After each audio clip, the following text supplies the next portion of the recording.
Hello.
Hello. Sir, you're charged with especially aggravated kidnapping. You're also charged with aggravated assault, and you're charged with theft of a firearm worth less than $2,500. You're talking about stuff that is not You will relevant. bring the jury. Hello and welcome to the Court of Public Opinion. I am the Recovery Addict, and boy, do I have a case for you today. Why is the dog chewing on this guy? I think they have got the wrong guy They there. got the wrong guy, and the dog was biting him. He roughing him up quite a bit. There's a lawsuit. 9 out of 10 judges prefer watching the Recovery Addict live stream in their courtroom. The fireworks are not done. Now we're getting commentary on the case. Dati mihi Anglican for you, Is that correct? I didn't ask you to interrupt me. Literally not true. Oh, for Trump's sake. Good morning. Welcome to the Court of Public Opinion. I am the Recovery Addict. Great to have you here this morning. Still trying to figure out the counter here this morning. Delayed there a little bit. It's showing, I think, the likes from yesterday's stream.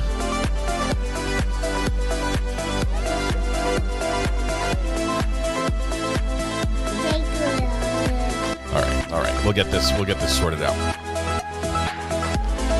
All right. Chat. Here we go. Congratulations, Shaky Ground. Congratulations to your first in chat today. Everything I've heard that worldwide is responsible. You may not have known, Shaky Ground, that you were in for some trouble. You may not have known at all. But first in chat comes with a penalty. Everything I've heard that worldwide is your responsibility. Good job. You are the internet owner for the day. This goes on your permanent record. And with that said, let's turn that down and that down right there. Good morning. I know it's a little bit early for some of us, a little bit late for me. I apologize. My son has to fly out today, and he's unaccompanied minor on a plane, and trying to get all that sorted out. So that was this morning. Yay! And now we're going to kick things off with some early court watch, as we have a lot of catch up to do. So first, birthdays. Thank you, Lois, for this. There's our buffer sound. Melissa Laurie. Are we getting some double entries here? Sue, Sloth Life sister. Hey, Sue, how are you doing? It's heavenly birthday. Hey, Sue. And then court with Jordy. All right. Whew. It sounds like a song. Melissa Laurie. It's like a nursery rhyme or something, right? Are there 3 Melissa? Is today the day of the birthing of Melissas? Inquiring minds want to know. It's a lot of Melissas. Lois says, I copy and paste. I don't make the form. Can blame Greeners for the duplicates. Sure. Is he not here? He'll take the blame. That's awesome. Well, we're going to sing to Melissa Laurie, and Sue and Jordy. Court with Jordy. All right. Wherever you are. If it's legal and you're able, stand up, take a breath, shoulders back, project your voice to the back of the room, blend your voice with the neighbor, and warm up with me if you will. La la la la la la la. There we go. It's going to be a mouthful today. A mouthful of Melissa's. Happy birthday to you.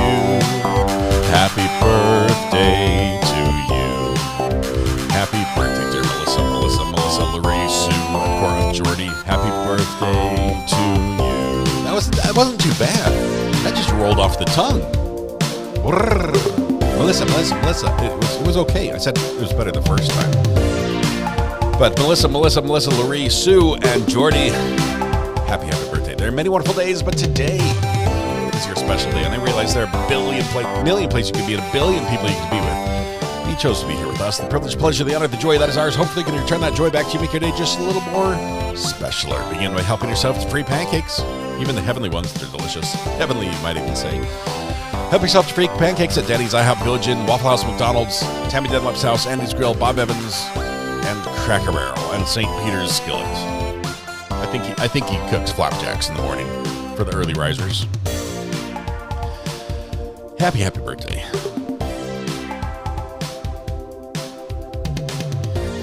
Red Pan has offered to do a recap before we start. Are you going to call in for that, Red Pan, or are you just going to type it up? I'm not sure which. Oh, there's a buffer sound, which means we might have missed somebody. Let's see. A recap of the case that yesterday has been requested a few different times this morning. I'm excited to get it as well, Red Pan. I'm looking forward to how well you kept notes. Just kidding. We will do that for sure. I thought you were volunteering. I can do it in chat if you want. Red's like, I quit. This space sucks. All right. Welcome. We'll give a recap before we start court because we are starting in the middle of day 2. But we'll get that. Drum solo in just a minute. OG, thank you. OG.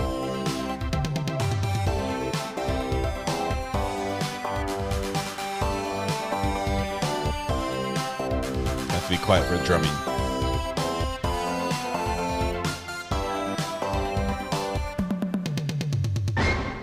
Beautiful. All right, Mimi D, member for 38 months. You look good. OG.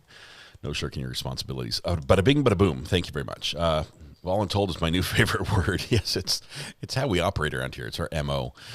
All right, here's what we get to talk about just briefly. A little background on this case. And let me get serious with you for a minute. This case is crazy. Okay, like if you're coming in here today and you're like, oh, I wonder what case RA's following this week. Buckle up. This is a wild one, and it's got even elements of stuff we're like, oh, we don't go there. So far, we've sort of stayed away a little bit, and through the wonders of skipping, we've got through it. This case is a sword murder by proxy. Is that if that's even a thing? If that's even a thing.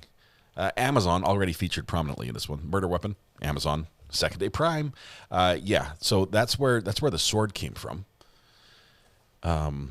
Mom's in SCA, does all the Society of Creative Anachronism reenactment, LARPing, live action role play, sword dance. Oh, she hasn't done that stuff for a while. I guess sword dancing is different now that I think about it. It's mostly just fighting and heraldry and wearing armor. I think that's what it is. I think that's what it comes down to. This is a case where the defendant, Isaac Apodaca, which is a fun name to say, Apodaca. It's not student council. No. This is one you probably don't want to put on your resume, honestly, unless you're like in Hollywood. But yeah, he has an ex-girlfriend who's Grace, and he has a current girlfriend who's Kiara, and they all three are sleeping in Kiara's mom's garage, which is not an apartment. It's not plumbed. No plumbing, no heating, no air conditioning, no anything there. This is in New Mexico. It's hot. And in there, they also have a full cat rescue going on. I don't know. They've got a lot of animals in there as well. the defendant says he went in the house to go pee, because you have to go in the house to pee, even though they have pee jars, and by the sounds of it, not a few, in the garage. And when he comes back out, his then girlfriend says, I did it, or I just did it, or something like that. And she's standing there, bloody hands, holding a sword, and she has chopped up, 17 some odd, over a dozen we know, sword wounds. Ex-girlfriend. They were all sleeping in the bed together just for texting purposes. Texting purposes is what we heard. Nothing going on there. But she's killed Grace. And so boyfriend then runs away, tells then girlfriend, go take a shower, runs away, calls his mom. Then his mom and his boyfriend call the cops and report this. Hey, my girlfriend just killed my ex in my girlfriend's mom's garage, which we were all living in together. Yeah, with the cats. This is, it's pretty bad. It's pretty bad. Am I omitting? No, I omitted some of the urine bottles, but not all of them. I omitted some of the urine bottles I mentioned, but the sheer scope of the collection, I did not delve into. I didn't think it warranted deeper analysis. Excuse me. But that's what happened. Do we have any questions? Anyone in the back? Can you raise your hand? He used his shirt as a cat lint roller. It was covered in cat hair when he was taken into custody, and the officers were even like, "Let's take him in your car, not in my car." It was sort of bounced back and forth a little bit. Both the girlfriend who had just taken a shower, she came out and was about to go back into the garage. That's when the cops arrived. She saw the cops. She went back into the house, and the cops kicked down the door instead of knocking. And the lady inside is like, mom inside is like, why are you breaking my door? Stop breaking my house. Let me open the door. She opened the door. They took the girl into custody then. And then the boyfriend, who's the defendant in this case, is at the cellular store down the road because apparently free phone calls. And so he calls from there, calls 911. He's taken into custody there. Both of them are taken to the jail and held in the holding cell until they can make heads or tails of this. The girlfriend, I understand, pled on this one and is going to be testifying against the defendant in this case. That's my understanding, and possibly some other people as well. We'll see. Anyway, any questions? Any questions? Who are the other three murdered? Chescat, that's the Tennessee case that you're thinking of that we did a quick little deep dive into, as that case may be coming up later this month, and I wanted to get that out. What kind of sword? Think of like Braveheart for Scotland, like that, something like that, like a hilt, like a Sir Richard the Lionheart sword, a knight maybe, like a broadsword, but not quite as heavy, because these people weren't like fit like the knights of old. Like they weren't like Knights of the Round Table fit. Excalibur, sure, it was probably Excalibur, although not drawn from the stone. It was, as Monty Python says, and I apologize if this is crude. Some watery tart handing out swords from a swamp is no means for basis of government, or something like that. I can't remember. So we won't go there. All right. RA needs to give sword swinging demonstration. Oh, I don't own any. I actually 0 swords in the house. We're going to get into the text messages. We have not done that yet. I didn't cover that yet because it should be coming possibly today. But text messages, and not a few, directing current girlfriend to kill ex-girlfriend. And weaving in a story of how the boyfriend, the defendant, is involved in some secret, clandestine world of capturing and punishing sex traffickers. Fails to mention that he actually pimped out his girlfriend. But yeah, this is his thing, and by her killing Grace, she would level up in this organization, and she'd get like so much more prestige amongst the people there. Yeah, it's nuts. It's nuts. So if you have sufficiently buckled in to your lazy boy today, we can begin and pick up where we left off. We are speed trial watching, which means we're watching at 1.25 speed. We are also skipping all the sidebars, all the breaks, and all the lunches, which means also I hope you ate already and used the potty, because from here on out we've got 8 hours of just in your face, sword swinging action. Maisla, love you. Stay off crack. Oh, I'm not going to mention that. We're not going to talk about crack. There was a picture. There was an unfortunate picture where a defendant showed that his back was not injured, and we saw his backside too. And there was that. Okay, so who was the redhead yesterday? The redhead yesterday who testified, just brilliant red hair. Like, I'm impressed that you can get your hair to be that color. that was pretty impressive. She did not want to be there at all. Zero. And I'm trying to remember what her connection was with the case. She knew,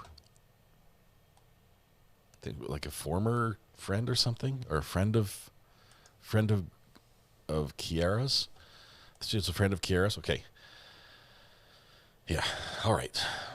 Anything I left out that's critical that you won't pick up through gossip and innuendo? Not Kathy, but like just through the regular chat that goes on. And she was a fiance at the time. My hair's been that red. Winter Sky, how do you do it? Is that like a Kool-Aid dye, or can you get that in like a Pantene color? It was something else. I mean, that was Kool-Aid Man red with a little bit of day glow mixed in. It was impressive. I don't think I could pull it off. I just don't. I don't like that many people looking at me, and I think it draws attention quite a bit. It was blood red. No, it was boom. It was brighter red than the pen. Anyway, we're good. Okay, the timer's doing things. I don't know what it's doing. Apparently, people are still liking the old stream, and that's how many likes there were on the old stream. But we'll get it figured out. Let's go to court, shall we? You ready for that? We've got 6. Yeah. Okay. And I'm pretty sure you haven't had a chance to listen to him. You've been in here with us. Definitely. So take a look at it again. I'll bring it back up at the end of the day, and we'll discuss that again. Thank you. All right. Thank you all. We're in recess and off the record. Oh, it's time for lunch. Sorry. That was. We stopped it right before lunch. We're going to skip through the lunch hour, and during this lunch hour, the judge is going to listen to a bunch of phone calls from the defendant to mommy, I believe. And he's going to listen, not necessarily for the content, because I think the content comes in, the hearsay part of what he said on the phone call, but because that's a statement by the party opponent. What he's listening for is the sound of like jailers saying, "Everyone back in cell block 6" and stuff like that in the background, because he doesn't want the jury to know that he was in custody at the time of these calls. Which makes me wonder, is he in custody now? I can't remember. I don't think he is for some reason. When did the jurors sleep? Did I miss it? No, jurors don't sleep. We are at lunchtime day 2 in our recap right here, in our catch-up. Okay, he is in custody because it just came through the special door.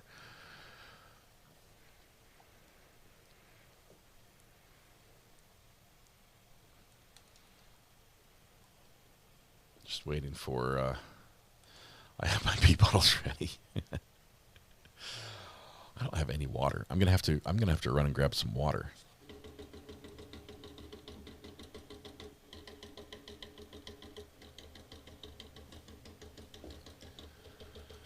Okay, what is it? Okay, now it's doing the right time, but I now have 2 counter wheels that are off.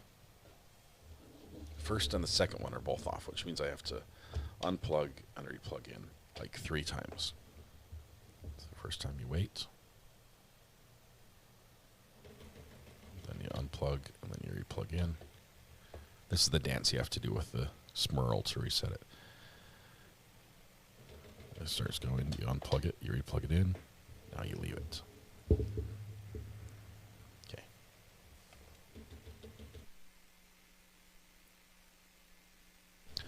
Might skip through this part, waiting for people to stand up so we can see when they get to court, when the jurors come in. Hold, please. Apparently, a little bit of time went by, about 5 minutes. Back on the record with counsel and Mr. Apodaca present. Is there any issues we need to take up before we continue with evidence for the state? Nothing from the state, Judge. For the defense? Judge, I listened to some of the jail calls. I know we can address that afterwards, after today, but I mean, you can hear echo, you can hear people in the background. Sounds like a jail. And I mean, also, you know, and I thought, I mean, I don't know if I brought this up on the record, is like, why would his mom be recording him? I mean, there's another question. I mean, who's recording him other than the jail calls? But just those calls themselves sound very much like jail calls. I mean, just the background, you can hear people, might even be able to hear bars or something, or, you know. We'll listen to them either the first thing in the morning or at the end of the day today when we get done. Okay, thank you, Judge. Okay. Anything else? Not from the state, Judge. Okay, let's have our jury. We'll be off the record until they come in. That was important. Apparently jail calls now sound like jail calls, which means... Okay. All right. Which means we have to just use a transcript instead of listen to the recording. You may be seated in the courtroom, ladies and gentlemen. Let's go back on the record. We reconvene with the jury, counsel, and Mr. Apodaca present. Counsel, who's your next witness? Maria Tenna, Your Honor. Ms. Tenna, if you'd please stand and face me, I'm going to place you under oath. Do you swear or affirm the testimony you're about to give is the truth, the whole truth, and nothing but the truth, under penalty of perjury? I do, Your Honor. Please have a seat. And if you begin by stating your name for the record and spelling your name for us, please. Maria Tenna, M-A-R-I-A, Tenna, T-E-N-A. Okay, she's figured out the microphone. Good afternoon. Good afternoon, ma'am. Can you please tell the jury what you do for a living? So I'm an officer with the City of Santa Fe Police Department, and I'm currently assigned to the crime scene unit. Crime scene unit. How long have you been in law enforcement? It's going to be 16 years now at the end of the month. Okay. 16? 16 years, yes, ma'am. Okay. And you said you're in the crime scene unit. What's your role within the crime scene unit? So our main job is to document, collect, and preserve evidence. Okay. What training did you undergo to become a crime scene technician? There are several trainings, including crime scene investigation, forensic photography, shooting reconstruction, blood pattern analysis, the death investigation, fingerprint collection, DNA collection. There's several. Okay. And the skills that you've learned from processing crime scene trainings, you said did you say blood splatter analysis? Yeah, blood spatter analysis. Yes, blood splatter analysis, death investigations. You said fingerprint collection? Yes. Have you regularly used those skills throughout your 16 years in law enforcement? Yes, I have. Okay. Do you participate in any sort of ongoing trainings? Yes. We're allowed to put in for trainings as they come, and then they'll let us know if there's the budget to cover the training. So, yeah. And you mentioned forensic photography. What's that? Meaning there's sometimes you have to do night photography. There's times that there's, let's say, blood at the scene. So you have to use like Blue Start to make the blood glow in the dark. So you have to know how to use the camera in order to show that effect on the blood. Okay. When you're photographing a crime scene, or have you received training specifically for photography of crime scenes? Yes, I have. Okay. And can you just kind of explain what sort of devices you use in or tools of your job? So if you respond to a crime scene, what do you wear? So we have to wear gloves to make sure or to prevent cross-contamination. If it's a bloody scene, we always have to wear booties on our shoes just to prevent our shoes from getting contaminated with the blood or stained. There's other protective clothing that we can wear or gear that we can wear. Okay. Are there standardized protocols for crime scene technicians in your department to follow? Yes, ma'am. And do you follow those protocols? Yes, we do. Okay. And do those procedures include how evidence is documented, collected, and tracked once it's in custody of Santa Fe Police Department? Yes, ma'am. We all follow the same process. Okay. When you identify an item of potential evidence, say at a scene, what do you do first? So at the first, when it's identified, we try to photograph the item without a marker. After that, we place a yellow marker with either a letter or a number to identify that item of evidence. Then we photograph again with the marker, and then the item is collected. Okay. How do you document where an item is located? So the way we take photographs, we always do overall photographs to show the whole picture. Then we do a mid-range photograph, and then the close-up photograph of the item. You mentioned that you wear gloves and booties. What other steps do you take to avoid contamination between items or between yourself and items that you're collecting or processing? It depends. We do change our gloves often. Every time we pick up an item, we have to change our gloves just to make sure we don't cross-contaminate that with the other item. Sure. And my next question, I think it will probably depend on the type of evidence, but generally, how do you package items that you collect? It depends on the item. So we have paper bags or envelopes. It could be a box if it's a large item, a weapon. We use boxes. What does it mean to seal an item? We place seal evidence on the box or the paper bag. By sealing, meaning we also place our initials and the date on that seal. Sorry, why do you seal an item of evidence? Just to make sure it wasn't tampered with, but no one opened that item. Okay. If you have to open an item of evidence again after you've sealed it for any reason, what do you do? So we would probably photograph it before we open it, after we open it, and then reseal it. And then again, we put our initials and the date. Would you open an old seal or would you create a new cut to open the item? We try to avoid cutting that same seal, so we open it in a different spot. Once you've collected or processed and collected an item and then sealed it, what do you do with the item? After everything's processed, photographed, packaged, and sealed, we submit it into evidence. And what does that mean to submit something into evidence? So for us, we have a locker room with, like I said, lockers. So we place the evidence into lockers.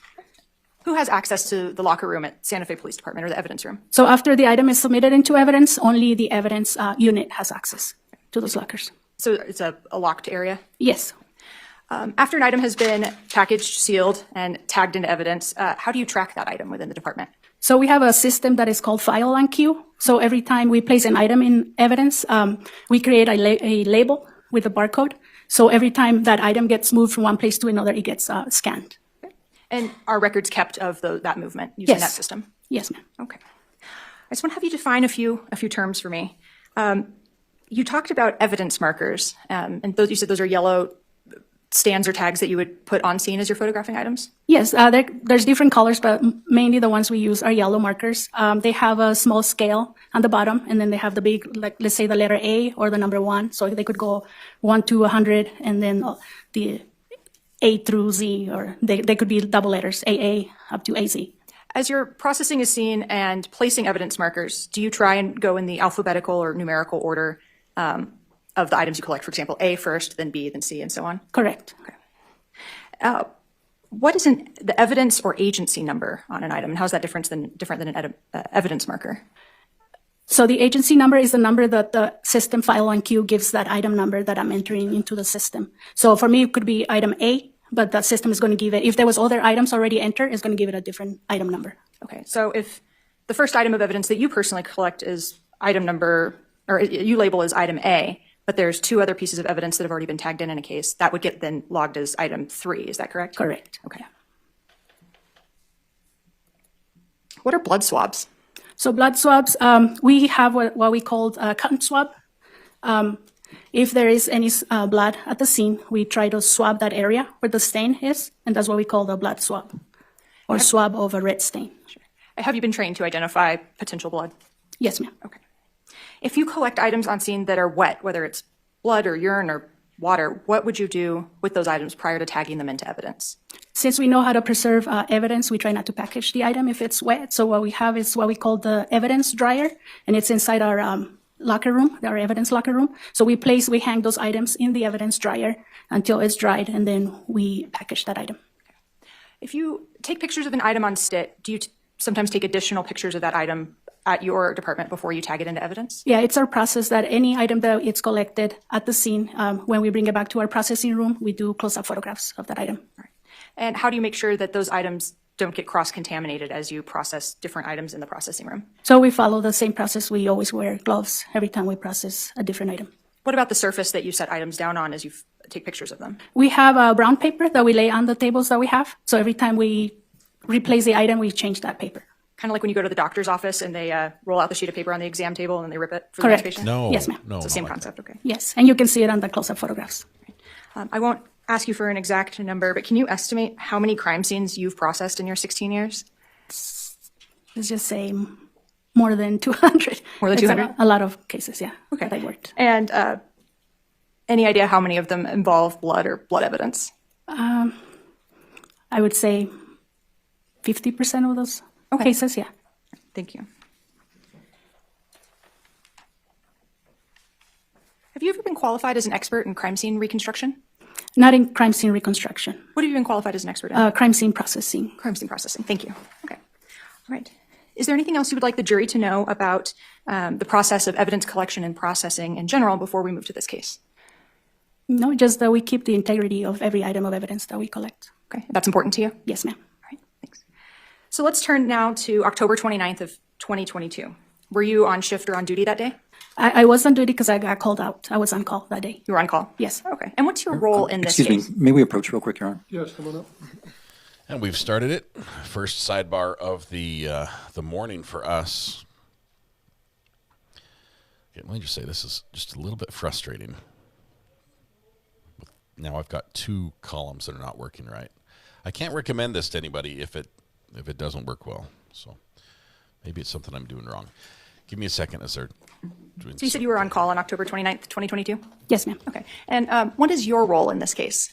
So I was asked as a crime scene tech to go process the scene. Okay. And where was the scene that you responded to? So I was located at 5491 Jaguar Drive. 5491? Yes. Could it be 5941? Yes, I switched the numbers. Sorry about that. It's okay. It is that location here in Santa Fe, New Mexico? Yes, it is. All right. And do you recall roughly what time you arrived on the scene? I arrived at 1900 hours, so 7 p.m. And when you arrived on the scene, what was the state of the scene? What had happened so far? So when I arrived, there was an officer at the scene, but there was several dogs that were loose in the property. So we had to ask for animal control to respond to the scene. And it took about an hour for them to get all the dogs secured in an area. Okay. So once the dogs that were on scene were secured, well, let me back up. Were any of those dogs inside the garage secured? What else was the state of the scene? So it was secured. So I just began taking overall photographs of the outside of the residence. What does it mean for the scene to have been secured? Meaning there were officers placed on the outside of the residence, making sure no one got in or out of the area. Okay. So you said you began photographing the outside of the property? Yes. Okay. And what did you do next? So usually when we start processing a scene, we do overall photographs of the exterior and then interior of the area. In this case, the search warrant was for the main house and then the small garage in the backyard. So we started with the main house. So I took overall photographs of the interior of the residence. Detective Geraldine was there with me. After I completed the overall photographs, he began searching for items of evidence, and that's when we started marking potential items of evidence.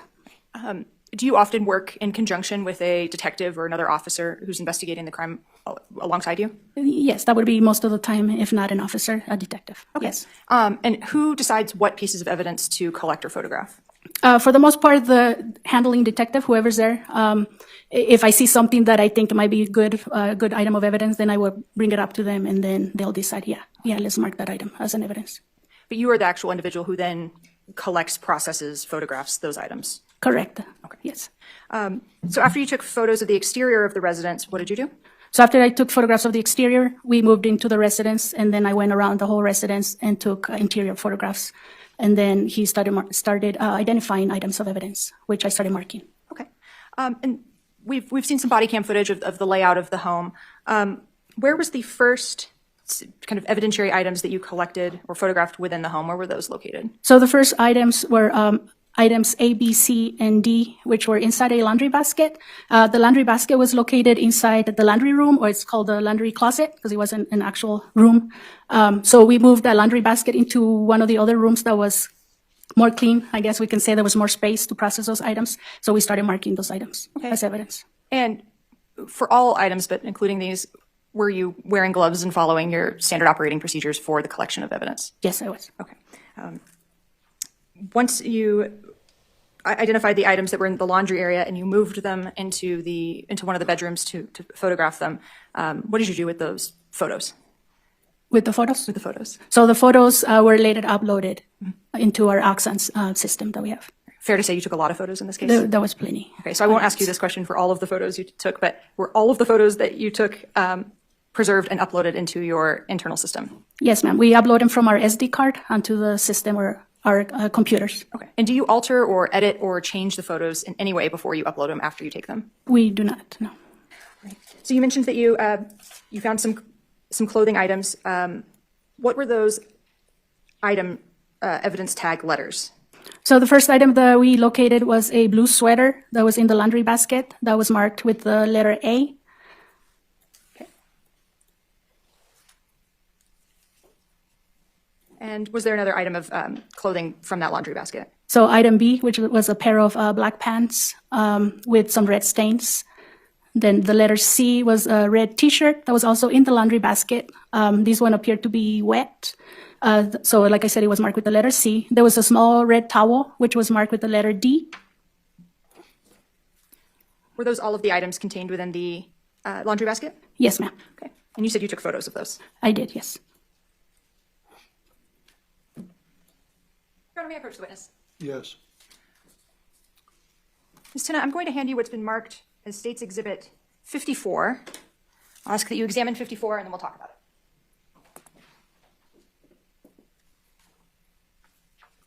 Do you recognize what's contained within State's 54? I do. What is State's 54? So it's a CD with several photos. I initial that disc and put the date on it as well.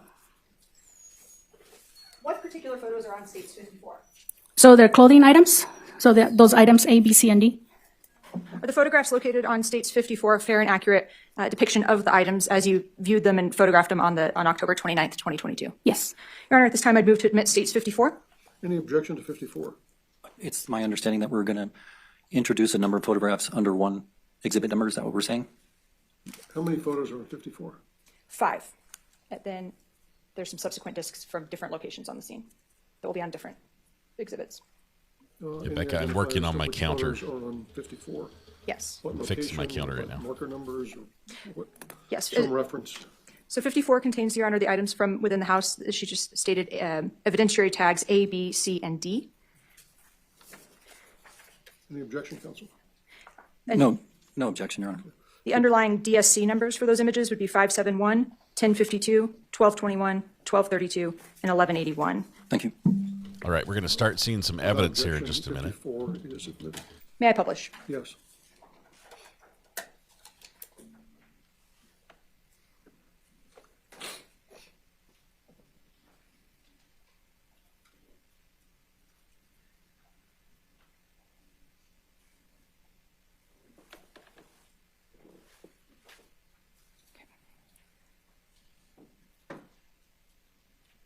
You still have a legacy image from the last presentation. Yes. You need to. You just clean up this desktop. Yep.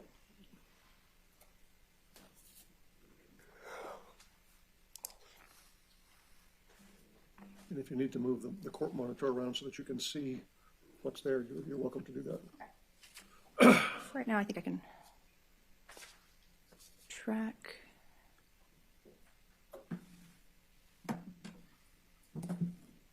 Okay, so you're going to have to tell us which parts are evidence, which parts is Okay, just so messy. we have image number 571 on the bottle? disc within States 54. Can you see that on your screen, Officer Tenner? Yes, ma'am. Okay, so what is this image? So that's an overall photograph of the laundry closet.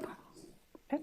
And the white laundry hamper that we can see, is that where you located it? Yes, Okay. it's right there by the wall. And the items that you just spoke about, A, B, C, and D, were located in that hamper? Yes, right there. They're still inside the laundry basket. Thank you.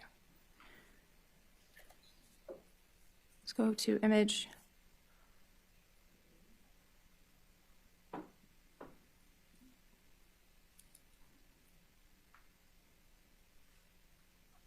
Actually, Your Honor, I'm just going to ask for a little technical assistance from my staff for just a sec. Judge is actually really good at technical assistance. Okay. Okay, I got the counter somewhat fixed. Now we're down to just one broken counter that just shows lines. It's accurate now. And it's automatically updating too. So that's cool.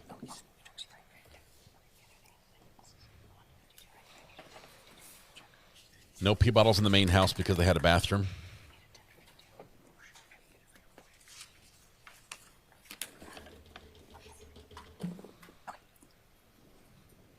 So we're going to come back to this image in just a moment. Apparently they weren't able to fix the tech. Let's go to 1181. We could count pee bottles, but I'm not sure.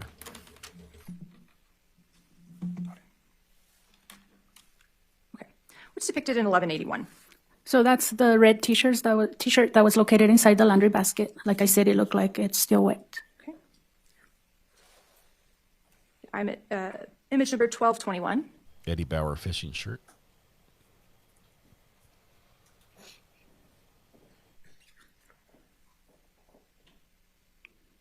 Okay. What can we see in 1221? So that's item A. So it's more of a mid-range photograph of the blue sweater that was located inside the laundry basket. And did you collect this item? Yes, I did. Okay. Did you bring that item to court with you today? Yes, I did. Okay. We'll talk about that in a moment. Always seems funny when the Did you notice the any witness staining or any keeps the defects to evidence. the sweater when you collected it or later processed it? Not at first, but when we took it to the processing room and I did the close-up photographs, I could see there was some red stains on the right sleeve. Okay. And there was a tear on the right topper area of the sweater. Let's go to image Hey, 1232. Troy. Welcome. Nanu. Terry, we did a rundown What's right visible before in we started this. 1232 on this Rewind exhibit? a little bit. We So got that's recaps. the mid-range photograph of the black pants, item B, that was collected from the laundry basket. Are those vinyl? Now, going back to image 1152, There's no way those are leather. was there anything that you noticed and photographed as it relates to this image 1152 on those black pants? Yes, so that's more of a close-up photograph of one of the legs of the pants, and you can see some red staining. Being a little glitchy. See if it'll let me. Whoa. Can you see that red staining in a little more detail now that I've zoomed in? Yes, I can. The right-hand corner, I see some. And some in the middle as well. That's got to be pleather. Yep, it's pleather. I've never worn pants like that. Are they So comfortable? those were evidence items A and B, the shirt and the pants, respectively. Do you remember the SFPD agency item numbers for those? I do not know, ma'am. Sorry, I think I can help. Oh, correction, I do remember. So I know what you're talking about. Do you remember the agency numbers for those two items? Yes, since I started with the letter A, that gave it the number 4. So that's going to be the blue sweater. So the pants is going to be item 5, and the red t-shirt will be item 7. Sure. Let me ask you this, Officer Tennant. Would it be easier to go through all of the photos and then talk about all the physical items that way, or would it be easier as we go from location to location to do photos and then the physical items, respectively, from each location? It's up to you, however. Dealer's choice? All right. At this time. So I it's guess I like should wearing ask, a when you dry handle the suit. outside packaging of items, Keeps you are you wet on required to the wear gloves for that? inside. I usually do, just in case. Yeah, I think because I'm just used to it. Well, then I will mirror that practice.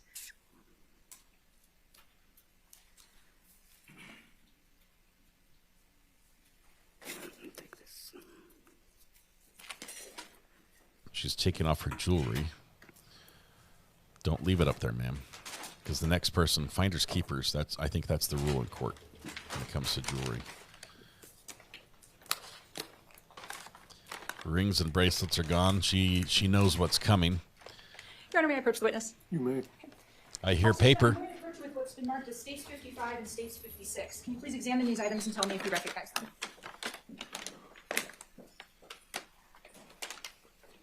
Yes, I do.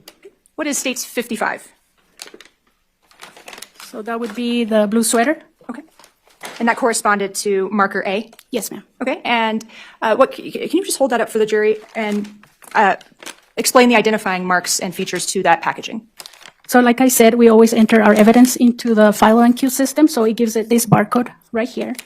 we always try to identify the item here. It says blue sweater, and that's my writing. It was collected by me, the time it was collected, and it has the case number right here in the corner. So this is the case number. And other than your agency's seals, are there any other seals located on that item? Yes, this item went to the lab, so it has their own barcode that was created for this item. And then, as you can see, there's a different color of evidence tape that was, this item was resealed by them afterwards, after it was analyzed. Okay, so other than the addition of seals from the outside agency, and you called them the lab, what lab do you mean? It's the New Mexico DPS lab, the forensic lab. So this item was sent on for forensic testing? Yes, it was. Okay. Other than that, other than the addition of that seal, does this item appear to have been tampered with or altered in any way? No, it hasn't. Okay. And who brought that item and all of these items that we'll discuss today to court? I did. Okay. And did you maintain custody of control of these items at all times that they were outside the presence of the courtroom? Yes, I did. Okay. And did you tamper or alter any of these items in any way while they've been in your custody and control? I did not, no. Okay. All right. Your Honor, I'd move to admit States 55. Any objection to 55? No objection, Your Honor. 55 is admitted. Okay. And Your Honor, I don't intend to publish these items by opening them as they contain biological material. We'll just ask that they be sent back to the jury and that the court explain the process for viewing them if they wish to do so. Okay. Let's turn to item 56. What's item 56? Suits for everybody. Or, sorry, State's Exhibit 56. So item 56 is item B, which is the black pair of pants. Okay. And can you just look at item Exhibit 56 and explain what seals you see and whether or not you have altered any or see any evidence of alteration to those items? So just like the other item, it has our barcode right here. It has our case number, has SFPD. It has black pants, the time it was collected by me, antenna, and then again it has the DPS lab barcode right here and their own evidence tape that was placed by them, by the lab. And other than the addition of evidence tape from an outside agency that conducted forensic testing, does that item appear to have been altered or tampered with in any way? No, ma'am. Your Honor, at this time I'd move to admit States 56, the black pants with red stains. Any objection to 56? No objection, Your Honor. Ironically, this case might have a damage per second rating on it for this type of murder. So.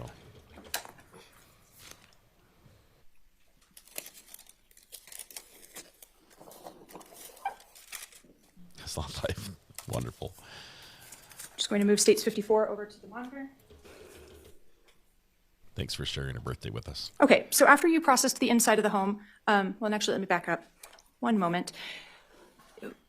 Was there anything in the washing machine? There was. What was in the washing machine? It was like a piece of carpet that was inside the washing machine. Detective Jerry Alide took it out so we could check, make sure there was no staining. Okay. Did you see anything that looked like blood or did you see any red-brown staining on that item? We did not, no. Okay. And was there any clothing in the washing machine at all? There was none. Okay. So after collecting those items from the interior of the home and documenting the home, where did you go next? So after we collected all the items, there was a few other items that were collected from the house as well. We moved onto the small room or garage, like we want to call it, that was located in the back of the yard, or the backyard of the house. When you began processing the garage, was the body of Grace Jennings still present on scene? Yes, she was. Okay. Was she present on scene the entire time that you processed the scene? She was there until OMI arrived on scene. And who's OMI? So OMI is the Office of the Medical Investigator. In this case, a field investigator arrived on scene, and that was Mr. Ben Barros. Okay. Did you take some pictures of the scene prior to, and when I say scene at this point, I mean the garage. Did you take pictures of the garage while Grace's body was still located in the garage? I did, and I did overall photographs of the interior of the garage, and then I marked a few items before he arrived on scene. Okay. Did you move or alter Grace's body in any way? I did not. Okay. After Grace's body was removed by the Office of the Medical Investigator's investigator, did you continue to process that scene? Yes, we did. Okay.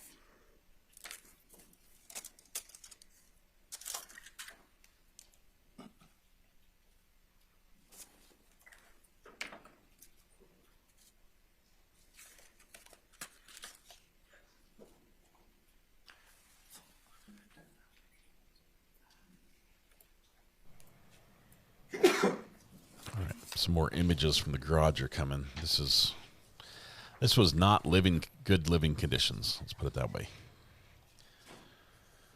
It's pretty bad.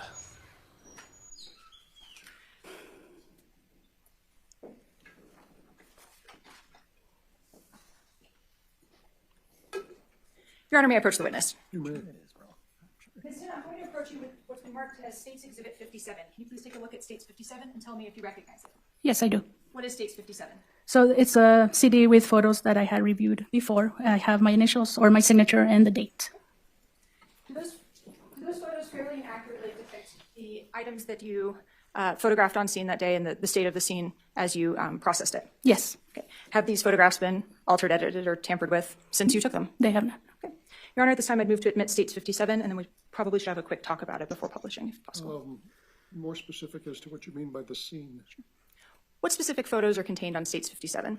So- Or approximately how many? I believe there was around 36 photos. Okay. And what portion of the scene do these photographs capture? Mainly the inside of the garage. Yes. Does it also contain photographs of items inside the garage? Yes. Okay. Are there any items outside or close to the garage that are contained in this? Probably showing the outside of the garage, the entrance to the garage. Yes.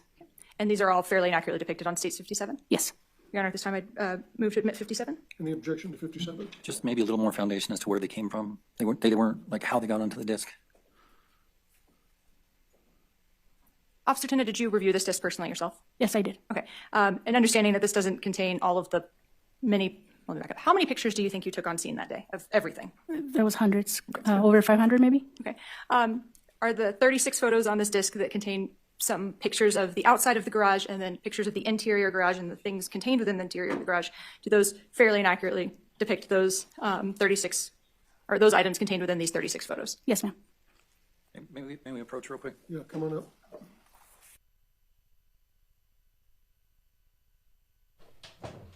All right. Sidebar gets skipped.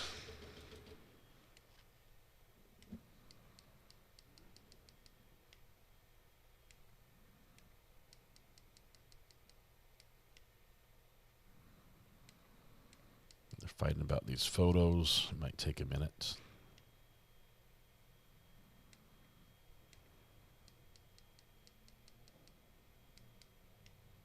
Case, while you're in the back, we're kind of early for our first.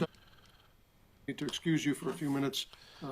Jury's getting kicked out. Don't discuss anything about the case while you're in the back. We're kind of early for our first afternoon break, but we probably will go for an hour and a half or so after we come back from this break. So if you need a bathroom break or anything, let the bailiff know.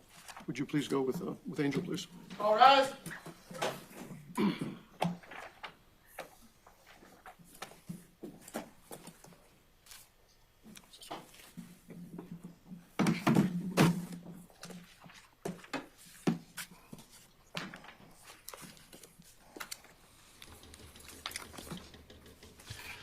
Looks like we're doing something out of the presence of the jury. I don't think this is a break for everybody. Okay, we'll be in recess. Nope. Do you have It is. 57 with you? I do. Okay. Counsel, if you'd pick one of the two attorney-client rooms in the back, make sure you have whatever you need to be able to review what's on the discs. Also, make sure you have the item numbers from the discovery list that have been provided to you to compare with what is on the disc. Will do, Your Honor. Thank you. We'll be in recess for a few minutes until you have a chance to do that. Okay. All right. Off the record. So now they're going into break where they're going. Defense is going to review the disc and the contents of the disc to make sure it matches what they was turned over before, and they're okay with everything that's being shown. Should only take a couple minutes. We're going to skip through that. Thank you, by the way, for the 370 likes. The counter's working again, just except for that line right there. But let's see. Boom, boom, boom. Right here, and we are back.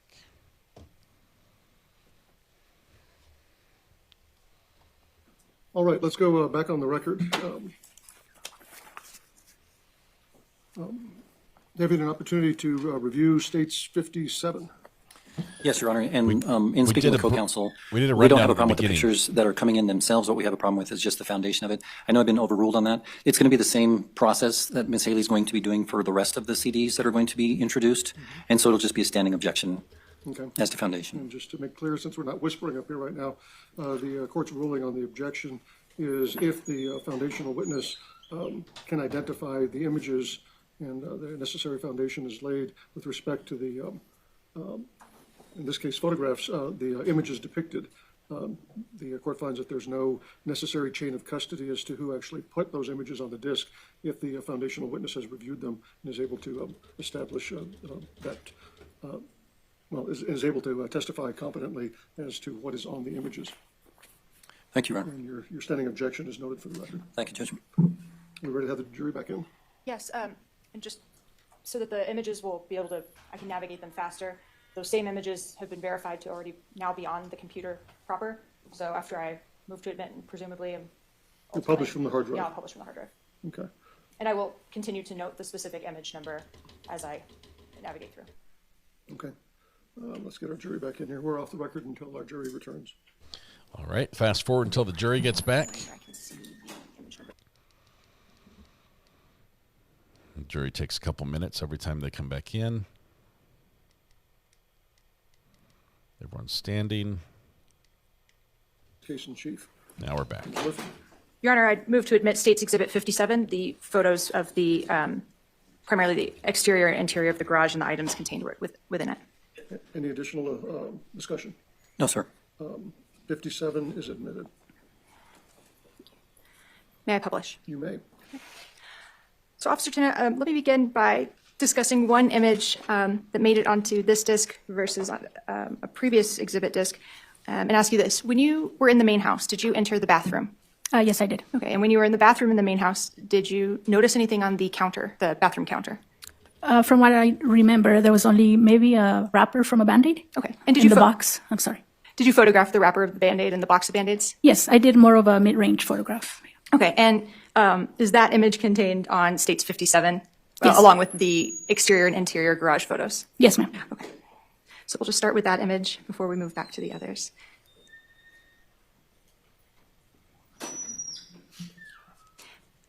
I'm going to open image 431. All right, we should not see any bodies or carnage in these pictures. What can you see in image 431? So you can see the box of Band-Aids. You want me to circle it, or you can just orient the jury with your. So you can see it on the bottom right. You can see the box on the counter, and then the wrapper is on to the other side, on the left side. Okay. Is there another wrapper visible on the counter? Farther up on the sink. Okay. Thank you. Okay. So I'd like to go back now to our discussion about what I've been calling the scene, being the garage. I'm just going to move 57 report monitor and play off of the hard drive, or publish off the hard drive. Before you go to those images, a number of people came in after we had our conversation. Ladies and gentlemen, the court has admitted an exhibit that has a number of photographs. Some of these photographs are images inside the garage, and my understanding is that the decedent's body is still present. So these are graphic images. If you think you'll have any difficulty viewing those, now's the time to leave, and then we'll call you back in once we've gone through that sequence of photos. Okay, go ahead, Ms. Murphy. Thank you, Judge. All right, we're going to start with image 143 on States 57. I don't think the cameraman's It going to seems that when show I'm the double-clicking, graphic it's opening ones. all of them on my main screen, which leads to a little lag. Okay, what's visible in 143? So that's an overall photograph of the exterior of the garage. Let's go to 144. So that's a partial overall photograph showing more of the ground of the entrance to the garage. Okay. What can you see as it relates to the door? There's a set of keys hanging from the doorknob. Were those keys present when you arrived on scene? Yes, ma'am. Okay. We'll go now to image 154. Where are you standing now as you took this photo? So as I open the door to the garage, I take an overall just to see what I can see from the entrance of the door of the garage. And what, generally speaking, obviously understand that we're going to go further in through your photos, just what are you able to see from where you're standing and when you took this photo? So I can see, I guess we can say the left side of the counter, that's right to on the right side of the door, and I can see the victim's body still leaning back on the bed. Now we'll go to image 155. what can you see in 155? So again, that's another overall photograph. This time I probably took maybe 1 or 2 steps into the garage. So now you can see the counter and the items on the counter, and Ms. Jennings' body is still there. Okay. As you're kind of moving into the crime scene, do you take your photos kind of sequentially? Do you kind of take the photos in a specific pattern? Yes, I try to show like maybe all the corners of the room. Okay. Can you see any weapons in this photo? Yes, the sword is right there on top of the counter to the right. And what's located next to the sword? So 2 other items of evidence that we collected is that cell phone and a piece of tissue with some red stains. Okay. 156? So that's another overall, but this time I'm showing the corner of the room to the right. Okay. And can you just walk the jury through kind of what's on the floor, not every item, but generally speaking, on the floor to the left of Grace's body between her and the refrigerator? So there was a lot of trash in that room, so it was hard to identify items of evidence. There were several items that were collected from there, clothing, shoes, a dagger, cell phones, the blankets. All the blankets were collected because they were stained with blood. Okay. So after we go through these photographs, will we then see images that have evidence markers on them? Yes, ma'am. Okay, and we also see items of evidentiary value as things are kind of removed and then the next layer of items is photographed? Yes, ma'am. Okay. So going from 156 now to 157, what's different between 156 and 157? So I moved the camera more to the left. It's still an overall photograph. You can still see Miss Jennings' body there. There's a pink bag on the bottom, on the ground. Since there was no room for us to walk around, that bag was moved and placed on the bed. Later you can see it on top of the bed by OMI, I believe, because he needed to move Miss Jennings' body out the door. So that's one item of evidence right there, that pink bag. Can you describe the positioning of Miss Jennings' body? So she was in a sitting position, crisscrossed. Her legs were crisscrossed. Her head was leaning on that blue bin that you can see there on the plastic bin. Her face, the right side of her face was leaning on the bin, and then her back against the bed. What is the white, long item that's across her body? That's an EKG strip. It's left by EMS. Okay, thank you. Going from 157 to 159, what's different about the orientation in this photo? So I'm taking a straight photograph. It's an overall photograph of the back of the garage. Okay. Do you know roughly how large this garage was in terms of dimensions? It wasn't that big. I couldn't tell you. Yeah. So we've seen the items that are between Grace's body and the refrigerator. We can see the mattress that you've identified. What's visible aside from bedding on top of the mattress in this picture?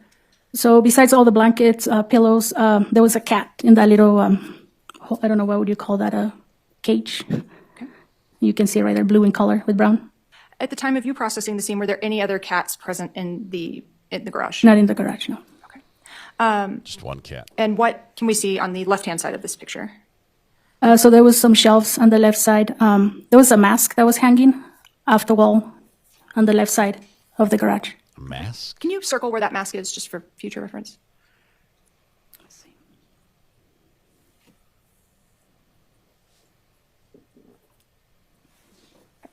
Thank you. And if you'll just clear that. And I see that you've, for purposes of the record, made a yellow circle on the electronic system at about the 9 o'clock, if the photo was a clock face, side of the photo. Is that correct? Yes, correct. I'll just have you clear that. Okay, now we'll go from 159 to 160. So that's an overall photograph. Now I'm focusing on Mrs. Jennings' body. Okay. And what else can you see other than obviously her body in this photo? So again, you can still see that pink bag on the floor. Some other items that were collected. There's that brown belt, the blankets, the blue bin. There's a skateboard that's right behind her. You can see some of the injuries on her right leg, her knee, and then I could see some on her neck and her right hand. Okay. Going from image 160 to 172. What is this image? So that's an overall. Now I'm focusing on the back of that room. Okay. And in that back side of the room, there's a number of items. Did you go through those items? Not every item, but we did a walk through. It was hard to walk through that room since there was so much trash and items on the ground. Is there a second cat visible in this photo? One has made an appearance. On the bed, at about the 4 o'clock. Oh, I see a black cat to the right. Objection leading. Was that cat present then while you were processing the scene initially? Yeah, obviously it was. I didn't notice that one, but yeah, it's there. Okay. And you mentioned a mask earlier. Is that mask just for purposes of orientation also visible? Yes. Okay. Going from image 172 to 173, what have you kind of pivoted to photograph? So those are like I said, the masks. You can see the mask and some other items that were collected later on. Okay. Wow, that's a crazy mask. I see Overall what you guys photos see. and going to image 177. That's an overall of what was located behind the door. So it's to the left of the door, behind. And can you circle for the jury where the doorknob is in this case, or in this picture?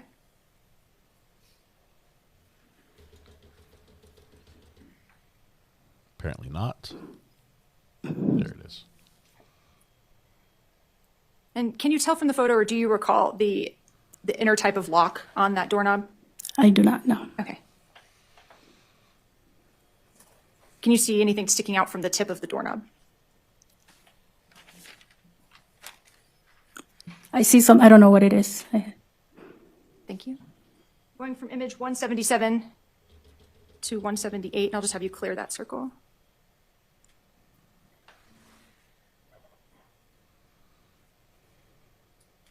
Okay, so we've seen an image already from this angle, but there are some things that are different now. What's happened now that we're in image 178? So now you can still see the items of evidence on the counter, but I placed yellow markers to identify each item. Okay, and these three yellow markers, what are they?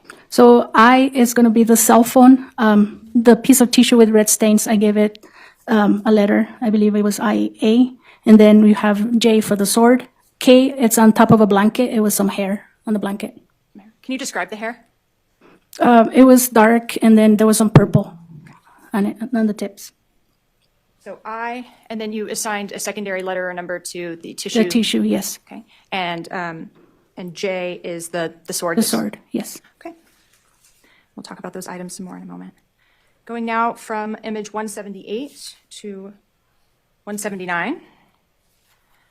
What can we see here? So that's more of a close-up photograph of the same items on the counter.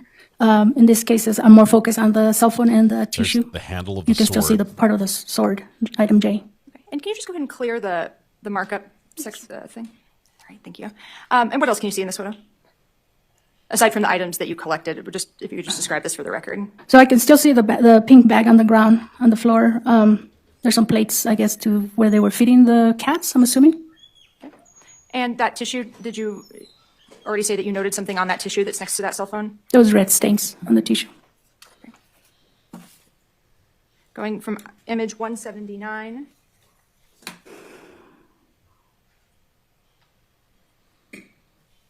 Wait till you guys see the sword. Hang on.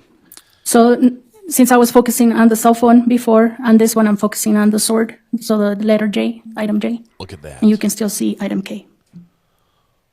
Holy smokes. Okay, so that's item J was the sword. Yes. Do you recall the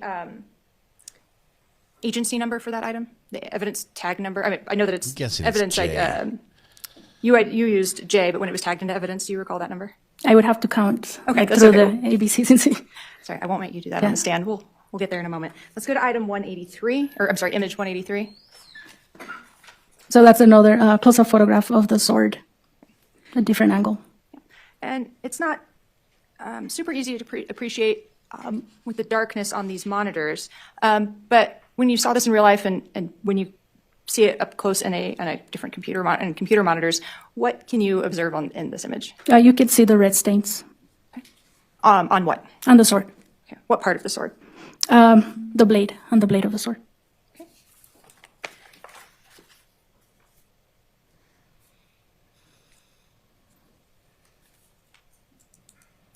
Trying to find that exact sword on Amazon. So I'd like to turn now then to those three items that you have.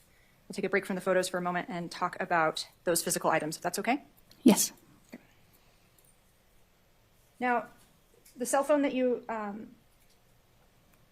labeled as image I, the tissue, or as evidence tag I, the tissue that you said you either did as I1 or IA, and the sword, would those be agency number or SFPD evidence numbers 13, 14, and 15? Does that sound correct? Yes.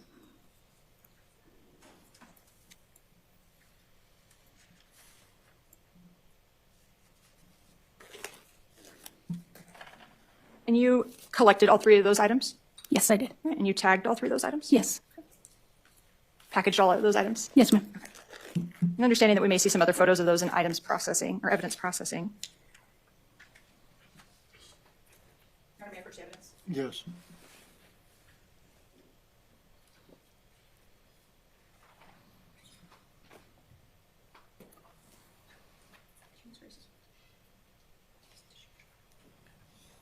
I'm going to start by approaching you. After I get permission from the court, Your Honor, may I approach the witness? Yes. Have you shown counsel what you were coming up with? I did, I just showed Yes, him. Your Honor. Okay. Come on up. I'm going to approach you with what's been marked as State's Exhibit 58 and State's Exhibit 59. Yes.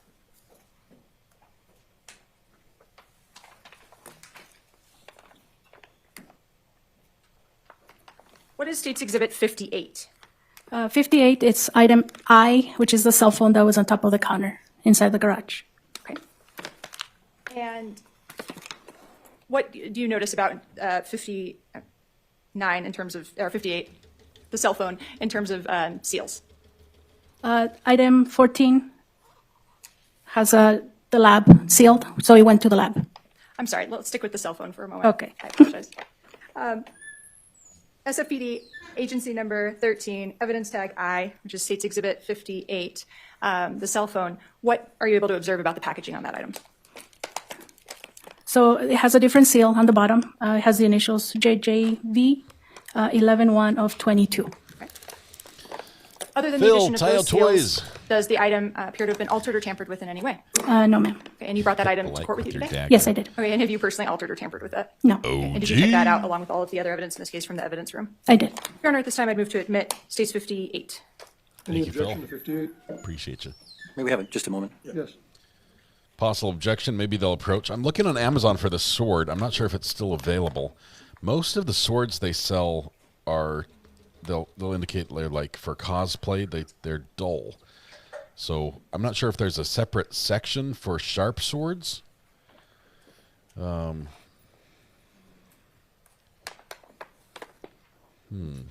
of objection, Your Honor. samurai style. 58 is admitted. And if the jury would like to examine that device, at their, or if we examine the item during deliberations they may, we don't intend to open it at this time. Let's turn to item 50, Exhibit 59. It should be agency number 14, evidence tag I1.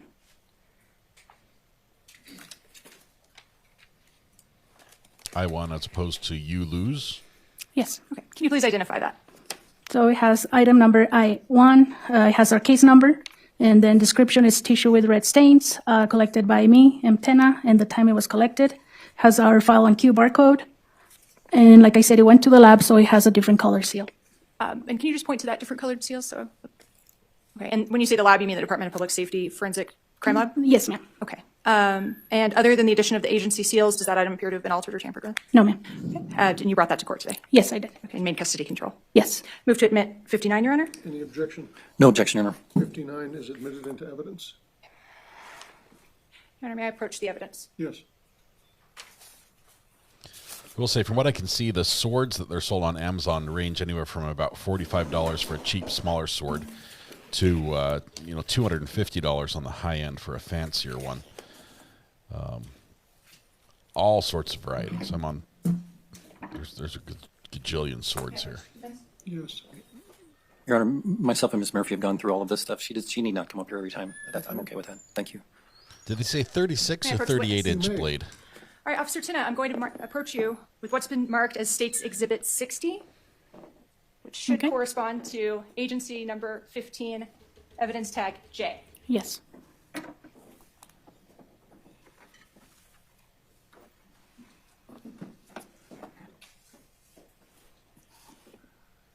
Do you recognize State's Exhibit 60? I do. What is State's Exhibit 60? So it's the sword with red stains. Is this the same sword that you labeled with evidence tag J, or evidence marker J? Yes, ma'am. Okay. And how is the sword packaged? So since it's a sharp object, we always use boxes, and it was sealed and initialed and dated by me. Okay. And after you sealed it, did you tag it into evidence? Yes, I did. And I apologize. Prior to packaging and sealing it, Did you take additional photographs of that during your evidence processing? Yes, I did. Okay, we might talk about those in a minute. Are there any other agency seals on that box? So you can see the green seal here from DPS or the forensic lab, and their barcode here on the side. You can do Are an there any image search other on this. new and it additional shows it. seals besides your original seal and the Department of Public Safety seal? Yes, this one is newer here, and it's dated 3/4 of 26. Does that mean that you opened it on March 4th of 2026? Yes, it has my initials. It was opened during a evidence review on this case. Who was present for the evidence review on March 4th of 2026? So the DA's office and the defense attorneys, our evidence team, and our crime scene team. Other than the addition of those seals, from when you originally sealed it, the Department of Public Safety, and then from the evidence review with the parties present, does that item appear to have been altered or tampered with in any way?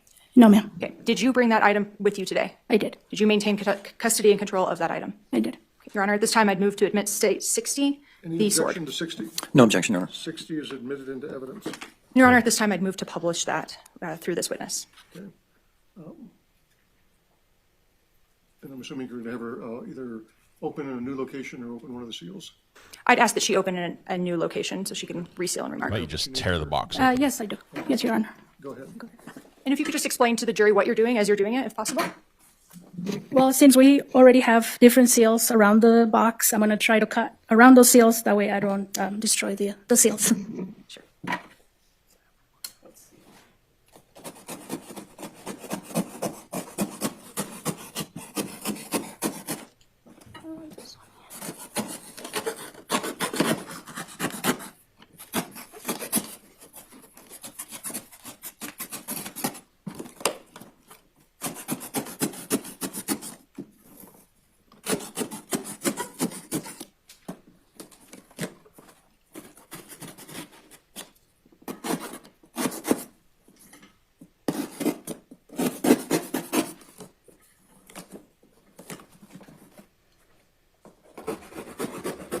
I like the sound of cardboard being cut with a knife. Scissors are second best. And Officer Tinna, now that you've opened the packet, the exhibit, the box, and I see that you've cut kind of your own lid into the box, how is the sword secured within the box? So just like any other weapon, we use zip ties. Okay. To make sure it doesn't move around. Okay, so if you lift the box with that kind of window you've cut open, can you safely display the sword to the jury? Yes, ma'am. Okay. Your Honor, I'd ask that the witness be able to step off of the stand and publish to the jury. Okay, hold on a second. Stay there for a second. Face the jury. Can you all see from that location? I have a couple heads shaking. It's pretty big. So, Ms. Tennant, what I'm going to have you do is walk down the ramp slowly, walk to the end of the jury box, and then walk back to where you are right now. And counsel, if you need to move to be able to view what's happening, you may. Thank you, Judge. All right, little field trip for the witness. And Officer Show Tinna, and could you just tell. lift that up a bit so that the full exhibit can be seen?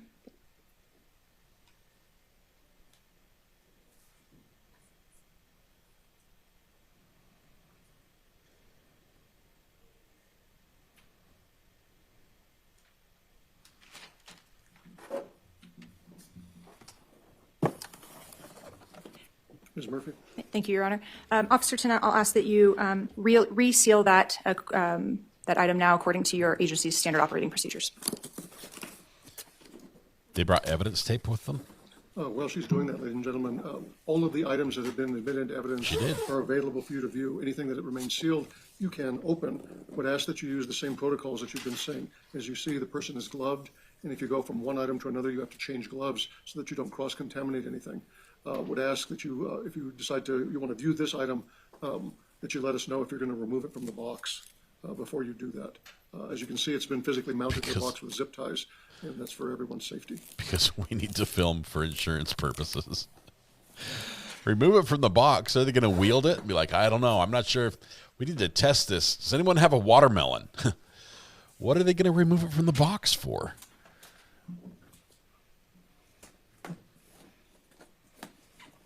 By the way, watermelon is the approved method for testing swords, I think. I don't think they're going to do that. For science. Yeah, for science.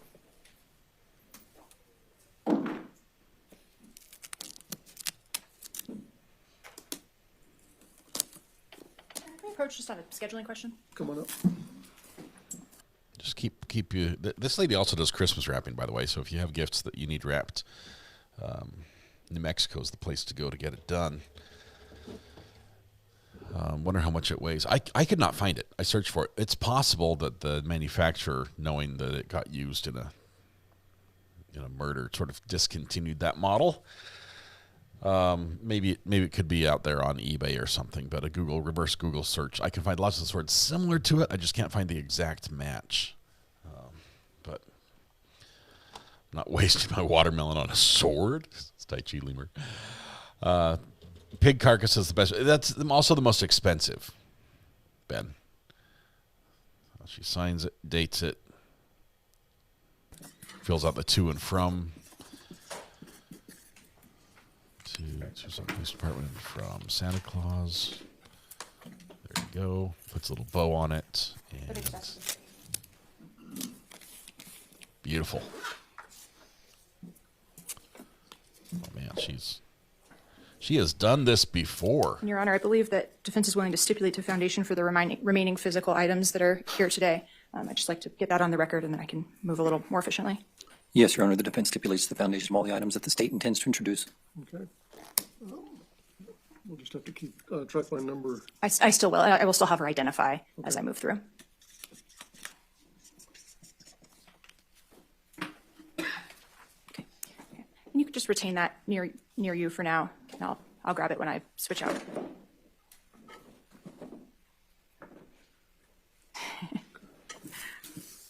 Officer Tuna, I'd now like to move to image 2591. Okay. Going back to the disc.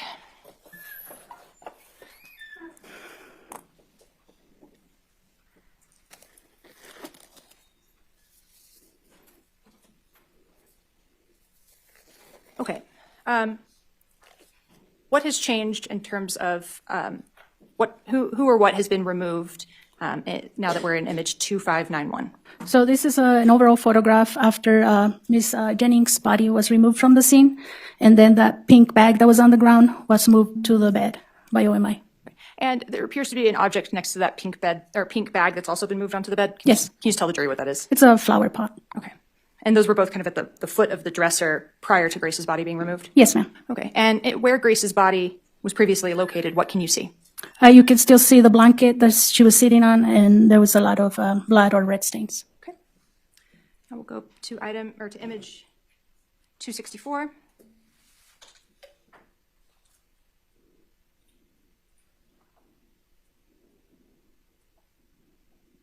It's a little glitchy when I go to the second monitor. Okay, image 264. What can you see here? So that's still an overall, but focusing on the area where she was located. Okay. Image 265. So that's markers M and L. There were pieces of hair that were, when they took her out of the garage, they fell off her body. Okay. Did that hair appear to be the same or different as the hair that you noted with evidence tag K? It's the same, dark in color and then some purple on it. Okay.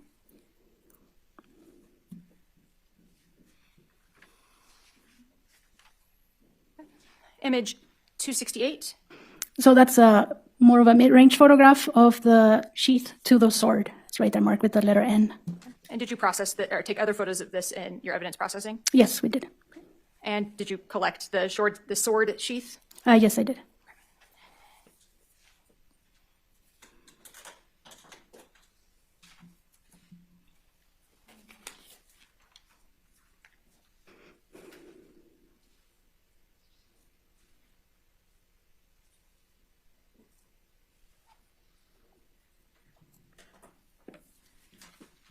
So the sword sheath was evidence tag or marker N as in Nancy, is that correct? Yes, ma'am. Okay. SFPD agency number 19, does that sound correct? Yes.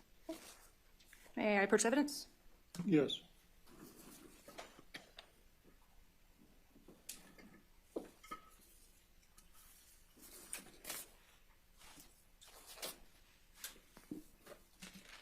Your Honor, may I approach the witness and ask her to identify a place on this object where I can place an exhibit sticker that won't interfere with her opening the item if and when it's admitted?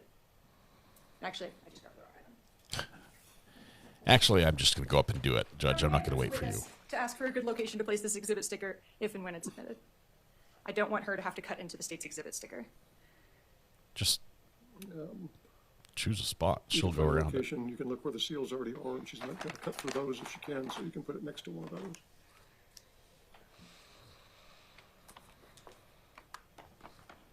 Sounds like this is the sheath, Come on up. sword sheath. I'm handing you what's been marked as 61 and labeled as the sheath of the sword.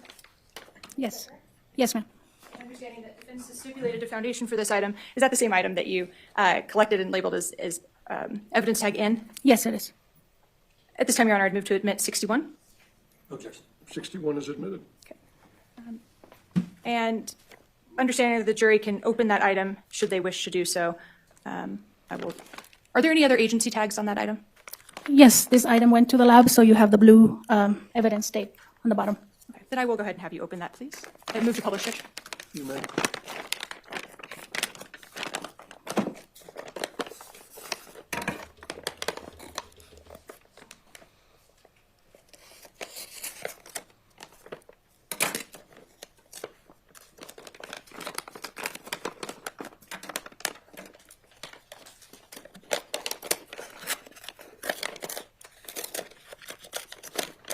The camera needs to turn autofocus off. Keeps focusing on the microphones instead of what she's doing. That's not blood. That's a label, a little red sticker on it. Just tear it. Just tear it. We're not going to reuse this one.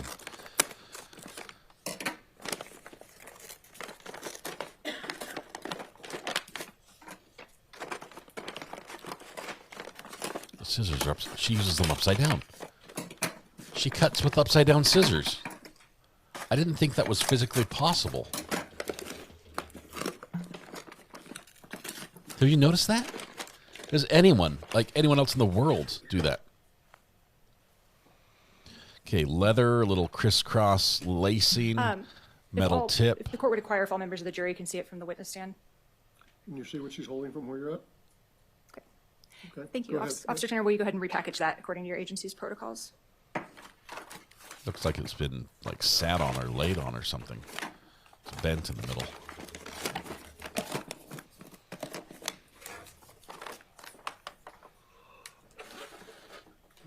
What brand of evidence tape is that? It's got like a alligator or a dinosaur on it or something. Oh, yeah, now you're going to have to throw it away. It's all stuck to itself. Oh, she made it work. Made it work.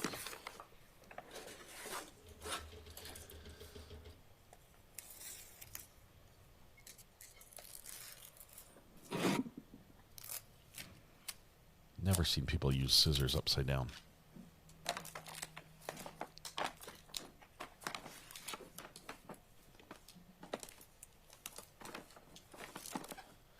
Sticky tape and latex gloves, the mark of a true professional.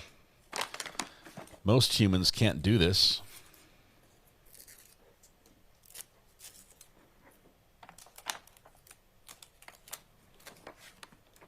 This is something we want to watch. We never get to see this before.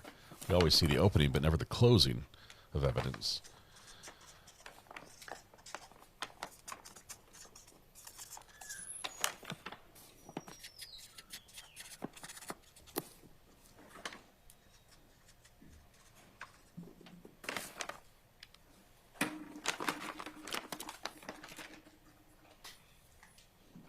All right, Ms. Murphy.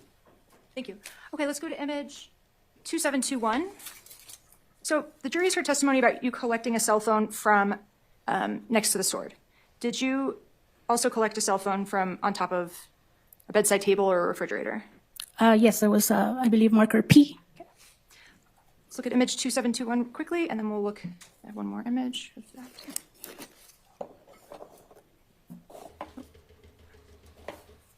All right, so glitchy when I go to the second monitor. Okay. Where in image 2721 can you see the item that you designated as marker P? Okay. It's right there. Great. Now, Making sure we went to clear. Going to image Oh, Reese's. 273. I see Reese's. I don't want to eat them anymore, but Can you see that cell phone in a little more detail? Or in a little closer view? Yes. Okay, and can you just describe for the jury some of the other items that are on this bedside table or refrigerator? There's some, like an ashtray, a cup, some Q-tips, cigarettes.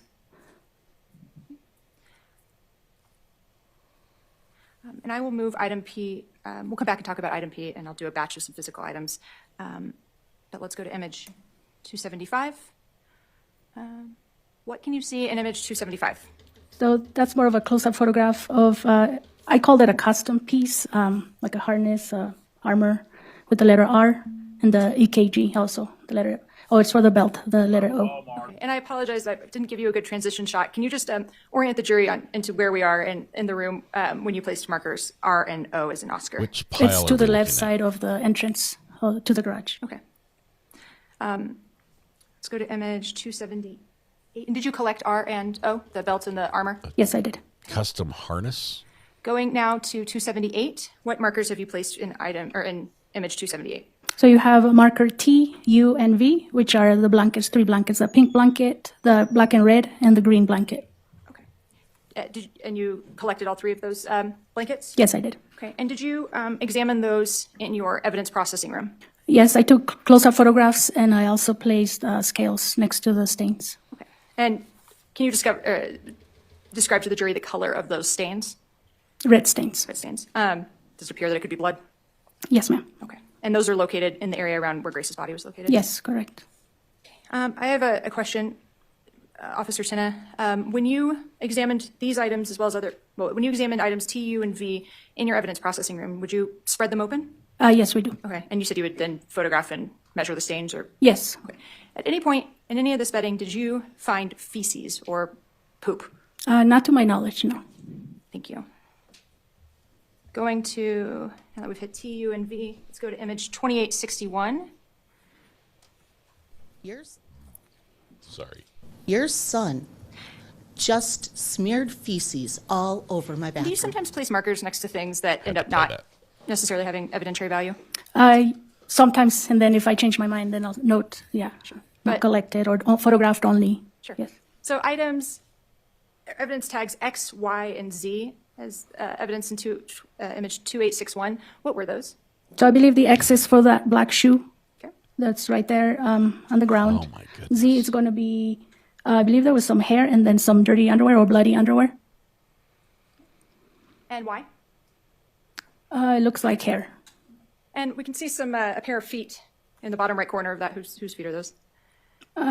Those could be Jared Alita's feet. Yeah. And you mentioned earlier that when you guys are in a crime scene, you place like booty covers on? Yes, ma'am. Okay, can we see those in that picture? Yes. All right, thank you. Going now to image 290.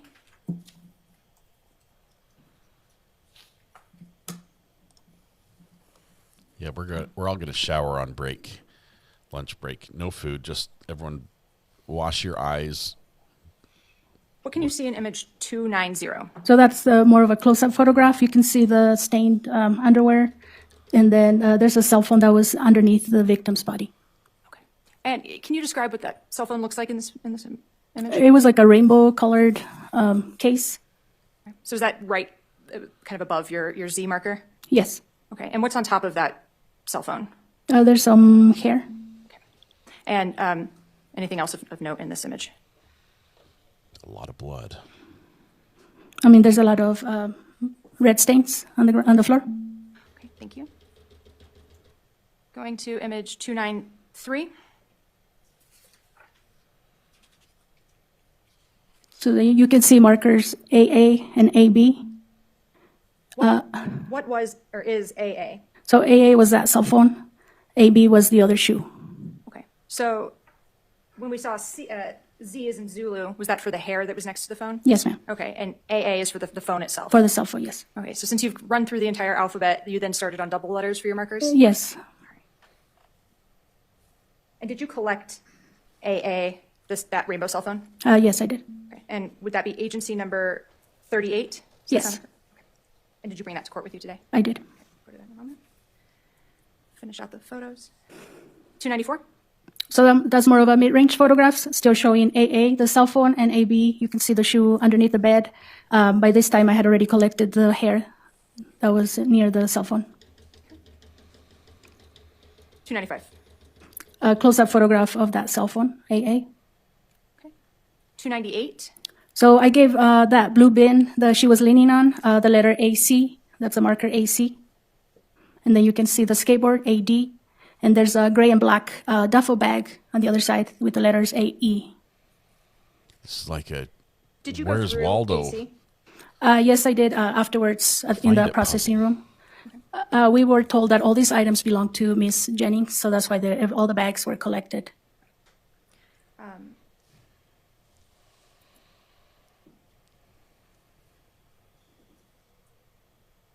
Thank you. Let's go to image 303. That's a mid-range photograph of a blanket with the letter AG. All right. And so that red blanket was AG? Yes, ma'am. And same question, when you, as I asked earlier, when you took this for evidence processing, did you stretch it out? Yes, I did. Okay. And did you see any staining on it? Yes. Okay. Did you photograph the staining? Yes. Did you observe feces, or also known as poop, on that bedding at all? Not that I can recall, no. Okay. Just the red stains. Hang on. Feces and poop are the same? 306? That's more of an overall photograph. You can still see item AG, Also AH, known as. and AI. What was AI? So AI was not collected afterwards. It was intended to be for the fitted sheet. Later, I gave it a AS number. Okay. What's that blue square kind of in the middle of the bed? It's a heating pad. A heating pad? Yes. Okay. And just just above that blue square, the heating pad is a kind of a white item. Do you recall what that small white item was? I believe it's a vape, maybe. Okay. I can't see it from here. Just. I'm guessing there was poop there because You'll you've probably asked have a twice closer. now about it. And now I'm thinking about it. And I'm pretty sure she's going to ask a third Image time. 307. Can you direct the jury where we are in this image? So that's more of a close-up photograph of item AH. So you can see that small. It almost looks like a sword, but it's like a dagger. It's a dagger. And for AH, did you collect it? Yes, I did. Okay. Does SFPD evidence number 66 sound correct? Yes.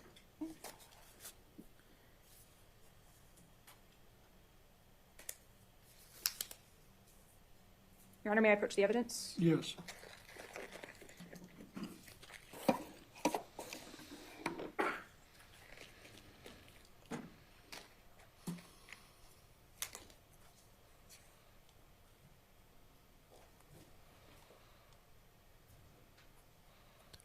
Have you seen a litter box in this? In any of the pictures yet? I haven't Going to heard it place described. Exhibit sticker 62 on this item. May I approach the witness? Yes. Officer 10, I'm going to hand you what's been marked as State's Exhibit 62, labeled as AH dagger. Can you identify that item, or look at that item and tell me if you recognize it? Yes, I This is- did no, put this the is a AH live dagger, trial. and then I have our file on queue evidence tag here, We're just a day and a half or behind. barcode. And is that the same dagger that we can see in image 307? Yes, ma'am. Okay. And understanding that defense is stipulated to the foundation for this item, I'd move to admit State's Exhibit 62. No objection, Your Honor. 62 is admitted. Are there any other agency stickers other than yours? Yes, ma'am. It has the blue seal from the forensic lab on the bottom. All right, thank you. Move to publish this item, Your Honor, and allow the witness to open this one. Go ahead. She's going to use the scissors upside down or incorrectly. What brand of scissors are those?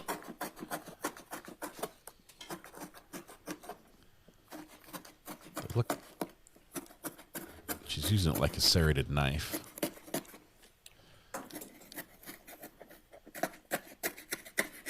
Those are not Ginger shears for sure.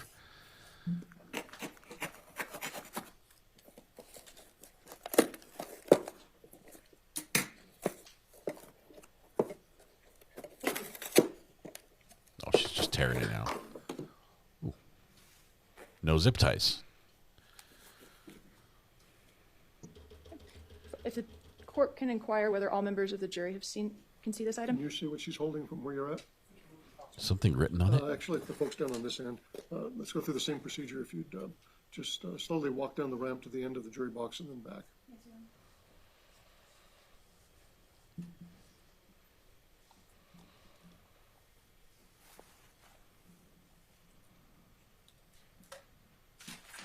Looks like there's writing on the tip of the dagger sheath.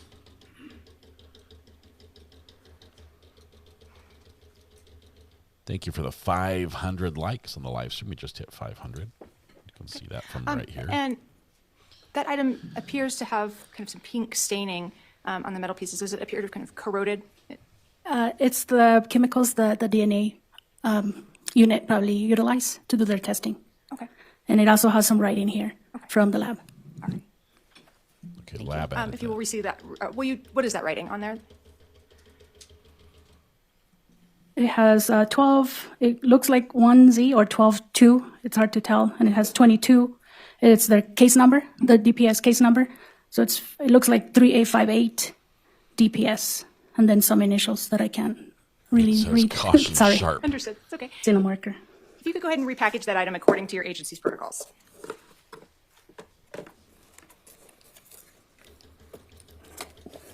This is the child that keeps gifting packages. Maybe we approach real quick. Yes, come on. Wrapped up. The tape's only single-sided, but has 2 strands of protective peel-off plastic paper. So she peels off one side. We're going to take about a 5-minute bathroom break, ladies and gentlemen. If you would go with the bailiff, please. All right. All right, we're going to skip through the bathroom break. Somebody has to run. We're off the record. Off the record. All right.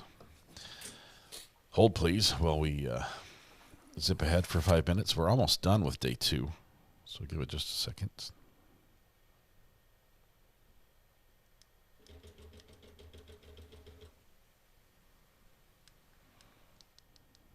Still waiting for the jury. Still off the record. Thank you, Judge. All right. Here we go.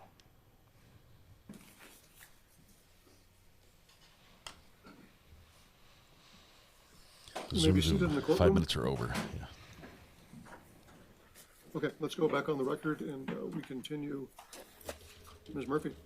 Thank you, Judge. All right. Officer Tuna, we have 7 more images for the crime scene portion.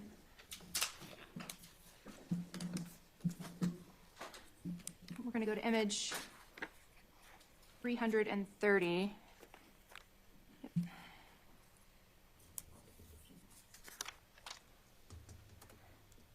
Okay. What's depicted in 330? So you can see item 80. It's that red backpack. Okay. Did you open that backpack after you seized it? Yes, in the processing room. Okay. And when you processed it, based on the items that were inside, were you able to determine whose backpack that was? Yes. Whose? There was some medication with the name of Miss Jennings. Okay. Image 334? It's just an overall photograph of the fitted sheet on the mattress. Okay. Based on this photograph, and then did you do a more detailed review at evidence processing? Yes, I took close-up photographs. Okay. And did you also inspect this item during the evidence view in March? Yes, I did. Okay. And based on that, did you at any point observe any feces in this item? No, I did not. There were some dark stains, but they didn't look like feces. Okay. And then there's some red-brown staining. Didn't look like poop to me. Okay.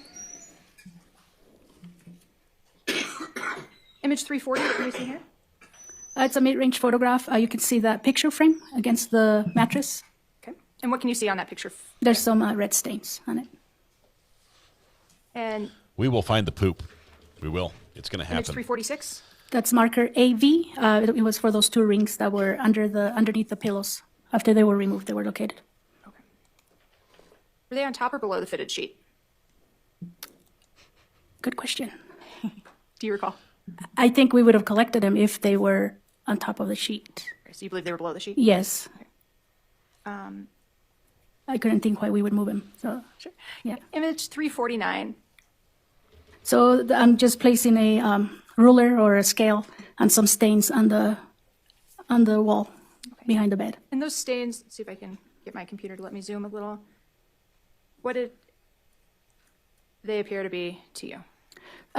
When you go to, I guess we can say, a black pattern analysis class, they teach you the different patterns that you might encounter at a scene. For me, those look more like cast-off stains Cast-off stain is created when someone swings an object or a weapon, if it's stained with blood or soaked, and the droplets get thrown onto a surface. Thank you. Okay. Going to image That was violent.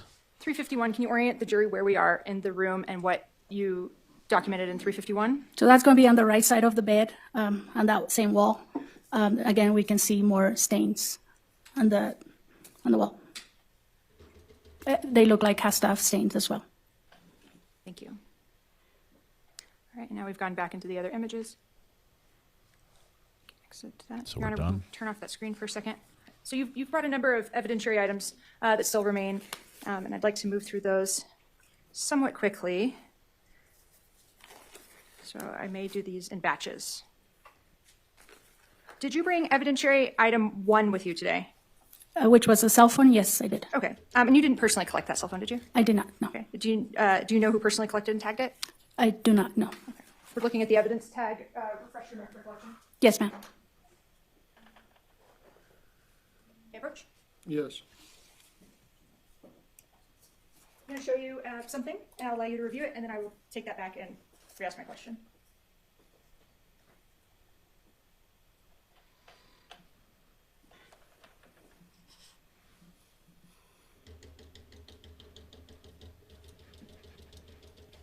So, happy recollection sound. as to who originally collected and tagged item 1 into evidence? Yes, ma'am.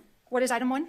Item 1 is a cell phone collected by Detective Ornelas. Cesar Ornelas? Cesar Ornelas, yes. Did you bring that item to court with you? I did. Has it stayed in your custody and control? Yes. And are you aware of whether this item was subsequently tested? I do not know, ma'am. I don't have that knowledge. May I approach your Honor? You may. And Handy, what's marked as State's Exhibit 63? What is 63? 63 is a black cell phone located by, collected by Cesar Ornelas, item 1. Understanding the defense is stipulated to the foundation. Move to admit State 63, Your Honor?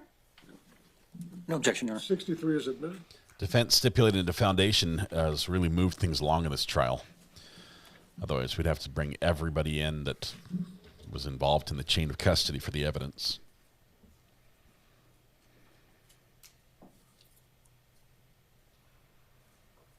You discussed collecting item 38, which you labeled as AA, which is the cell phone underneath the body. Is that correct? Correct. Did you bring that item to court with you today? I did.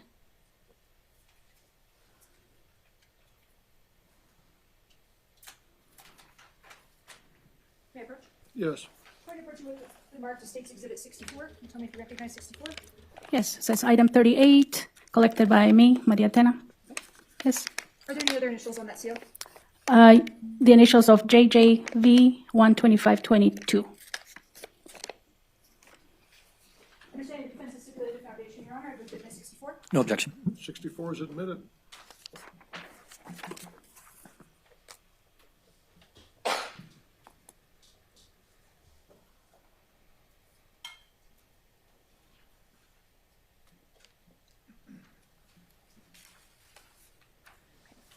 Got to make a Let's call. talk about to some of the other Apple. items that you collected from the scene. Just a minute. We saw in the photos some pillows with different colored pillowcases on them. Do you Yes. recall those items? Yes, I do.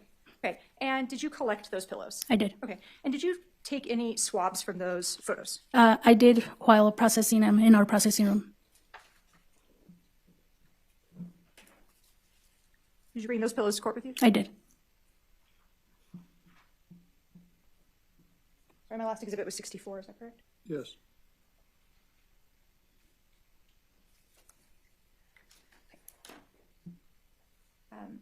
Was that pillow designated AQ with the evidence tag 89? Yes, AQ and AR. That were the two pillows? Yes, ma'am. Was AQ2 and evidence tag 91 also a pillow you collected? Yes. Okay. And you ultimately also took swabs from those pillows? Yes, I did.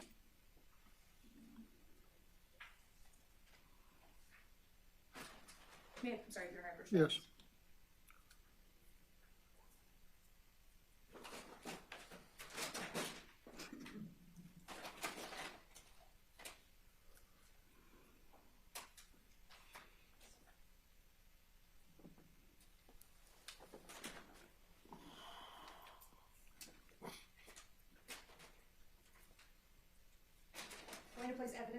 State's Exhibit sticker 65 on item 89, 66 on item 91, and 67 on item 93. May I approach the witness? Yes.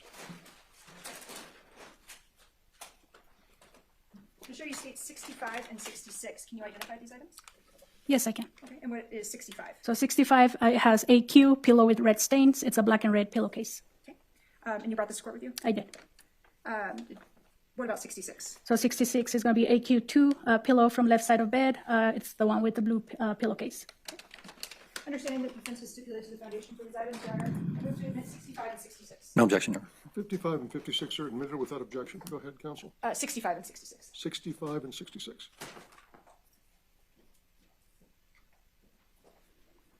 Let me show you what's been marked as states 67. Item 93, evidentiary tag AR. Do you recognize this? Yes, ma'am. What is it? So it's item AR, the black and red pillowcase with red stains. Move to admit, understanding the defense has stipulated to foundation, Your Honor, I move to admit state 67. No objection. Hold on a second. I have identified 65 as a black and red pillowcase. Can you identify the differentiating evidence label you gave to this pillow? So the difference was the one was located on the right. There were both a black and red and a blue. And then on the other side, on the right side, was also a black and red and a blue pillowcase. Okay. And this one is, you said AB? AR. AR, okay. Without objection, 67 is admitted. And with all of these, Your Honor, I'm not going to move to publish. They do contain biohazard material, and the jury can view them if they wish. Okay.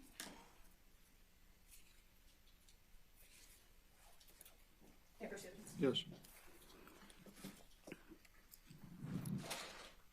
You saw that fitted sheet with red stains, and you said you collected that. Is that correct? I did, yes. May I approach? Yes. I'm going to show you what's been marked as State's Exhibit 68. Can you identify? Yes, ma'am. So it's item AS, fitted sheet with stains. This is that red and white kind of floral one? Yes. And you did not observe any feces or poop on this I one? did not know. Understanding the defense is stipulated to the foundation for this item, Your Honor, I move for admission of State 68. No objection, Your Honor. 68 is admitted.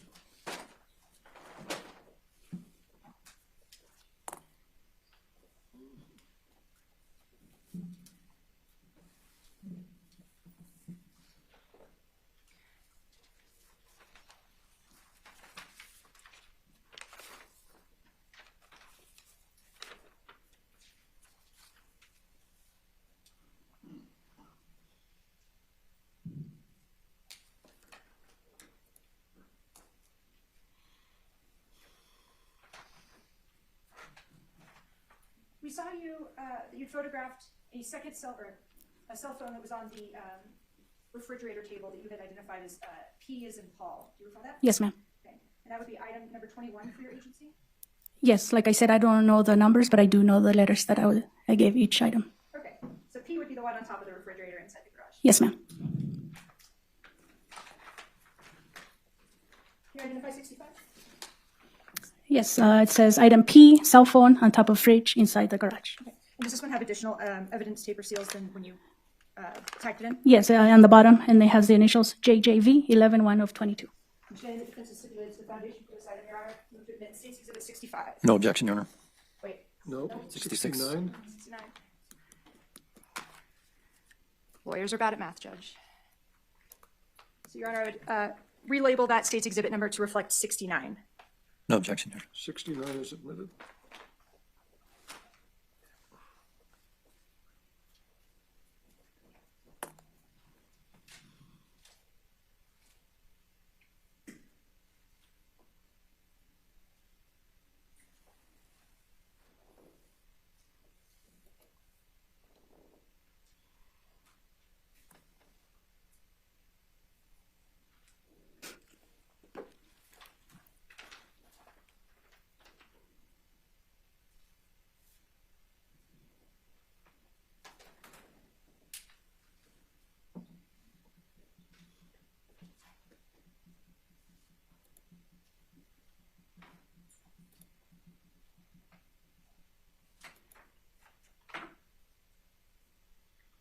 We saw two rings that were on the bed underneath or near, or you said you believe to be have been underneath that fitted sheet. Do you remember that? Yes.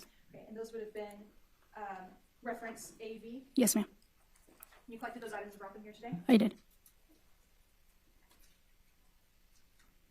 just place State's Exhibit 70, sticker 70 on that item. Mr. Chairman. Thank you.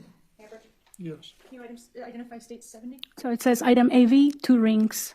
And these are the 2 rings that you photographed and collected? Yes, ma'am. Understand the defense is the foundation for this item, Your Honor. I move to admit State 70. No objection. 70 is admitted. Just a few more items, Your Honor.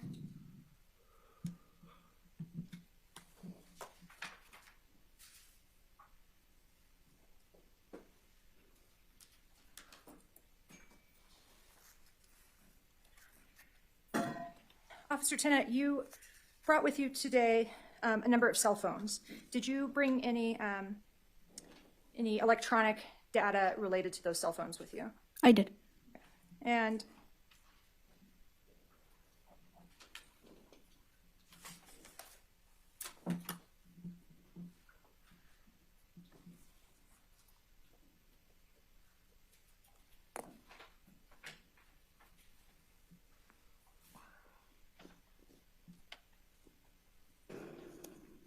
going to place exhibit stickers on item 121, that's going to be 71, item 122, which will be 72, and item 124, which will be 73.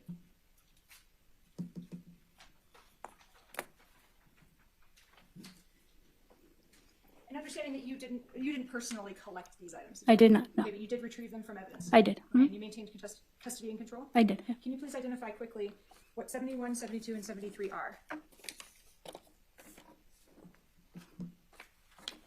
71 is item 121, and it says cell phone extraction data from item 1, cell phone number 1, and collected by Ryan Romero. 72? 72, it's item 122, US drive containing data extracted from item 38, collected by Ryan Romero. Okay. And then 73 is USB data from cell phone. It's item 124, collected by Jared Alide. Understanding that defense is stipulated to the foundation for these items, pending additional foundation proof of witnesses who completed these extractions. I move to conditionally admit 71, 72, and 73. No objection to the conditions thing. 71, 72, and 73 are conditionally received into evidence. Which I need to complete the circle. Yes, Judge.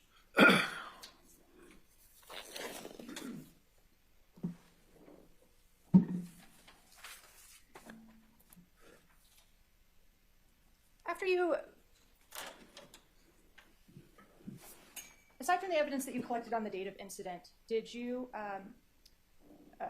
collect yourself any other swabs from individuals? I did. Can you describe what that means to the jury? So I collected oral DNA standards from 2 individuals, and that was on November 1st. So what it means, oral DNA standards is collecting a sample or a swab from inside a person's cheek. We try to do one from the right side, one from the left side. And we just swab the inside of the cheek for a few seconds, I guess, as long as you have enough of a sample to test. After collecting the swab, it goes into a glassine envelope, which is a small envelope. And then we fold that envelope and it goes into a manila envelope. Under what authority did you collect DNA swabs from the 2 individuals in this case? In this case, it was a search warrant, so the execution of a search warrant. And who were the 2 individuals in this case that you collected known DNA standards from, that you personally swabbed their mouths? So it was from Ms. Kiara McCauley and then Mr. Isaac Apodaca. Mr. Apodaca present in the courtroom today. Yes. Can you please point to him and identify him by what he's wearing? Don't point. He looks like a Don't blue point. or navy blue jacket, Wave. blue shirt, sitting right there. Your Honor, can the record reflect that Officer Tennant identified the defendant? She has. Okay. Did you follow the standard operating procedures for the collection of these items for your agency? I did. Okay. And did you tag them into evidence? I did. Okay. Your Honor, may I approach the witness with State 74 and 75? Yes. First, I'm going to hand you State 74. What is State 74? Item 74, it says it's item 42 for me, so it's oral DNA standard from Isaac Apodaca, date of birth 12/1996. Okay. And that is one of the swabs that you collected from Mr. Apodaca's mouth? Yes, ma'am. Are there any other agency seals? So we have the green seal on the bottom. That's from the DPS, the forensic lab. Okay. So that means that was sent for additional testing? Yes, ma'am. And we have their barcode on the back. Other than those seals, does that appear to have been altered or tampered in any way? No, ma'am. Move to admit 74, Your Honor. Any objection? No objection, Your Honor. 74 is admitted. While you put your gloves on, I'll just set this in front of you. This is State 75. Can you identify what State 75 is? So it's item 39 for me. It's oral DNA standard from Kiara McCauley, date of birth 12/4/2002. Any other agency seals on that envelope? It has that green seal on the bottom from the forensic lab. Other than the additional seal, does that item appear to have been tampered with or altered in any way? No, ma'am. Okay, and you brought that to court with you? I did. Move to admit state 75. No objection. 75 is admitted.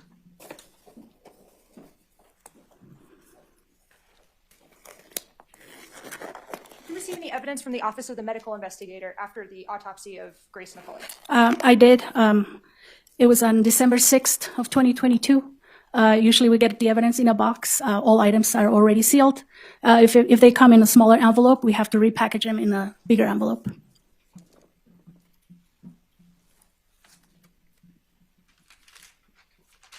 Placing evidence stickers on SFPD items 128, 129, and 130.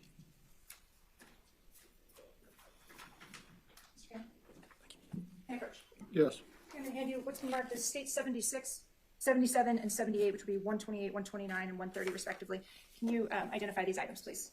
So item 128 is the FTA blood spot card. It's almost like a standard for the victim, and it came from OMI, the Office of the Medical Investigator. Okay. Are there any other agency seals on that item? So we have the DPS forensic lab seal here. Okay. Other than the additional seal, does that item appear to have been tampered with or altered in any way? No, ma'am. Move to admit state 76, Your Honor. No objection, Your Honor. 76 is admitted.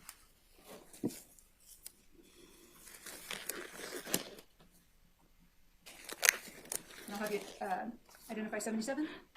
Exhibit 77, it's our item 129. So they're fingernail clippings with clippers, and this from the left hand of Ms. Jennings. This one we received from the Office of the Medical Investigator. Are there any other agency seals on that item? We have the DPS forensic lab sealed on the bottom and their barcode. And you tagged all three of these items in after receiving them from the Office of the Medical Investigator? I did, yes. Okay. Does that, other than the additional agency seal, appear to have been altered or tampered with in any way? No, ma'am. Move to admit state 77, the fingernail clippings from left hand. No objection, Your Honor. 77 is admitted. Okay. States 78, Ms. Tenna, if you'll identify those. So exhibit 78, it's our item number 130, fingernail clippings with clippers from right hand of Ms. Jennings. Again, we received this from the Office of the Medical Investigator. Are there any other agency seals? The green evidence seal from DPS, the forensic lab. Other than those seals, does that item appear to have been altered or tampered with in any way? No, ma'am. Okay. Move to admit states 78. No objection, Your Honor. 78 is admitted.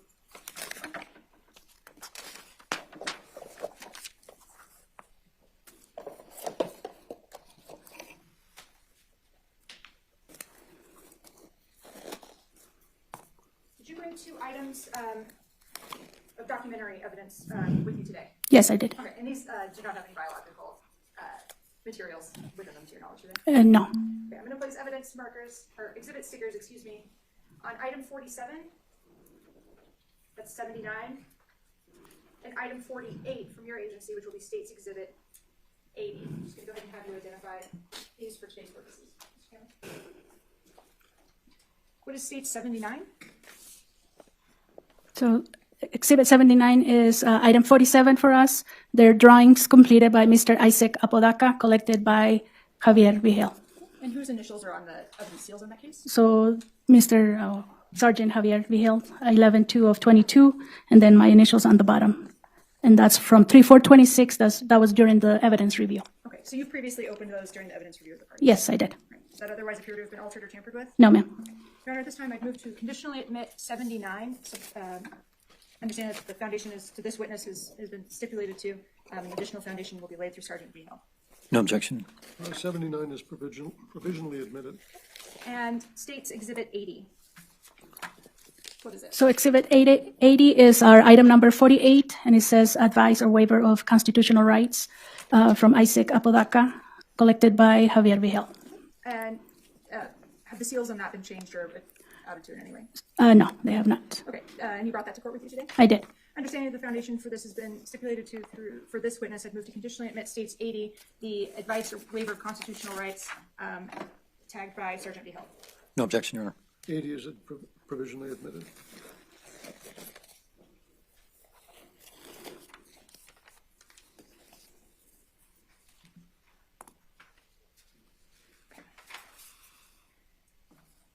So we've talked a fair amount about you doing some evidence processing in this case and taking some pictures at your evidence processing room at the Santa Fe Police Department? Yes, ma'am. When you took those photos, what did you do with the photos? All the photographs were uploaded to the Accent server. Did you alter or tamper the photographs of the items from evidence processing? And Judge, we're not publishing right now, right? No. Okay. Just want to make sure before I go to the items that you photographed when you processed some of the evidence. Did you alter those photographs in any way? I think I just asked that. I did not, no. Okay. And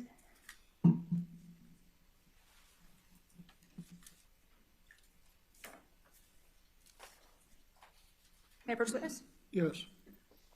I'm showing you, Officer Tino, what's been marked as States Exhibit 81. Do you recognize States 81? Yes, ma'am. What is States 81? So it's a CD with 8 photos. You can see my signature and the date, today's date. Okay, and what is contained on States Exhibit 81? I believe they're close-up photographs of some of the items collected. How many photographs are on here? 8. 8, okay. And do you recall what is depicted in these 8 photographs? I do not know. But you said they're items from evidence processing? Yes. And there's 8 of them? Yeah. Did you view this disc? I did, yeah. Okay, and is that your signature? It is, yes. Are the items on here a fair and accurate depiction of, or the images on here a fair and accurate depiction of the items that you did close-up photographs of? Yes, ma'am. Okay. Your Honor, at this time I'd move to admit States 81. Nothing further. Okay. 81 is admitted.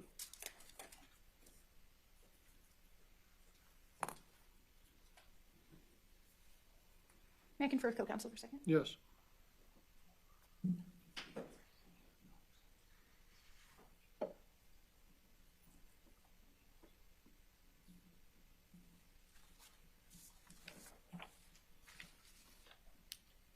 Your Honor, I do not need to publish these 8 items at this time. Okay.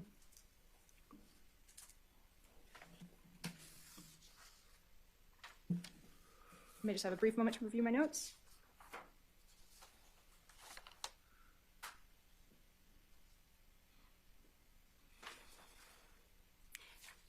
Did you have any other involvement in this case? I took several items to the lab for analysis. Okay. When you would transport the items to the lab for analysis, did you maintain custody and control of those items? I did. Okay. And are those the items that would have been tested for DNA? DNA and fingerprints, yes. And fingerprints. Okay. Yes. So anything that was tested for DNA or latent, you were the member of the chain of custody that transported from the SFPD evidence to the Department of Public Safety? Yes, ma'am. Okay. And did you follow all standard operating procedures for the transfer of those items? Yes. Okay.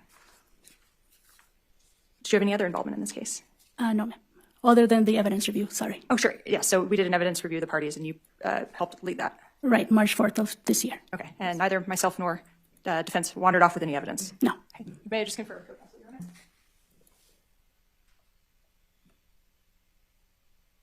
Pretty sure I didn't just commit a felony. I believe that so I covers can't it at tell this you time. what We will just pass the happened, witness. Cross-examination, counsel. but pass the witness, cross-examination. Here we go. Okay. Are you sure you didn't find any poop? Is that the question they're going to ask?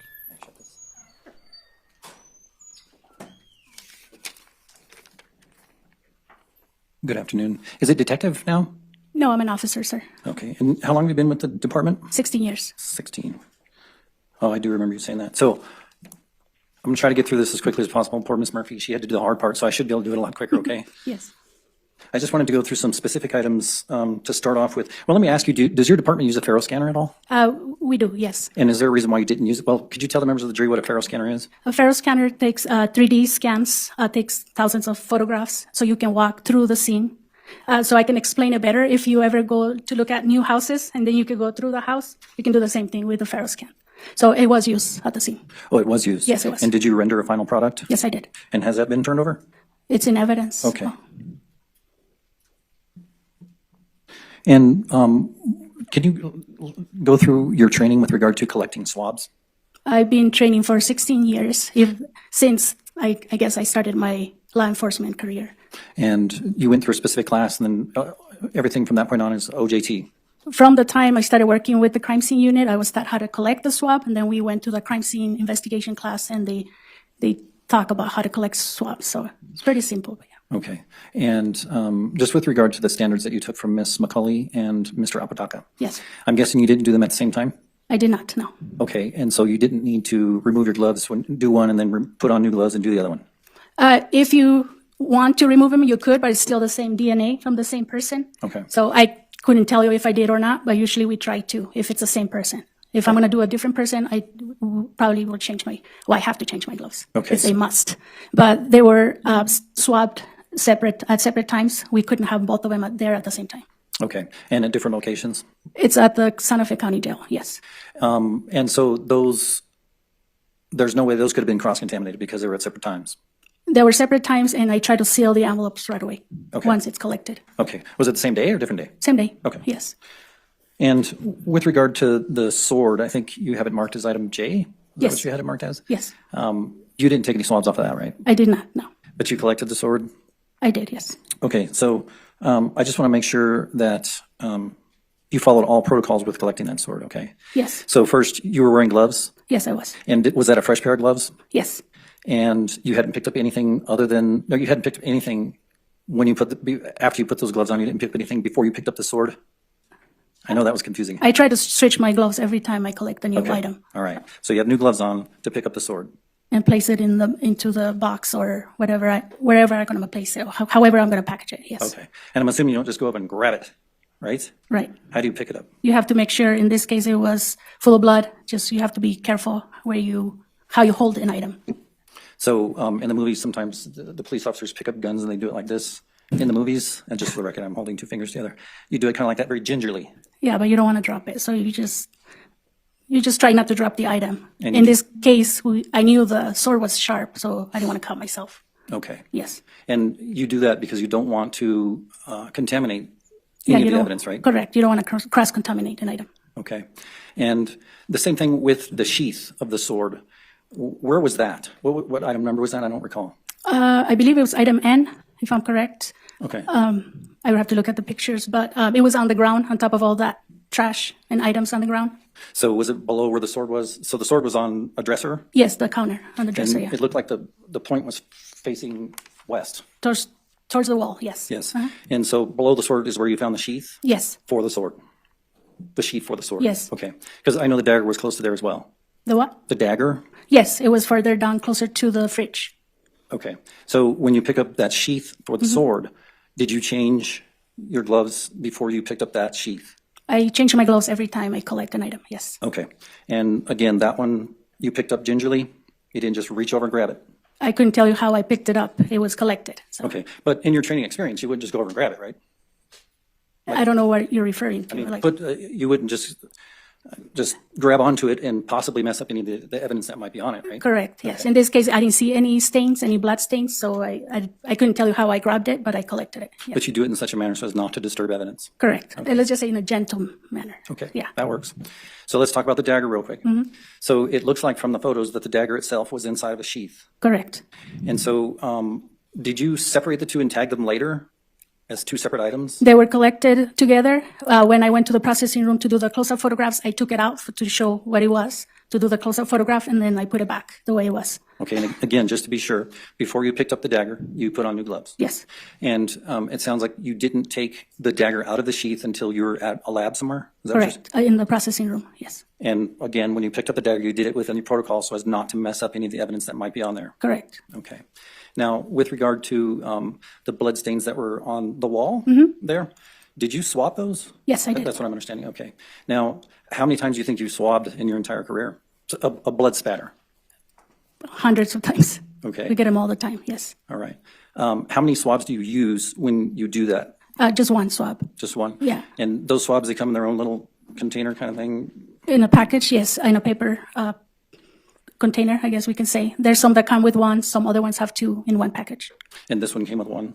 I couldn't tell you. I can't remember that. Yeah. But it's sealed? It's sealed, yes. It's a sterile swab. Okay. So when you bring it into the garage, it's sealed? You Yes. don't unseal it until you're about to use it? Yes. And you use fresh gloves when you collect that blood? Correct. And what did you swab anything else in that room? I know I collected the two stains from there was two different cast-off stains, one by the bed and one to the right side of the bed. I can't remember collecting. Oh, there was the blood where the victim was laying or sitting.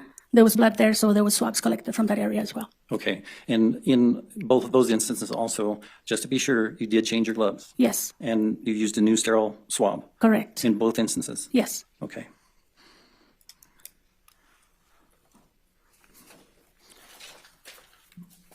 Now I'm just going to go through some specific questions that I had for you with regard to some of the items.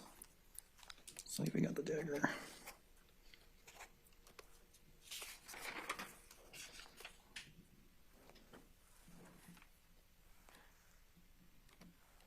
Now, I imagine you've been through a lot of crime scenes, right? Correct. And you've been through some crime scenes where there's been struggles, Yes. where you knew there was a struggle? Yes. So in this particular crime scene, did it look like there was a struggle to you? It was hard to tell because of all the items all throughout the room, the trash. And was that something that you specifically noted in your mind when you were there? Yeah, it was. There was a lot of trash, and then all the blankets were. There was some on the bed, some on the ground, or hanging off the bed. Well, could you tell us maybe what kind of things in an environment you look for that would indicate a struggle? Maybe furniture thrown around. In this case, it was hard to tell since everything was all over the place. And Yes. given the fact that everything, well, did you go into the main house? I did. And what was the environment like in the main house? It was in total disarray as well. There were boxes, clothing, trash everywhere. There was only like a pathway to get through the house to take when I was taking the photographs. And so was the main house more in more of a disarrayed state than the garage? I would say the garage was more of a disarray because of all the trash. It was hard to walk through that floor. There was trash going up my knees in some of the areas, so it was hard getting around. I had to do the ferro scan. It was hard for me to place the ferro scan, the scanner, because of all the trash. Sorry. Do you remember where you placed it? There was one by the entrance of the garage. I did another one afterwards, and then one from the back. So I had to make my way to the back and set the ferro scanner. Okay. Did you ferro scan the outside too? I did not, no. Okay.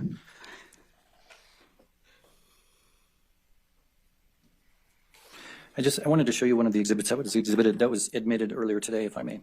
May I? Yes, what are you looking for?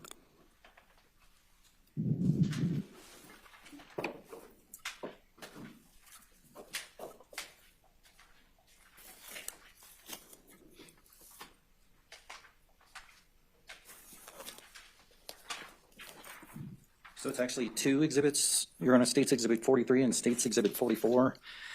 May I approach the witness? Yes. Can you just, Show counsel what you.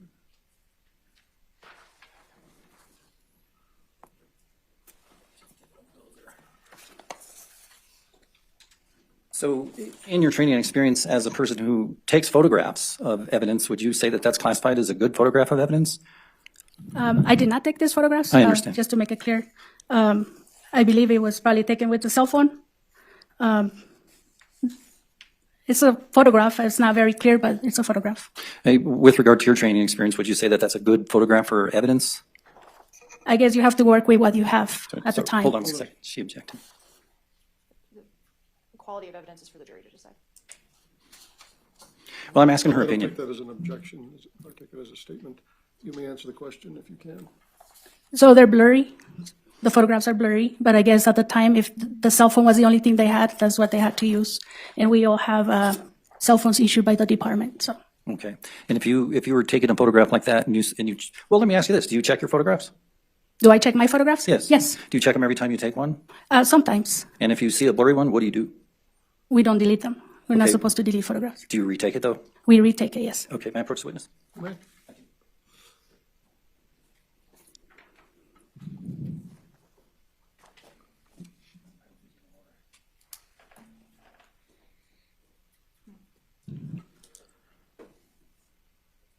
Sorry, half an hour on the phone with Apple support. Okay, and when you go in to collect evidence, it sounds like there's a very specific protocol you do. And I just want to make sure that I got that right. So you come in and you take an overall photograph. And then you take a close, this is before you put a marker down. Correct. And then you put a marker down, right? And then you take another photograph.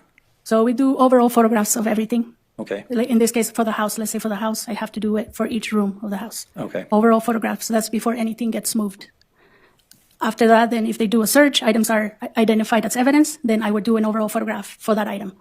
And then a mid-range, and then a close-up, and then put the marker down and identify that item. Okay, so it's photo, marker, photo, collect. Correct. Okay.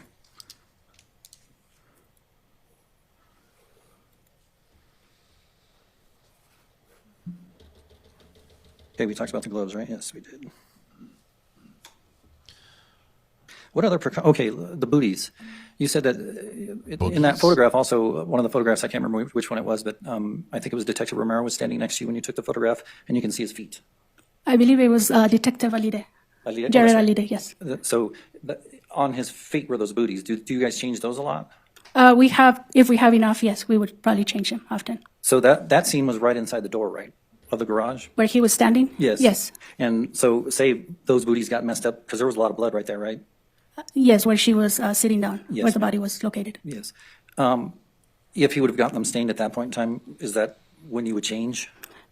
Usually, probably by this time, I had already collected swabs from where she was sitting down. So if he did step on that blood, I mean, if we had enough booties, then he would have changed his booties. Yeah. Gotcha, okay. And then guess was they he didn't also have wearing enough something booties. over him, over his clothing as well? Need more I didn't booty. notice that. No. Do you guys have something that you wear over your clothing? We have coveralls. I believe for this scene, we didn't have him with us, so we just used what we have at the time. Okay. Yes. And at the time you had gloves and booties? Yes. All right. And with regard to, it looks like you peeled layers of evidence back. You know, you pulled the pillows and then the blanket, right? Correct. And then you an pulled the onion. sheet. And then you have the mattress. So you go in that order to avoid cross-contamination as well, right? Yeah, and in another way, because I don't want to move, the items are on top of, let's say, the fitted sheet. I don't want to just take the sheet off and then I'm messing with the pillows. Okay. I don't want to move them out of place or get them out of place. All right. Now, when I'm cleaning my room, I just throw stuff. I'm guessing you don't do that. No. Okay. So when you pull the sheet off, you don't shake it out or That, anything sir, like is that. why you're No, single. we just try to, since there was nothing else, then I just try to grab the sheet and package it. Okay. When I'm cleaning my room, I just Now, throw when you stuff. take the evidence back and then put it on the brown pieces of paper, do you remember talking about that? Correct. You use a different piece of paper each time you need to repackage evidence? Is Yes. that what you said? Correct. Okay. And so did you have to do that with the sword in this case? Yes, with every item, we have to replace that piece of paper. Okay. So I just want to make sure you did it with the sword, right? And you did it with the sheath to the sword? Yes. And you did it with the dagger? Yes, And you did it with the sheath to the dagger? with every single item collected. Okay, Yes. thank you. Oh, and what about the table? Do you guys ever clean the table? We do. We have wipes and then a spray And to what, sanitize the tables. okay, you said wipes and a scrape? A spray? Spray. A sanitizer, yes. What is the chemical? Do you know? I do not know. And when you clean that surface with that chemical, do you do it before you put the paper down, or do you do it after you take a photo of every single piece of evidence, or you just do it once? We do it every time after we are done processing evidence. Okay. Yes. So you walk in, process all this 70 pieces of evidence or whatever we have here. You clean it first, you process it, and then you clean it again? Yes, to leave it ready for the next person for another, let's say if they're processing another scene, then it's ready for them because it's clean. Okay. And so would you say you're pretty confident that you didn't cross-contaminate any of the evidence in this case? Correct, yes. Well, it sounds like you were very thorough. I'm sorry, I can't read my own handwriting well. You're complimenting the collection of evidence by the prosecution, sir. Oh, you are the defense. dogs. I wanted to talk to the dogs. Talk to the dogs. Silly. rough, right? I wanted to talk about the dogs real quick. When you got there, those three animals were just in the yard, right? As far as I know, yes. I heard barking and I'm like, oh no, I'm not going in there because I'm terrified of dogs. Okay, So well, I'm like, I don't I'm not blame going to go in there. So after animal control came out, animal control came out and got the dogs, right? Yes, And you said that took about an hour. correct. And after they removed the dogs from the property, you went in? They didn't remove them from the property. They were secure in a little corral in a little area. Okay, And you can see them on one of my pictures. okay. And so that's when you go in? I started taking my overall photographs. And was the garage door still open or was it shut? It was closed, yes. So, okay, so somebody did shut it to protect it? Yes. And do you know who did? No, I did not.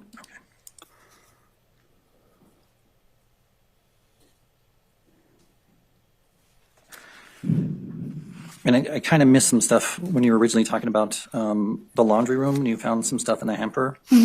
The blue sweater was item A, right? Yes. Item B was the black pants. Correct. Now, I don't think I could find that picture, but were those pants inside out when you found them? They were, because I remember Detective Alide fixing them, putting them the right way for me to photograph them. Okay, so did you take a photo of them before Detective Alide fixed them? I took a photograph of the laundry basket before, but we're always recording, so you have it on video. Okay. Yes. And then he fixed them, and then you took And that the photograph that photographs. we saw? Correct. All right. And then item C was what? The red T-shirt, that was wet. Oh, that one that you displayed over the top? Correct. All right. And you didn't swab that? No, I did not. It was sent to the lab. Oh, and that's what the packaging said, Yes. that it was sent to lab. And then item D? Item D was a small towel that was located underneath the laundry basket. And did that have anything significant on it? Not to my knowledge, no. And was that all the items that was in that hamper? Yes. All right. And do you recall how much time was left on the washing machine, if you know? No, I do not know. Oh, here we go. A question I thought of. I know it had been a while since this crime was reported in the time you got there. So when you did collect those pants and that shirt, were they dry? Meaning the stains? The stains? Yes. So I believe the T-shirt was still wet, the red T-shirt? Okay. Yes. Was it on the bottom? Yes, because it was one of the last items collected, other than the small towel. Okay. So the blue sweater and the black pants were dry, the stains were dry? As far as I know, yes. Okay.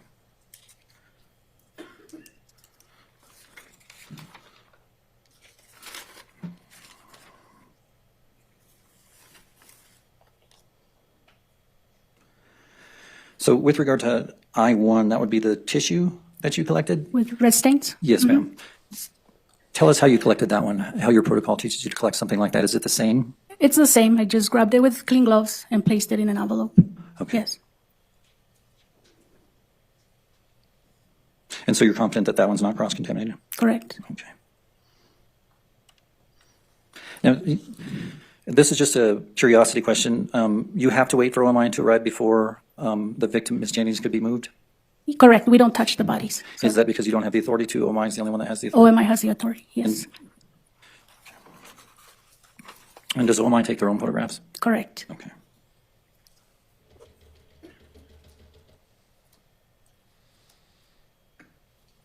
And you recall that red backpack having items that belong to Ms. Jennings? Correct.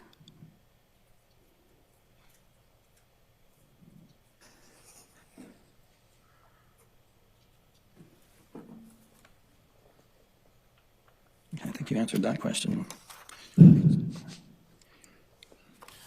Yep, you And just nailed that one one. Yes.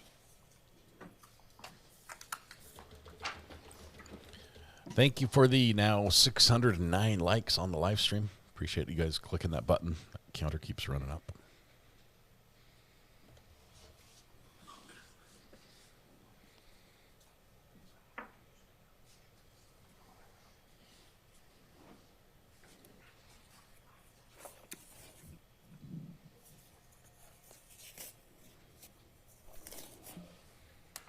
I want to go back to the washer again. I just want to make sure that we're all understanding this correctly, because I don't know if I was exactly clear. When I'm talking about stuff that's still wet with regard to item A, the sweater, Okay. we're not talking about wet from water, are we? They had some stains, red stains? Is Yeah. that what you're talking about? Yeah, those were dry, actually. They right? were pretty dry, yeah. Okay, and the rest of the sweater itself was dry as well? As far as I remember, yes. So you don't think it had been through the wash?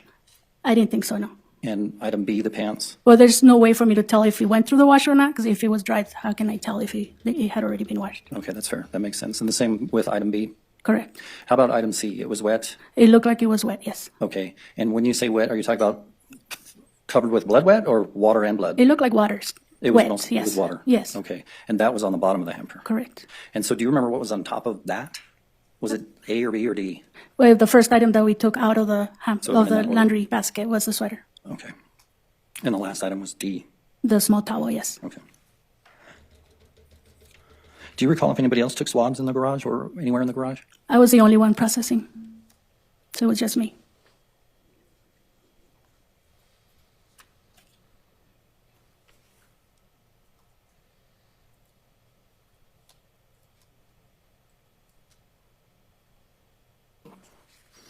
So just a real quick question. Do you teach since you're in the position that you're in, and you are the one who has to go out in the field and collect evidence? Correct. Do you teach the officers in the academy how to approach scenes, how to avoid messing up a scene for you? We have taught our own officers, yes. We put up some classes, even for the Citizens Academy. Okay. And for our own, for our newer crime scene techs, we do teach them how to process scenes. Okay. So the officers that entered into that scene have that kind of training so that they don't mess up evidence? For the most part, yes. Okay. It's just not as thorough as yours. I just know that when I went to the academy, I did have a small class of how to process a scene, so I did have that.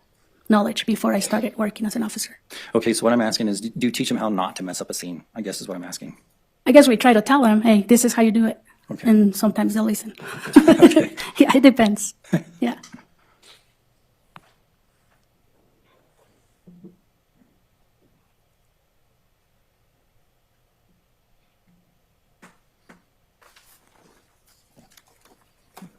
Thank you, Your Honor. I have no further witnesses. Thank you. Thank you. Your approach, please. All right, they're going to approach for a little bit. The judge is going to figure out what the schedule looks like going forward, and I can tell you we are pretty much done with day 2. Let's see. Collected that were There's a little more rebuttal or redirect. There we go. This is a fun witness. Although I did not hear her find any poop. She got asked a lot about it. Did she not find it?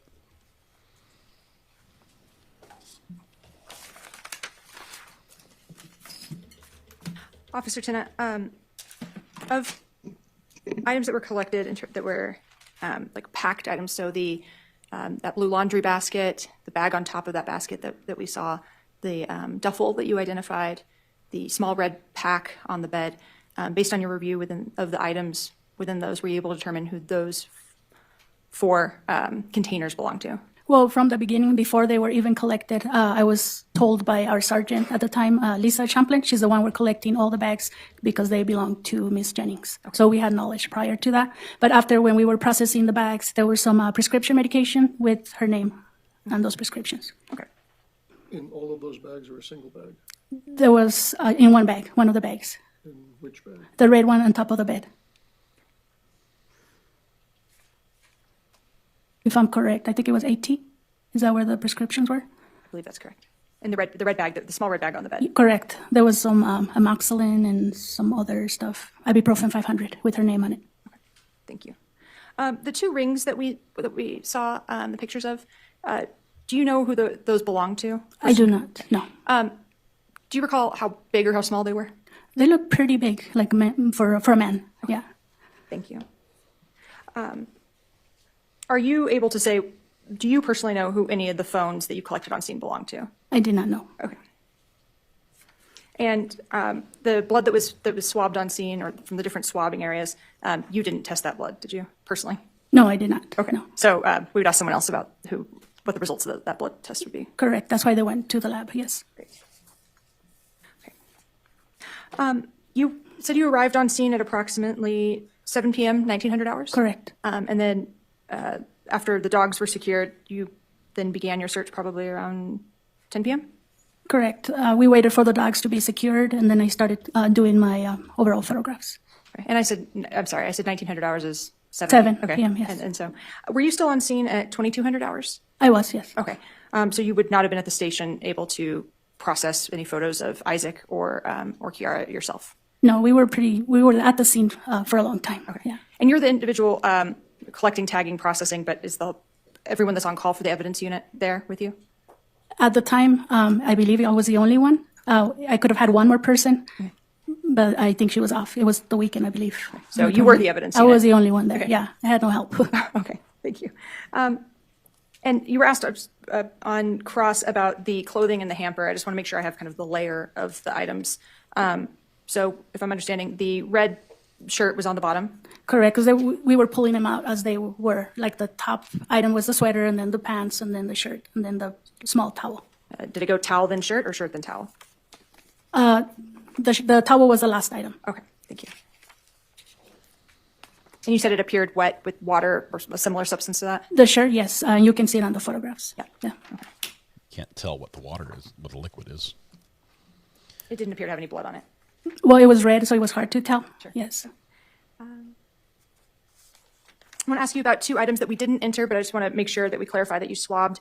The red fitted sheet, did you collect AS1, a swab from that sheet? I did, yes. Okay, and one of the pillows, did you collect a blood swab labeled AR1 from the AR corresponding item? I did, yes. Okay, and were those 2 of the items that were sent to the lab? Correct. Okay. Did you find any evidence of hard drugs in the garage? By that I mean anything other than marijuana? That's the only thing we found, green leafy substance. Okay. And sure. Where did you locate a green leafy substance? It was in one of the bags. I believe it was the floral bag. The floral bag? Yes. Okay. So One of the bags that maybe had been identified as Grace's? Correct. Okay. But no little bit of methamphetamine, no weed. evidence of paraphernalia, like a crack pipe, for example? There was a smoking pipe. Okay. And then just green leafy substance. Okay. Only a green leafy substance in that pipe? Correct. The residue, yes. No other drugs or drug paraphernalia? Correct. It was a moment, weed Aaron. pipe, not a crack pipe. Okay, they're going to approach one more time. I think we're about done for day 2. We're going to start day 3. AE, let's start with AE. No, they're going back again. They're not done. Man.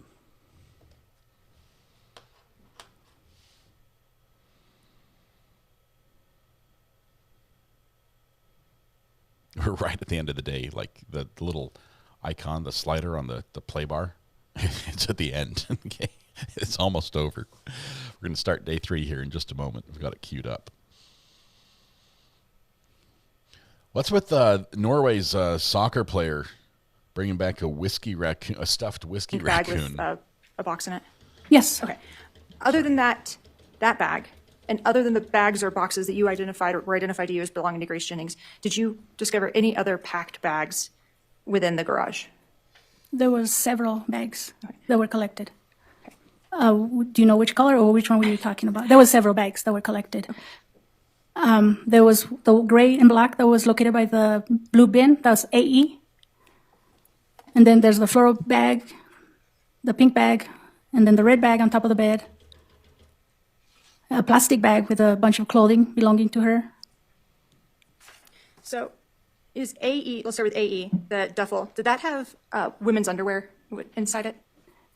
I'm trying to remember what it had. I know there was a cell phone in there, some clothing items, some personal items. I know there was one bag with underwear. I'm just trying to remember which bag So was that duffel identified as belonging to Grace Jennings? He's Yes. the goat. Was the floral bag identified as belonging to Grace Jennings? Correct. There was a social security card and a birth certificate belonging to her.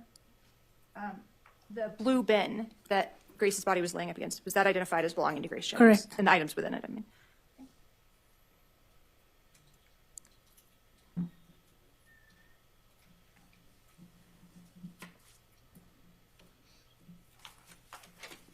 The orange backpack was identified as belonging to Grace Jennings, and that's the one that had the medication inside? AT, yes.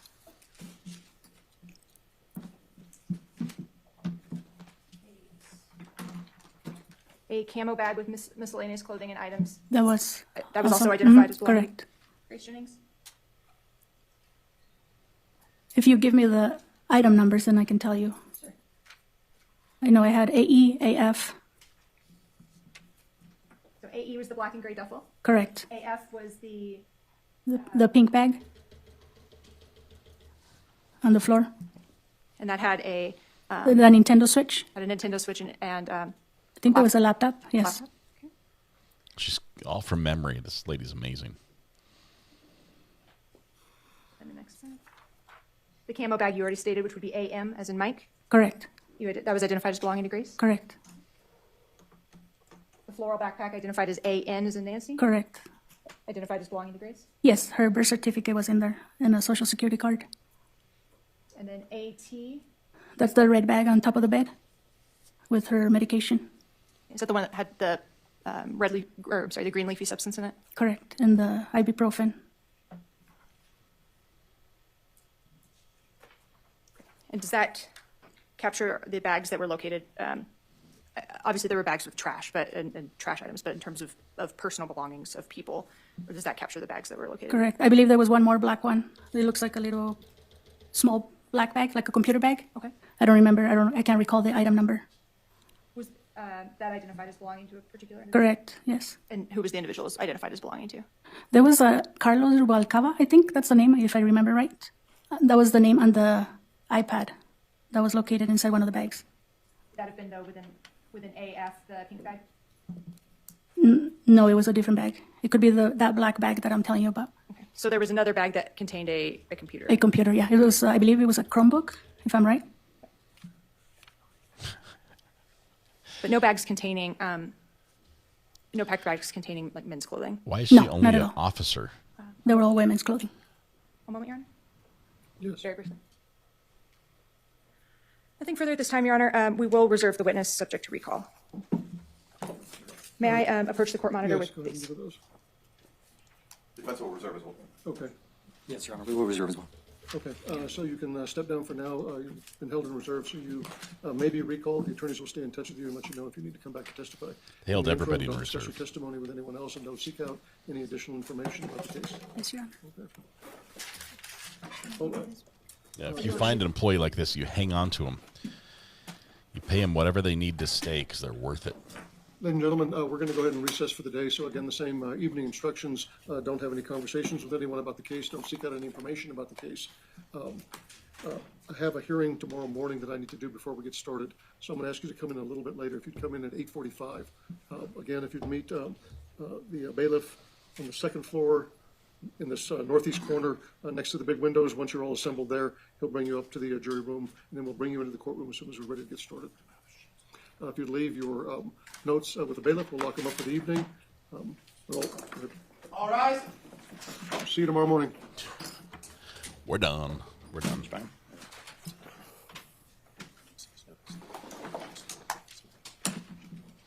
See if there's any discussion here that we need to follow at the end of the day before we jump on to day 3. Continue our speed watch. You can step down. We need to keep the exhibits. You can take your U-Haul. Take your U-Haul home with you. It's a lot lighter than when you came in. Yeah, I think so. And I didn't even make it. Not a We're going to sponsor. go ahead and recess for the day. Be here at 8:15. I think my hearing will probably take me about 5-10 minutes.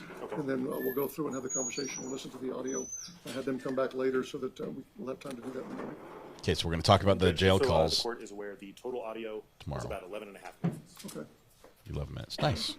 All right. So we'll bring you in. We need him dressed out by end up here about 8:20 in the morning. 8:20 it is. Okay. All right. Thank you all. See you, We're Judge. recessing off the Thank record. you. If you'll give him a minute, the bailiff's going to walk all of those through the lobby out. Yeah, Counsel, yeah. if you could just stay in the courtroom for a minute. Stay for what? Yeah, we're off the air. We're off. Okay. Okay. Hold up. Hey. Now we're going to go to day 3. I think that's this one. Just one The second. total audio is about 11 and a half minutes. I think that's it. Oh, that was day 2. Wait for it. So, Judge, just very briefly, Here we are in day if 3. the court and defense takes a look at the content of the conversations between the defendant and his mother, Linda Montoya, I think it's very obvious that they are relevant. Speak into the mic. Many of the conversations deal with either some of his initial conversations with Sergeant Vigil when he was being questioned at Santa Fe Police Department. Others are clearly part of a defense scheme. Others just Part of a defense scheme. So maybe a tactic or something that he is saying that he is actually saying. So he knows that the phone calls are recorded. I think there's a sign at the jail that says that there is the warning at the very beginning. And so one of those conversations or one of those things crank his audio. is him actually saying, for whoever's listening, this is what happened. There were some complaints about what could be heard in the background. Mr. Roybal from our office, he actually did his best to remove any of that background noise during the editing of those conversations down to the relevant seconds. You or manipulated minutes the audio? in some of those cases. And so really it sounds as if the fear is purely speculative at this point, Your Honor, that a lot of that fear from defense is that you can hear a jail cell close or anything like that. You can't. And honestly, Judge, there's a little bit of background noise. I feel that when listening to it, there's actually more background noise coming from Linda Montoya's side of the conversation than from the defendant's. So, Judge, they are relevant. The foundation's been laid. Just a quick aside on some case law. I don't have the number. I can look that up very, very quickly. But it was actually State of New Mexico versus Andrew Romero, which is an extremely high profile case out of Sandoval County. Door's so squeaky. Tried by now a district court judge in Albuquerque and one of the premier defense attorneys in the state, Mr. Clark. And in that case, on appeal, they talked quite a bit about some of those jail calls. The relevance was very clear, but the Supreme Court actually made a comment about some of the foundations when laying that, and it simply said, judges, that it was a particularly low bar because it's just voice recognition. That's what it comes down to, and the state has satisfied that foundation. I think looking at the edits that the state has provided, they are all relevant. There is nothing that is unfairly prejudicial in there. of course, there is going to be prejudicial material in there, Judge. That's called evidence. And it is, I think, the court's duty to sort of balance that, looking at the probative value versus the unfair prejudice, Judge. And the state has actually done with the number of hours, and there are hundreds of hours of jail phone calls that the state has listened to and edited down to essentially a little over 11 minutes. The state has really taken upon itself to make sure that there is nothing unfairly prejudicial in there, that it is just relevant evidence that the state really does feel that we are entitled to introduce in trial. Thank you. On behalf of Mr. Apodaca. And Judge, I don't want to keep honing in on the probative and prejudicial and basic rules of evidence here, but I mean, jail calls, we worked very hard, first of all, to dress them up. It's a jail call between Mr. Apodaca and his mom. Okay, that right there is going to raise up a red flag. Why would Ms. Montoya be recording her own son? Then we're also dealing with, I mean, the recording itself, where you can hear background noise, you can hear just a bunch of people in the background talking. I mean, I understand we listen to a lot more jail calls than the average person, but it still sounds like a jail call and I think a common person would believe that these are in fact jail calls when they hear all the background noise and all that. As I have proposed to the court, I think the best resolution here, if we are going to introduce these, is to just simply get these in through the detective. To say that the detective can testify to that these statements were made between Ms. Montoya and her son, we can leave it at that. But if we go into the calls, if they hear that, I think there's a strong likelihood that the jury will believe that these are jail calls, and it will negate everything that we've done. Is there a law that prohibits them from knowing that? I understand your concern is that they might use that information to, form some kind of opinion about your client, but this jury has already seen him taken into custody on the day of the incident. So they've already seen that video. They know he was in police custody. So following down that road, that thread. Well, even in police custody, but to hold somebody if they believe that he's been then sent to the jail, and then they could assume that he's been in jail pending this trial, and they'll think that there was I don't know if they know the terms of art, preventive detention and all that as far as New Mexico law is concerned, but they may then assume that he has been in custody pending trial since 2022 because somebody believed that he was a danger to the community. And that's my concern. I think that is going to, and then that goes into for them to know the truth. The rules of evidence regarding probative value being outweighed by prejudicial value, 402, 403, all of that. We're pulling up exact law right now in regards to knowing whether a defendant is in custody. But the whole purpose of this is to, I understand that the state wants to get in certain evidence, and I don't think that these messages are necessarily all that prejudicial to us. I mean, there could be some impeachment concerns here, but what we are really worried about is the jury understanding that he is in custody. Okay. I said yesterday that I wanted to listen to these in the form that they would be presented before I rule. While we're listening to these, I don't have a copy of the case that you cited in front of me, Mr. Long, so I need that. And then if there's a law that the defense wants to argue, I'll hear that as well. Go ahead, Mr. Long, if you want to play those. Yes. Just make sure Judge. I'm not doing the...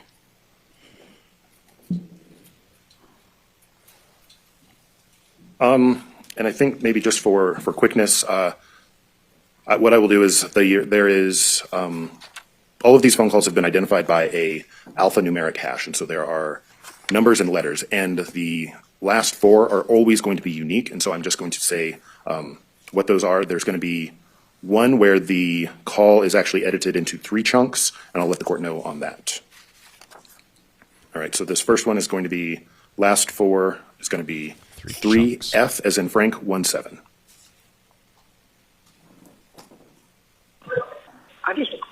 So here's 3 things. Here's 4 things, 5 things that you should know about that night. You texted me and I said I was sick, correct? Right. You know what? Said I was sick. Mm-hmm. And then I didn't have my phone because it was charging. Yeah. 3, the text messages are not mine. 4, I was handed my phone that after Kiara did whatever she did. Uh-huh. And then 5, I was at AC Wireless the whole time. Mm-hmm. So, the detective coercing me into saying something that I didn't even do.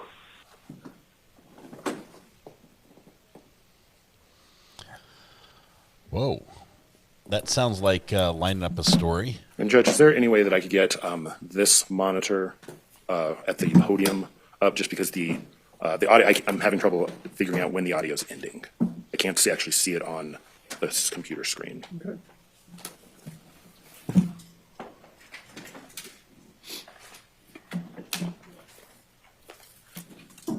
Thank you. This next one is going to be 1C as in Charlie 92.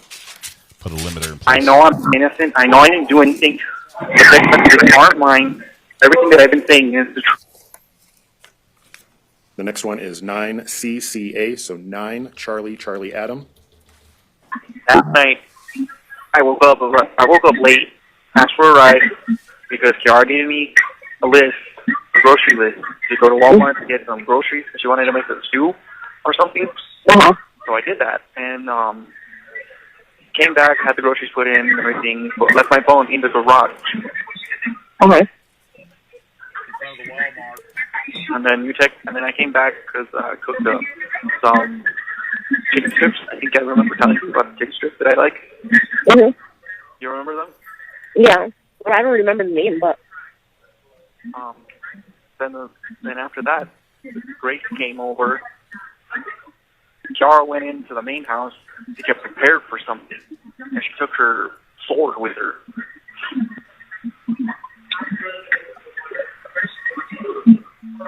Mm-hmm. You know what I mean? No. You know what I'm saying? I'm hearing you, but yeah.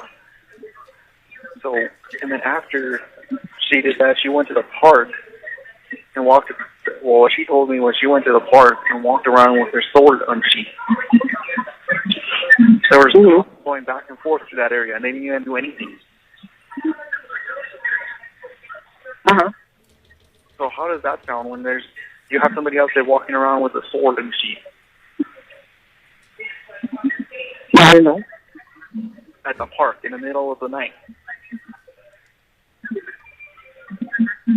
We didn't hear nothing. I know. But after that, I was trying to go to bed. Mm-hmm. As I'm trying to go to bed, when Kiara was over there, she was like, oh, wait, rubbing it against my back. The night. Mm-hmm. I did eventually get sleep for an hour, and then I had my phone thrown at me, and my phone was at 14%. Mm-hmm. I thought it was charged when I gave her the phone after I texted, I'm still sick to you. So I gave her the phone. Thank you. No. Uh-huh.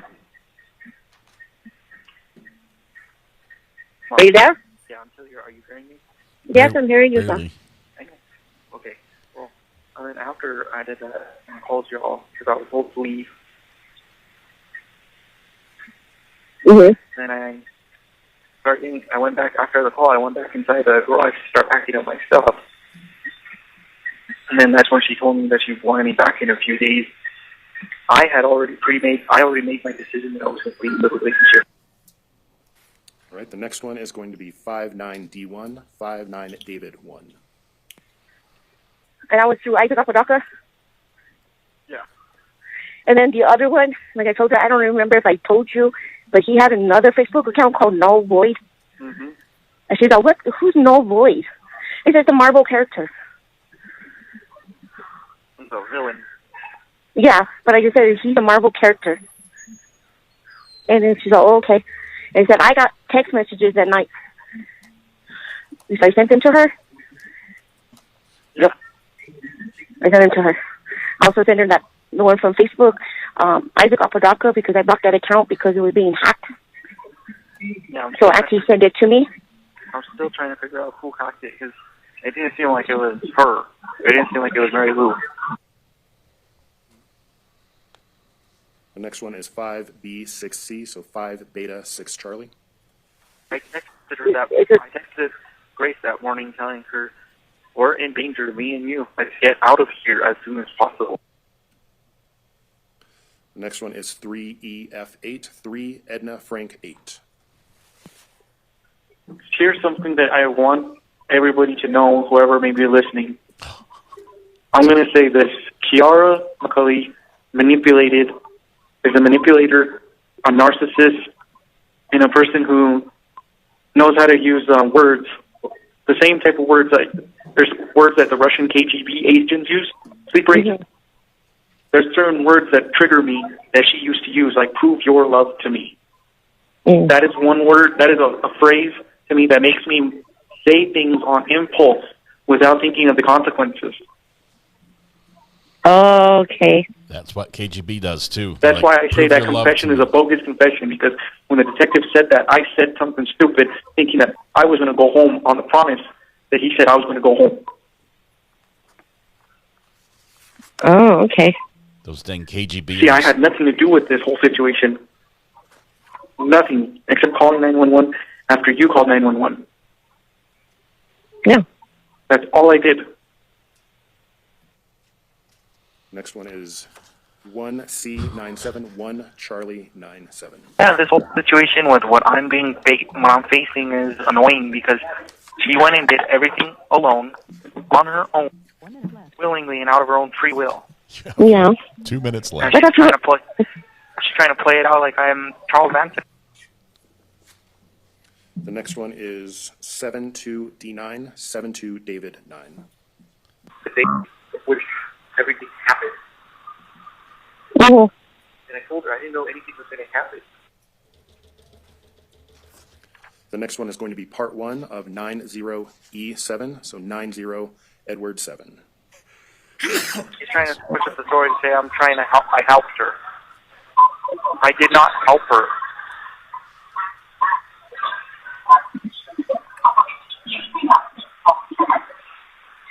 I wish I could talk to my attorney today, but No, so you'll see her on Monday. I know. It's just that whole story that the news is portraying. It made me feel horrible. Because there was text messages. Yeah. That's the last time I heard about it. Yeah, they said It was on the newspaper. They said there was text messages, but the text messages weren't even mine. And you can, if you were able to see the text messages, you would be able to tell, like, oh, this is so-and-so. This is Kiara talking. You know what I mean? Okay. Yeah. That's so much stuff. Hold on. I'm trying to look for it. Okay. It's just messed up that I'm dealing with a situation that she got me involved in. I have hope. Pray to God. I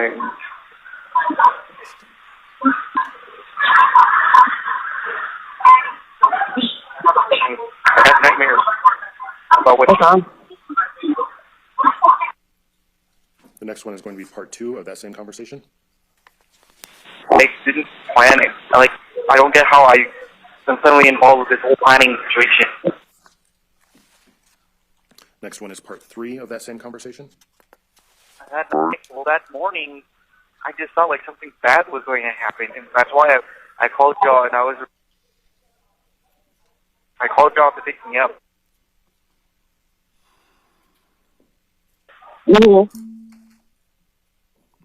I know you guys couldn't pick me up because you guys were out delivering, but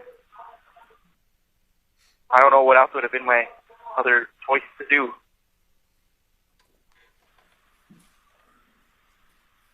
I was trying to contact everybody on Facebook to help, but nobody responded. And the next one is going to be 055F, so 055 Frank. I was going to the police station. She was smiling, singing, laughing, and everything in the police station, while I was just there, just like, why am I here? Why am I involved? I was getting frustrated, and I don't know if the detective talked to you, but the detective told me that I had to back up, give him some space. So I was getting upset. So I wasn't the one involved. And the final one is going to be E1, E2, so Edward 1, Edward 2. What I was going to say was, they're going to go through the text messages and the thing, and what it's verbiage and the wordage on how I used it. Yeah. I gonna check everybody to see how I texted. Yeah. Those texts don't match the same way I text theirs. The case Yeah. is done. But they Okay. said that it was a willful act to commit, but they are seriously doubting that I was a part of it. And that's the totality of the calls, Your Honor. And I do have a cite for the Andrew Romero case. We actually do have a copy for the court. That is going to be 2019 NMSC 007. Ms. Murphy has also been kind enough to pull up another case, and that is going to be State v. Chavez. Let me just get the cite on that. Chavez. That's actually going to be a very recent case. I have the Westlaw number, which is going to be 2024 WL 1509182. I also do have the Supreme Court docketing number. That is going to be S-1-SC-39509. 39509. 39509, correct. That's a lot of case law, sir. And I do want to just cite to one paragraph. I believe it's right at the very end. Pretty close. Both parties cite to our decision in State v. Rodriguez. That's going to be S-1-SC-36459 at paragraph 20, non-presidential opinion, but in the briefs. In Rodriguez, this court concluded that the district court did not abuse its discretion when it admitted recordings of defendant's jail calls made while he was in pretrial custody for a first-degree murder charge. During the calls, the defendant in Rodriguez discussed the evidence the police had found, and he indicated that he remembered exactly what happened, even though the theory of his defense was that he had been too high to remember the murder. That's in paragraph 17. This court reasoned that alerting the jury of the defendant's incarceration was not, as the defendant argues, the same as a defendant appearing before the jury in prison clothing or shackles, because the calls were proffered as evidence of the defendant's mental state, not to imply that the defendant was guilty or a person of bad character. That is at paragraph 20. This court concluded that the district court properly weighed the jail call's prejudicial impact, alerting the jury that the defendant was in jail 3 days after the crime took place, with its probative value, evidence of the defendant's mental state at the time of the killing, pursuant to 11-403 NMRA, before admitting the recordings. Argument, Mr. Nye. Yes, Judge. So first off, I'll rest on 5115, which basically talks about the appearance of defendant and witnesses before court. I mean, it clearly articulates that the defendant cannot be dressed in jail clothing, shackles, things like that. So I don't need to lecture the court on that. That's very straightforward as far as the work we have to do to ensure that the jury doesn't believe that the defendant is in custody and is dressed up. My members of my office have come round trip to Santa Fe from Albuquerque multiple times over the course of the last week to make sure that Mr. Apodaca has clothes and it does not look like he is in custody of the eyes of the jury. And that's done for a reason. Now, Your Honor, if we were to look at the case law here in regards to, I'm going to fall back on 11403 in regards to probative value and prejudicial value. But those jail calls, from the way I look at it, offer very little probative value for the state and actually adds basically just more cumulative evidence. It's basically Isaac providing his characterization of what was happening, which kind of falls in line with the defense's argument. There's also a statement about Charles Manson in there, which I think is highly prejudicial. The jury hears that, they're going to know who Charles Manson is, and they're going to believe that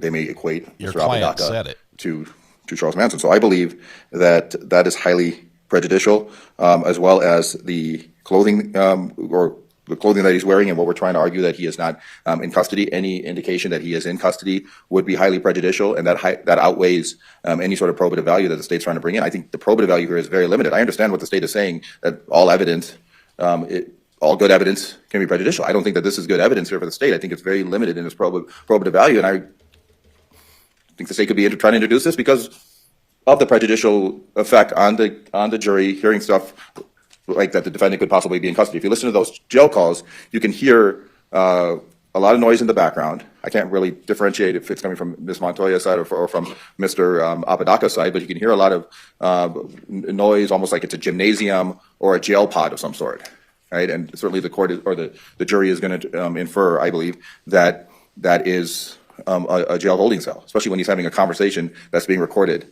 and his mother is on the line. The jury's not going to believe that. I don't think the jury's going to think that his own mom would just record him. The jury's going to believe that that's a jail call that was recorded through the jail. There's also State v. Jones, Your Honor, that addresses this. If I can have 1 second, Your Honor, I had this pulled up.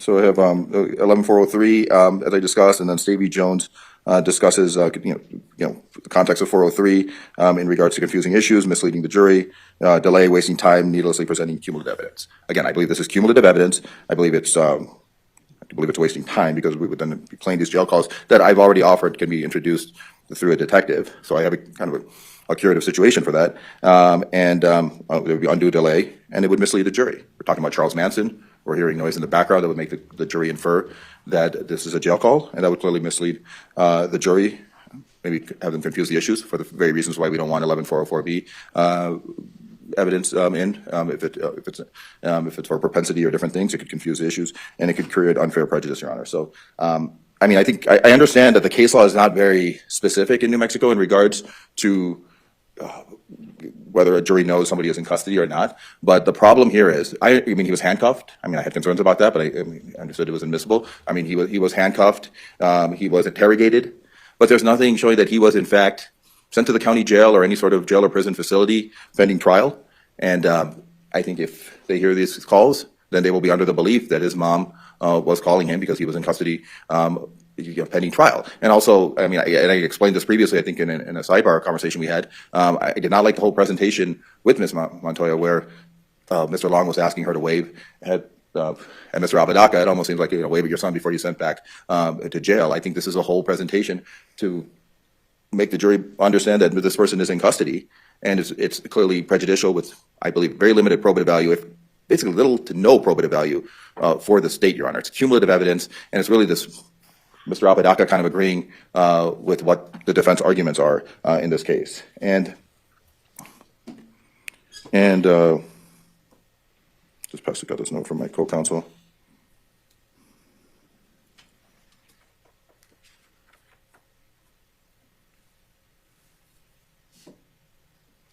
One second, Judge.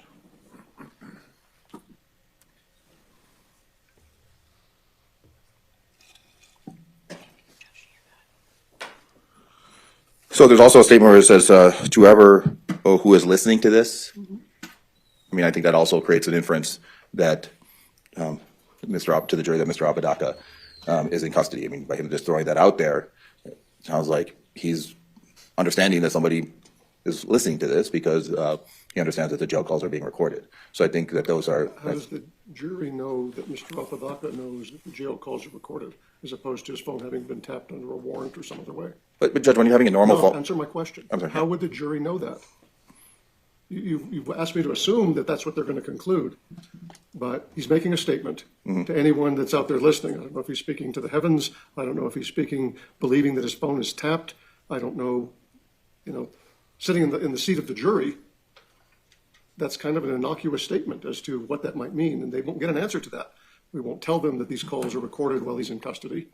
So I understand that he's making that statement in the recording if they are allowed to hear that, but that doesn't necessarily lead to the conclusion that you're arguing that the jury would know that he's in custody. There's other ways somebody's phone or somebody's conversations could be recorded. I understand that. I mean, we've seen that a lot of in federal cases, wiretaps and different things. But in a normal conversation, so the answer to your question is yes. I mean, we don't know. But at the same time, I think when somebody's having a normal conversation with their mom, they're not thinking that their phone is being tapped or people are listening to them. So I think there's a stronger likelihood. I'm not saying there's a definitive likelihood that the jury is going to believe that, but I'm saying that that creates more prejudice. It's more prejudice under 11403, and I think a jury could be more inclined to believe that he was in custody because a normal person isn't thinking that the feds or the New Mexico State DA's office is tapping them on a phone call. But when somebody says that, they probably have a understanding that they are being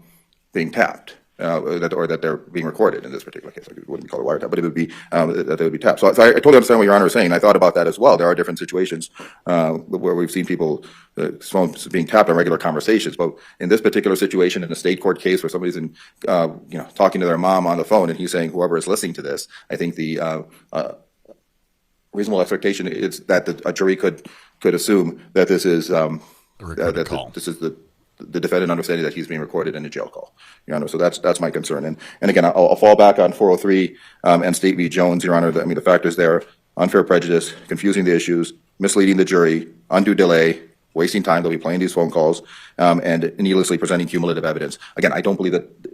And I'm not trying to hone in on probative, prejudicial all the time, but I understand that there is evidence that is prejudicial that has an evidentiary value, and the probative value would outweigh that. But in this particular situation, Your Honor, I don't see any little to no probative value for this evidence. I believe is cumulative. The only effect here, I believe, would be prejudicial in regards to the Charles Manson stuff and the jury assuming that these are jail calls, Your Honor. So based on that, I would, based on 403 as well as my understanding of 515, and I understand state and really even federal law hasn't really clarified or specified whether there should be whether a jury should know somebody is in custody. There's not specific case laws to that. I think it should be interpreted or implied from 5115 and other mechanisms that are used to make sure that a jury doesn't know that somebody is in custody, including him being dressed up and various other things. I mean, you can't use the appearance to keep jail phone calls out. Do different things, and that's specifically to ensure a safeguard that the jury doesn't know that he's in custody. And it's done for a reason, because the jury could then make all kinds of assumptions as to why somebody is being held pending trial, including that they could think that a judge or somebody else determined that person is a risk, or that they didn't have money to post bail, or different things, Your Honor. So based on that, I think that those two issues, I believe, should preclude these calls from being introduced. Thank you. Thank you, counsel, for your arguments. Do you have a copy of S1 SC 39509?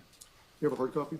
We can get one very, very quickly, Judge. We'll just need to print it out. If the court can maybe just entertain the state for about a 2-minute reply. 2-minute reply? Response. You have 2 minutes. Okay, thank you. Go. Judge, I think essentially what the defense is doing is they're asking the court to speculate what the jury is going to do. The jury is going to get an instruction on that, Judge. Also, in that Chavez case, there was one of the paragraphs right towards the end, Judge. It basically says the prejudicial impact of alerting the jury that the defendant was in jail before trial was minimal, as it is commonly understood that a person suspected of committing murder may be held in pretrial custody, and that's from the Rodriguez opinion. Judge, we've actually taken steps to remove any references about being in custody, and so I think that any concerns on that are really. There is one. You have 1 minute remaining. I'm going to recess, and I need a copy of, and I'll go try and pull it up in the back as well. I need a copy of 39509. And we are printing that right now. Okay. We're in recess and off the record. Everyone just stay here. This shouldn't take too long. Then I'll come back and give you a ruling and place on the record the court's rationale. We're in recess. All right. Quick break time. But I'm going to text it to you as well. Which means we fast forward. Thank you for the 710 likes. That's wonderful. We're rapidly approaching the 1,000 we like to get on the stream each day. So let's see when the break's over here. Looks like right.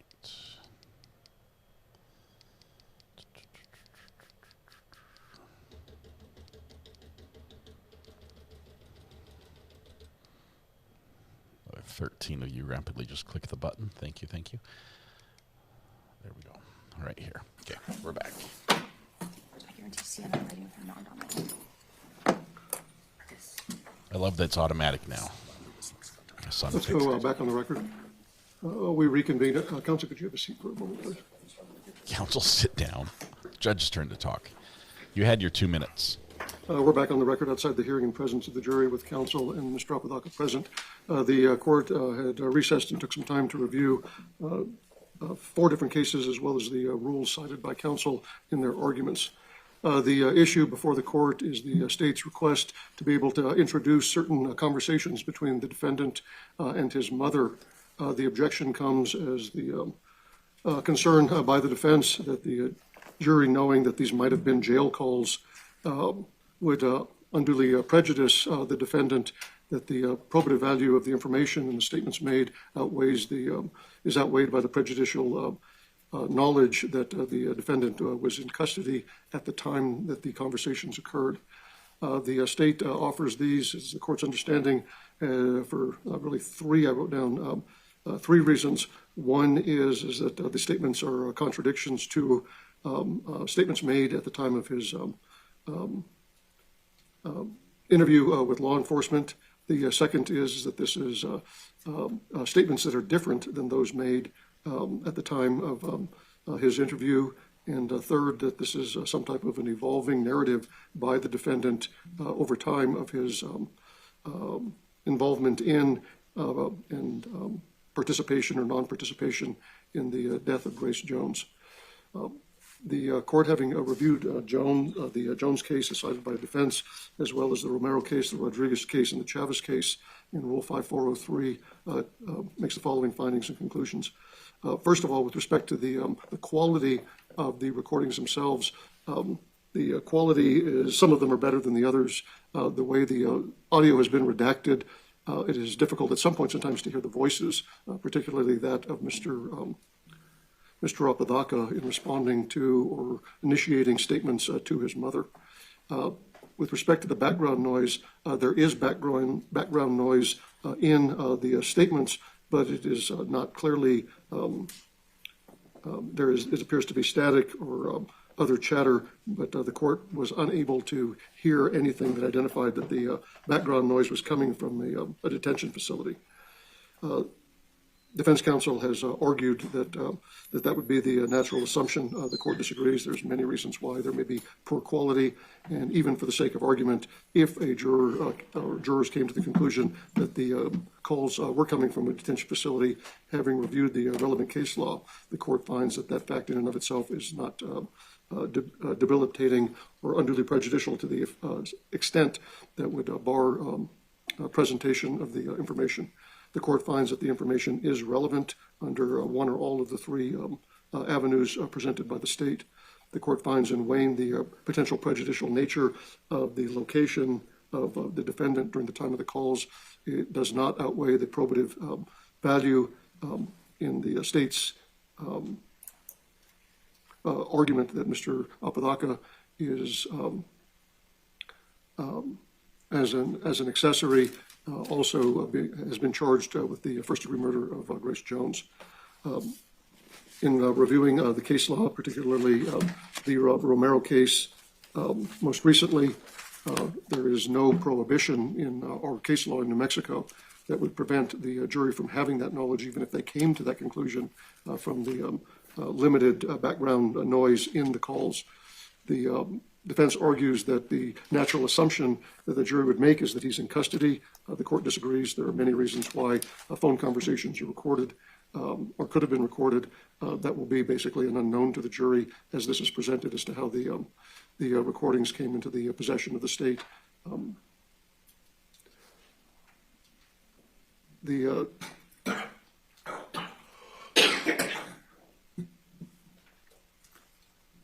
Give me just a second.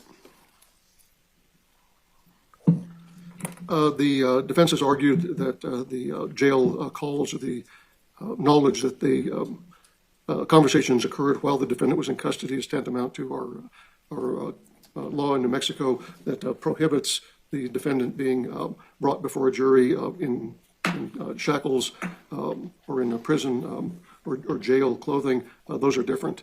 The prohibition is to prevent something that is occurring during the course of the trial that would prejudice the defendant. He would be the only one sitting potentially in the room in that state with being held in shackles or in jail or prison clothing in the open forum of the trial. That is different than discovery that has been developed and shared between the parties relevant to the issues that the jury ultimately has to decide as to whether or not there is any culpability on the part of the defendant with respect to the charges he is facing. Accordingly, the court finds that the 11 snippets or portions of much longer recordings do not unduly prejudice the defendant, that their probative value outweighs any prejudice that may may inure if the defendant, if the jury or a juror concludes or assumes that the defendant was in custody during the recording of the conversations. The court will allow the 11 sound bites to be played before the jury as part of the state's case in chief. Is there a need for clarification of the court's findings or rulings, Mr. Long? No, Your Honor, thank you. Mr. Neer? Your Honor, respect the court's opinion. If I could briefly just kind of differentiate the case cited by the state as well as the case. You had your opportunity to argue, counsel. Okay. I'm asking if you have any question as to the court's findings or rulings. No, Your Honor. Sit down. All right. Housekeeping-wise, let's change gears. Who's up first this morning? First is OMI, Your Honor, Dr. Emily Helmrich. Then we'll go into DNA and latent. That, at this point, actually may take us past the lunch hour. Then Jared Alire and Ryan Romero, who did the cell phone extractions. And then we'll likely start with Detective Vigil, although at this point I'm not sure that we'll get through him. The defendant's interview itself is a couple hours. Okay. And then the Facebook records are 200 pages, and we'll be reviewing most of them. Okay. So we're a little bit behind schedule at this point. We are. Any other issues for the state before we can continue with the jury? No, just that moving into Monday we have two witnesses, Kiara McCauley and Dr. Wellner.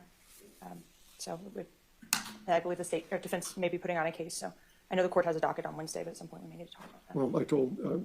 Well, if we conclude with the proofs and the instructions on Tuesday, what I advise the jury is that they may have to come back to deliberate on Wednesday. So do you think it's still reasonable that we'll conclude with the proofs by the end of the day on Tuesday? In terms of the state's case, I think we'll likely have that by the end of the day on Monday. If the defense puts on a case, it may be quite lengthy. Okay. Any other issues with respect to scheduling today or overall, counsel? Yeah, and Judge, we have not decided the extent of our case that we're going to be putting on at this time. I just want to let the court know. Okay. Well, a response. You don't have to make any decisions until the state rests in its case in chief, and we do our directed verdict motions.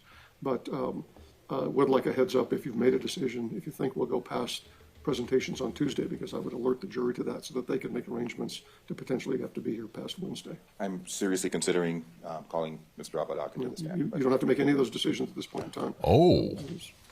Just say more for the record than anything else, as everyone in the room knows, the burden is on the state to prove the case, and he has no affirmative obligation to do anything or to put on any kind of response, and that's your strategic and tactical decision after consultation and approval by your client.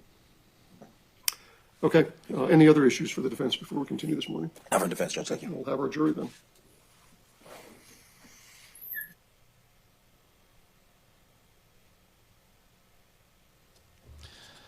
That's going to be interesting. If the defendant takes the stand here. Sorry, I'll turn on my light. Bing. Fast forward to the jury getting here.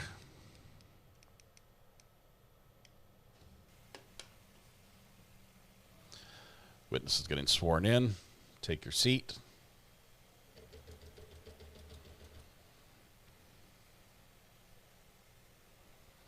Thank you for that last like.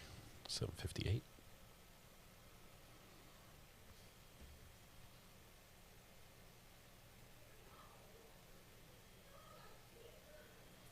Apparently the jury is not here yet. We just got the witness. Please hold. We're going to fast forward again. Looks like everyone's standing now.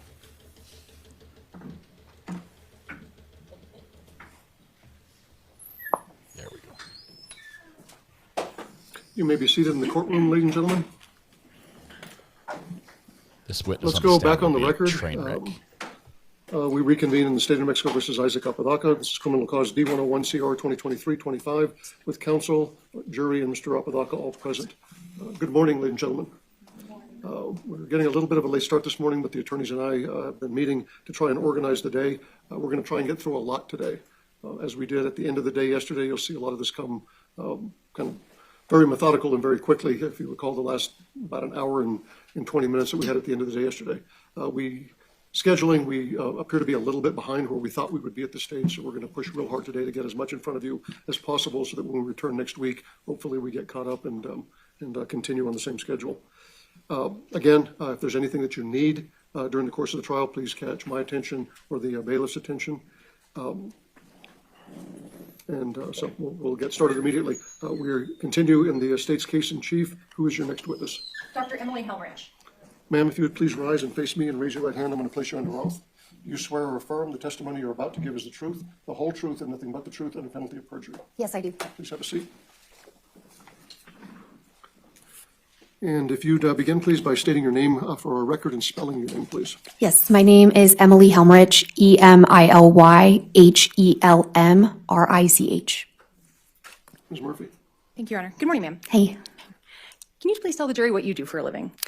I am a medical examiner or a forensic pathologist. What that means is I perform autopsies on individuals who die outside of the care of a doctor or on individuals who die an unnatural death. Thank you. Let's talk a little bit about your educational background and training that led to you being a forensic pathologist. I assume you graduated high school? Yes. Okay. And after high school, what did you do? After high school, I obtained degrees in anthropology and biomedical science. I then got a master's degree in aging and neuroscience. I attended medical school.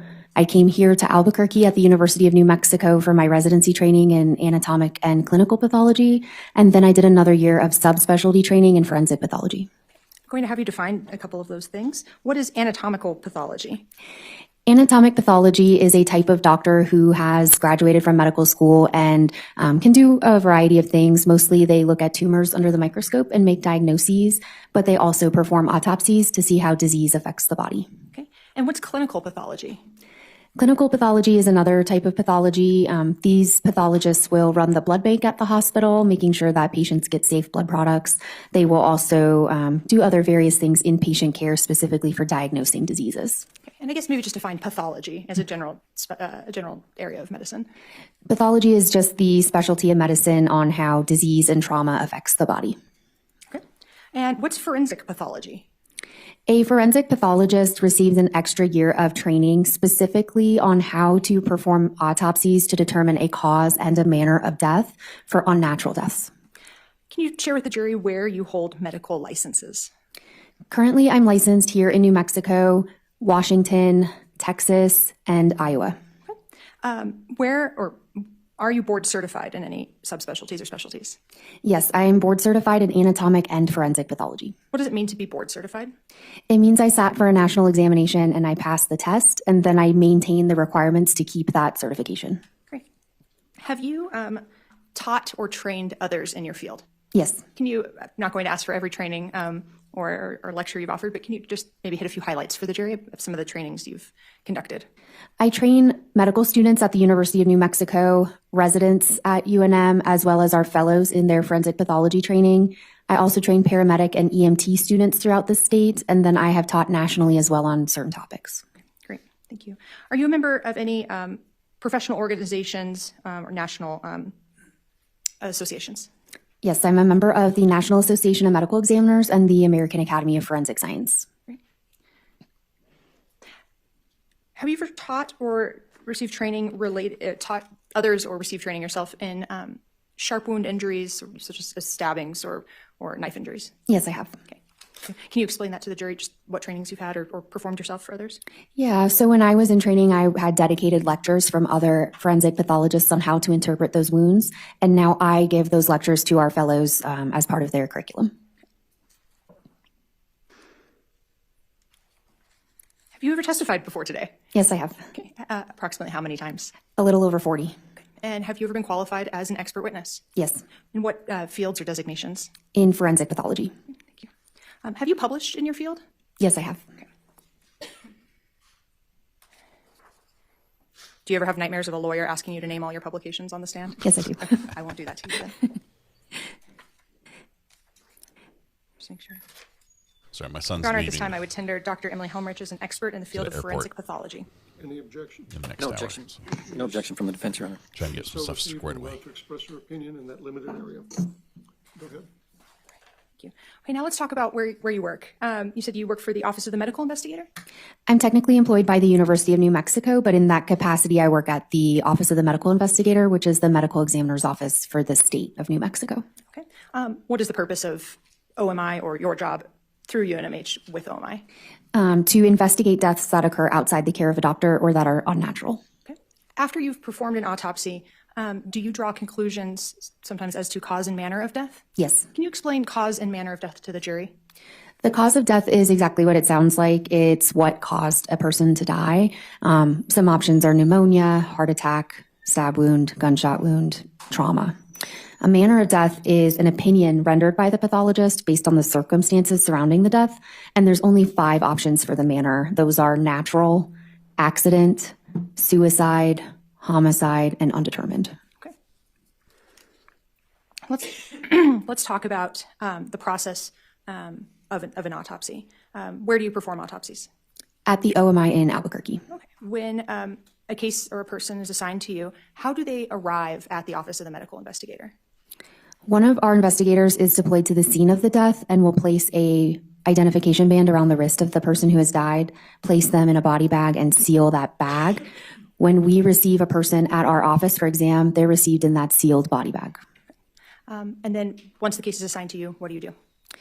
The first thing that I do is review any photographs that were taken by our investigator at the scene of the death. I'll hear a brief overview of the circumstances surrounding the death, if we have those. And then I'll also review CT scan images of the person. We perform a full body CT scan on every individual who comes to us for an exam. I will do those 3 things before my autopsy. Okay. As part of your job and the training you received, are you qualified to review CT scans and imaging? Yes, that's part of our daily process. Yeah. Thank you. Once you've done that initial review of the scene photos, any background information, and any imaging that's been conducted, what do you do? Then that body bag will be opened. The individual will be looked at as received, meaning with clothing and medical intervention still in place, if those things were there. There will be evidence collected on that individual as part of a routine process, and then photographs are taken. After that, anything is removed from the body is not washed, and we repeat the photographs and then wash the body and do that again a 3rd time. Okay. After you've kind of done this progressed examination, external examination, with the different photographic stages, what do you do next? After looking at the outside of a person's body for identifying features or injuries, then we will perform an internal examination of the body, looking at the head and the chest and the abdomen for injuries and disease. Hold on, counsel. Ladies and gentlemen in the gallery, I'd ask you to turn off your phones and laptops. The only individuals the court is allowed to be using those is the media. So unless you're assisting either party as part of this case, I would ask you to turn off your electronic devices.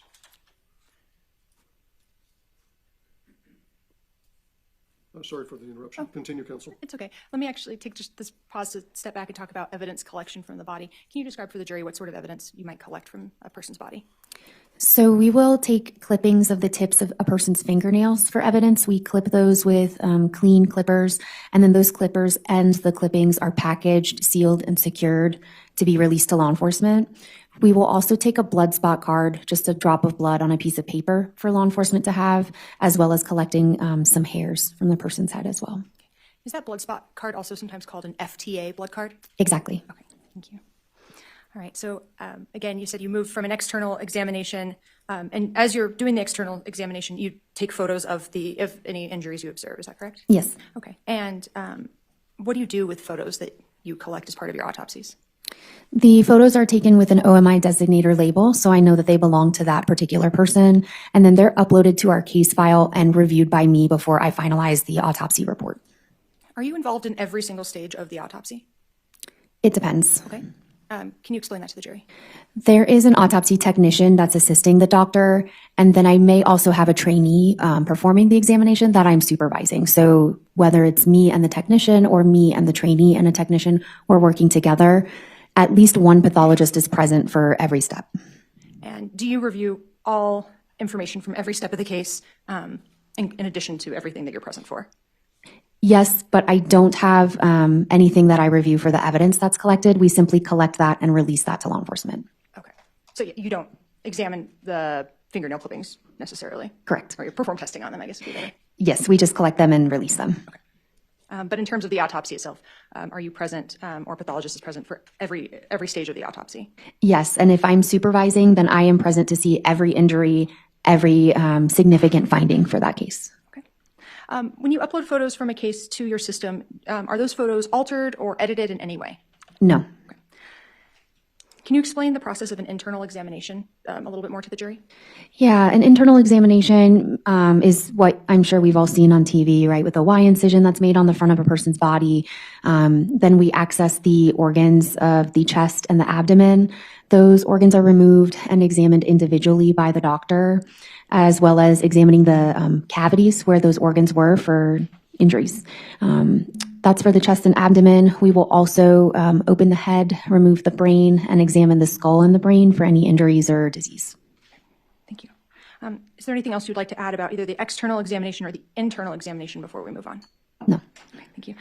Let's talk about additional testing that you may perform or are asked to be performed after the external and internal examinations. What sort of testing or follow-up analysis might you order in a case?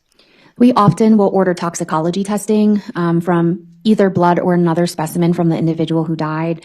That will get sent to another laboratory and the results will be reported back to me. Sometimes we also look at little pieces of tissue under the microscope to find things that I wouldn't see with my eyes at the exam, and I would have to only see that way. Okay. What does toxicology mean? Toxicology is testing of a specimen for the presence of drugs or alcohol.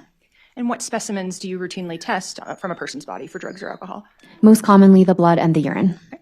And when you send those specimens off for testing and receive those reports back, do you rely on those reports in formulating your opinion in cases? Sometimes I do, and sometimes I don't. If there was not a readily apparent cause of death at the time of the autopsy, then I will depend on those toxicology results. Okay.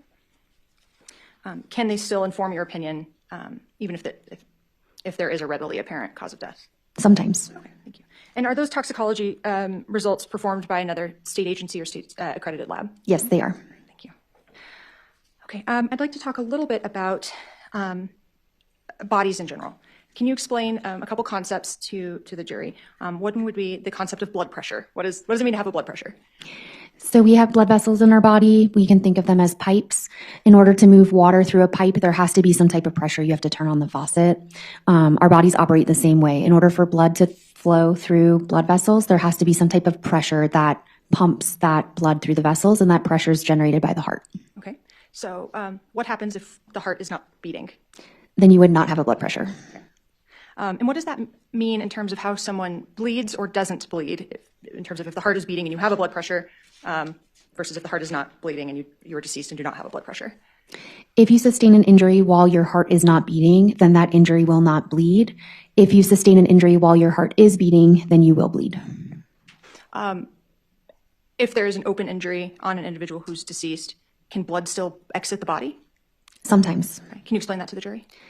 If there's blood in a cavity of the body, like our chest cavity where our lungs sit, and there's a hole connecting that cavity to the outside, sometimes blood can seep through that hole from where it was existing in the cavity to outside the body. Okay.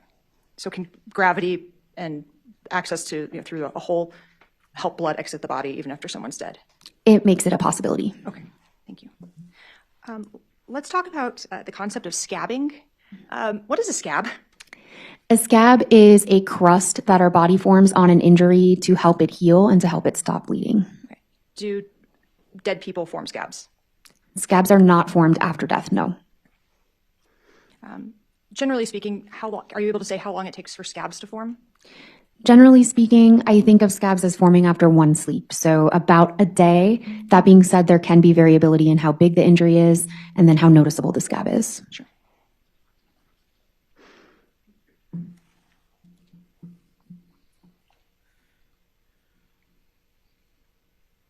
Do you have training in tool mark identification? You said that you teach a little bit on you teach on sharp force injuries? I do teach on how to assess and measure and interpret sharp force injuries on the body. I do not have training in analyzing a tool for marks on a tool. Okay. So if something had like a serrated versus a smooth edge, that would not be something you would offer an opinion on? I'm trained to identify features of wounds on the body caused by serrated knives versus not, but just strictly assessing injuries on a body, not assessing a knife itself. I see. So if I brought you two separate knives and said which one was used in this case, that would be not something you would render an opinion on. Correct. Okay. But you could talk about the injuries as they appear on the body and the measurements and associated conclusions from those measurements and observations. Yes. All right, thanks. Before we turn to this case that you're here to testify on, is there anything else about the autopsy process or the process of death and dying that you feel the jury should understand? I can't think of anything. Okay, turn to this case. Are you familiar with a case involving an individual named Grace Jennings? Yes, I am. How are you familiar with that case? This Miss Jennings had an autopsy performed in 2022, specifically October 31st, 2022, by one of my forensic pathology fellows, Dr. D. Pasquale. I supervised that examination, and then I finalized the autopsy report determining a cause and manner of death. Okay. So in terms of supervising, you were present for every important stage of the autopsy? I viewed Miss Jennings as she was received with her clothing still on her body. I reviewed her body after that clothing was removed, and then I reviewed her body after her body was washed. I saw every injury that was on her body, and I also reviewed her internal injuries as well. Thank you. In this case, were you able to observe enough injuries and enough data points to draw a conclusion as to cause and manner of death in this case? Yes. Okay. And what is your ultimate opinion as to cause and manner of death? Miss Jennings' cause of death is sharp force injuries, and her manner of death is homicide. What's a stab wound versus an incised wound? Stab wounds and incised wounds are both sharp force injuries. A stab wound is deeper than it is long, and an incised wound is longer than it is deep. A stab wound is exactly what we all can probably visualize, a deep wound caused by a sharp object, and an incised wound is a cut or a slice of the skin. Thank you.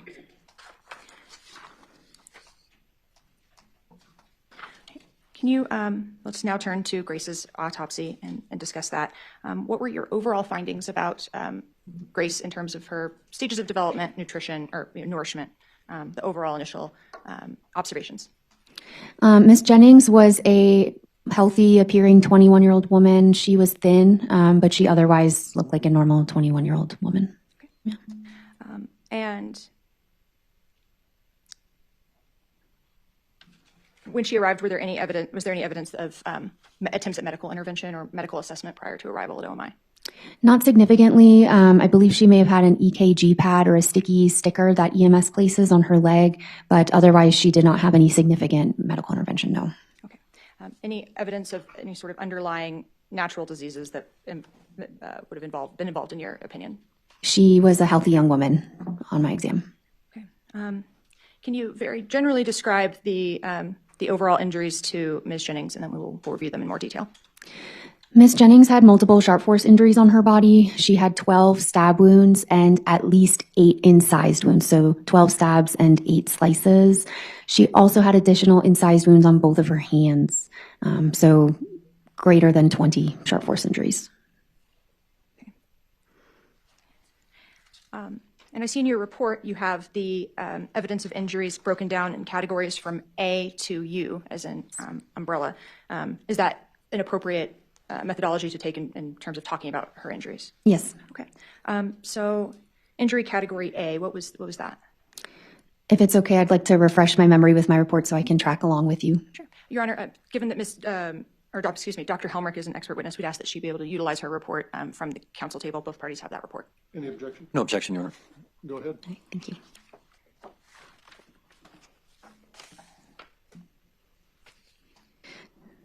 So the wound on Ms. Jennings' body that was designated A is an incised wound or a cut that was on the right side of her neck.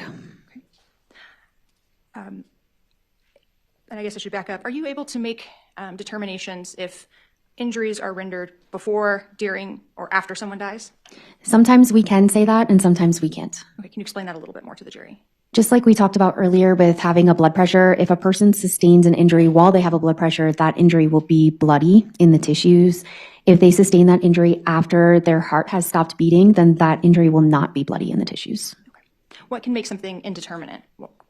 Why would you sometimes not be able to render an opinion on if it was before or after death? It can sometimes be hard to put an injury definitively in one of those categories if a person sustains an injury while they have a very low blood pressure. So when they are dying actively, or if the injury is very small and doesn't involve much tissue, then it can also be hard to say. Okay, thank you. As to the category A, the wound on the right upper side of the neck, are you able to offer an opinion as to whether that was before or after death? The wound on the right upper side of her neck, designated A, is most likely post-mortem, meaning it occurred while Ms. Jennings did not have a blood pressure. And why do you draw that conclusion? The tissues in that area were not as bloody as I would expect for injuries sustained in a living person. Thank you.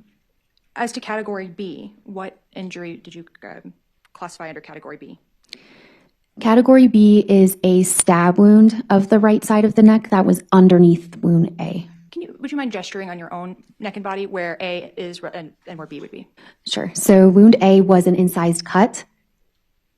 And for purposes of the record, you're using your index finger to kind of point under your ear along your right jawline, sort of. Is that a fair description? Yes. Okay. And category B? Stab wound B was located underneath that, somewhere in this general area.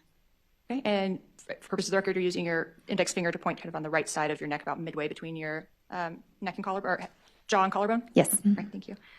Okay. What information can you give to the jury about that penetrating stab wound to the neck? The stab wound B on the right side of Ms. Jennings' neck also I favor to be post-mortem, meaning it occurred after she died. The tissues were not as bloody as I would expect for a living person. Okay. Are you able to make a determination as to the direction of that injury? Yes. Referring to my report, wound B, stab wound B, was right to left and downwards. Thank you. Going to category C, what was that injury? Wound C was another stab wound of Ms. Jennings' neck.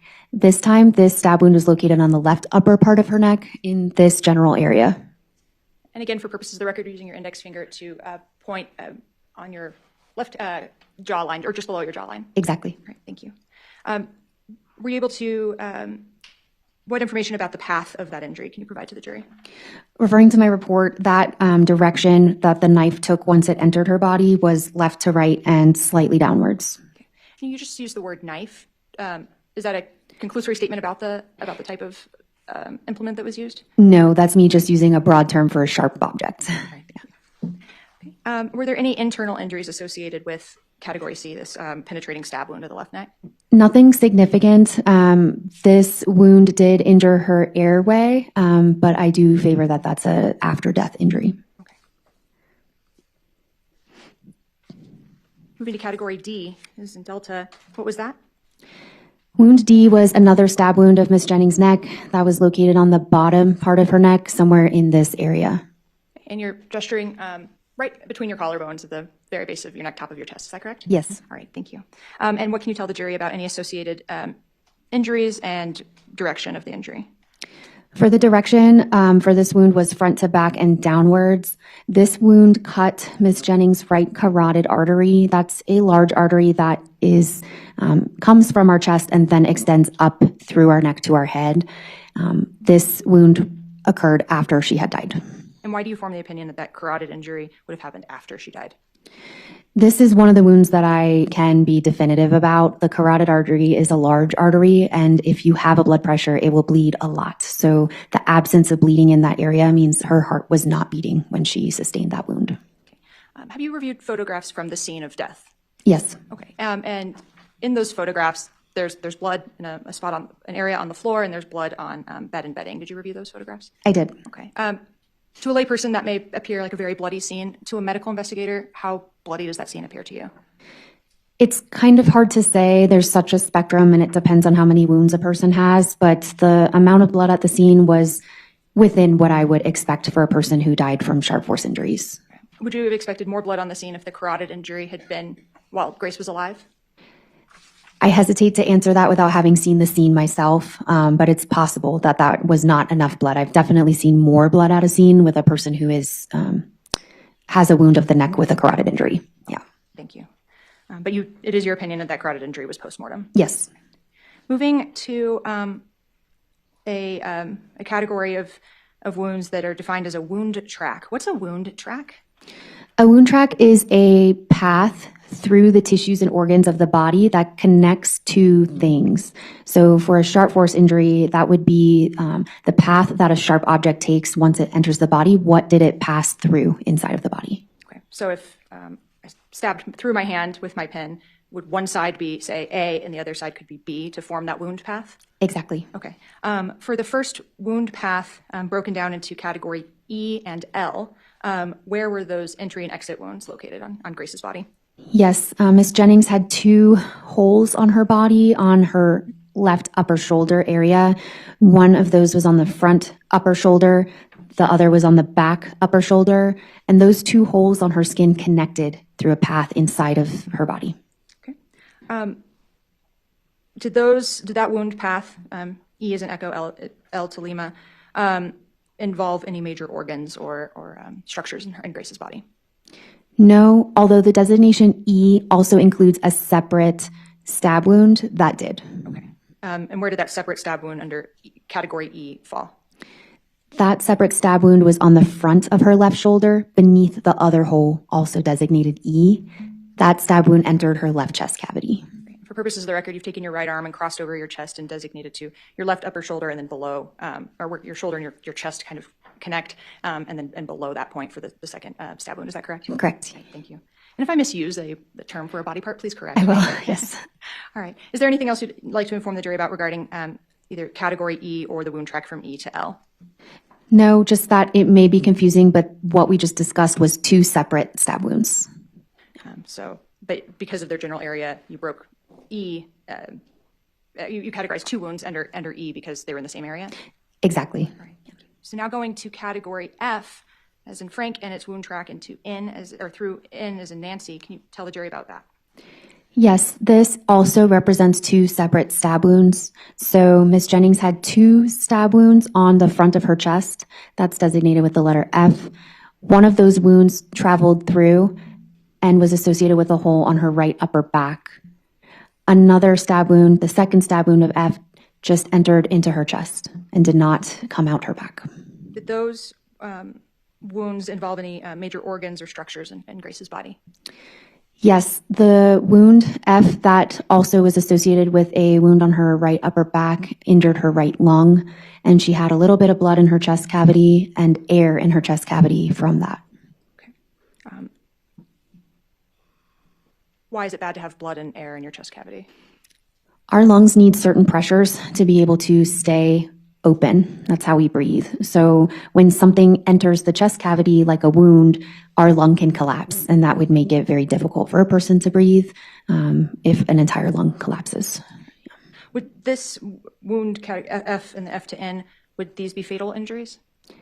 They could be, yes. Okay. And do you have an opinion as to whether these injuries were inflicted while she was alive or deceased? I do favor that these 2 separate wounds, F, could certainly have occurred while she was alive. It's my opinion that it's most likely that that's what happened. Okay. Is there anything else about these categories of injuries before we move on to G and associated wound track M? No. Okay. Then let's talk about category G as in golf and M as in Mike. G and M is 1 stab wound that is also associated with 2 holes on Miss Jennings' body. So there was a sharp force hole on the skin of her upper back, and that connected to a small hole on the front of her right shoulder. And that wound was a sharp force injury. Yeah. Are you able to say the entry and exit point for the wound tracks? For example, are you able to say that the whether it's a knife or sword, that the sharp instrument used entered through the back and exited the front, or vice versa? For Miss Jennings' perforating wounds, meaning the wounds that both entered and exited her body, this is the only wound that I can say the direction. The direction for this wound was back to front. Thank you. Did this category, or did this stab wound, G to M, impact any major organs or structures in Grace's body? It also injured her lungs. And do you have an opinion on whether this was inflicted prior or after death? This is one that is possible that it happened while she was alive. Okay. Anything else about the G to M wound track that you would like the jury to know?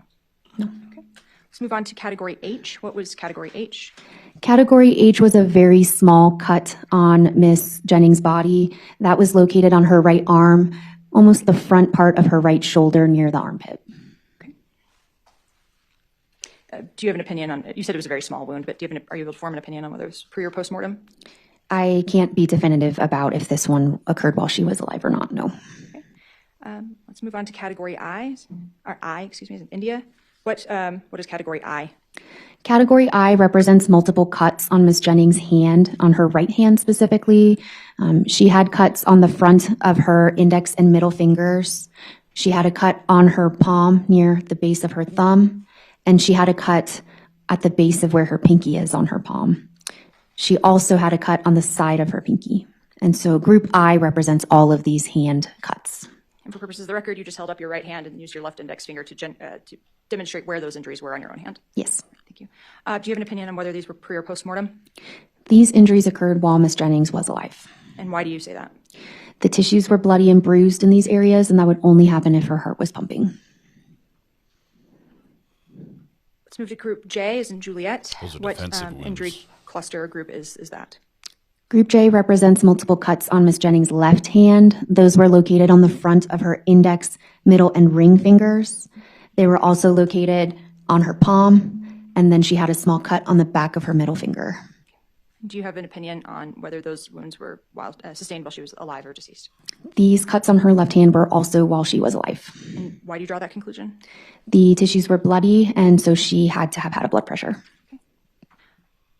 Category K is in kilo. What injury or group of injuries fell into category K? K is just a single cut or incised wound on the front of Miss Jennings' right knee. Would that be a fatal injury? No. Okay. And do you have an opinion on whether that was sustained while alive or deceased?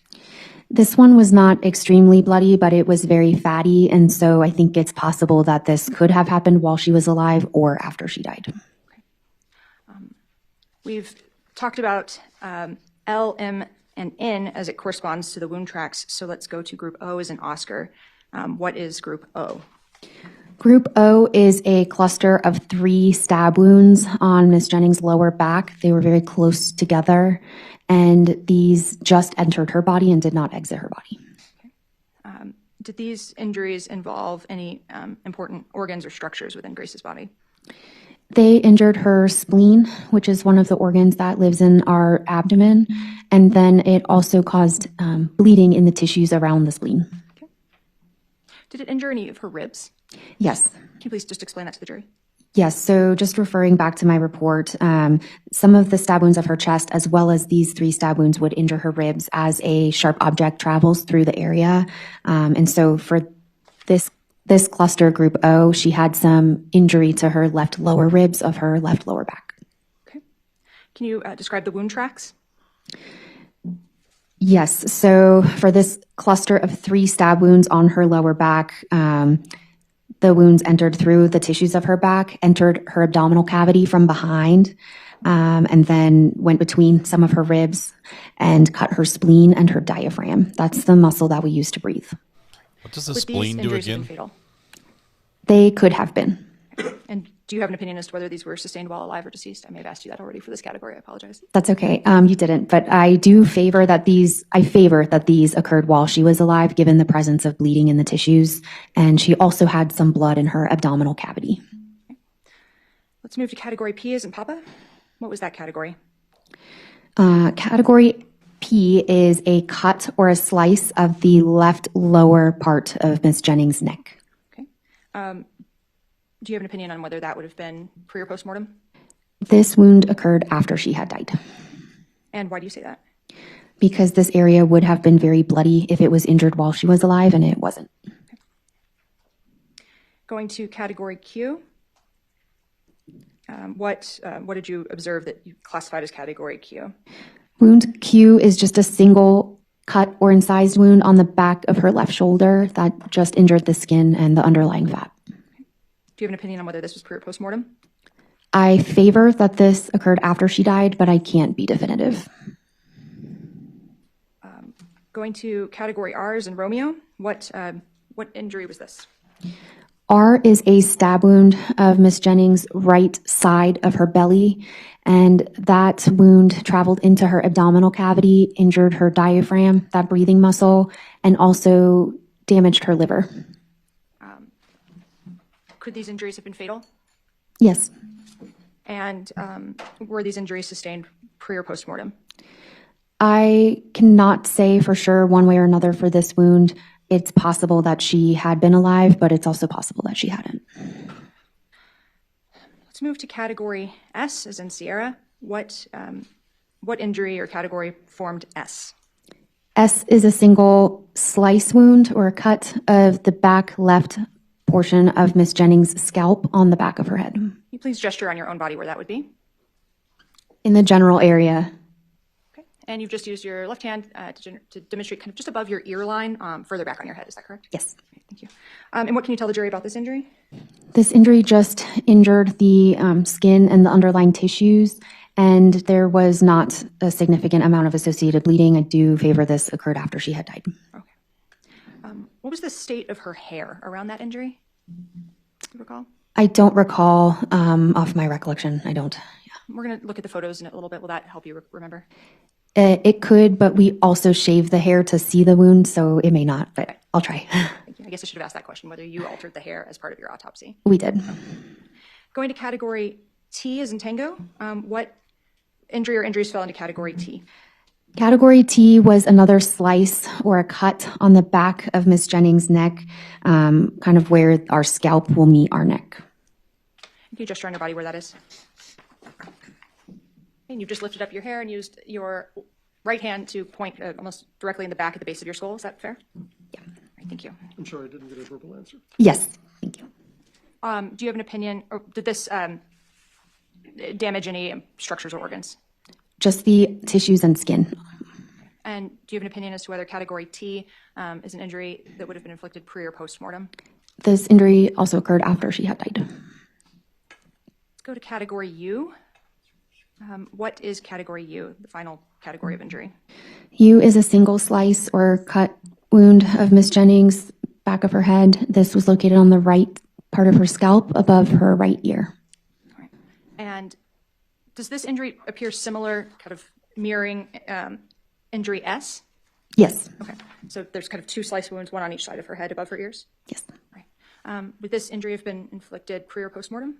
This injury also occurred after she had died. And that's because of the lack of bleeding in the tissues? Yes. So we've talked about a number of injuries and a number of ones that could or could not be fatal. Can you just explain to the jury how did Grace die? What was injured that led to her death? So Miss Jennings had wounds on her hands, cuts on her hands that occurred while she was still alive. So she was in contact with a sharp object while her heart was beating. She had wounds of her head and neck that largely occurred after she had died, and she had wounds of her chest and back and abdomen that at least one of these had occurred while she was alive. She had blood in her abdominal cavity and some blood in her chest cavity, and that would really kind of only happen if she had been alive while she sustained these. So at least one of the wounds of her chest and abdomen caused her death. And how specifically? Did she bleed out? Can you explain that to the jury? Yeah, so Miss Jennings, first and foremost, had air in both of her chest cavities, so both of her lungs were collapsed. If that had occurred on either side of her chest, that could have caused her death, but it occurred on both sides of her chest, and so that certainly could have been fatal. Her lungs would not have been able to expand to allow her to breathe, especially in combination with injury to her diaphragm, that muscle that helps us breathe. She also had injury to her spleen, which was associated with some bleeding in the tissues nearby. So she did have some blood loss in the tissues at that area. And then she had a little bit of blood loss in her belly and her chest cavities. Okay. Are you able to form an opinion on how long it would have taken Grace to die from the time that the fatal injuries were inflicted? How long from when the fatal injuries were inflicted until she would be dead? Miss Jennings did not have any immediately fatal wounds, so it would have taken her at least a couple of minutes to die. Thank you. Is there anything else you would like the jury to understand about the injuries before we view the injuries? No. I guess quickly, in terms of after your autopsy, did your office collect specimens that were sent for toxicology testing? Yes, we did. Okay. And did you receive the results of that toxicology testing from the state certified laboratory? Yes. Okay. And did you review those as part of your case? I did. Okay. And what specimen was analyzed, and what, if anything, resulted in the toxicology testing? And just to clarify, it was not the state laboratory that performed this testing. It was another laboratory that we send all of our toxicology to, an accredited lab called NMS Laboratories. Thank you. you. So, but it is an accredited lab that the Office of the Medical Investigator uses? Yes. Okay. And you rely on their test results as part of your expertise, or Us- informing expert opinions? Yes, us and other medical examiners across the country. So what specimens were analyzed and what, if any, positive results came through? Ms. Jennings, we sent her blood and urine to this laboratory for testing. They did not detect any common drugs or alcohol in her blood at the time of death. They did detect cannabinoids, which is similar to marijuana in a lay term, in her urine only. So that was not present in her blood, but it was present in her urine. What does the fact that it was present in her urine but not her blood tell you? It means that that substance would have had no effect on her at the time of her death because it was not circulating in her body. She had used cannabinoids at some point, and it was now just sitting in her urine as it had passed through her body, her kidneys. So in other words, Grace would have been sober at the time of death. Is that fair? Yes, there was nothing detected in her blood. Thank you.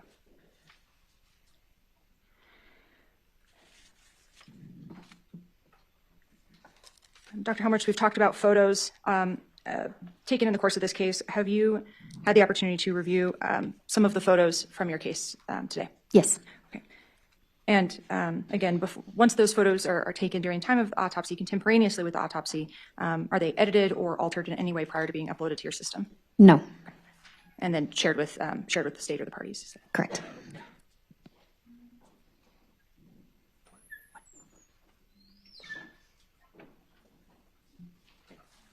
Just refresh myself for a moment on which exhibit number.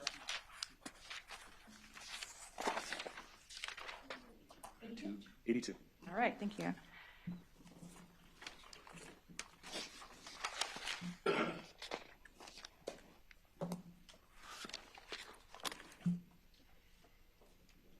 Your Honor, may I approach the witness? I just showed it to defense. Yes. Dr. Helmrich, I'm going to approach you with what's been marked as State's Exhibit 82. Do you recognize what I'm holding in my hand? Yes, I do. And what is State's Exhibit 82? This is a disc that I had reviewed the photos of yesterday and signed my name and dated the disc myself. And do you recall approximately how many photographs are on this disc of State's 82? I don't recall. It was less than 100. Okay. Yes, more than 10, less than 100. Does 24 sound about right? Yes, it does. Okay. And what are the photographs that are on this disc? These are photographs taken at the time of Ms. Jennings' autopsy. Okay. And do these photographs fairly and accurately depict Grace's body as it appeared during the time of autopsy? Yes, they did.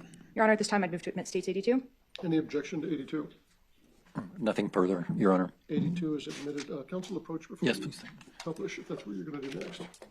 Yes, they are going to publish, and we're going to possibly get a warning that it's graphic.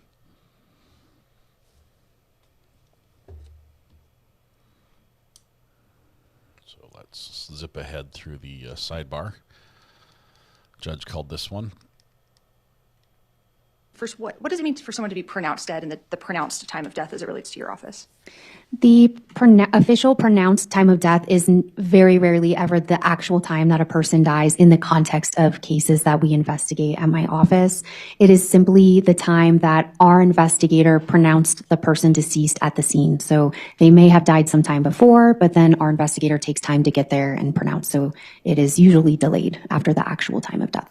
So what is the date and time of her pronounced time of death, understanding that that's not when Grace actually died? Yes, so referring to my report, Ms. Jennings was pronounced on October 29th, 2022 at 10:15 p.m. And that would reflect when the Office of the Medical Investigator arrived at the scene and pronounced her himself. Exactly. Are you able to offer an opinion as to the actual time of her death, when that would have occurred Unfortunately, there's not a scientific way that I can do that accurately. Ms. Jennings did not have any changes of decomposition of her body, so she had not died days before, but I can't scientifically say an exact time that she had died. Thank you. Your Honor, at this time, I'd move to publish States 82. Ladies and gentlemen in the gallery, the photographs that are about to be published are graphic in nature. So if you believe you'll have any difficulty viewing these, now is the appropriate time to leave, and then you can come back into the courtroom once we go through this part of the hearing. Okay, Ms. Murphy. Nobody left.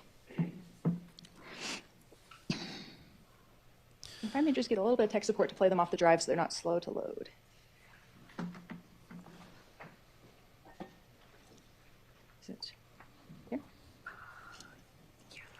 as long as there are court cases, you could have a job in tech support. So, Your Honor, the same images that are contained on 82 are contained and numbered the exact same way on state's or on the state's drive. I'm looking at them now and have verified that they're the same. I'm just going to place 82 over here. Does the state stipulate, their defense stipulate to that? And I should have asked before I admitted, you stated that these are a fair and accurate depiction of the way she looked after death. Have Grace's genitals and nipples been blurred in these photos? Yes. Okay. Bingo. So let's start with image 1 of 24. All right. And just see if they're going to give a description, or if they're just. What can we see in image 1? Oh yeah, do a description. Here we're looking at Miss Jennings' body after her clothing has been removed and her body has been washed. We have our OMI designator label beneath her belly button, and we can see that she has multiple sharp force injuries on her neck, her shoulders, and her chest. Are these injuries later designated using like evidence markers that corresponded to your category of injury that you broke them down? Yes, they're designated by the alphabetical letters. Let's go to image 2. What can we see in image 2? This is Miss Jennings after we have washed her body, and we can see, again, multiple sharp force injuries on the back of her head, the back of her neck, and her back. Those will be designated with evidence markers as well? Yes. And image 3? We're looking at Miss Jennings, the front of the lower part of her legs and her feet, and we can see one incised wound on the front of her right knee. All right. Image 4, what can we see and what has been added to this image by you or your office? Now we are viewing her neck, some of her neck injuries closer up. We have added the letter designators to each injury that we had discussed earlier. And I see injury A, that designation, and you've determined that that is a postmortem injury? Yes. Okay. Injury B, down below that, and that one you designated as postmortem? Yes. Okay. And please correct me if I get that wrong on my notes. Sure. We can see below that D, and you designated that as postmortem? Yes. Okay. And E is visible as well? Yes. Okay. And I believe you testified that E, or at least part of E, has a wound track that corresponds to the back, which would be L. Is that correct? Yes, the part of E that is designated to the wound on the back is the wound we're seeing just above the letter E label. And then the subsequent one below, is that visible in a different photo? Yes. Okay, let's go to image 5. What can we see in image 5? Here we're looking at the left side of Miss Jennings' neck and her upper chest. We can still see wound D that we just looked at, but now we can also see wound C on the left upper part of her neck at the jawline. That's a stab wound. Okay. And that stab wound, is it your opinion that that was either postmortem or close in time to death? Or Yes, exactly. This wound did not occur while her heart was fully pumping.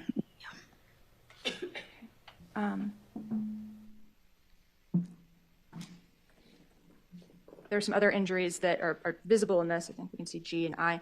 Are there other images that depict those better, or would you like to speak to those now? I believe there may be other images that show those better. All right, let's go to image 6. What can you see in image 6? Here we can again see stab wounds C and D on Miss Jennings' neck that we just discussed. We can also see wound G. That is a very small wound that is connected to a larger wound on the right upper part of her back. We can also see 2 wounds designated by the letter F on the front of her chest. The upper wound of F connected to a wound on her upper back. The lower wound of F ended in her tissues. It did not exit her body.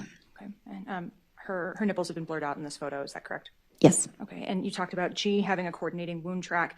That would be M that enters on the back? Exactly. G is where a sharp object came out of her body from another location on her back where it entered. Going to image 7, what is depicted in image 7? Here we're looking at the front part of Miss Jennings' left shoulder where it meets our left upper chest. These are the 2 stab wounds designated E. The upper wound above the label is associated with a wound on her left upper back. The wound to the right of both labels, just above her armpit, that entered into her left chest cavity and caused an injury to her left lung. And I believe you stated that E had that coordinating track to wound L. Is there a close-up of L on her back that you're aware of? Yes. Go to image 8. Is that L? Yes, L connects inside of her body to E on the front of her left shoulder.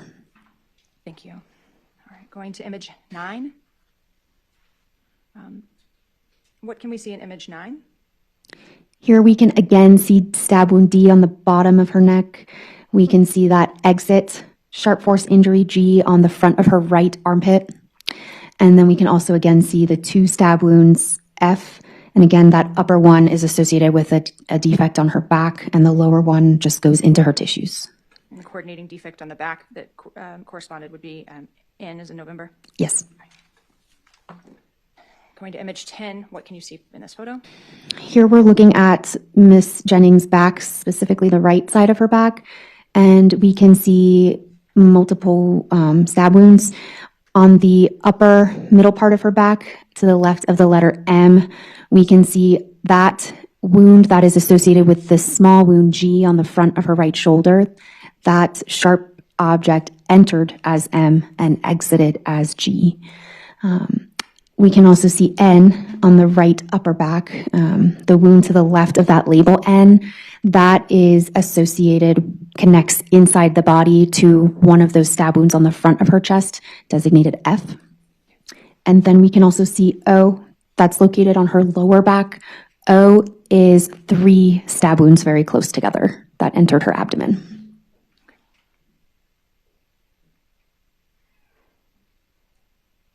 Going to image 11, what can we see here? What we're looking at in this photograph is the front of the chest. So after we make a Y incision, we have a rib cage that encases our lungs and protects our lungs. We have to take that rib cage off to see the lungs, and so that is the front of the rib cage after we have removed that from Miss Jennings' body. On this rib cage, which is the front of her chest, we can see multiple injuries caused by her stab wounds. Can you please just identify the general location for those stab wounds? Correct. So the left portion of this tissue is actually the front right portion of Miss Jennings' chest. The left side of this photo, the right side of this photo would be her left side of her chest. And so we can see a large hole on the front that is associated with that upper stab wound F that then connected to that injury on her right upper back N. We can also see bleeding on the surface. That would be the right lower surface of her chest cavity, her chest wall, and that has bleeding there. So that suggests to me that she likely had some blood pressure while she sustained that wound. That's that second stab wound F in the group of 2. We also have a third injury here. This is on the right side of the image. There is a hole in her chest wall, and that is associated with that second stab wound E that was on the front of her left shoulder. Thank you. Let's go to image 12, excuse me. Here we're looking at the front right shoulder of Miss Jennings' body. And we can again see that wound G that is associated with that defect on her upper back. This is where a sharp injury came out of her body. And then we also have a small wound H that's on her right arm. It's possible that those two are connected. If something came out of G and then continued onward to poke her skin H, that's a possibility. Okay, so like if her right arm was kind of across her chest or something? That could be one possibility, yeah. Thank you. Let's go to image 13. Here we're looking at just a close-up photograph of stab wound D before her body has been cleaned, and this is that stab wound of her lower neck that occurred after she had died.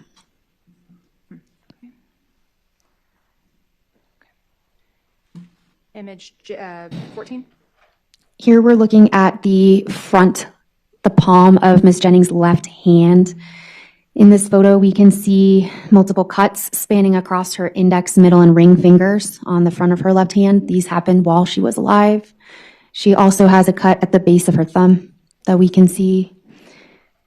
I can see that her hand appears bloody. Is this before the cleanup process of the autopsy? Correct. Image 15. Here we're looking at a cut on the front of Miss Jennings' right knee. And you stated that this one would not have been fatal, and you're not able to definitively say if this was pre or postmortem? Correct to both of those things, yes. 16. Here we're now looking at Miss Jennings' back. Again, we're focusing on the left side of her back, and we can see, again, that wound M on her upper back that had entered here as M and exited as G on the front of her right shoulder. We also have another wound we have not seen yet. That is wound P. So just to the right of that label with the letter P is a very small, almost a puncture wound of her skin that did not damage anything other than her skin.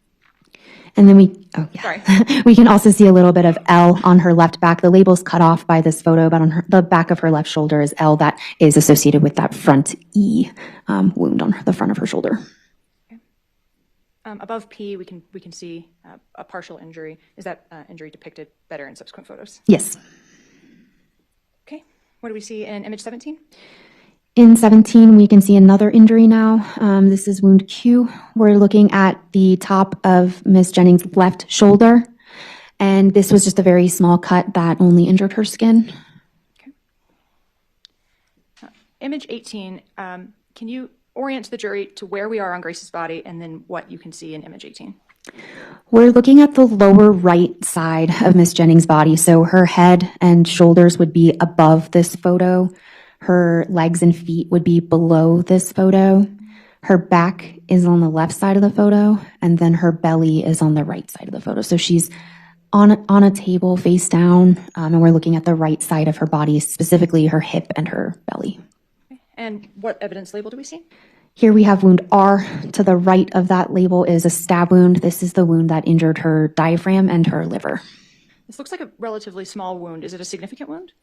Yes, this damaged her liver. And so, this may have been one of the wounds she sustained while she was still alive because she had blood in her abdominal cavity. And I just clicked to image 19. Is this a close-up of R? Yes. Now let's go to image 20. What can we see here?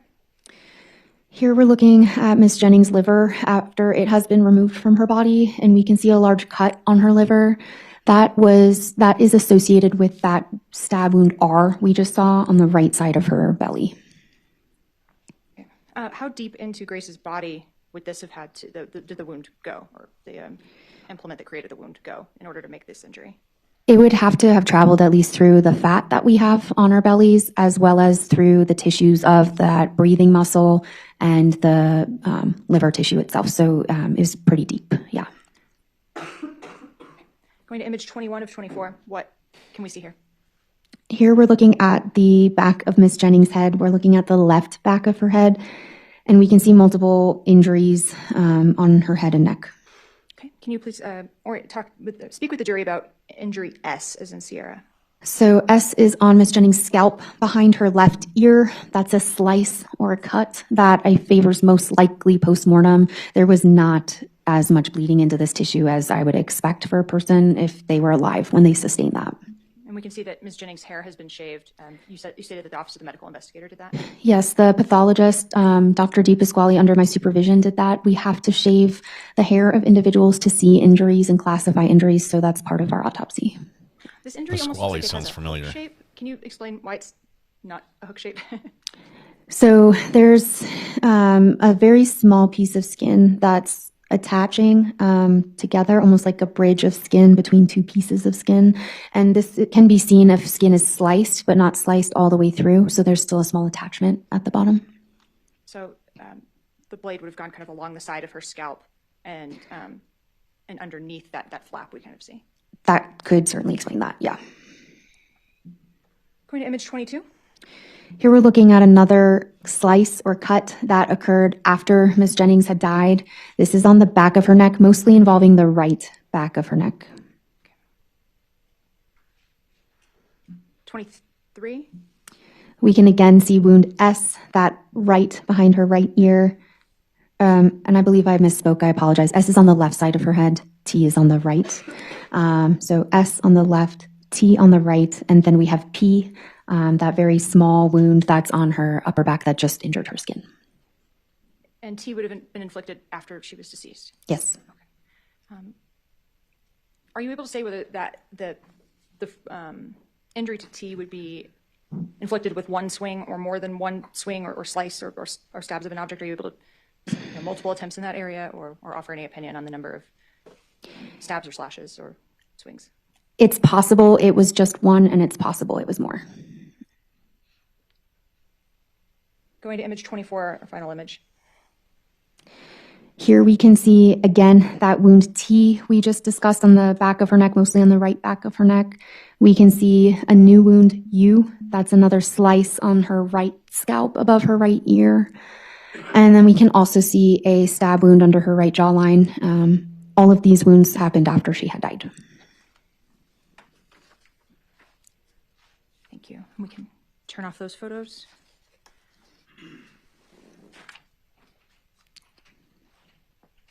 Given the depth of the and the penetrating nature of the injuries that Grace sustained, are you able to offer an opinion as to whether these injuries are consistent with the use of a long blade, such as a sword? Specifically, the wounds that both entered and exited her body, that would have had to have been a long blade to sustain those. The other stab wounds that only entered her body, it can be difficult to say. Wound R that was on her right body into her liver, that would have been a longer blade. I can say that for that one. Thank you.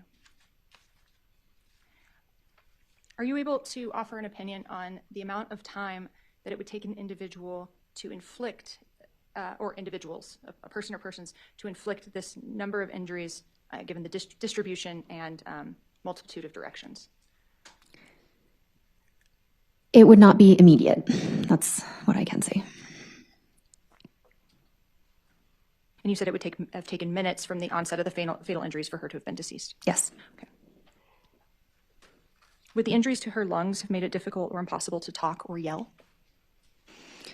Not necessarily. It would have made it difficult for her to breathe. And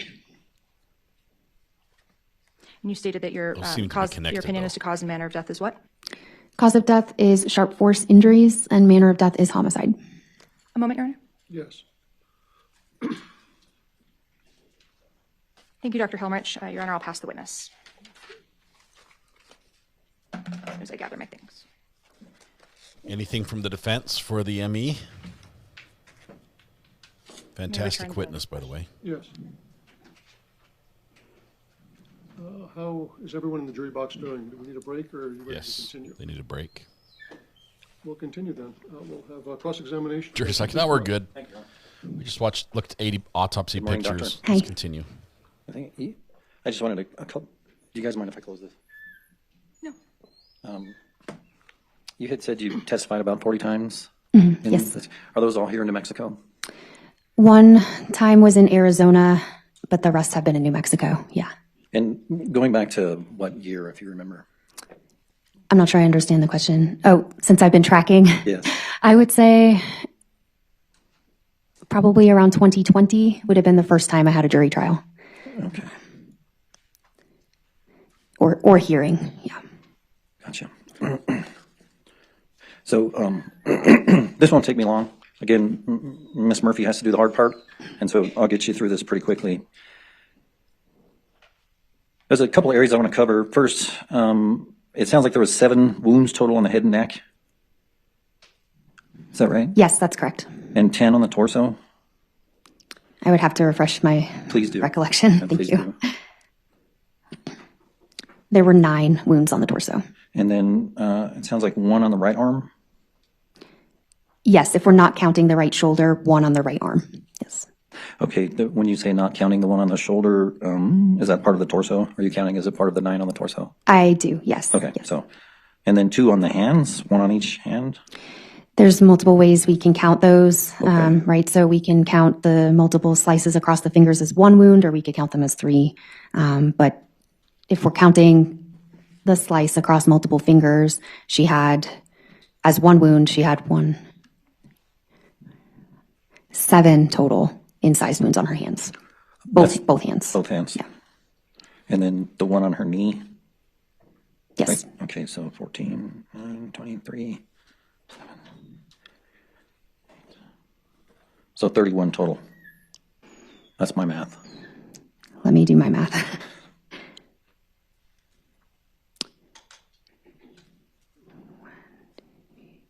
Just adding up the number of different injuries. I'm getting 27.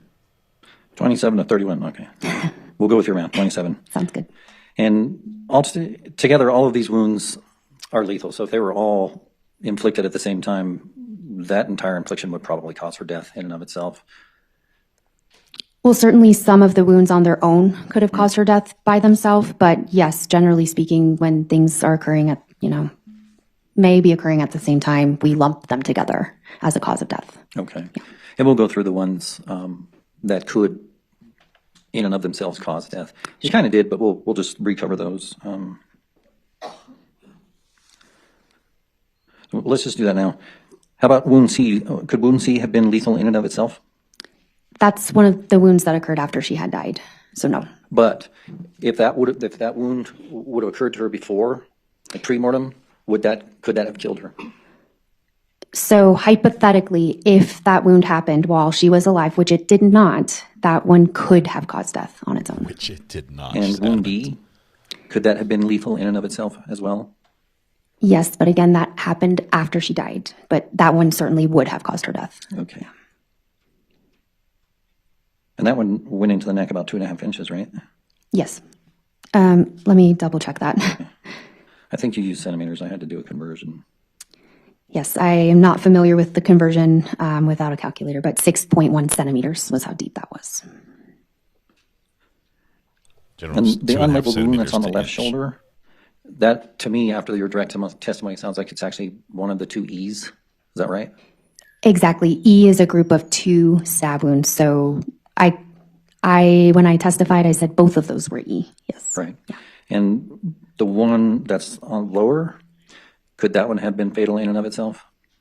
If it happened while she was alive, yes. And you had testified that wounds F and N are connected in the body. Yes. Kind of like a blade may have gone through to connect them. Yes. But in this instance, am I understanding that you can't tell the entrance and the exit part? Exactly. For that wound, I cannot say where a sharp object entered or exited. It's not like a gunshot wound where I can determine entrance and exit. Sharp force injuries are not that way. Yeah. So with gunshot wounds, the bullet travels through the body and it brings tissue with it, right? No. Well, okay, so it makes the tissue point in a certain direction as it's traveling through the body? No. So how can you tell with a bullet? The features on the skin surrounding the wound, a bullet will scrape the skin as it goes in. So if there's a scrape on the skin, I can say that's an entrance usually. And if it comes out, it will not scrape the skin. So that's how I know it's an exit for a bullet. So you have kind of an indentation and then an explosion on the other side? Is that what you're saying? More or less? Sure. Okay, and you can't tell just with this one? Correct. There's a blade entering a body can be bigger where it enters or it can be bigger where it exits. There's no way to say. So let me ask your opinion. Did a blade go through her body at that point? Whether it was back to front or front to back, it doesn't matter. Yes, talking about wound F to N, that's the wound on her front chest and then her right upper back, a sharp object traveled through her body. And do you know, she looks a little thin in the pictures. In fact, I think in your report she was 56 kilograms. She was about 111 pounds. 111 pounds, Yes. Okay. And how tall is she? Around 5 feet 9 inches. She was tiny. Okay, so I think you indicated, or was it Dr. Pasquale who did the original report? Dr. Di Pasquale performed the examination, Di Pasquale. wrote the report. I reviewed and certainly edited the report, and I signed the report. Okay. Yes. In the report, it indicates, there's an indication that Miss Jennings is underweight. She was underweight, yes. Okay. Yes. And was there a measurement taken of how thick her abdomen actually is? No, that's not a measurement that we routinely take from the exam. Okay, so, but it had to be a long blade to get through that entire body. Yes. Now, wounds GNM, it sounds like you could determine the entrance and exit on that. I could only because one of those wounds was so small, almost like a puncture wound. It would be impossible for there to be a puncture and then a large wound if it enters through a puncture. That'd be highly unlikely. So I got you. Okay. And, but that is a through and through. Yes, it is. So that, it's hard for me to tell, well, what direction? Did it go up or down or left or right or both? So the wound that we're referring to is wound M on the upper back that exited out the front right shoulder as G. That was back to front and left to right. I don't believe there was significant upwards or downwards. Yeah. Okay, that's pretty long travel area, left to right. Yes. All the way from the left side of her body to the right side of her body is where it kind of came out? Well, the entry point was on the middle of her back, but the exit point was on her right shoulder. So that's still left to right. And it's still quite a long wound track. Yes, it traveled through her body. Yeah. Okay. And then the wounds that are labeled, oh, well, let me go back to GNM. Was that one of the ones that in and of itself could be fatal? Yes. And then with regard to the wounds that are labeled O, am I to understand that there's 3 stab wounds there? Yes. And could any of those been fatal in and of themselves, or would it require all 3? So it could have been all 3, but wound O may have caused death in and of itself. It would not have been a quick death. That would have taken some time. Okay. And what part of the body was that? Those stab wounds were on her lower back, and they traveled through her left lower ribs and made a small cut on her spleen. And then there was associated bleeding in the tissues near her spleen. And then wound R, sounds like it was on the hip, kind of, the entrance. Above her hip on the right side of her belly. And that one could have been fatal in and of itself? That's possible, yes. Okay, so to me, it seems like there's about 7 that could have been fatal in and of themselves if they were done before she died. The ones we discussed, yes. Yes, okay. And you had talked about in categories I and J that those are possible defensive wounds? I don't believe I said that, but they are cuts on her hands. Okay. Yes, Could they be defensive wounds? They could. And could you describe to the jury what a defensive wound is? A defensive wound is a wound that's sustained while a person is trying to defend themselves against an attacker. And so how do they get the wound when they're trying to defend themselves? So hypothetically, in a scenario where a person is being attacked by a sharp object, the person may put their hands up to try to block that sharp object from touching other parts of their body. They may try to grab that sharp object to stop it from entering their body. Those are a couple possibilities. Okay, thank you. And the wounds that traveled across her fingers, which hand was that? Both hands. Both hands, so you think that could be from grabbing a blade? I cannot make any determination about her behaviors because I only examined her after death, but that's possible that a person trying to grab a blade could get that. That's one of many possibilities. Okay. And just to be clear, I'm not going to ask you to act on her or to give me an opinion on her behavior or anybody else's behavior. Perfect. I'll just stay away from that. Thank you. So given the amount of what these wounds that you are classifying as possibly defensive, given the amount of them that there are, could that indicate a pretty serious struggle? That's asking me to make an inference on behavior. Is it? Okay. I apologize for that. You just said you wouldn't do that. Let me try to think of a way to put it so it doesn't involve behavior. Could that indicate a rapidly escalating chaotic scene? Objection, Your Honor, calls for speculation. Well, she's an expert. I think she can speculate. Is the question within your expertise? It's still asking me to comment on behavior. Chaos is a behavior, in my opinion. Okay. Yeah. How about an escalating situation? I cannot make any comment about the circumstances leading up to her death in terms of behaviors. Okay. Yeah. All right. You had talked about shooting a few minutes ago, and I'm guessing you've done quite a few shooting cases, right? Yes. And in those types of cases, you're able to give different distances, right? Sometimes. Okay. What types of distances can you give in shooting cases? Objection, Your Honor, relevance. Your Honor, it's relevant because I want to compare it to what's going on here. Approach the bench. Sidebar, judge wants to hear this one out. We will. Fast forward through this.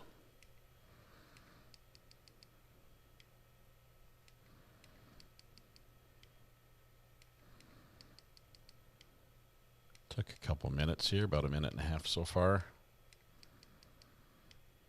Another person, they got to be close to him. Back up, back up.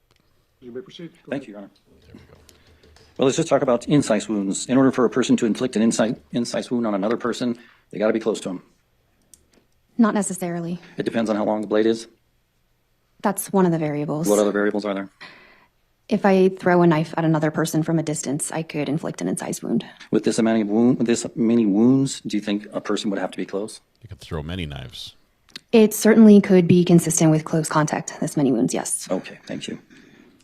Now, with regard to, when you were talking about blood pressure earlier, that was a nice analogy, by the way, with the faucet and being the heart. And, I never thought of it that way, and that works good. But with regard to Miss Jennings, when she came into y'all's custody, when she got into the lab, there was still blood on her body, right? Yes. And there was still blood in her cavity? A little bit, yes. So it would be fair to say that she was probably bleeding at some point in time during this attack? Yes. Okay. And since she's bleeding at some point in time during that attack, then that faucet's on, right? Correct. So to bleed, you have to have a pressure. Okay, Yes. so there is pressure. And that pressure can cause blood to come out of the body at a rate that's higher than just gravity. It depends on what's injured. Okay, but blood can come out? Yes, if a large blood vessel is injured, it can. It doesn't always, but it's possible. And you saw the pictures, the blood came out, right? I saw that there's blood at the scene. Okay. And so you saw that there's blood at the scene, so you don't talk to anybody else about whose blood it was or where the blood was found? You just know there was a lot of blood there?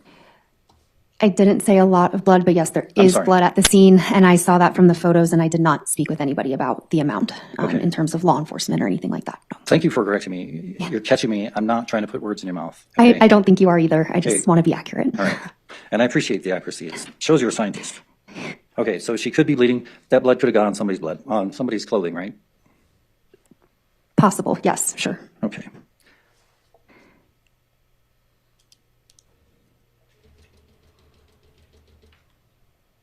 Okay, we talked a few minutes ago about her height and her weight, and that she might have been a little bit underweight. So just let me ask you this straightforward. Is it hard for you to tell how much force it would take to cause these types of injuries? It's impossible for me to do that, yes. Okay. And what are some of the factors that makes it impossible? Or all of them? Because I'm examining a person after they have died, I'm viewing everything stationary with no movement, so I don't know how strong anybody is. I don't know the position that the decedent is in when they sustain the injuries. I don't know how long it took them to sustain the injuries. All of these are variables in determining that. Okay, but based on just size alone of a person that you're looking at, if you have a bodybuilder, would it be harder to inflict these types of wounds on a bodybuilder than it would on Miss Jennings? Not necessarily. For example, if the bodybuilder's intoxicated, or I can think of other variables that would make that not necessarily true. Okay, yeah. Miss Jennings wasn't intoxicated in this case. She wasn't.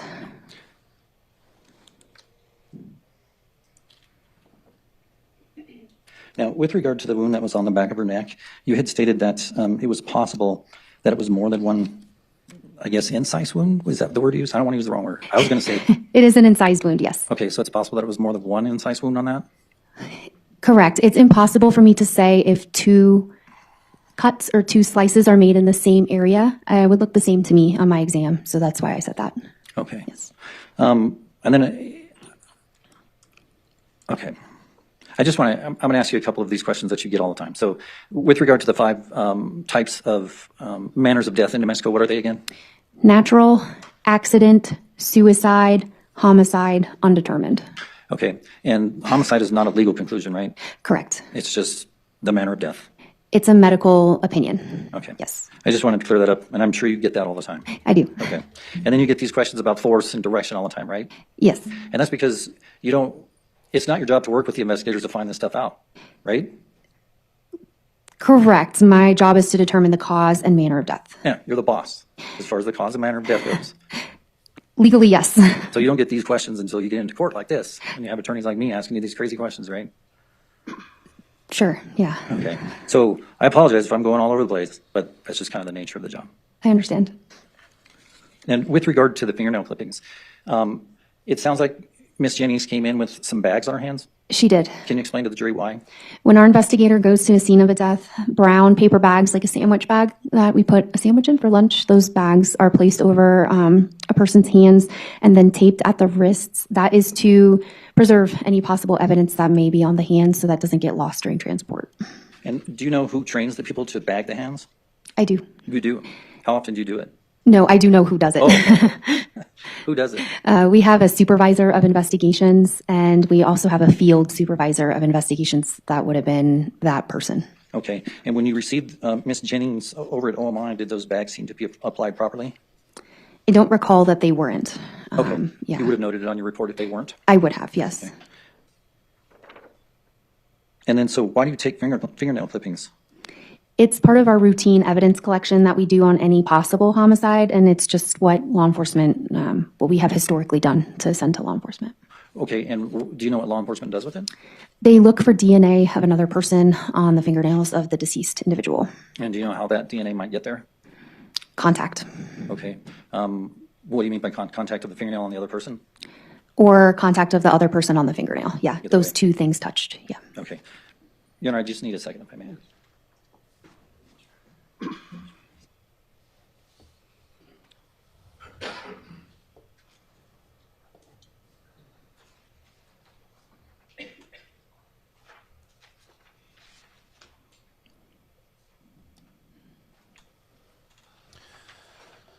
All right. The witness does give the appearance of being forced to have a conversation with a creepy old guy that she does not like. So she's done a fantastic job on the stand. And defense has asked some really weird questions.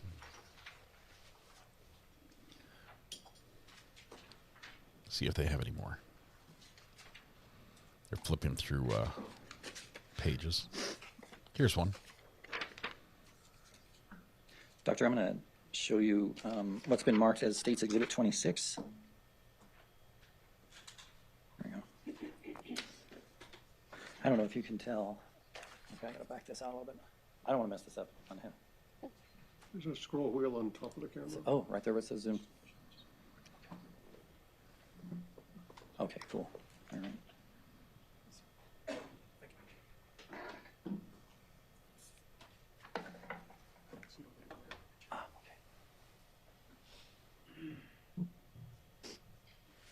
Okay, again, this is State's Exhibit 26, and as you can see, this is backwards, so it's going to be a little bit difficult for me. Right here, does this look like a scratch to you? I won't comment on injuries on individuals I did not examine myself. Okay, if it was a scratch, we'll just speak hypothetically. If this was a scratch and you were looking for, or you clipped fingernails from a person in order to find DNA from this person, is that why you would do that? Objection, Your Honor. Sustained. She is an expert, she can answer a hypothetical. Relevant to her admission as an expert. Okay, the fingerprint, as a friend, okay. The fingernails are used Gotta turn this up. to determine if there's DNA underneath them, correct? That's my understanding, but I'm not involved in the testing of them. Okay. And Yes. All right. Yeah. And it could come from scratch, or fingernail to skin contact. That's a reason. Yes. Okay. Yes.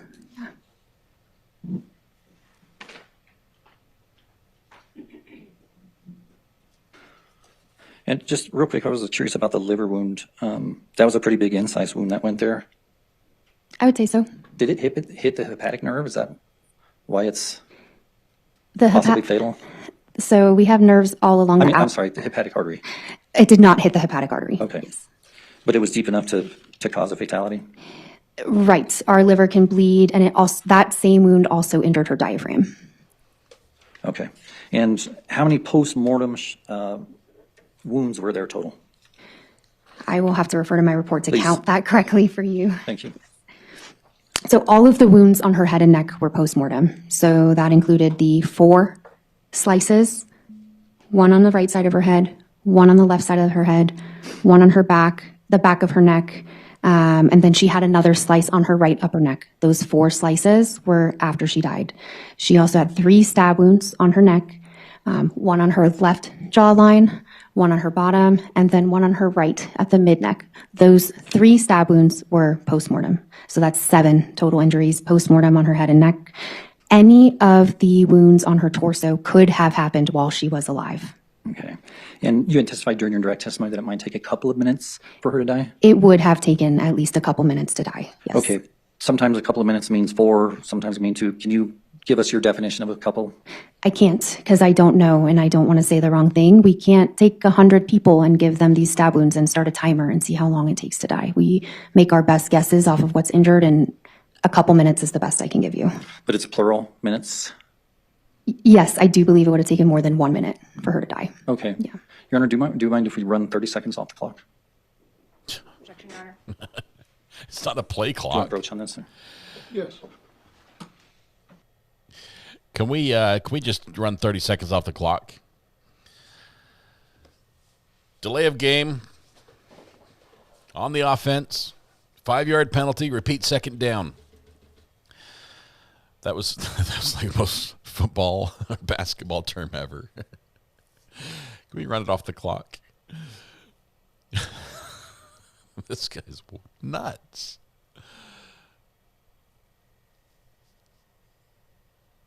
We don't have a timer. We don't have a clock. Although if we did, you would be out of time. You need to sit down. Those are wireless microphones. They're really nice ones. They're Shure. I think they're SLDX. Thank you, Your Honor. Objection, move on, he says. They're really nice wireless microphones in case somebody needs to step down and talk. Okay, so let me narrow it down then. A couple minutes to die, and then 7 wounds after that couple minutes. After her heart stopped beating, yes. Okay. Yeah. He's just going to wait 30 seconds anyway.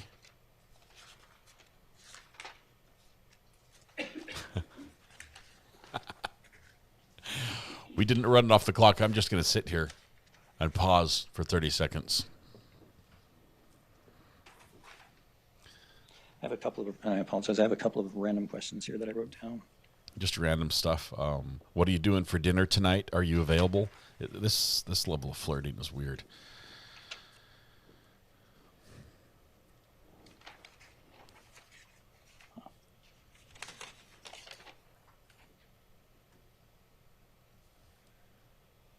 Which one of the wounds was back to front? That was G and H. M on the back, G. Okay. G on the right front shoulder. All right. And was there any that you could determine that were front to back? All of the other perforating wounds, I could not give a direction. That one was an exception, again, because of how very small that one wound was. Okay. That means the sword must have gone mostly through her because it starts wide on one end, gets short because it's like a triangle shaped sword. If she couldn't tell the difference, she couldn't tell which end was the fat end. That means the sword had to have been plunged through May I have just a second, Your Honor? a lot.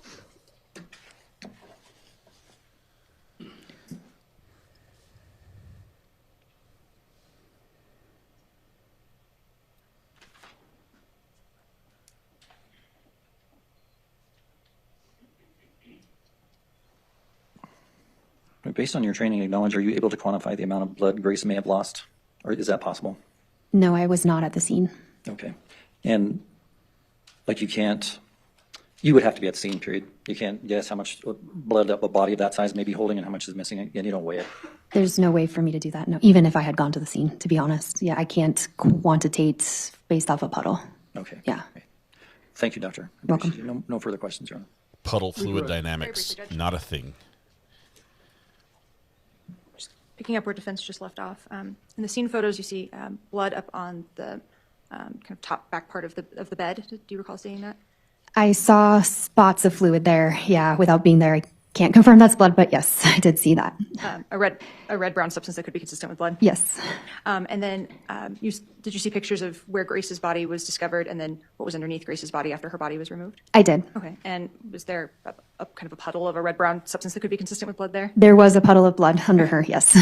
Are you able to say whether that blood that was underneath Grace's body could be consistent with seepage after she had died?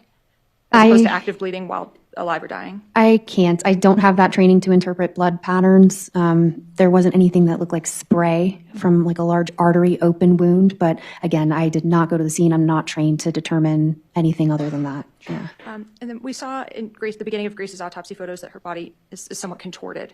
Do you know what I mean by that? There's some limbs that are kind of bent. Yes. Are you able to draw any conclusions on the positioning in which she would have died?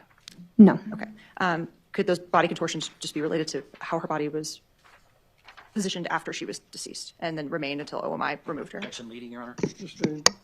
Can you explain how long, I'll rephrase, Your Honor. Can you explain why Grace's body could appear contorted in those beginning autopsy photos? Just to be clear, are you referring to photos taken at the time of autopsy? I am. That could be due to a process called rigor mortis, or stiffening of the muscles after death. That can keep some things bent or flexed after death. Okay. So based on that, are you able to opine or offer an opinion as to her body positioning at time of death at all? Objection, Your Honor. She's not qualified for this. I'm asking if she can offer that opinion. I'm objecting. I'm objecting. Sustained. She was going to say no anyway. And your opinion was that it would take a couple of minutes to die and the postmortem injuries would not have been immediate. Is that correct? Are you asking if the postmortem injuries would have been immediate to inflict? That would have taken, right, that would not have been instant to do that, no. Nothing further, Your Honor. We'll reserve this witness out of an abundance of caution. Okay. You're being held in reserve, so don't discuss your testimony with any other witnesses. Don't seek out any other information about the case. The attorneys will stay in touch with you to let you know if you need to come back to testify. I understand. Thank you. You may step down. Okay.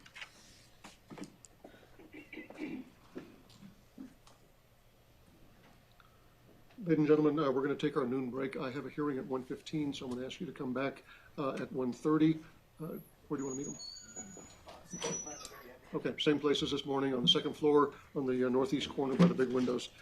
And Angel will meet you there. Again, leave your notes with the bailiff.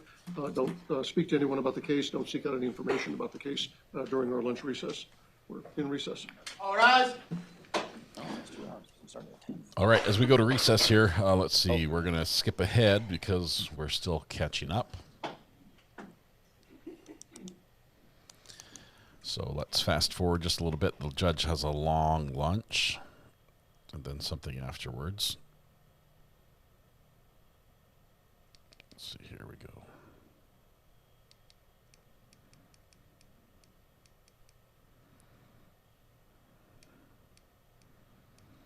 Everyone's walking around. Give me a second. Still walking around. Waiting for everyone to stand up for the jury. Still waiting.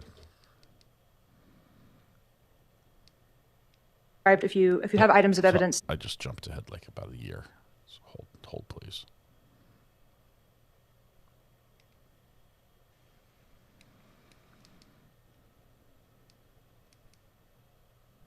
Everyone's standing.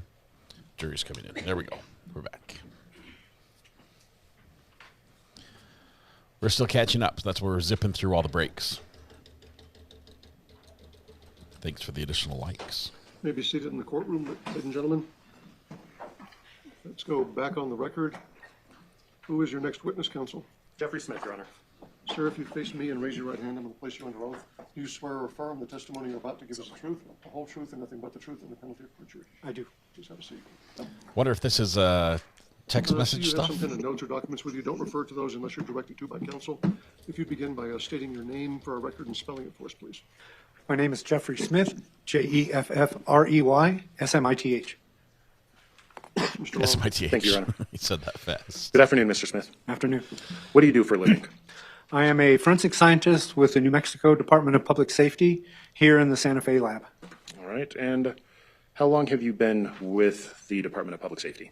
I started with DPS in 2014. I left at the end of 2019 where I was the supervisor of the Albuquerque Police Department latent print section. And I came back in 2020 because COVID blew up the world. All right. And okay. Is that, how do you feel about that? That sort of how much experience you have in as a forensic scientist, or do you go back before 2000? Did you say 2014? I began my career in 1987 with the Sacramento Police Department. I was there a little over 13 years. We need a soundbite. Excuse me. Go and blow up the world. I accepted a position with the Lakewood, Colorado Police Department as their latent print unit supervisor. I was there for 5 years when I left to take a position as a contractor for the Department of Defense, and I was in Iraq for approximately 2.5 years, where I ran the latent fingerprint lab at Camp Fallujah. I came back, went to work for Denver Police Department for approximately 2 years, and then I left as an independent contractor and worked as a subcontractor for Ron Smith and Associates at the Houston Police Department for 4 years, and then when that contract ran out is when I came to New Mexico. All right. And what sort of educational background do you have? I have a bachelor's degree from California State University, Sacramento, and I've had a multitude of specialized training in crime scene examination and processing, latent print processing, and latent print examination. All right. And do any of those trainings offer, or do you have any sort of certifications or certificates? Because of my experience at the time, I was qualified to take the International Association for Identification's latent print certification test, which I passed and have maintained since 1992. Yes, 1992. All right. So for your job, is there a minimum educational requirement that you have to have? I believe so. I think you have to have a bachelor's degree at a minimum, but I'm not certain because it changed within the last few years, I believe. Okay. And do you have to participate in any sort of, I guess, continuing education or anything like that? Our lab is accredited to an international standard, and as part of that standard, continuing education is required. Continuing education is also required for me to maintain my certification. Okay. And have you ever testified as an expert witness before? I have. Do you know how many times? In excess of 100. Okay. And in what field or what discipline have you testified?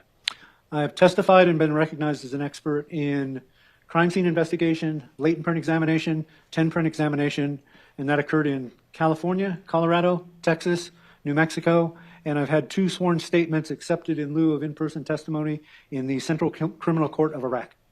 All right. Your Honor, at this point, the state would offer Mr. Smith as an expert in latent print examination. Any objection? Did he say Iraq? He is so received and allowed to express his opinion in that area. Thank you, Your Honor. I want to talk a little bit about what some of this stuff is that we're going to talk about. So what is a latent print? On the palms of your hands, your fingers, the soles of your feet, you have a type of skin that's called friction ridge skin. It's raised skin that allows you to grip things and hold on to things, except for maybe your feet. You don't really grip with your feet, but we're not monkeys. Because of the uniqueness of that skin, which forms prior to birth, maintains its structure throughout your life, except for size due to growth, and it always, when you shed your skin, comes back exactly the same, except for permanent scarring. The friction ridge skin on your fingers forms patterns. There are 3 types of patterns: loops, whorls, and arches. And the friction ridge skin itself has ridge characteristics, which there are 3 basic types. For example, a ridge will go and stop, an ending ridge. A ridge will go and split into 2, a bifurcation, or there will be a dot. Self-explanatory, it's a dot. We use those characteristics. I'm probably not answering your question anymore, am I? You are. Okay.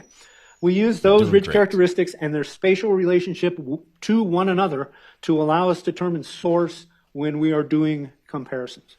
Okay. And when you're doing a comparison, do you have to have an inked or a known print to compare something to? We do compare to a known set of standards. I don't know. People get printed for various reasons throughout their life. Those known standards, because we know where they came from, are used as the exemplars. The latent impressions that we come across on items, they're unknown to us. We don't know where they occurred, how they were left on an item. So we have unknowns, latents, or knowns, or exemplars. Okay, so when you're making that comparison, how do you do it? Well, sometimes I use a magnifying glass. A lot of times nowadays, because when we capture friction ridge skin or latent prints on items, we use digital cameras. So we do everything digitally on a computer screen. So I will take my unknown, my latent print, and I will analyze it to see if there's enough information there for me to make a determination. At the Department of Public Safety, we have basically 2 conclusions. We have identification, we know who the source, or we have exclusion. It is not the person we're comparing. On occasion, there is a third conclusion, which we call inclusion, exclusion. We can't make a source determination. We can't make an elimination because we don't have enough information either from the unknown, the latent, or the known standards. Okay. And is there ever time that you have to use another tool, maybe not a magnifying glass, in order to visualize a print? A lot of times now, everything we do is digital, so it's on a computer screen. So we use Photoshop program to enlarge images. We can put the latent and the known side by side, because what we're looking for when we're making comparisons is correspondence.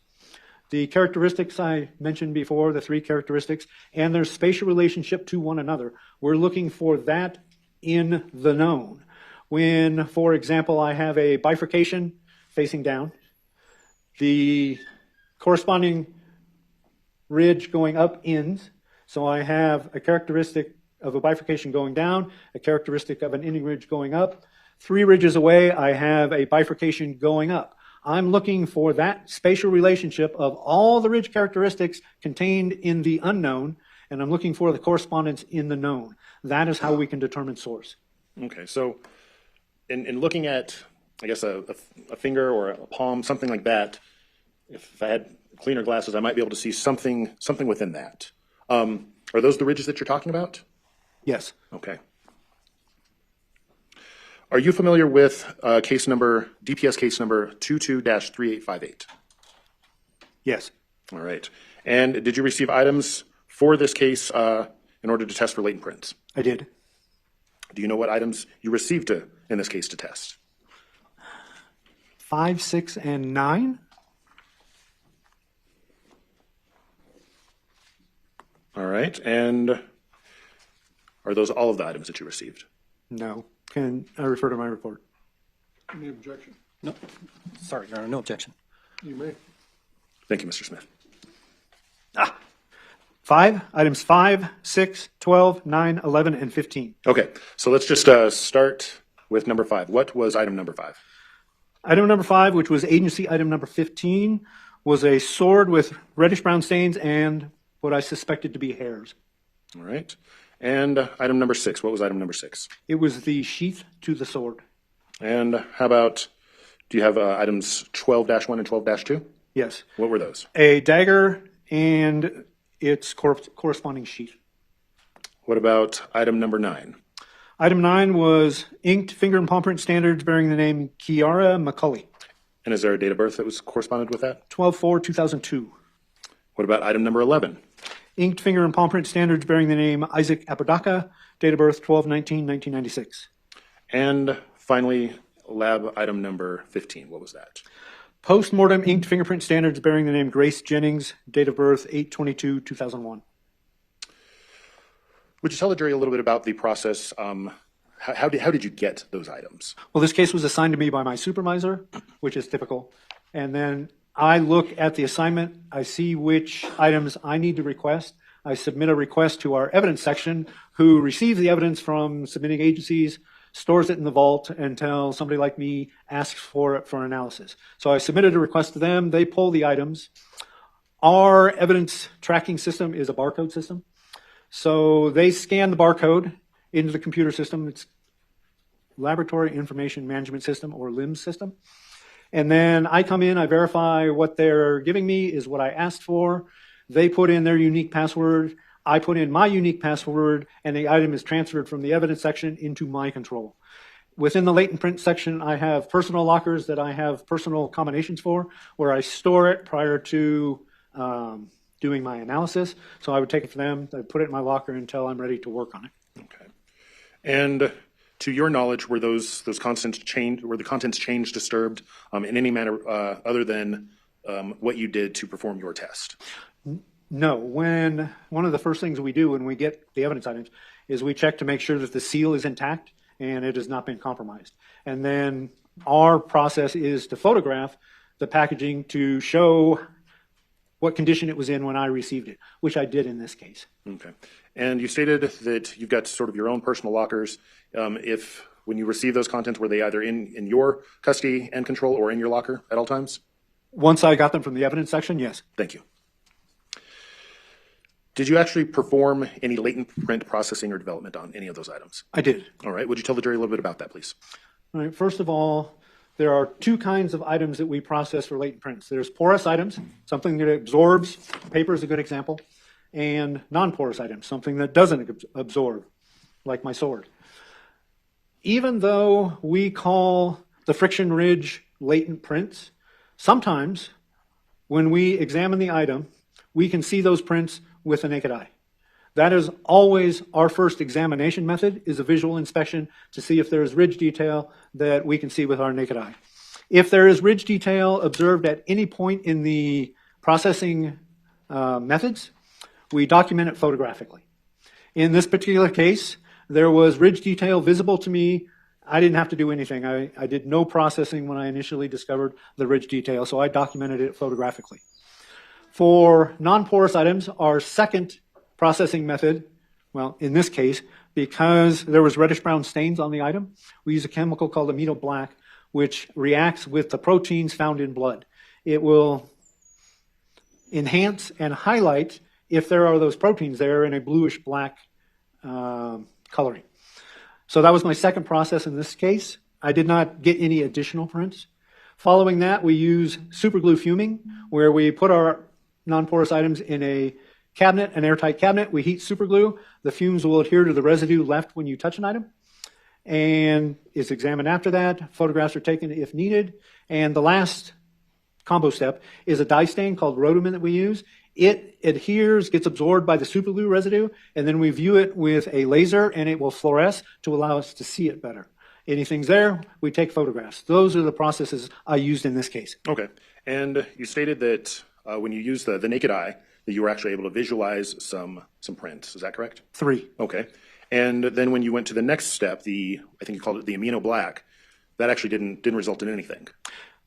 There was some enhancement because we have prints that we're going to use, but when something is handled multiple times, take your cell phone, for example, there's all kinds of bits and pieces of ridge detail that is insufficient for use in comparison. We can't make an exclusion, we can't make an identification because there's not enough information there. These items all had ridge detail that I could not use for comparison. So without checking my notes, I do believe amino there was some enhancement, but nothing significant. Okay. And then was there anything of significance that happened after and I think you kind of said it was a two-step process, the superglue with then the dye stain? No, superglue first, then the dye stain with the laser. Okay. And no. Okay, thank you. After you did those sort of processing steps, did you then conduct an analysis? I conduct an analysis of what's on the item at every step through processing. I think, if I may, what you mean, did I do a comparison? I do mean that. Thank you. Did you conduct a comparison? I did. And what were the results of that comparison? Okay, I mentioned already that there were 3 prints of value.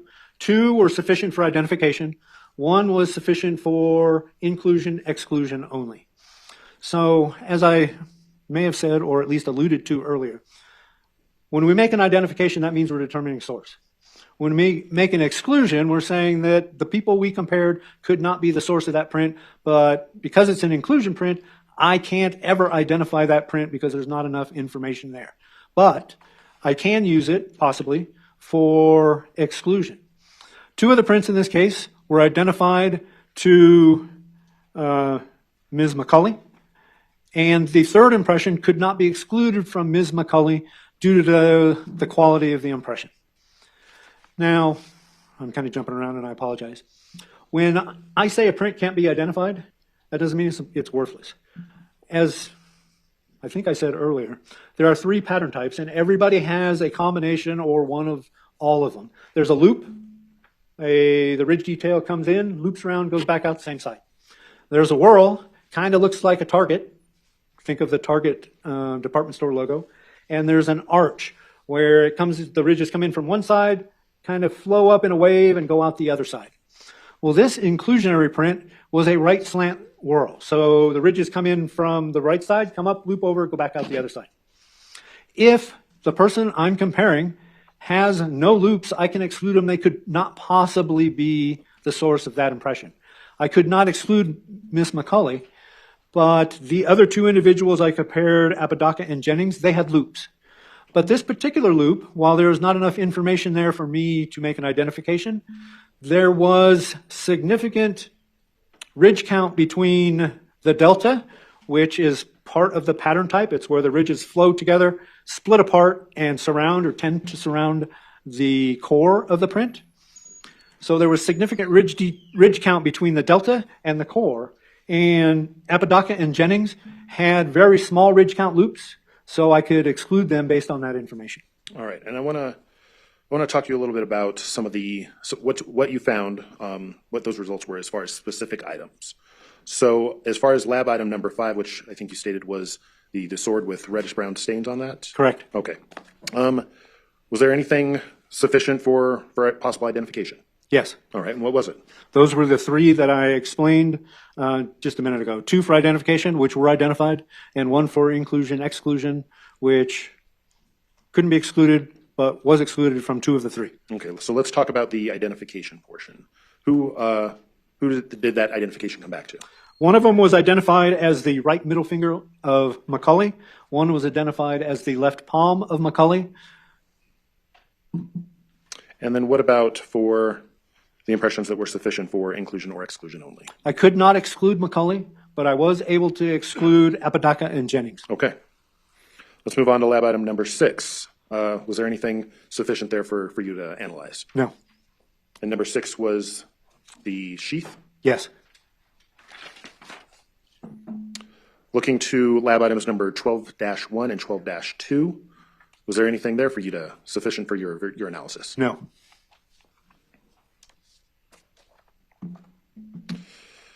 So based on lab item number 5, were you able to make or able to come to any conclusions? Item 5? Item 5. Yes, that was the 3 impressions. 2 were identified.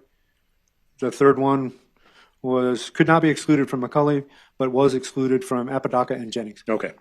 And I guess to maybe sort of simplify that down a little bit, what is your ultimate opinion about whose prints are on that sword? It is in my opinion that the source of the 2 prints is McCauley. Right middle and left palm. I would not expect to see that in any other person that I've ever seen or compared. While, back up a little bit, while not all prints could be compared to everybody in the world, no 2 prints have ever been found to be from 2 separate sources. Even identical twins have different ridge characteristics, different fingerprints, their palms are different, they are unique. While identical twins have the same DNA. But I cannot compare everybody in the world, but in my opinion, I would not expect the source of those prints to be anybody other than McCauley. However, the source of the remaining impression could not be Apodaca or Jennings for the very same reasons. And I know that you've been referring to your report as documenting sort of everything that you do throughout the process, a normal course of your business? Absolutely. Okay.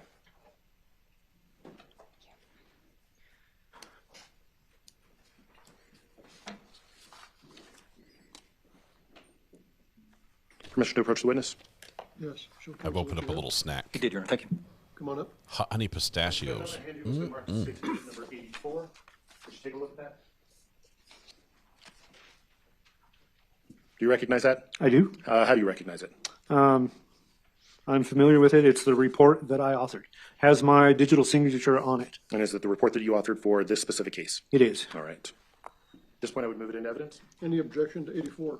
No objection, Your Honor. 84 is admitted. I pass the witness. Cross-examination? Yes, sir. Thank you.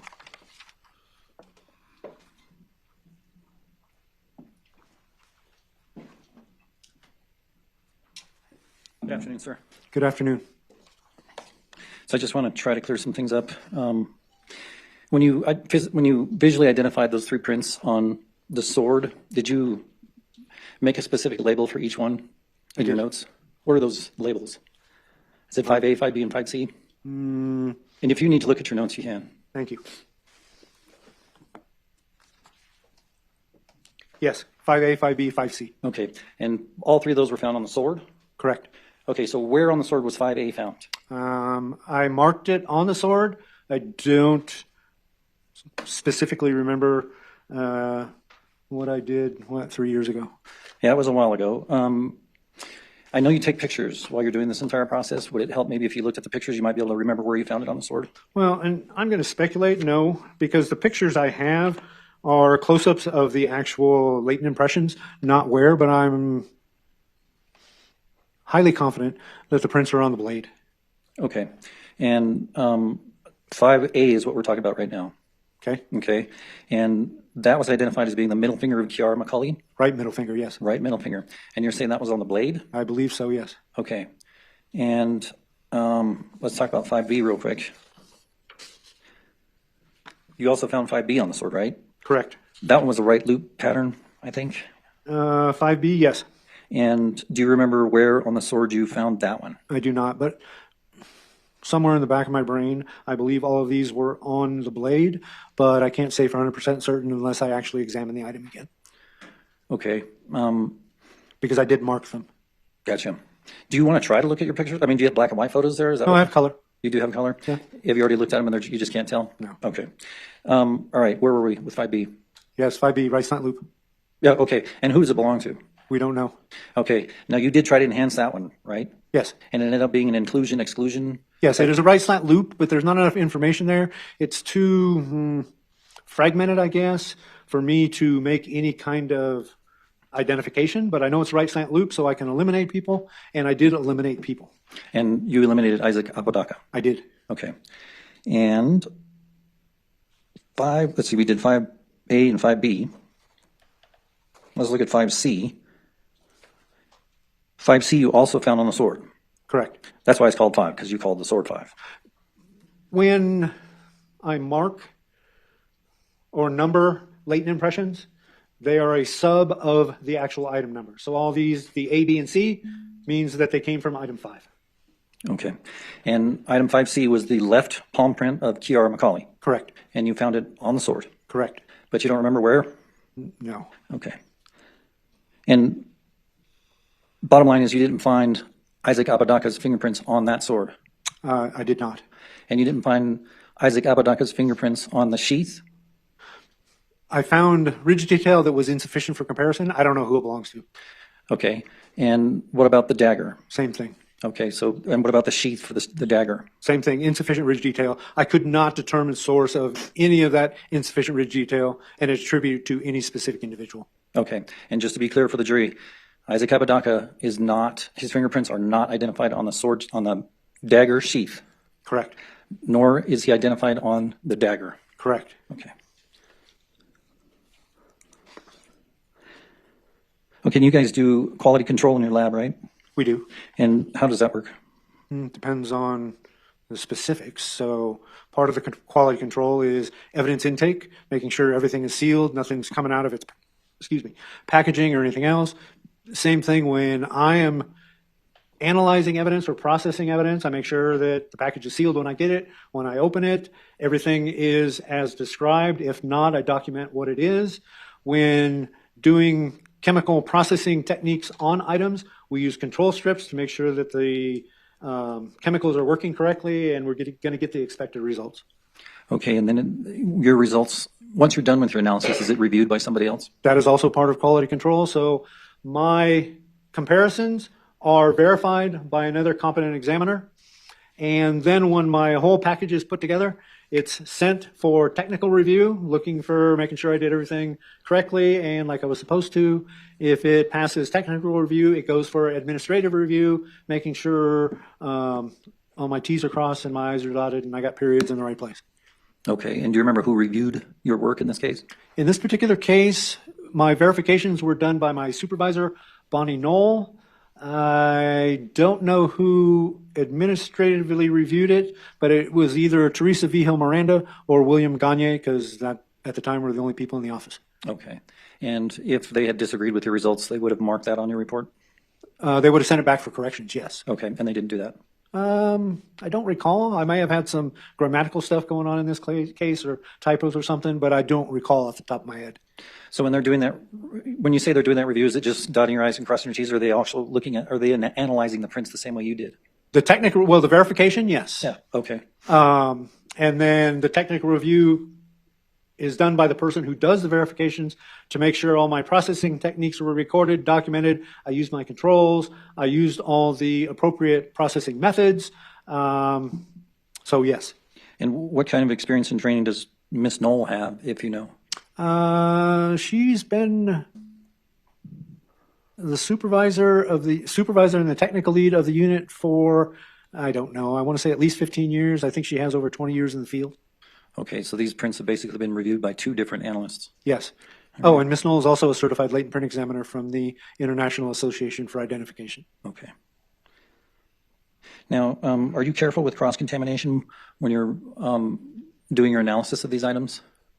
If the item has been submitted for any other type of analysis, specifically DNA analysis, then yes, I take extreme measures to try and prevent contamination.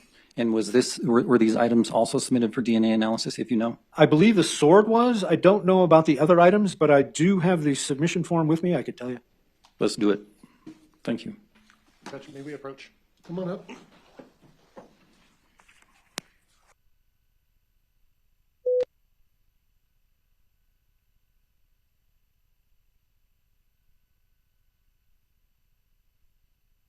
You can't hear me unless I push this button. Let's see. I think they're done. Nope, not done yet. Hang on. Tell us what happened. The sword was Listening, but just not looking up, or Oh, we need this part. What would make you think that? just observations. I mean, I see people put. Stop. How did I just jump ahead so far?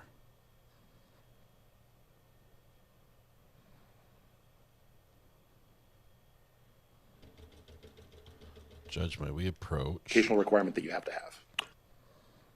I skipped way ahead. No, I don't know where I am. Hang on. After lunch, he was talking. And then the technical review is done by the person who does the verification. We talked about this part.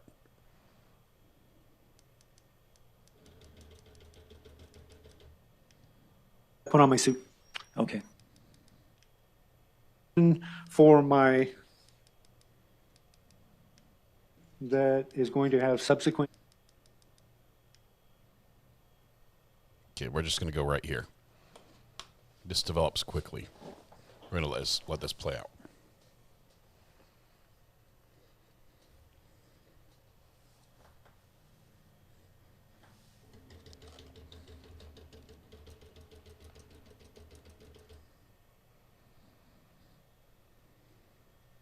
Sidebar's continuing.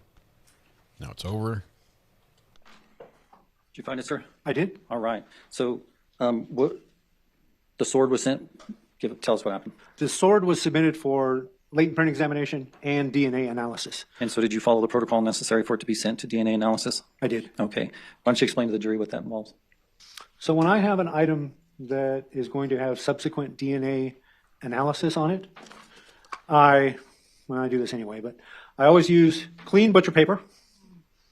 I wear gloves. And when I handle items for DNA analysis, I wear what I refer to as a clean room suit. I have a Tyvek hood. I have a Tyvek suit. I wear a mask, and I have a face shield. I wear that with gloves. I change my gloves every time I handle something different, or I move the item to avoid any kind of cross-contamination if I touch something by accidentally. But the suit, the mask, and the gloves is the precautions I take when handling items for subsequent DNA analysis. And do you sterilize the work area before you do that? I use a bleach solution for my bench before I put down my paper. I use the same bleach solution to decontaminate any kind of pens, implements I'll use, like my box cutter to open things up, or my letter opener to open up envelopes. I have some wire cutters because sometimes things are zip tied to their box. Probably was in this case, so I had to cut those. So everything is decontaminated before I start, and I do that after I put on my suit. Okay, great. Thank you, sir. I appreciate you. Nothing further, Your Honor. Redirect? Nothing on redirect, but the state would reserve him for rebuttal. You're being reserved for possible recall. The attorneys will stay in touch with you and let you know if you need to come back and testify. In the interim, don't discuss your testimony with anyone. Don't seek out any other information about the case. Yes, sir. Feel free to step down. Thank you. Additional testimony or evidence on behalf of the state. State calls Rosalind Archuleta, Your Honor.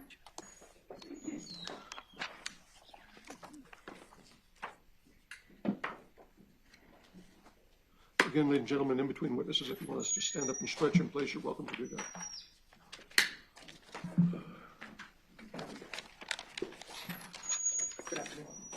Jurors are doing yoga while the witness walks in. Good afternoon. I'm going to place you under oath. Do you swear or affirm the testimony you're about to give is the truth, the whole truth, and nothing but the truth, under penalty of perjury? Yes, I do. Please have a seat. You begin by stating your name for a record. So you have some documents. Don't refer to any documents unless you're directed to by the. If you just close your. Sure. If you begin by introducing yourself to the jury by stating your name and spelling it for our record, please. Yes, my name is Rosalind Archuleta. First name is Roslynd. Last name is Archuleta, Archuleta. Murphy, go ahead. Thank you, Judge. Good afternoon, ma'am. Good afternoon. Can you please tell the jury what you do for a living? Yes, I am a forensic scientist in the DNA unit at the New Mexico Department of Public Safety Forensic Laboratory here in Santa Fe, New Mexico. We just heard from Mr. Jeffrey Smith from the latent unit. Do the latent and the DNA units work kind of near each other? They're near each other. We're in the same laboratory, but in different sections. Okay. And how long have you been with the New Mexico Department of Public Safety Forensic Laboratory? About 18 and a half years now. Okay. What's your role there? I am a forensic scientist primarily, but I also supervise the DNA section. Okay. And what's your educational background? I have a Bachelor of Science degree in biology from the New Mexico Institute of Mining and Technology in Socorro, New Mexico. I also have some clinical laboratory casework from the University of New Mexico Medical Laboratory Sciences program. After that, I started employment at Genzyme Genetics in Santa Fe, and then I moved to the Department of Public Safety to start work as a forensic scientist. What do your duties include as a forensic scientist in the DNA section? What I do is I look at crime scene evidence that has been collected by law enforcement and has been submitted to our laboratory to determine whether or not there might be biological material on an item of evidence so that I can collect a sample from that and then proceed with DNA testing. I also look at known DNA standards or reference samples that are collected from an individual. Those are different in the fact that they have their own chain of custody. We know they came from a particular individual, and those are submitted to the laboratory for comparison purposes to any evidence profiles that might be generated. Once I perform evidence examinations, I move forward with the DNA testing steps, make any conclusions, and then write a report with my findings. Okay. And is the New Mexico Department of Public Safety crime lab or forensic laboratory, is it accredited? Yes, it is. Can you tell the jury about that? Yes, we are accredited by A2LA, which is the American Association for Laboratory Accreditation. And what that means is that our laboratory is recognized by an outside agency, and they recognize the fact that by examining all of our processes, we are staffed with fully qualified and competent scientists to perform casework on, or to perform testing on casework samples. Thank you. Have you ever testified as an expert witness? Yes, I have. Roughly how many times? I believe today is 73. Okay. And have you been qualified as an expert in forensic DNA analysis and serology? Yes. Okay. And do you teach and train in your field? I do. I have taught law enforcement. I've also taught one semester of a college course as well. Okay. And are you a member of any professional organizations? Yes, I belong to both AFS, which is the American Association of Forensic Scientists. I believe that's correct. And also the Southwestern Association for Forensic Sciences. Your Honor, at this time I tender Ms. Archuleta as an expert witness in forensic DNA analysis and serology. No objection, Your Honor. She has so received. You need to discuss what serology is. Yes, Judge. What is serology? Excuse me. Serology is a process of testing that I can perform when I'm examining casework that helps me determine what type of biological fluid may or may not be present. So, for example, I have a color change test that helps indicate whether or not blood may or may not be present on an item. Should I perform that test on a stain that might warrant that type of testing? I look for a color change. I look for a bright pink color that indicates to me that blood, in fact, is indicated on that item. It looks like blood, it acts like blood, and for all intents and purposes, it appears to be blood. So I can collect a sample from that and move forward with testing and see if I find human DNA on that item and therefore arrive at a DNA profile. If that color change does not occur, then blood is not present on that item.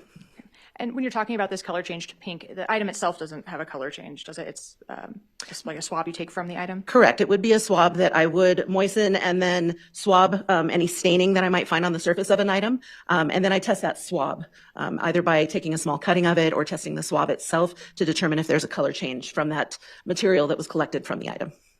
Okay, let's have you define a couple of terms. You've already defined a known standard or a DNA standard, or a reference sample as it's sometimes called. But what is DNA?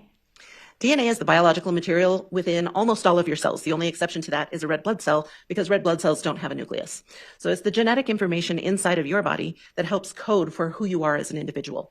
You get half of the DNA from your mother and half of the DNA from your father. That makes you as a unique individual. There are small portions of that DNA that are very unique to each individual. Some of our information codes for the same types of things. It gives you 2 arms and 2 legs. But we look at unique information. Some of it might give us things like maybe you have blue eyes or brown eyes. But the information that I look at as a forensic scientist is unique in nature and doesn't code for any information, but it's very highly variable between individuals. What type of cells, you mentioned that blood cells cannot leave, or they don't have a nucleus, but what forms of DNA may you be able to pick up? Or how is DNA left behind, I guess is a better way of asking that. DNA can be left behind in various different ways. For example, if I'm speaking, I'm not wearing a mask right now, I might have little bits of saliva on the surface in front of me. That saliva has skin cells inside of it that have a nucleus. When we're talking about whether or not there might be a blood stain on an item, those red blood cells don't have a nucleus, but there are white blood cells inside of your blood that do have a nucleus. And so we can still get DNA from blood. There's also the possibility of obtaining DNA sample from semen left behind from any sort of interaction. And so we can also obtain DNA from hairs as well. Various different materials that come from the body can be left behind on surfaces, including skin cells. And speaking of skin cells, what is touch DNA? Touch DNA would be so, for example, if I had a water bottle and I pick up that water bottle repeatedly, I might be leaving skin cells behind on that item. And so that would be DNA that is left behind from me touching that item, and I might be able to swab for that and find my DNA profile. Is it possible for someone to touch or handle an item but not leave detectable amounts of DNA behind? Objection leading. Can you talk about circumstances under which DNA may or may not be detectable? Yes. Firstly, DNA may not be detectable because somebody might not have touched an item.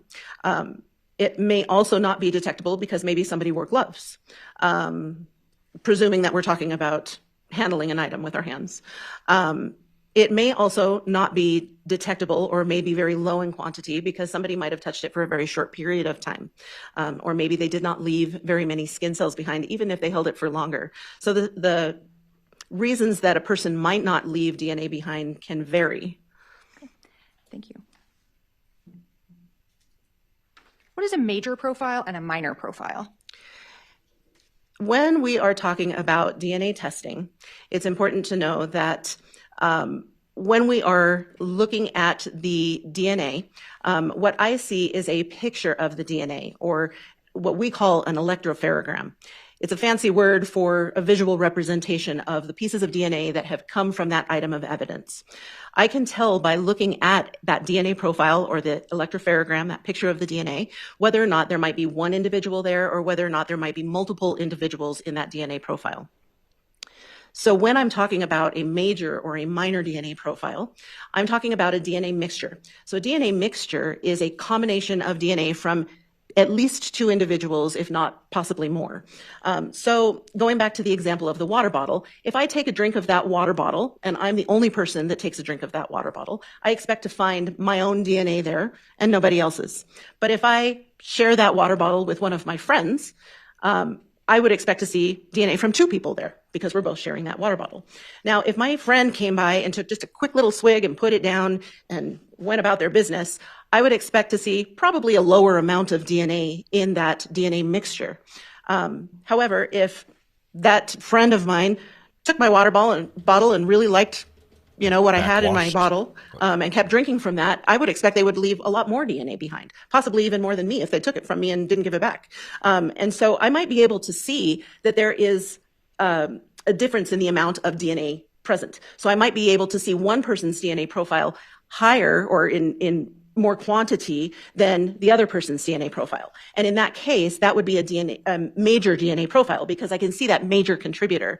And on the flip side of that, there would be a contributor that is lesser in quantity. And so that would be the minor DNA profile. Okay. And you mentioned the concept of quantity. What happens if there's not, is there a threshold you have to meet in order to say whether it's someone's DNA or not someone's DNA? Or to draw any conclusions from the amount of DNA or the DNA? Yes. So our protocol gives us guidelines that help us to determine whether there is enough DNA present in a sample in order to interpret that DNA profile. When there is a very low quantity, we might not be able to make any interpretation. Quite often that might happen with a minor DNA profile. If I'm seeing a very small amount of DNA in that minor component of a mixture, I might not be able to make any interpretation or comparisons to that. There is also a situation in which I could have a single source profile, and maybe there's just not a lot of DNA present there. And when I have that situation, I don't have enough information to make any interpretation, so I may at that point need to call that DNA profile insufficient in quantity and not be able to make comparisons to that as well. Okay. I'll just ask you to explain very briefly to the jury, as briefly as possible to the jury, the process by which you are assigned a case, receive the items from a case, and the serology and DNA testing process. When a case is brought to our laboratory by law enforcement, that case is taken to our evidence section, and the evidence technicians bring the case in, assign it a unique case number, and place that case in the vault and wait for a scientist to be ready to work the case. So when I am ready to work a case, I obtain a copy of the submission form, or what we call a board copy in-house. And what that is it's essentially a receipt between the laboratory and law enforcement that details the number of items that have been submitted in a case for testing and what type of testing is going to be performed. So when I have that copy of the submission form, I'm looking for items that are coming into the laboratory for DNA testing. And then I can request those items that I need to perform testing on from the evidence unit. When I do that, I will request those items of the evidence section, and when they have pulled those from the secure vault that I do not have access to, they have to transfer chain of custody over to me. For those items of evidence. And when they do that, I have to put my password into a computer system to switch all of the chain of custody over to my name so that it's reflected that I have all of those items for testing. Once I'm ready to start work on the case, let me backtrack. When I have those items of evidence in my custody, I will take those up to my own locker that has its own unique code for me to get into and store my items of evidence. If I need to wait to start testing, I will put those in my locker, lock them up, and wait until I am ready to start evidence examinations. If I'm ready to start those right away, I might go directly to my bench to do that. When I perform that testing, I then look at evidence items first, and then I look at any reference items last, just so as to preserve the integrity of the evidence by examining the evidence first. Okay, thank you. And you just talked about evidence integrity. What steps do you take, what if any steps do you take to avoid cross-contamination? In the laboratory, we deal with this in multiple different ways.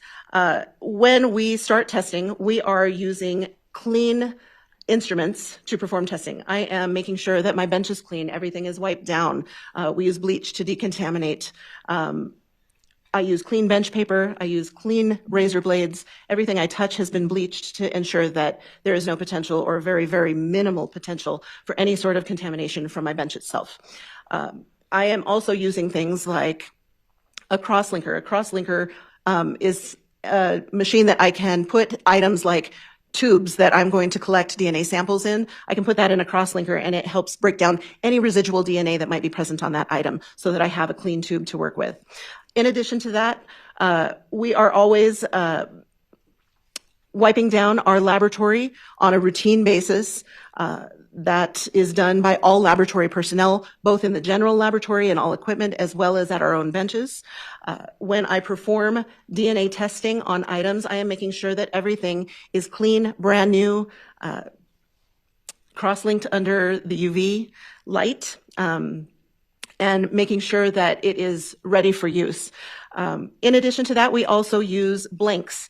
Our blanks during testing help us to determine that the steps of DNA testing are clean at every step. So I'm going to run reagent blanks with all of my samples to ensure that anything I add into my samples is clean. I expect to see no DNA profile if I'm adding reagents to that blank as I'm testing it. And so at every point of that testing process, we have steps that show us that in fact that testing is clean throughout the entire process up until we arrive at a DNA profile.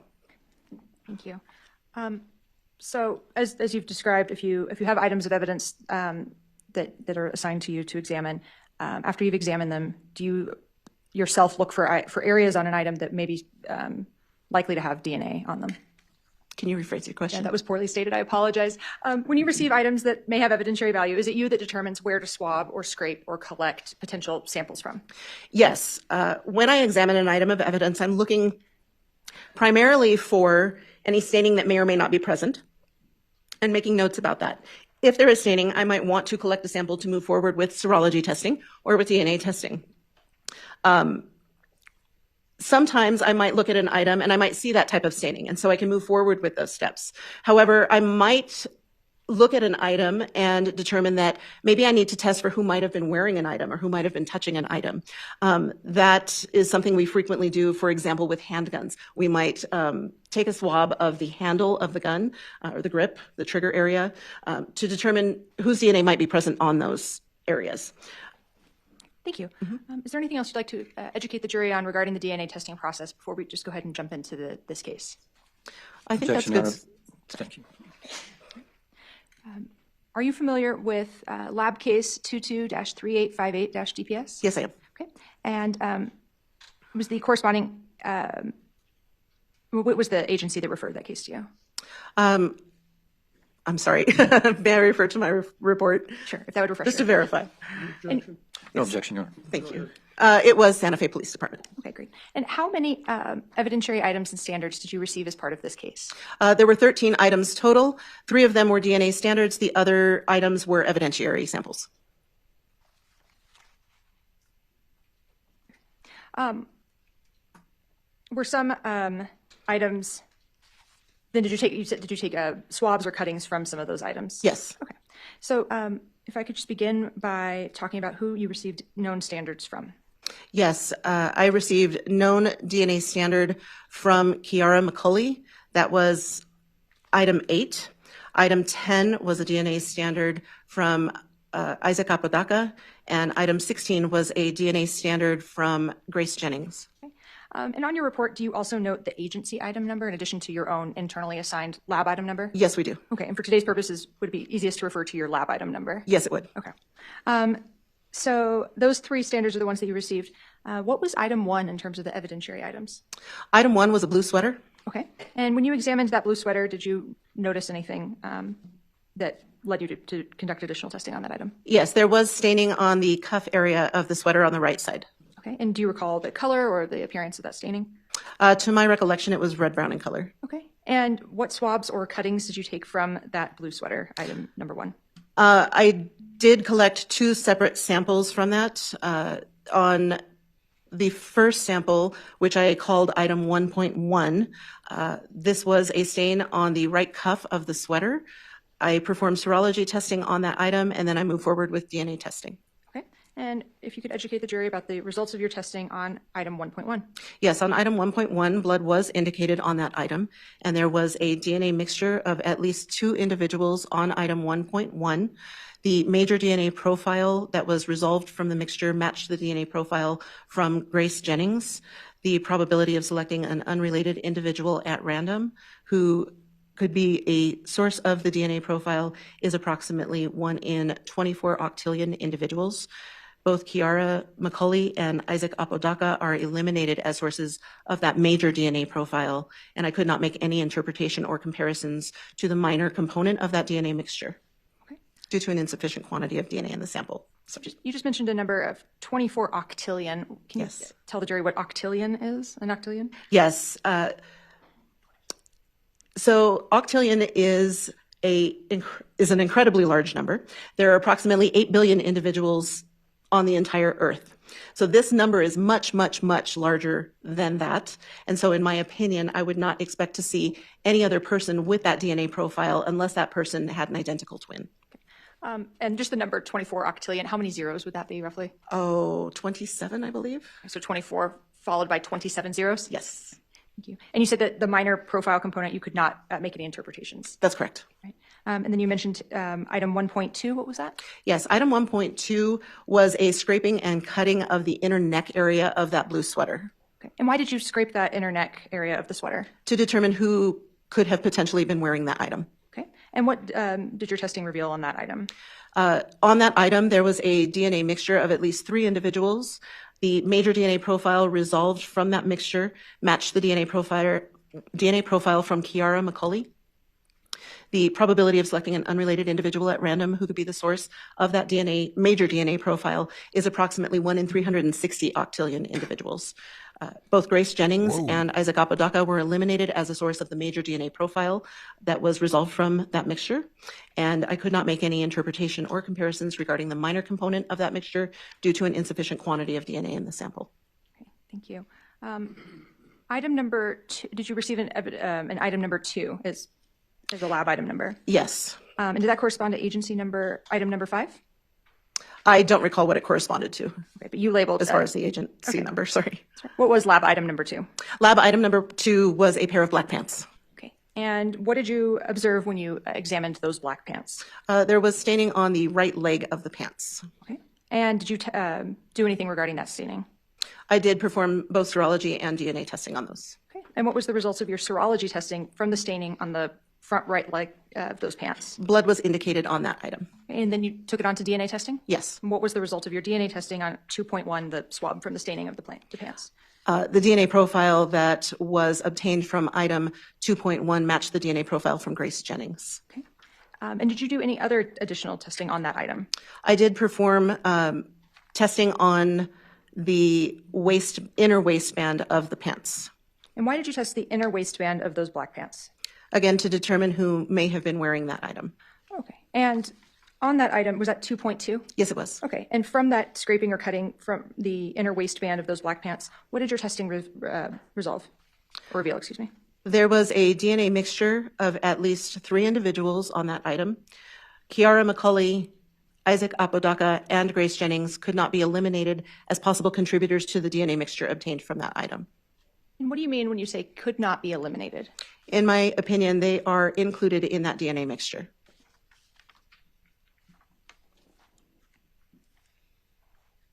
All 3 individuals, Kiara McCulley, Isaac Apodaca, and Grace Jennings, were included in that mixture? Yes.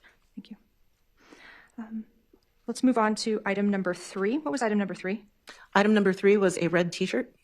And did you perform any, did you swab any stains or take any scrapings or cuttings from that item? I did. All right. Let's talk about item 3.1. What was that? Item 3.1 was a sample from the upper left side of the shirt near the shoulder. There was a red-brown stain in that area that I did perform serology testing on. Blood was indicated on that item, so I moved forward with DNA testing. Okay. And what did your testing on that swab reveal? On item 3.1, there was a DNA mixture of at least 2 individuals. A major unknown female DNA profile was resolved from that mixture. May we approach, Your Honor? Yes.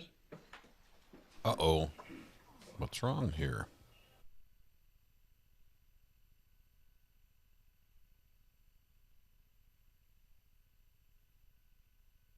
We have a problem. This was not an objection. This was may we approach.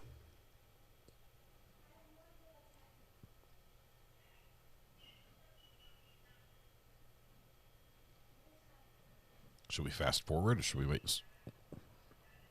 Nice curt smile.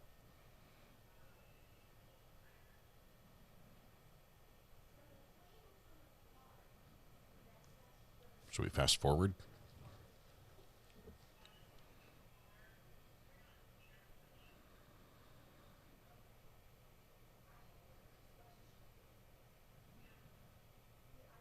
Ladies and gentlemen, we're going to take probably just about a 5-minute recess. If you would go with the bailiff, Angel.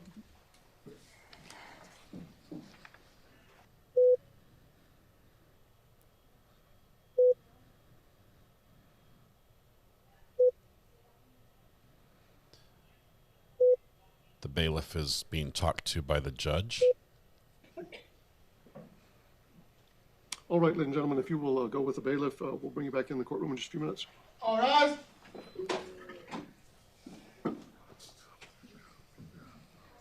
Wait for it. Wait for it.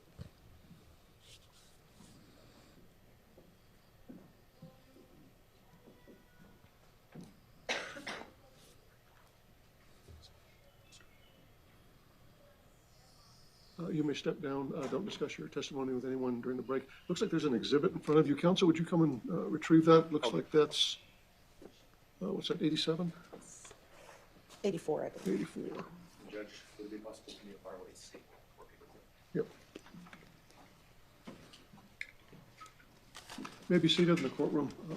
The bailiff is going to identify the juror, and we'll call him back in first. Okay, and actually, judges, since we're doing this, I mean, also if we could talk to the juror on the far right, I suspected that she may have been sleeping as well. Okay, yeah, I don't know. Sleeping name, as and well. I didn't instruct the bailiff to find that out for me, but we'll check.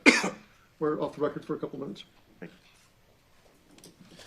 Well, we have some jurors who took their oath very seriously, up until the point when the DNA testimony started, and then that foot-long ham sandwich just hit the spot, and they nestled into their chair a little bit, leaned back, and folded their arms across their belly, closed their eyes a little bit to better visualize the DNA testimony. And before you know it, the snoring started. We have 2 jurors who have been sleeping. Who've been sleeping on the case. Okay, we need to fast forward a bit because we're in a break.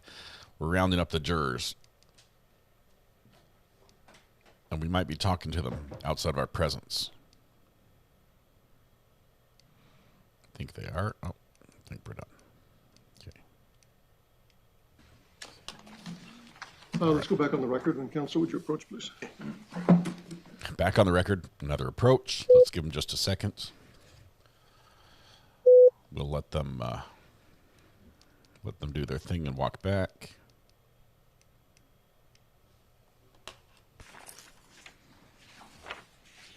Okay, they're back.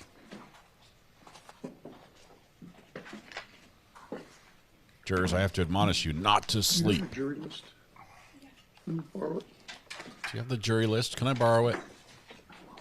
Oh, not that one, the actual people. Let's see if I've still got it here.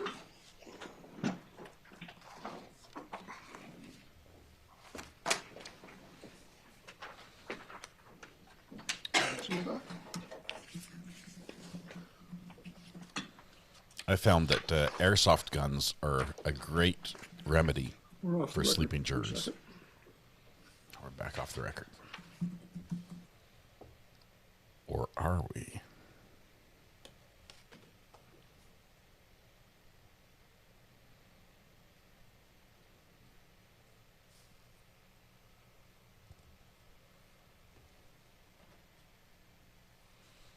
Fighting the sleepiness? Not me. Still going strong. Of course, my new addiction, thanks Thomas, by the way, these Seton Farms, not a sponsor, Seton Farms hot honey dry roasted pistachios might be the best I have ever tasted. I love pistachios. These made it better. You guys want a link? They're good. I just ordered 4 more bags. I'm sorry. I just ordered more. They might be sold out now because of me.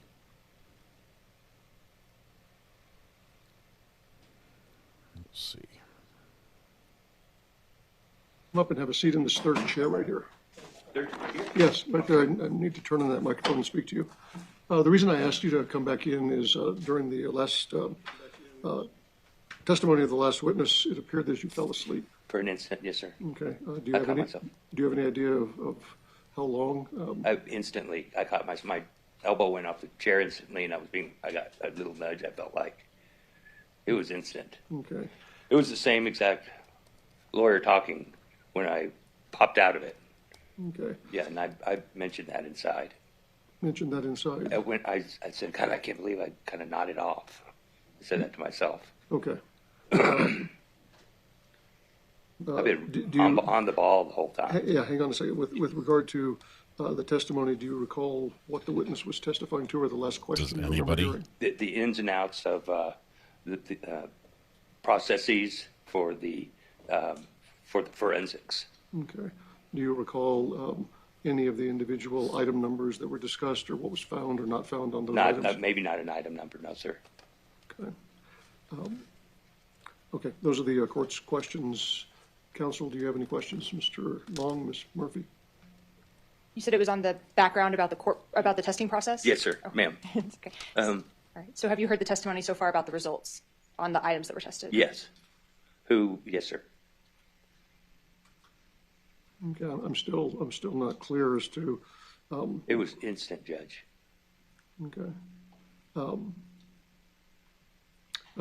behalf of Mr. Apodaca, any questions for our juror? Yeah, so, I mean, I understand this is a long testimony. No, I'm very serious about this, sir. Yeah, but you did hear what the conclusions were, right? Yes. Okay, and you just can't remember maybe some Just of the the item individual numbers. Okay.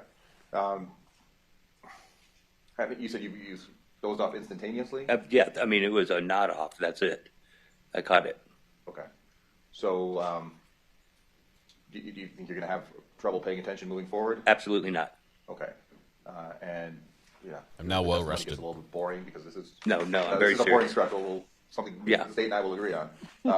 This is just kind of a boring stretch, but it is important. Yes, understood, Okay. absolutely. Certainly the conclusions are important, and you were able to, can you tell me what you were able to garner from the conclusions? Well, I understood that the forensic showed. Objection, Your Honor. Yeah. Yes. Okay. Yeah. Okay, The that's fine. appropriate question as to what is. That's not As long as, appropriate. yeah, I mean, I'm very serious about this, yes, sir.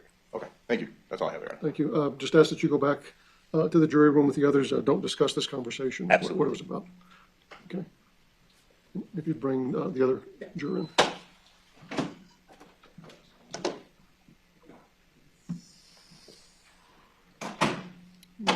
Off the record until she comes in. I can't fault this guy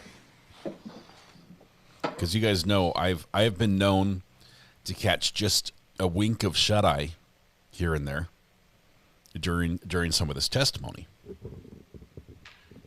I think I actually absorb it better, subconsciously than consciously. or two. You don't have to like rub it in. Don't draw attention to the fact. We'll just ask you to come up to the third chair there by that microphone. I need to get your voice. The reason I asked the bailiff to bring you in is during the last presentation, it appeared that you might have nodded off during the testimony. No, sir, not at all. Okay. What would make you think that? Just observations. I mean, I see people put their heads down. I see people close their eyes and don't know if they're listening but just not looking up, or if they've actually. I'm sure that was it. Do Not at all sleepy. do you recall the sequence, the questions and answers that were being given by the witness? Absolutely. Okay.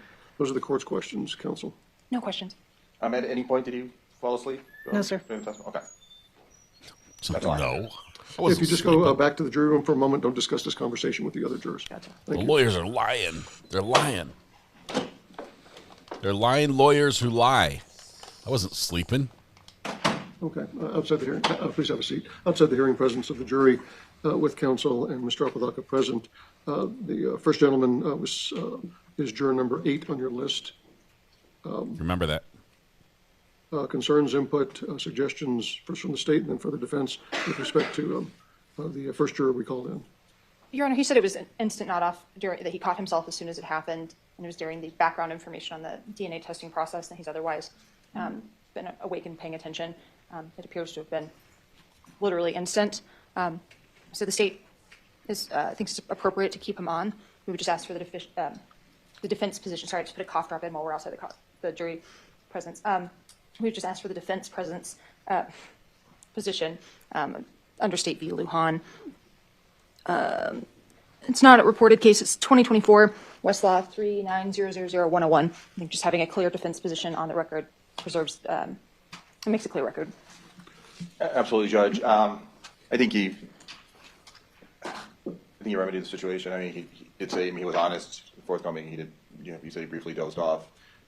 He did, sounds like he remembers the conclusions, although not the specific the numbers that you were asking him about. But I think, frankly, a lot of these jurors may not remember some of those specifics. So I think I'm okay now. I mean, Mr. Cameron is handling this witness and is handling a lot of stuff today. So I'll keep an eye on him, I do keep an eye on the jurors and just look over there. So I'll see if he's dozing off again. I'm pretty sure now that he's been brought over here now, he's probably not gonna. He's probably gonna make sure he stays awake. Yeah.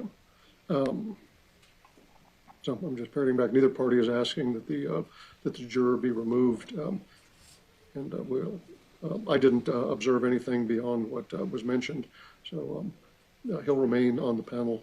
The second juror, let me find her. So juror number 8 and juror number 12, 14. How many do we have?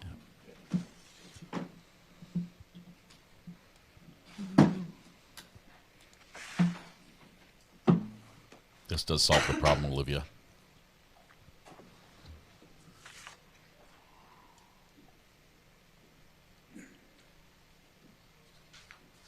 I'm sorry, I can't find her juror number. Let's just give us her name. Well, I'm looking on behalf of the state. Any concerns about her remaining on the panel? No concerns, Your Honor. She was adamant. She has not dozed off. And I agree with that, Judge. That was actually not today. It was earlier in the week that I had noticed her, and that was the thing with her. But then, like I said, I wasn't sure if she was sleeping or if maybe her eyes were turned on. The way I asked her the question, her eyes it off. implied that had just occurred, so I did not know your reference. Yeah. She's seated number 1, just for the records and for counsel. She's currently juror number 1. Wonder if either one of them And are Judge, going to be as far as that, I wouldn't just bring that up, but in regards to that one particular juror, or the first juror that we brought in, I do think it was more than instantaneous because I was observing him for a while. Otherwise, I wouldn't have asked Mr. Cameron to have us approach. And he did say something like, when he woke up, he realized Ms. Murphy is still testifying, or questioning, excuse me. So it almost seems like he himself realized maybe he was out for a minute. But that's why I had concerns. But at this point, I think we can proceed with him, and like I said, I can keep an eye on the jurors. And see he almost fell out of his chair. We'll call the jury back in and continue with the same witness on the stand if they'll ever come in. Yes, Judge. Maybe if you could make off your the record questions till the jury comes back. a little more interesting. You think? Maybe switch up the questioning style a tiny bit. That would be good. All right, let's fast forward just a bit as the jury comes back. Wait for everyone to stand. Here we go. No.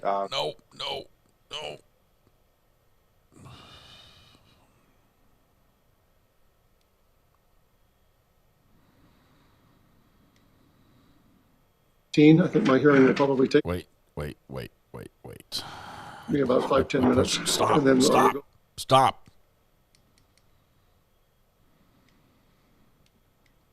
I hit the wrong button. I went to day 2. I apologize.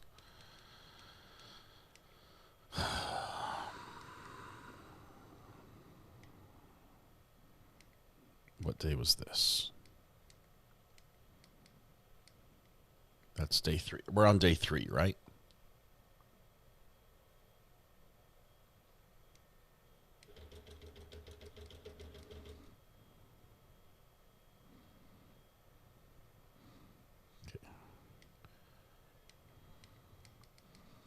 Then we had the break. We saw the seal. The judge talked for a minute. It said something like this. Or about the results on the items that were tested. Yes. Yes, sir.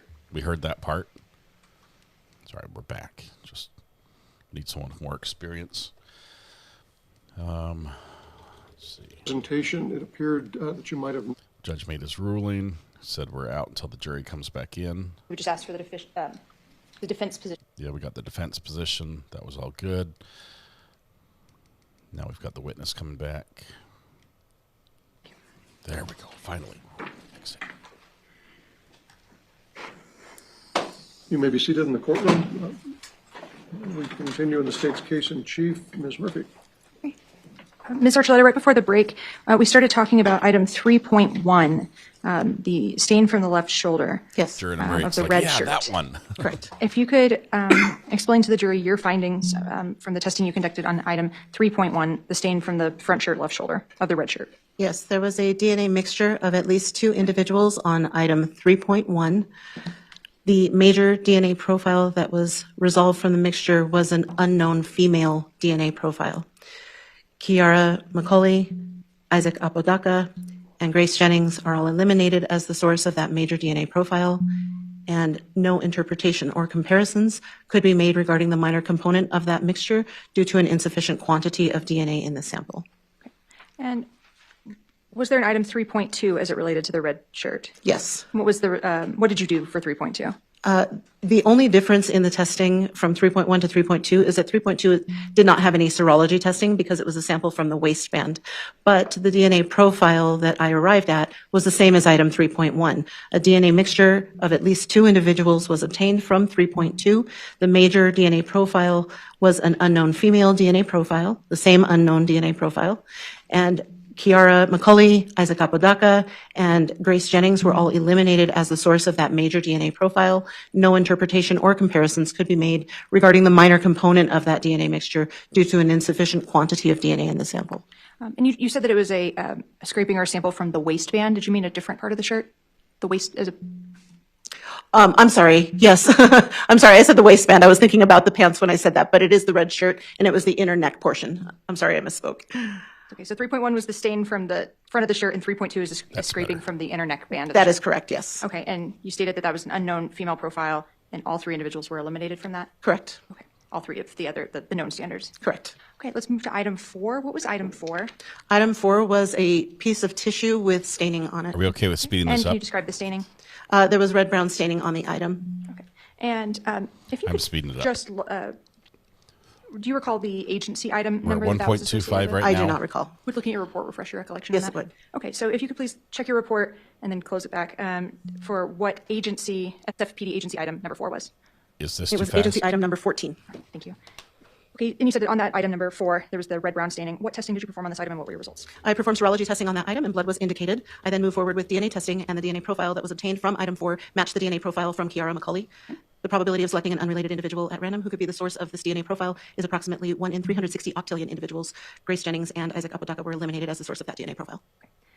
Let's move to item 5. What was item 5? Item Or is- 5. What is item 5?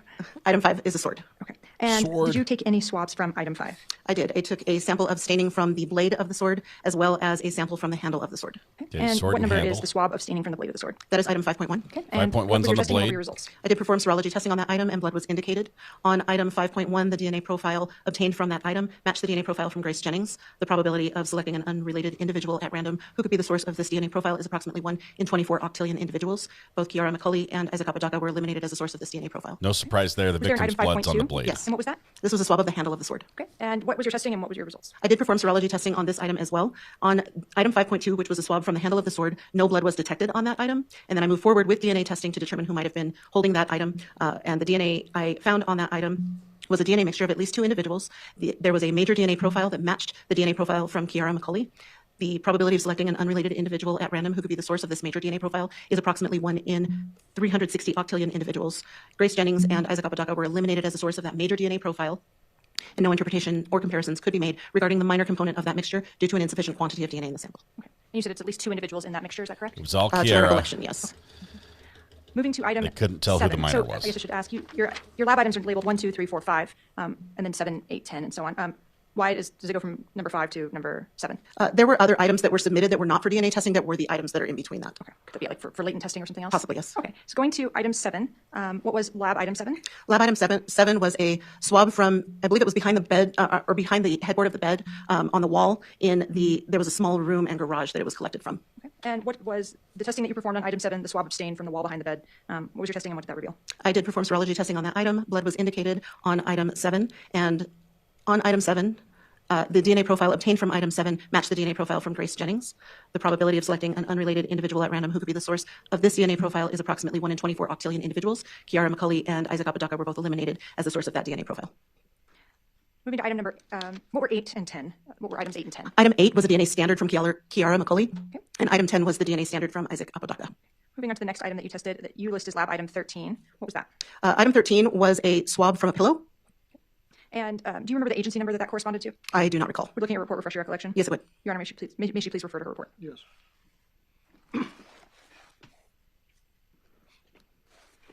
Item 13 corresponds to agency item number 96. Okay. And what was your testing on item 13 and what did it reveal? I did perform serology testing on that item and blood was indicated. On item 13, the DNA profile obtained from item 13 matched the DNA profile from Grace Jennings. The probability of selecting an unrelated individual at random who could be the source of this DNA profile is approximately 1 in 24 octillion individuals. Kiara McCulley and Isaac Apodaca are eliminated as sources of the DNA profile obtained from this item. Okay. Moving to the next item that you tested, item 14, and I will ask you if you know the agency item for that number. Yes, or the agency number for that item. Yes, I did look at that as well. And for item number 14, the agency item was item number 99. Okay. And what was that? And that item was a swab from sheets. Okay. And what was your testing on that item and what did it reveal? I performed serology testing on that item. Blood was indicated. When I performed the DNA testing on this item, the DNA profile obtained from item 14 matches the DNA profile from Grace Jennings. The probability of selecting an unrelated individual at random who could be the source of this DNA profile is approximately 1 in 24 octillion individuals. Kiara McCulley and Isaac Apodaca are eliminated as sources of the DNA profile obtained from this item.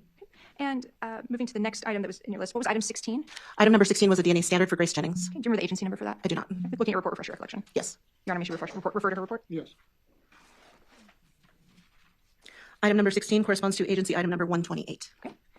And you said that was the DNA standard for Grace Jennings? Correct. Okay. Is that also called FTA blood spot? Yes, that is the substrate sometimes that a sample might be placed on when they collect it. Okay.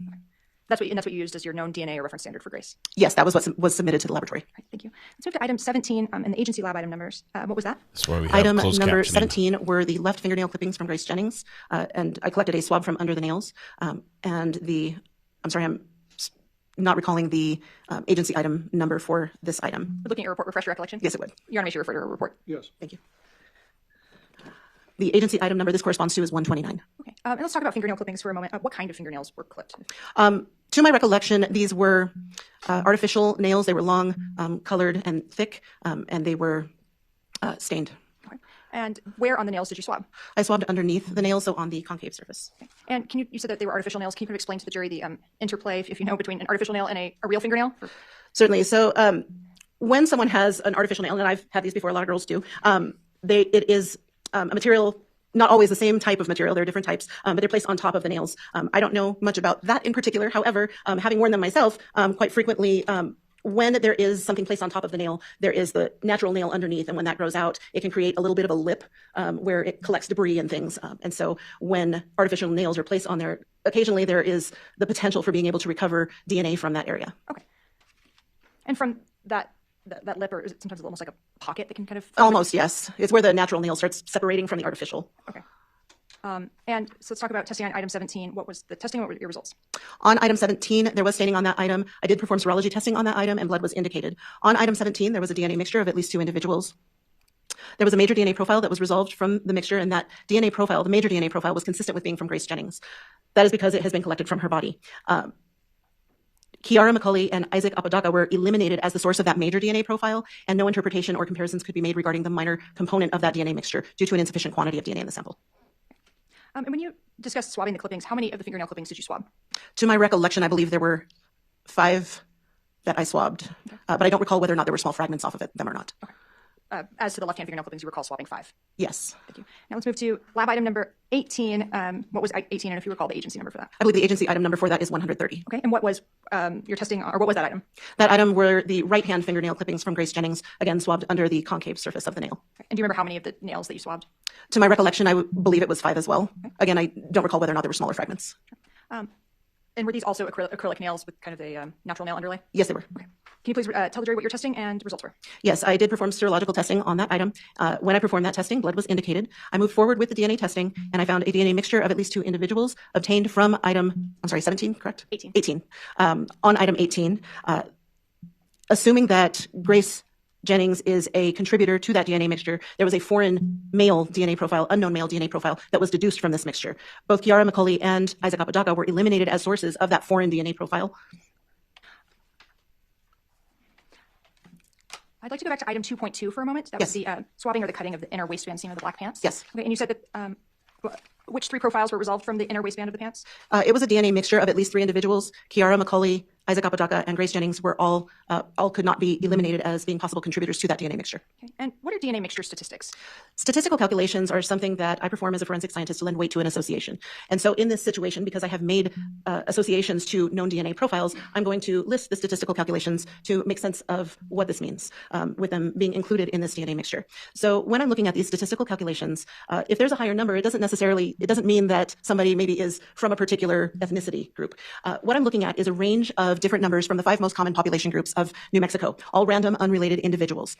I'm looking at both the highest and the lowest numbers. In this case, the numbers are 1,200 and 40,000 individuals. And so I would need to test roughly somewhere in the number of that range to find at least one other person who may also fit into that DNA mixture. So if I have low numbers, say 1 in 20, at least one other person in this courtroom might be a part of that DNA mixture. If I have a very, very high number, say 1 in 50 quintillion, it's a very rare number. And so I wouldn't expect too many people to fit into that DNA profile, even if I were to test up to that number of individuals. And so when I'm seeing in the range of approximately 1,200 to about 40,000 individuals, I would need to test about that many people to find at least one person who might fit into that DNA profile. So while there is an association and those individuals are included, it's not a super strong association. However, they are still included in that DNA mixture. Okay, and you mentioned that these are broken; those statistics are broken up by population group, but that cannot reveal the identity of any of those individuals. No. So, for example, if it was 1 in 40,000 Apache individuals is one of the population groups, that doesn't have any bearing on the identity of these individuals. It would not mean that the individual is, for example, Apache as your. What are the population groups that you use here in the New Mexico? They are Caucasian, Southwest Hispanic, African American, Native American, Apache, and Native American. I'm sorry, it's slipping my head right now. May I refer to my report? Yes. It's a lot of information to look at. Thank you. I'm sorry, Navajo. And why do you use those population groups? They're the 5 most common population groups in New Mexico. Okay. I just want to ask, so of all of the items you tested, what is the only item that Isaac Apodaca was included or could not be excluded on? Item 2.2. That question needs to be rephrased. May we approach? Yes. May we approach? To rephrase the question, is the judge going to rephrase the question for us? Just going to try to skip ahead to when they come back. When I make the statement that someone cannot be eliminated, it is an inclusionary statement. So that individual is included in that DNA profile. Okay, thank you. And so going back to my question, what is the only item that Isaac Apodaca was included, or in other words, could not be eliminated from as a contributor to the mixture? That would be item 2.2, which was the swabbing and cutting of the inner waistband of the black pants. Thank you. A moment, Your Honor. Ask the witness. Oh, I'm sorry. Actually, may I ask one brief question? Did your report or did your findings go through a technical review? Yes, it did. Did it go through an administrative review? It did. And did you finalize the report? Yes. Okay. May I approach the witness? Yes. I'm going to show you what's been marked as State's Exhibit 83. Just review 83 and tell me if you recognize it.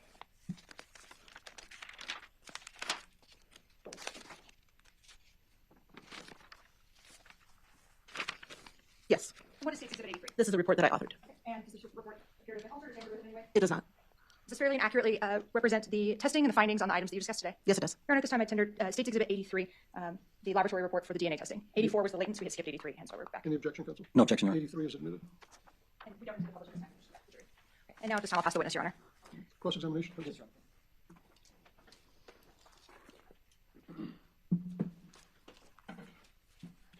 Good afternoon, Ms. Archuleta. Good afternoon. I know it's been a long day. You've been waiting outside for quite a while. That's okay. So we'll get through this fairly quickly. I just first wanted to talk a little bit about the quality control in your office. It sounds like it's pretty good. So let's talk about cross-contamination. Is it important for the people who collect these swabs and bring them to you Is it important for them to make sure that they don't cross-contaminate? We do advise law enforcement to wear gloves and masks, to package things separately so that samples aren't placed in the same container, so they're not cross-contaminating within their own package. So you do that training for them? We do advise them, but we don't always perform that training. But you are aware that the investigators are trained on how to collect evidence without cross-contaminating? To my knowledge, it's something they are trained on, but I don't know what their protocols involve. Okay. And then you talked about an independent analysis of your DNA results after you've done the work. Who double-checked your work, I guess is a good way to put it. When a case is complete by any of our analysts, the case will go through both technical and administrative review. When that is done, it is performed by another qualified DNA analyst in the section and for the technical review, and then it moves on to a different qualified analyst for the administrative review. Do you remember who it was? I don't recall. You know, I couldn't find it on your bench notes. Do you know if it's on there somewhere? It is within our laboratory management system, and I do have it within the checklist. I do have that information if I may refer to my notes. Yes, please. Okay.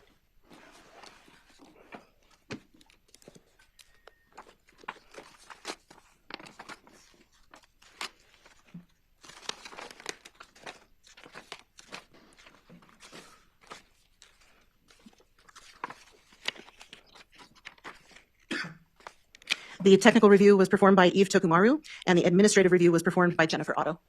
Okay, and they were both okay with your analysis? Yes. And are they both certified as well? Yes, they are. Okay. I may need some technical help up here, Angel. I just want to make sure I'm not going to mess up their computer.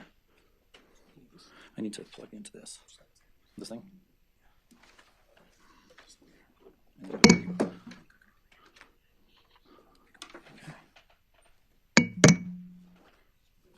Okay, this is the first time I've tried this, so bear with me.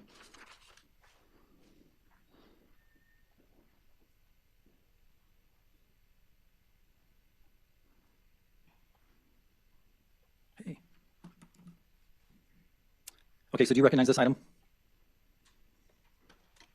It's difficult for me to determine this is a blue sweater. However, I do not see my markings for ID on the item, so I can't verify for certain. Okay.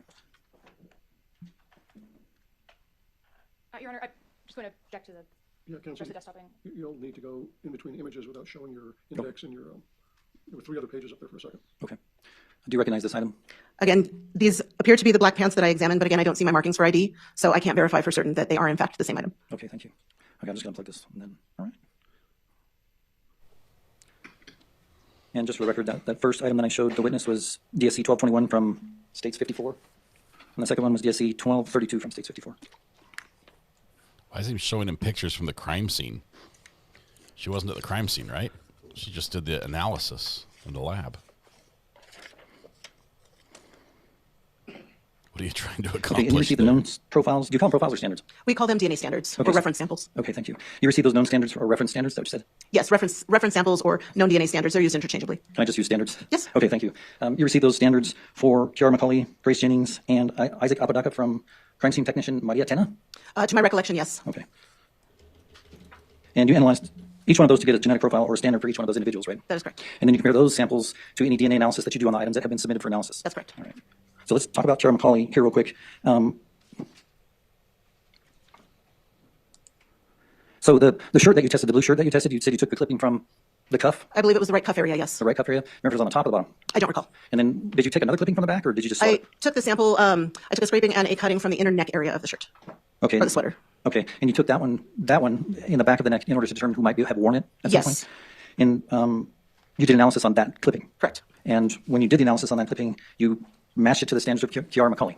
The major DNA profile matched Kiara McCauley. Okay. So Kiara McCauley's DNA is on that blue sweater on the neck? In my opinion, yes. Okay. And the major profile did eliminate Grace Jennings and Isaac Apodaca? That is correct. So could Kiara McCauley have been the one who was wearing that shirt at some point in time? I would reasonably expect that that could be the case, yes.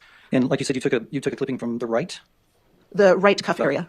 And you did analysis on that clipping? Correct. And you found a major DNA profile on that one as well? That's correct. And that major DNA profile matches as Grace Jennings? Yes.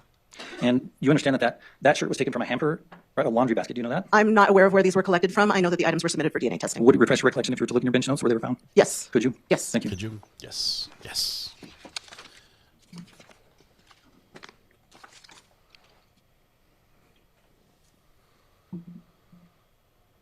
Yes, I did have the information that it was found in the laundry basket, and we're unknown who the wearer of the sweater would be. Okay.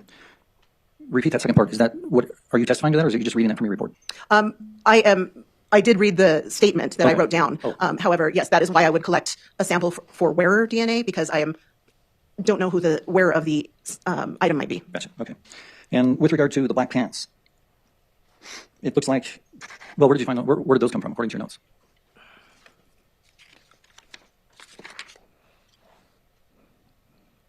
Also found inside the laundry basket. Okay, and again, one of the reasons why you take clippings from these pants is to determine who might have worn them? Yes, on the inside waistband portion, yes. And that's where you flipped it from the inside waist? Yes. Okay, and then you compared that to the majors, the standards that you already knew? Correct. And the result was, Kiara McCauley could have been wearing those pants, right? That's a possibility. Okay. And another clipping, did you take another clipping from the pants, or did you just swab the stain on the right part, on the right leg? I would need to refer to my notes to answer that question. Please.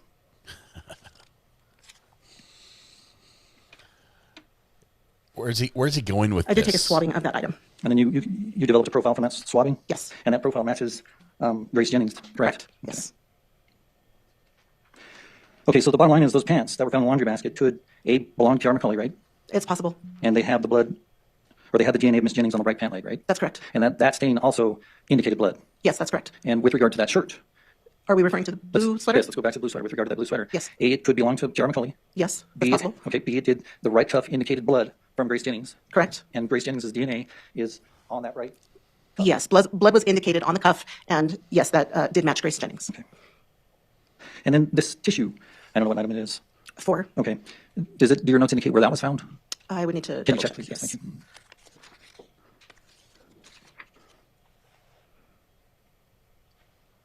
No, I did not have that information. And you decided to test it because blood was indicated? Yes. And you're finding, so you ran a DNA analysis on that, right? And you got a profile? Yes. Call it a major profile? This was a single source DNA profile, so a profile from one individual. Okay, so no mixture? No mixture on this item to my recollection. And that matched to Kiara McCauley? Correct. You need to take it this way. Thank you. And then, so let's talk about the sword for just a minute, the handles. Now you made me thirsty. May I get some water? Go ahead. Just don't drink from the witness's water bottle, or else your DNA would be all over it.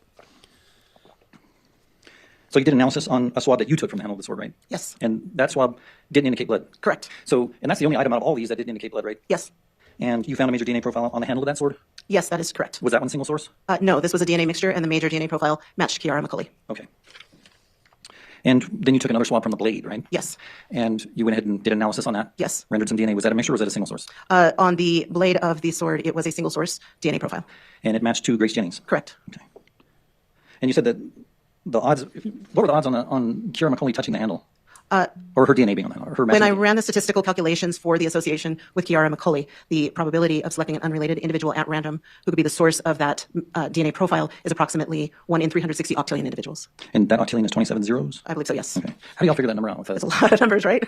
Yeah, we do have a FBI program that runs these calculations for us. And so we enter the profile information, and we are able to generate a report with these statistical calculations. So you don't have to sit there with a calculator? We don't have to sit there with a calculator. Good, okay. I'm not a mathematician. I can't do that.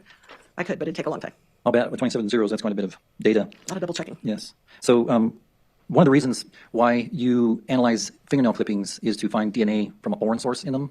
To determine if there's DNA that does not belong to the individual that the nails were collected from, yes. Okay, and so that's why you clipped 5 from the left and 5 from the right? Well, I received the clippings. Oh, you did? Yes. That's right, from OMI?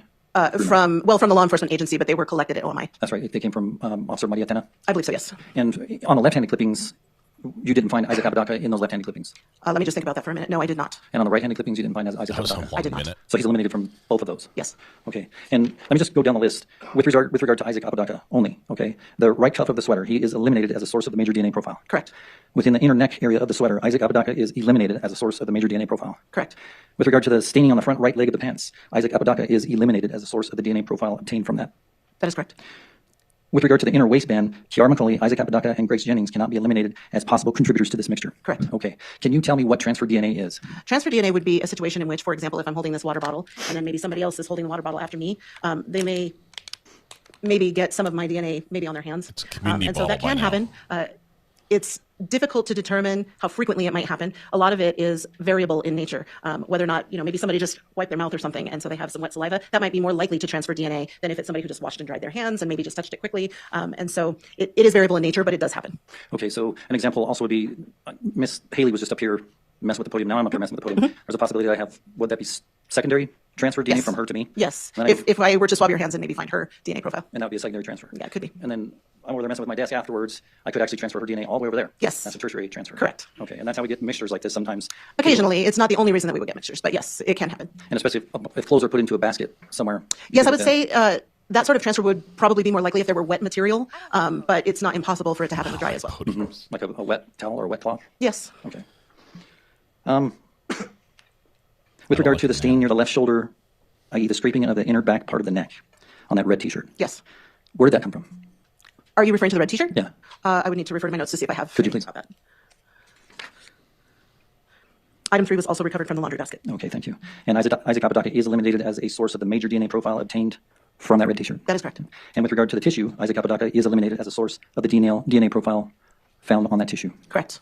With regard to the swab of the staining from the blade of the sword, Isaac Apodaca is eliminated as a source of the DNA profile obtained from that sword. That is correct. And that's the blade, right? That is the blade. And from the handle of the sword, Isaac Apodaca is eliminated as a source of the major DNA profile obtained from that item. Correct. Now, with regard to the swab of the stain from the wall behind the bed, did you get a chance to look at the picture? Is that just the only... No, I've never seen the picture. Okay, you just got a... I'm at a loss for words. That's rare for lawyers, right? You got a explanation of where it came from, it sounds like. Yes. Okay. But Isaac Apodaca is eliminated as a source of the DNA profile obtained from that item as well? That is correct. And with regard to the swab from the stain on the pillow, do you remember what color the pillow was? I don't recall. Would it show it in your notes, maybe? It might. Could you check? Yes. Thank you.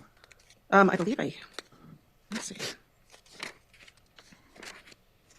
Yes, I don't recall that information because I did not have that information. What was submitted to me was a swab of the stain from the pillow. Okay. And from the swab from that stain from the pillow, Isaac Apodaca is eliminated as a source of the DNA profile obtained? Correct. And with regard to the stain from the sheet, Isaac Apodaca is eliminated as a source of the DNA profile obtained from that? Also correct.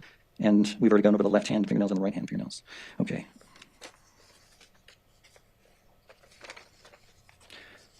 Give me just a second, okay? You have a second here.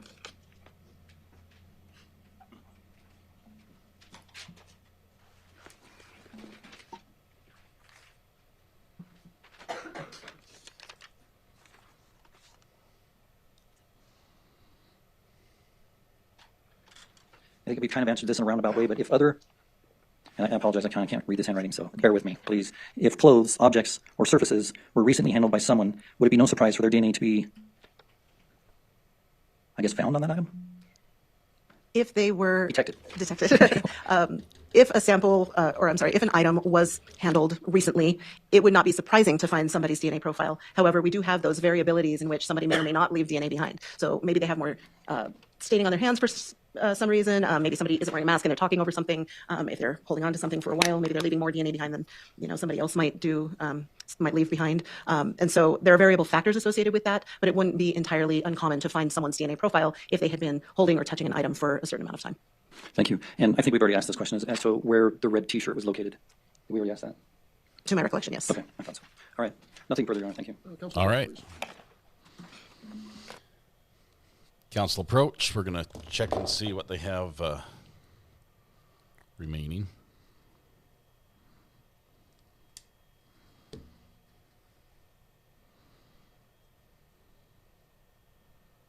Gonna fast forward.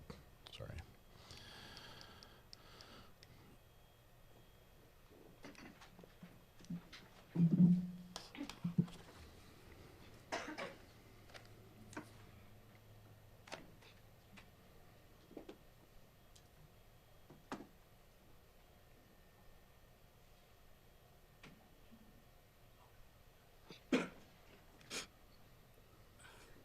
Your Honor, may I approach the witness? You may. Okay. Mr. Chaletta, I'm going to approach you with what's previously been admitted as State's Exhibit 74 and State's Exhibit 75. I actually don't need you to handle them. Oh, okay. Sorry.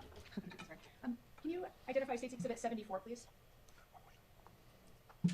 Yes. And what is State's Exhibit 74? This is item number 10, which was the DNA standard for Isaac Apodaca. Okay, how do you know that that's what that item is? I know that item number 10, based on the submission receipt, was the DNA standard for Isaac Apodaca, and this corresponds with the information on the packaging. Okay. And can you identify your agency seals on the item? Yes, so this white seal on the front of the package is our laboratory item barcode. So this has our laboratory item number and case number on it, as well as the agency information on it, the agency case number, and what the item actually is. And where's the actual seal, aside from the label? Where's the seal itself? Aside from the seal, aside from the label itself, it's sealed across the top with the evidence tape seal from the agency, and then my evidence tape seal is at the bottom in green. And the agency seal from SFPD at the top, can you tell what initials are on that seal? It's difficult to read. It looks like an MT, but I'm not certain. Are you aware who collected that standard based on your review of the... To my recollection, it was Maria Tenna. Okay. And then if you could look at States 75, and tell me if you recognize that. Yes. Same situation here. I have my white barcode on the front from my laboratory with the laboratory case number as well as the item number and all of the agency case information. The agency seal is across the top with the same initials that are on the other, as well as my evidence tape seal at the bottom with my initials and the date as well. Okay, based on your review of that packaging and understanding of the agency seals, who collected that item? I believe it was Maria Tenna.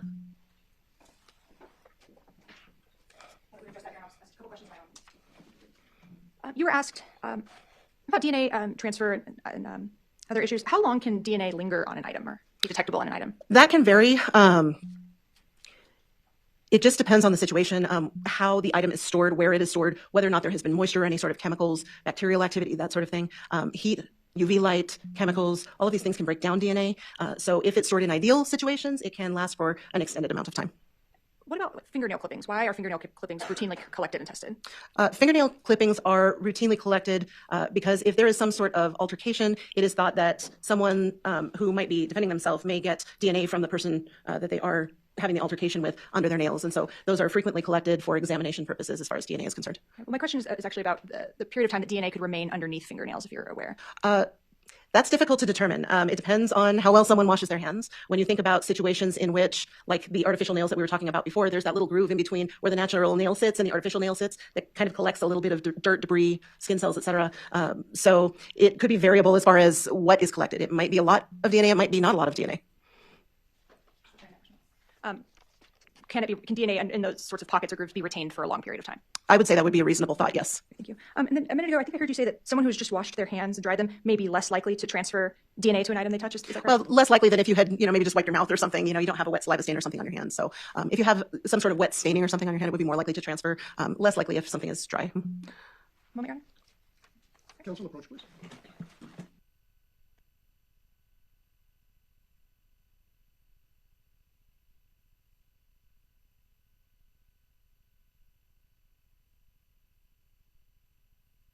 I just missed that they approached. Okay, here we go. Switch cameras.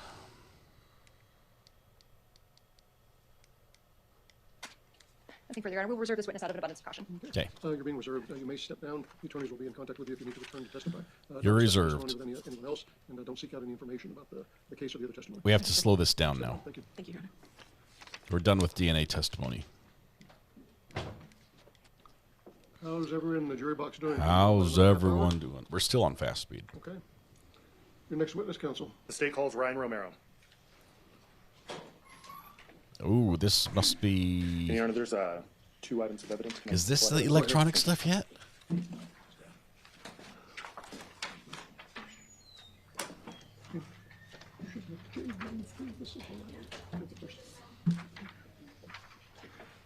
Make your way up here, please. I'm convinced there are some of you that wait to like the stream until the counter is on the Do screen. you swear or affirm the I think testimony you're that's about to awesome. give is the truth, the whole truth, and nothing but the truth, under penalty of perjury? Yes, Your Honor. Please have a seat. Thank you. And if you'd start off for us by stating your name and spelling it for our record, please. Ryan Romero, R-Y-A-N R-O-M-E-R-O. Ryan. Mr. Long. Thank you, Your Honor. Hello. How you doing? What do you do for a living? I'm a policeman. Who are you a policeman with? Edgewood Police Department. All my fellow policemen. And back on October 29th or around that date of 2022, were you a policeman somewhere else? Yes, with Santa Fe Police Department. And did you assist in the investigation of the homicide of Grace Jennings? Yes. Were you asked to extract or attempt to extract 2 cell phones? Yes. Would you tell the jury a little bit about how you obtained the cell phones? I put in a request per policy, and they were brought to me. Okay. Were the cell phones packaged or anything? Yeah. Yes. And did you maintain custody of those cell phones at all times while you performed the extraction? Yes. Would you tell the jury a little bit about how a cell phone extraction is conducted? It's using a program called Celebrite, and Celebrite is software and hardware that's used for data extraction from data-containing devices such as computers, laptops, cell phones. Okay. And back on October or November of 2022, were you certified in the use of Celebrite? How is an extraction actually conducted? I assume that was the device is connected to a computer containing the software, the Celebrite software, and the software identifies the device and extracts the data and produces a a file, a report file containing the information that is contained within the phone. Okay. And how do you connect the phone to the computer? Via USB connection, or however the device is normally connected to be charged. Okay. And then you said that it creates like a report file. Is that Yes. correct? Yes. Does that report file get saved anywhere? Yes. Where? It's saved onto the computer itself, and there's also a copy of that report is transferred to a USB, normally transferred to a USB. Okay.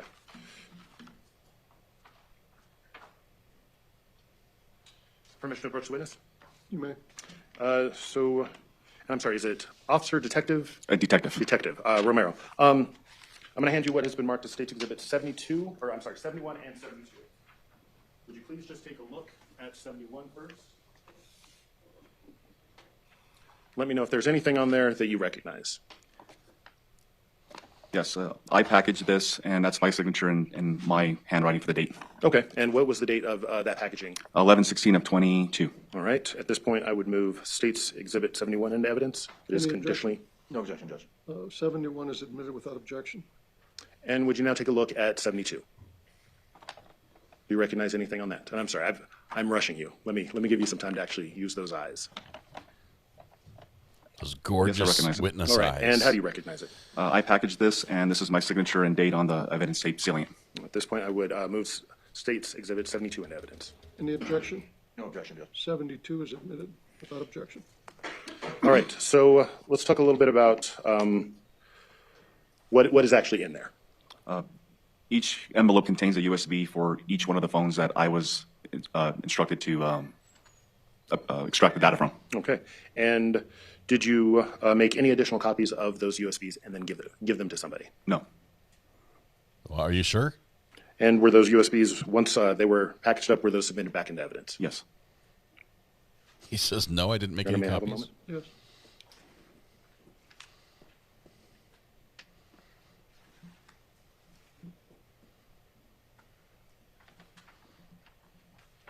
Didn't he make copies and give them to somebody? I pass the witness. Guess not. So this guy, Cross-examination. Yes, I'm fine. one question, no questions?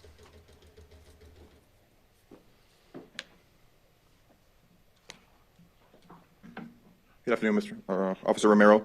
Did you use the UFED feature on Celebrate? Yes. Okay. Is that feature used? That feature is normally used to access possibly deleted files, correct? Yes. Okay. And was your Celebrate certification current when you did the dump? Yes. Okay. And have you done any peer reviews in regards to it? In I'm regards sorry? to your certification, were there any peer reviews done? No. Okay.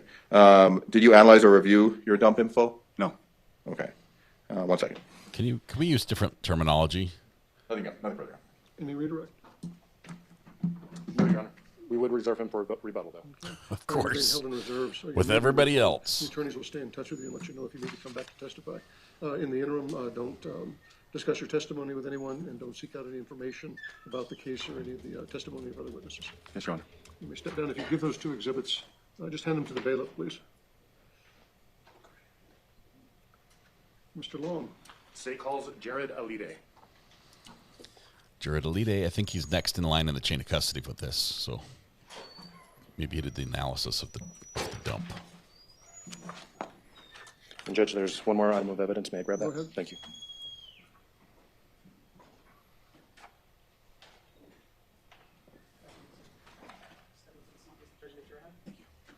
Sir, I'm going to place you under oath. Do you swear or affirm the testimony you're about to give is the truth, the whole truth, and nothing but the truth under penalty of perjury? I do.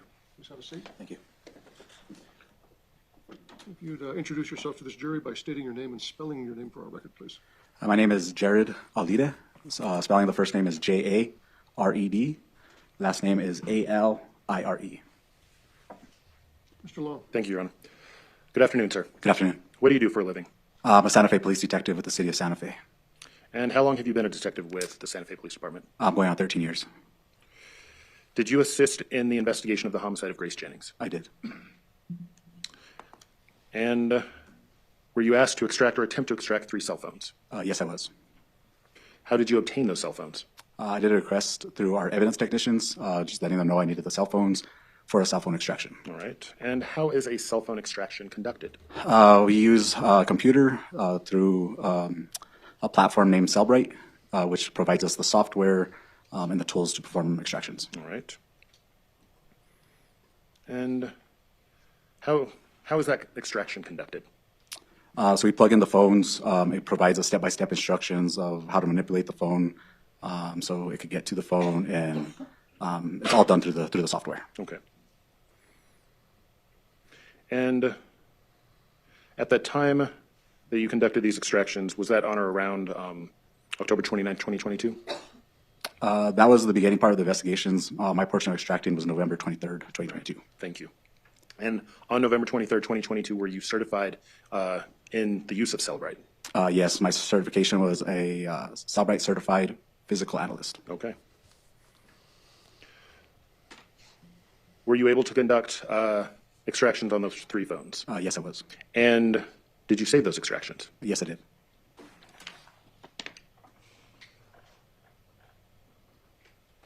Permission to approach the witness? Yes. Detective, I'm going to hand you the United States Exhibit 73. Would you please take a look at that? Of course. Exhibit 73, that's going to be the extraction. Okay. Do you recognize that? Yes, I do. How do you recognize it? This was the thumb drives where I saved the extractions onto the thumb drives and placed them into evidence. Okay. At this point, I would move State's Exhibit 73 into evidence. Any objection to 73? No objection, Your Honor. 73 is admitted without objection. And I apologize, I think you just answered this, but after you saved the extractions onto those thumb drives, what did you do with those that envelope? This envelope was then labeled, sealed, and initial dated and placed into our evidence locker room. Okay.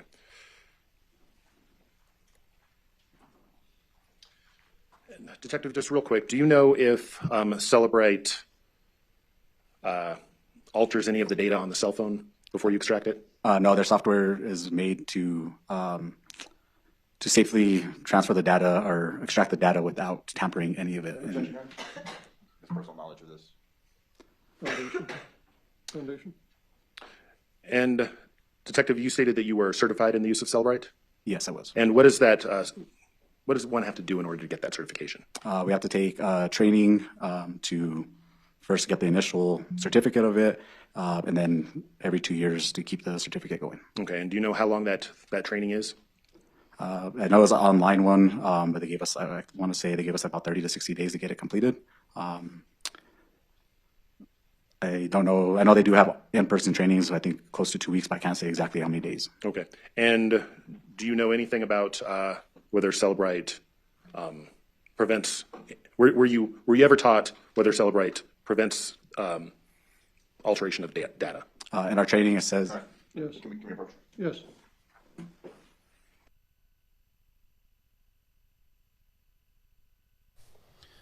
We've approached for the 700th time.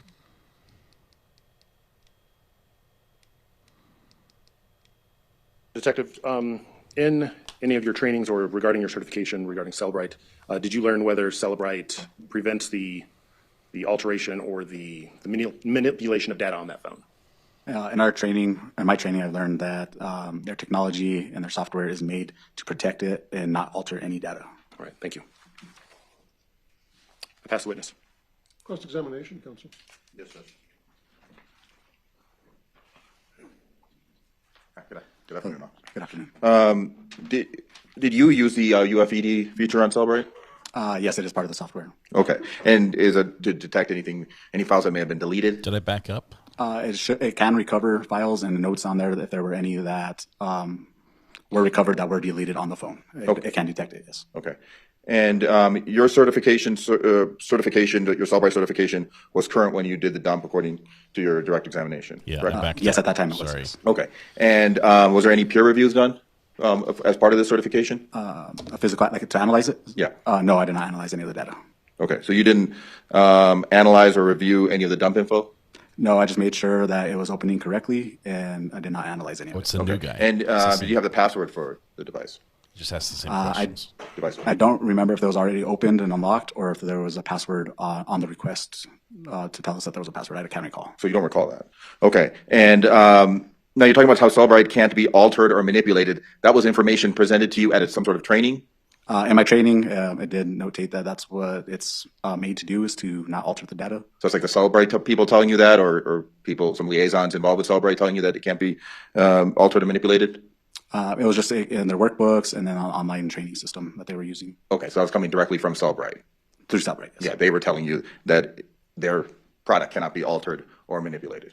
It didn't say that it cannot. It's showing that their technology is made to safely extract data without making changes. And they didn't bring up any room for error or issues that could arise through the system? Not that I can recall. Okay.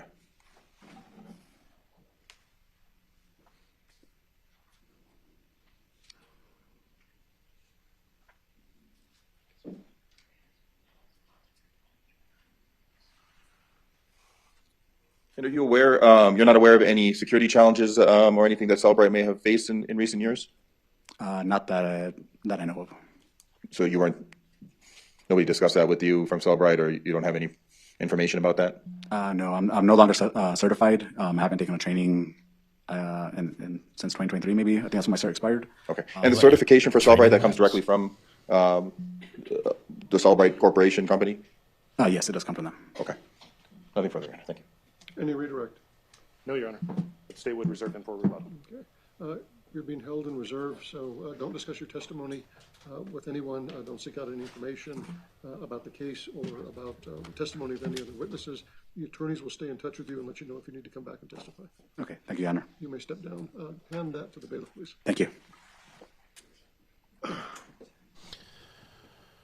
Ladies and gentlemen, I think we're going to call it a week. So We're going to call it a week. Just to repeat instructions you've already heard over the weekend. Again, please don't discuss the case with anyone. Don't seek out any information. Don't go by the location or locations that have been described to you. Don't make any experiments. Since you've been hearing about technical kinds of things, again, don't seek out any information about any of the technical processes. Don't use any KGB mind tricks on people. Don't seek out any additional information about any of either the processes we heard about today. We've heard about serology. We've heard about DNA testing. KGB was the best, though. Latent prints. Please don't seek out any additional information from any source about any of those things over the weekend. I would ask you to come back. Let me check Monday. I know I have a couple of things, but we should get started pretty early. We're still a little behind. So again, on Monday, we're going to try and be as efficient as possible. You're behind. That sounded wrong. We're behind. Okay. I have 4 hearings in the morning before we can begin. I'll still ask you to be here at 8:30. No. In the morning, that is. Not evening. No, we thought they were going to be tearing all the lights out. That's when we set that up. But my bailiff just tried to remind me is at one point in time we had a conversation about switching courtrooms because they're doing maintenance on the building. We have a calendar of events as to what floors they're doing at what period of time, and so it doesn't affect us. So we'll be back up here on Monday, meet the bailiff again. I don't know if anyone's picking a jury on the first floor, so the same place, second floor, far into the hall up against the large windows. Angel will collect you there and then bring you up, and we'll get started.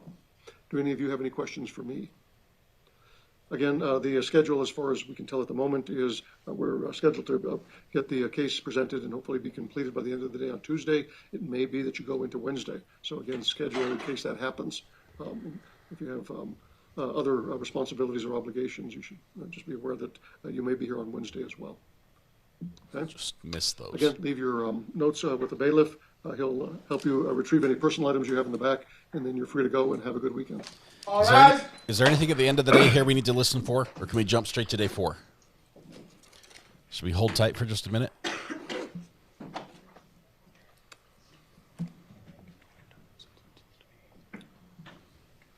Let them leave and see if there's anything to discuss. We've had some sleeping jurors today, so maybe there's something to talk about. As the prosecutor puts her hair up. May be seated in the courtroom. Counsel, any deftly housekeeping issues we need to take up before we recess for the day? Your Honor, we forwarded the order suspending phone privileges that Your Honor signed to our contacts at the jail. So hopefully that is put in place. We just ask that you admonish the defendant directly not to make any phone calls if his privileges weren't revoked, or Excuse me? And specifically to have no It's contact not just with his the mom. privileges, it's texting and communications. I did approve that order and given instruction to my administrative assistant to forward a copy to the jail, but let me see if it's in Odyssey yet. And We I'll just send that revoked his copy phone over to, privileges? What the happened? deputy, to take back when they return Mr. Apodaca. We just ask that you explain the concept of third-party contact and how that's prohibited with Ms. Montoya as well, Your Honor. Yep. Give me just a second. Apparently, we missed it. Spoil it for us in chat because we're not going back. He was talking to his mom. Yeah, now we're going to play the audio. Roll tape. Roll tape.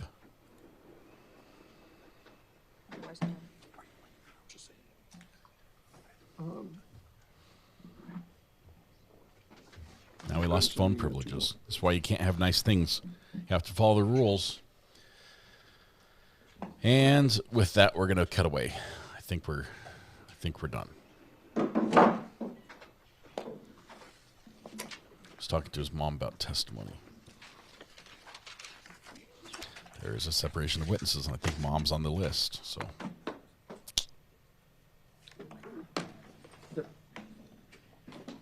There's one for the sheriff's records, and there's one for you to give. There's the order. No telephone, no text, no telegram, So, Mr. Apodaca, just to FaceTime. be real clear, the prohibition is you having any contact, and that's direct or indirect. Your phone privileges and your ability to send messages or texts from the jail. The order that the deputy has prohibits you from doing that. But that also includes other third parties. By that I mean family, friends, potentially other people at the detention center having any contact with any witness in the case, and that includes your mother. You've heard the conversation we've had.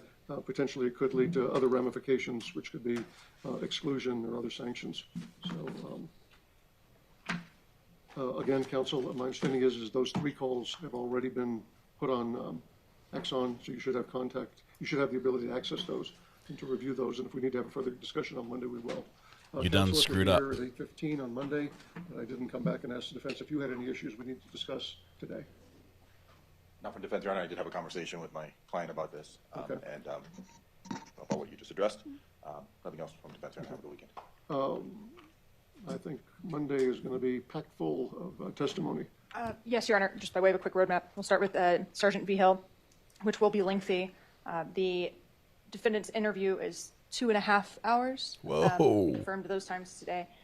And then the Facebook messages will be a lengthy process to go through with him, amongst some other, obviously, items. The cell phone results. We also then have Kiara McCauley and Dr. Wellner. We may What have a to break day. at some point if we get too far into Tuesday to take on Wellner before he flies out Tuesday night or Wednesday morning. I mean, all 3 of our next witnesses Wait, will you're be saying lengthy. Tuesday, Monday? Sorry, Monday. Well, I suspect Sergeant Vigil will take up a good chunk of Monday, certainly all morning and into the afternoon. Should we And try to get him there done will be tonight? Kiara McCauley into Monday afternoon and probably Tuesday morning. Then we have Dr. Wellner. So I anticipate that the defense cross of Ms. McCauley is going to be quite long. It is. So our next 3 witnesses are the most substantive. Should have used them first. Okay. Yeah, initially I thought we would get maybe to Vigil by today, but now, yeah, I mean, these are, as Mr. Murphy pointed out, most critical witnesses, and we do have extensive process for all 3 of these witnesses. Ms. McCauley, Dr. Wellner, and Detective. Quit mumbling. We'll see where we are at noon on Monday, but I may go ahead and advise the jury at that time that we will be here Wednesday as well. All week, it looks like. And we have our exhibits prepared, and we're trying to move as efficiently as possible, and we'll continue to do so. All right, if you'll be here, I've got 1, 2, 3, 4. I think they're all video hearings starting at 8 o'clock on Monday morning. So be here at 8:15, and we'll bring Mr. Apodaca up. He needs to be dressed out by 8:15. Yeah. And then we'll call for him as soon as we know what. We got you, Judge. We got you. We got you. We will definitely be there bright and early. How about right now? How about we be there right now? Right now. I think it's this one. We should be on. Are we on day 4 now? We're on day 4, right? This is the substantive testimony that comes now. Let's see. Any talking in the morning? Doesn't look like it. He's just sitting there waiting for his attorneys. Attorneys show up. And in this context, They're all starting up. Hang on just one second. Judge wants to talk to him just for a moment. Okay, everybody's here. Let's go there. Okay, Judge, let's make things happen. Got a lot to get done today. We're only 7 hours in. We're going to see if we can get through this first witness.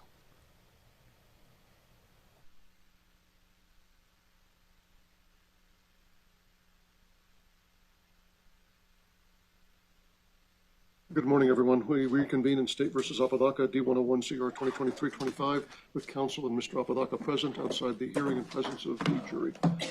Are there any preliminary issues for the state before we start with testimony? Yes, Your Honor. I'll be, this morning, while we're outside the presence of the jury, seeking to move in some of the Facebook records. Your Honor may remember that in January of this year, I filed a notice under 11-9021 and 11-8036 regarding the Facebook records being admitted as self-authenticating records of regularly conducted activity under the rules. I have the certificate of authenticity of domestic records of regularly conducted activity from Meta Platforms, which preserves the Facebook records. It was signed in January of 2023 by Katie Newman, the custodian of records. I'd like to move those records in now under this basis, and then I will lay additional foundation as to identity of the individuals and usernames through Sergeant Beal. I'm guessing Katie knows a lot about all of us. Judge, so we've been working hard to go over what we believe needs to be redacted. There's one issue left in regards to planning and conspiring. We're on the Facebook records. Oh, on the Facebook records? No issues with that. Okay. Facebook records. So there'll be, they are admitted. You'll have to, again, lay some additional foundation with the officer. Yes. Any other issues? Nothing from the state. I believe defense has one on the defendant's statement. In regards to the defendant's statement, Your Honor, we have concerns about when Detective Vigil was asking Isaac a question.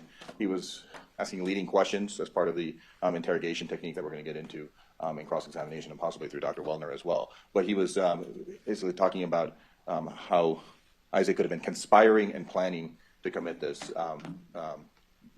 this act, and we believe that that is legally conclusive statement, and it's somewhat testimonial and would be concerning. I think it's prejudicial to the jury. So we would ask that that part be excluded as well. We agree on everything else, Your Honor. Ms. Murphy? Your Honor, the line is, this is from page 54 of the transcript, is Sergeant Vigil saying, okay, I don't know, man. These messages look a lot like there's some conspiring going on, some planning going on. What? And then Mr. Apodaca responds, from that point where I was telling you from, this is as Sergeant Vigil is scrolling through the messages on the phone in front of the defendant gestures to a portion of the messages that he says from there on down are not his.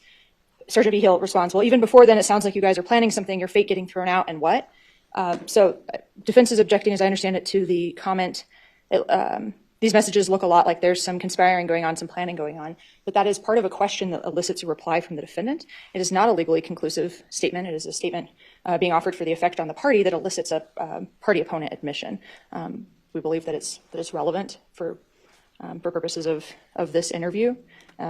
It's a piece of, there isn't a legal conclusion in that. Using the word conspiring doesn't automatically make it a legal conclusion.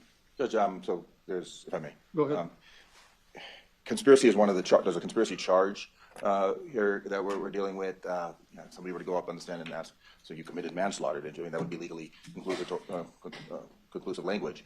So I think that should be excluded, Your Honor. I'm fine with what Isaac was saying and all of that, but I think in the minds of the jury, if they hear conspiring, they're going to be, he established now that there was a conspiracy here, and he's guilty of that, Your Honor. So I believe that is legally conclusive language. And also the planning, although, I mean, there's no actual charge of planning, but planning is it can be looked at as helping prove aiding and abetting or accomplice liability, Your Honor. So I just think that general statement by the detective should be excluded, Your Honor.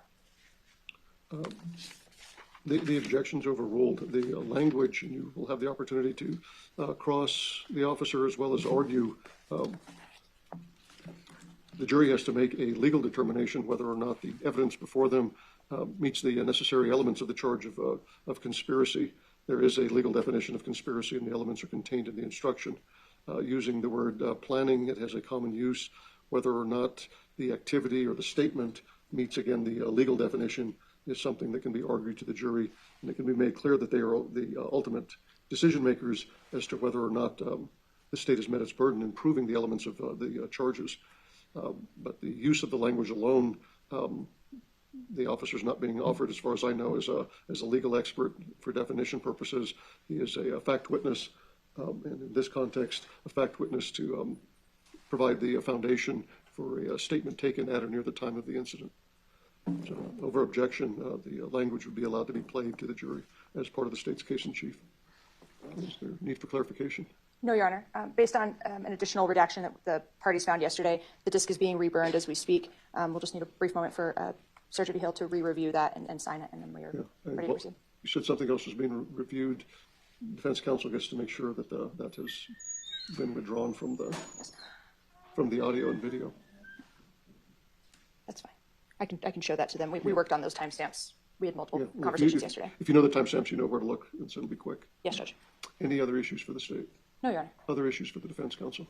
Other than we'll look for those redactions, as Ms. Murphy said, we were working late into the evening yesterday, going on with that. Okay, thank you. Our jury's all here. We'll bring them in and get started. Who's first up?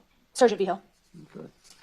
And how far into his testimony is the video going to be played?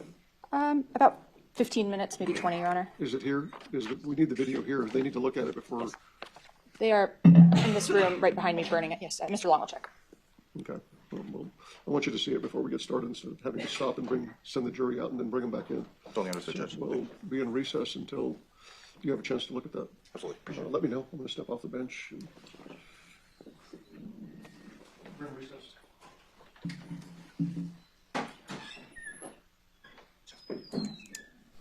I am trying to find the part where they talk about the jail calls. So we can go back and watch it, but I don't want to lose where we are right now. So let me fast forward just a teensy bit right here. We'll go back and find where the jail calls part is. And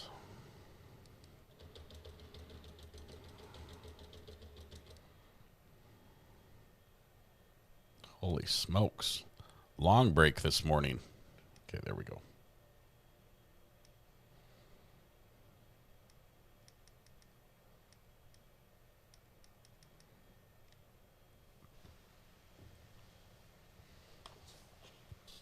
I think it was before lunch. Okay, thank you very much for that. I'll find it before lunch yesterday. Let's go back on the record one more time outside the hearing presence of the jury. Did you have an opportunity to view the video? I did, Judge. We are okay with everything. Okay. Jury's right behind me. Anything else for the state? No, Your Honor. Okay, we'll bring them in and get started.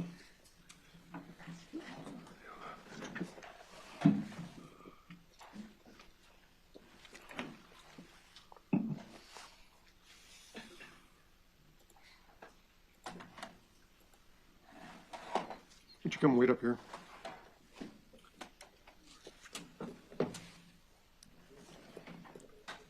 Morning, Judge. Good morning.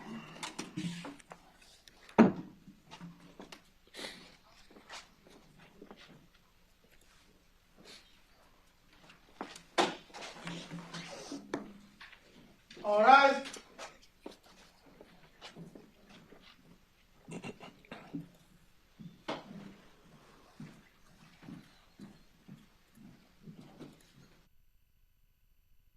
Okay, hold on. I think I found it. So just one second.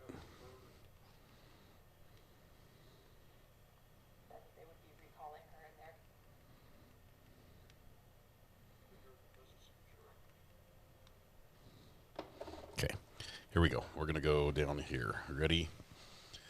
This is what we missed. This is the spice we missed. Give me a second to get the sounds working well. So this was around middle of day 3. Okay, let's go back on the record. We reconvened in State versus Apodaca with counsel and Mr. Apodaca present outside the hearing in presence of the jury. I was informed there's an issue we need to address. Counsel? Yes, Your Honor. I don't know that we need to address it in full at this moment, but I wanted to alert the court. So as the court's aware, throughout the case, we've been regularly monitoring the defendant's jail calls. And after the first day of trial, he called his mother. We received that call yesterday morning and disclosed it to defense yesterday. We received 2 more calls to his mother from last night, this morning, and I believe have since uploaded those. Okay, we are in the process of uploading those.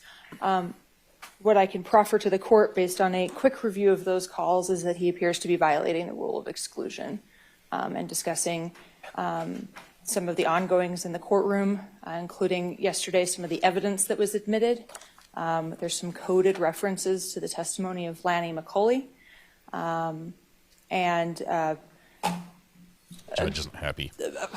A number of issues of related to activities within the courtroom. Again, some of it's somewhat coded or in shorthand, but there is active discussion related to evidence that was referred to or introduced yesterday. There's discussions about her upcoming testimony and things that he is. Who's her? His mother, Linda Montoya.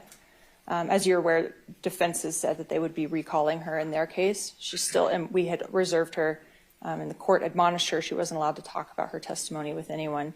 The defendant, of course, has been present throughout the trial, hearing you admonish all witnesses. And so it appears that he has actively been violating the rule of exclusion, and she has been participatory in that violation. It's not ripe at this time. I'm not sure if defense intends to recall her, but should they, we will likely be seeking her exclusion. We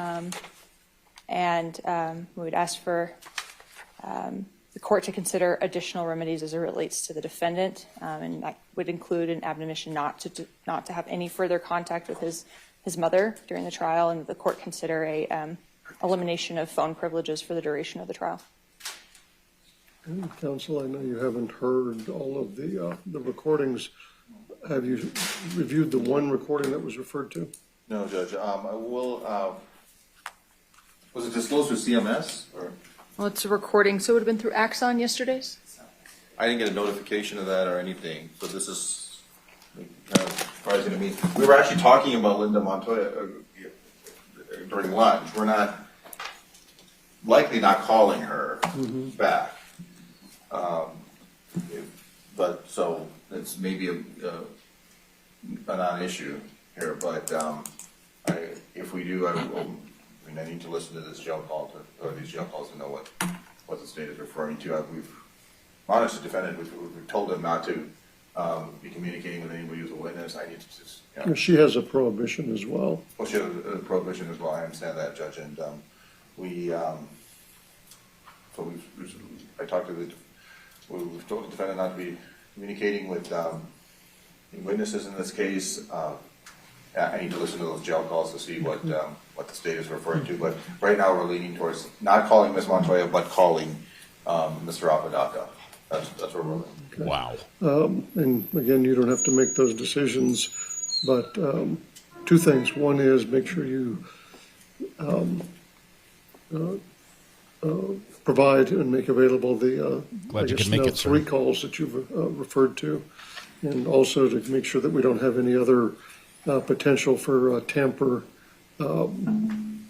Counsel prepare an order suspending his phone privileges, and we'll get that issued and sent to the jail when they take him back today.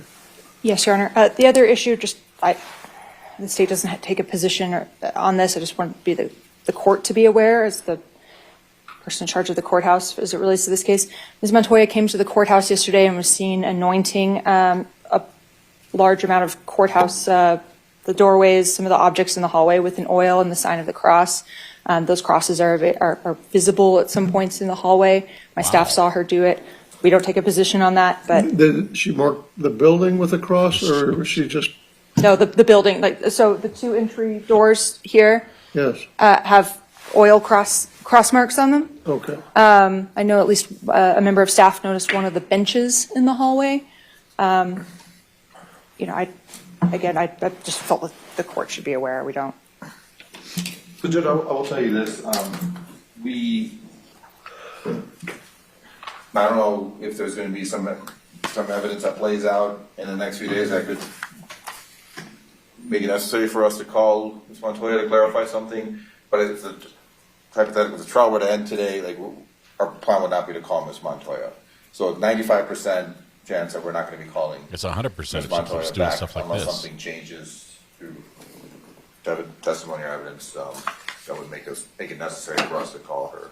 Okay.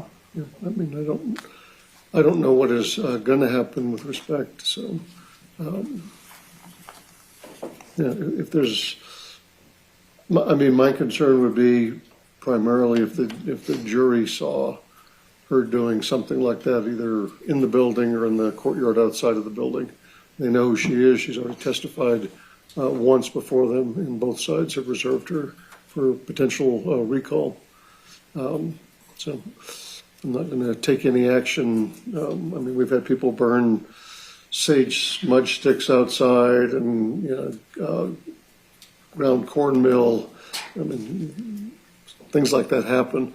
But my concern is the impact it might have on the jury if they observe anything like that with respect to her testimony, which is outside of her activity outside of the courtroom that they may be able to observe. So I'm okay based on this. I could just have a conversation right now in private with Mr. Apodaca. Briefly. Did you ask her to do this? Yes, but he's not going to be talking to her anymore. So, I mean, if may not be material, I understand what I do. If you want to talk to him, that's fine. Let him talk in the back for a couple minutes. And Your Honor, can that order also reflect a suspension of tablet messages? He communicates via essentially text message with his mother through the tablet. Yes. All right. While they go talk, I don't have a problem. I think that's all. Of it. Someone has one. I don't have a problem with his mom putting oil on the doors. Can she also add it to the hinges? Is that I'm just a little bit on a couple of the doors on the hinges is where I think we need it most, and it might have the most impact even on the jury on this one. If she could do that, that would be great. That would be great. Not telling her what to do, but if she did that, that would be the squeaks in this court are terrible. All right, I think we've got everything we need to hear from this, right? Are we good? Tell me if you put a spell on me. Oh my goodness. I don't fault someone for using their beliefs, spiritual beliefs to I don't know, appropriately, to calling on a higher power to influence the outcome of a case. That's great, as long as you're not calling on the jurors to influence or doing something illegal. I'm fine with this. I really am. Just like the family praying before they go into court or something. This is great. Let them do what they want to do. If it gives them peace, if it brings them comfort, or even a defendant, great. I think it's great. Now, if it's damaging the woodwork, I'm not sure if the oil. I'm pretty sure the finish is probably going to be fine. But as long as it's not like pouring oil down on the carpet and things like that. Let's see. As long as the jury didn't see it. Did she change the oil in my car? Apparently she's a master of the oil. So, all right. Is there anything else we need out of this? Can we jump back to the morning where the jury's coming in?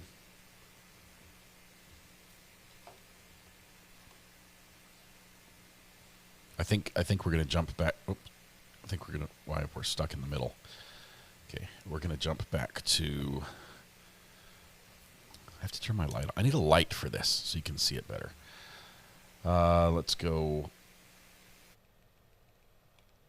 Defense is asking to speak with me. Oh, I'm sorry. Defense wants to speak to the state. That's nice. They quickly go out and huddle after the defendant comes back in.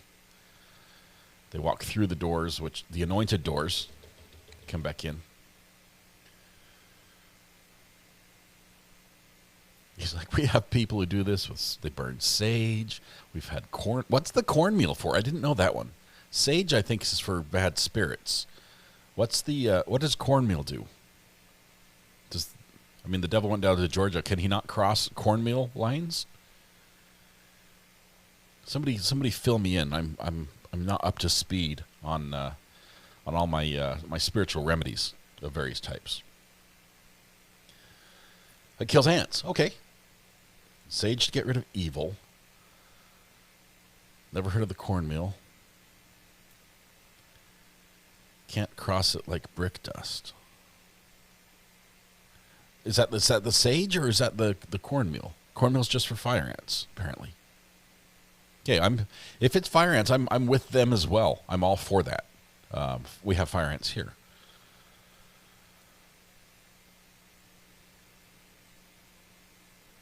This is crazy.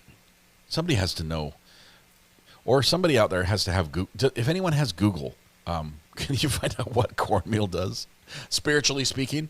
What the impact of cornmeal is on the courthouse and the people that go therein. All right, I think we're done. Cross with oil on the door is to not let evil pass the door. I think burning sage is to, release or prevent evil spirits from coming in. I think there's something about like in the South here, a lot of the overhang, the decks, the front porch with the overhang, the underside was painted a certain color of green because that also was to ward off evil spirits. Cornmeal is a blessing. It's just like, hey, free cornmeal? Is that what sage is to cleanse? Okay. Native American, I believe it was Native American that I was familiar with, makes offerings, create altar circles, bless individuals. So Lois says that earth-based practices, it's all cool. I'm a big fan of this. I think we need more. We need more of this in courts. We want to oppose the state's order. I haven't seen it yet, but you can look at the text. What the state want, or as far as excluding the calls. Yeah, we're going to prepare the order, let council see it, and submit it. Yes. As far as excluding the calls? Okay, our jury's in the back ready to go. Anything else before we call them in and get started? No, nothing else, Judge. Nothing for defense. Okay, we're in recess until the jury comes in. Okay, but we're not, because look, the defense is going to change suit colors. Ready? You ready for this? They are changing suit colors right now. Boom. All right, everyone change. It's now, we're back to day 4. The jury's coming in as we're speaking. Maybe seated in the We're caught courtroom, up. ladies and gentlemen. Dave Matthews sings a song about cornbread, but that's check different. your electronic devices and make sure they're off. I think it's code word for Let's go back on the record. We reconvened this morning in criminal cause D101CR 2023-25, State versus Apodaca. We continue in the state's case in chief. Ladies and gentlemen, the attorneys and I have spent some time this morning. I finished up the other hearings I had to do, and we spent some time organizing the day. We've got a lot to get through today. So just a heads up to that. We'll probably take our morning break in about an hour and 15 minutes, and it'll be real short.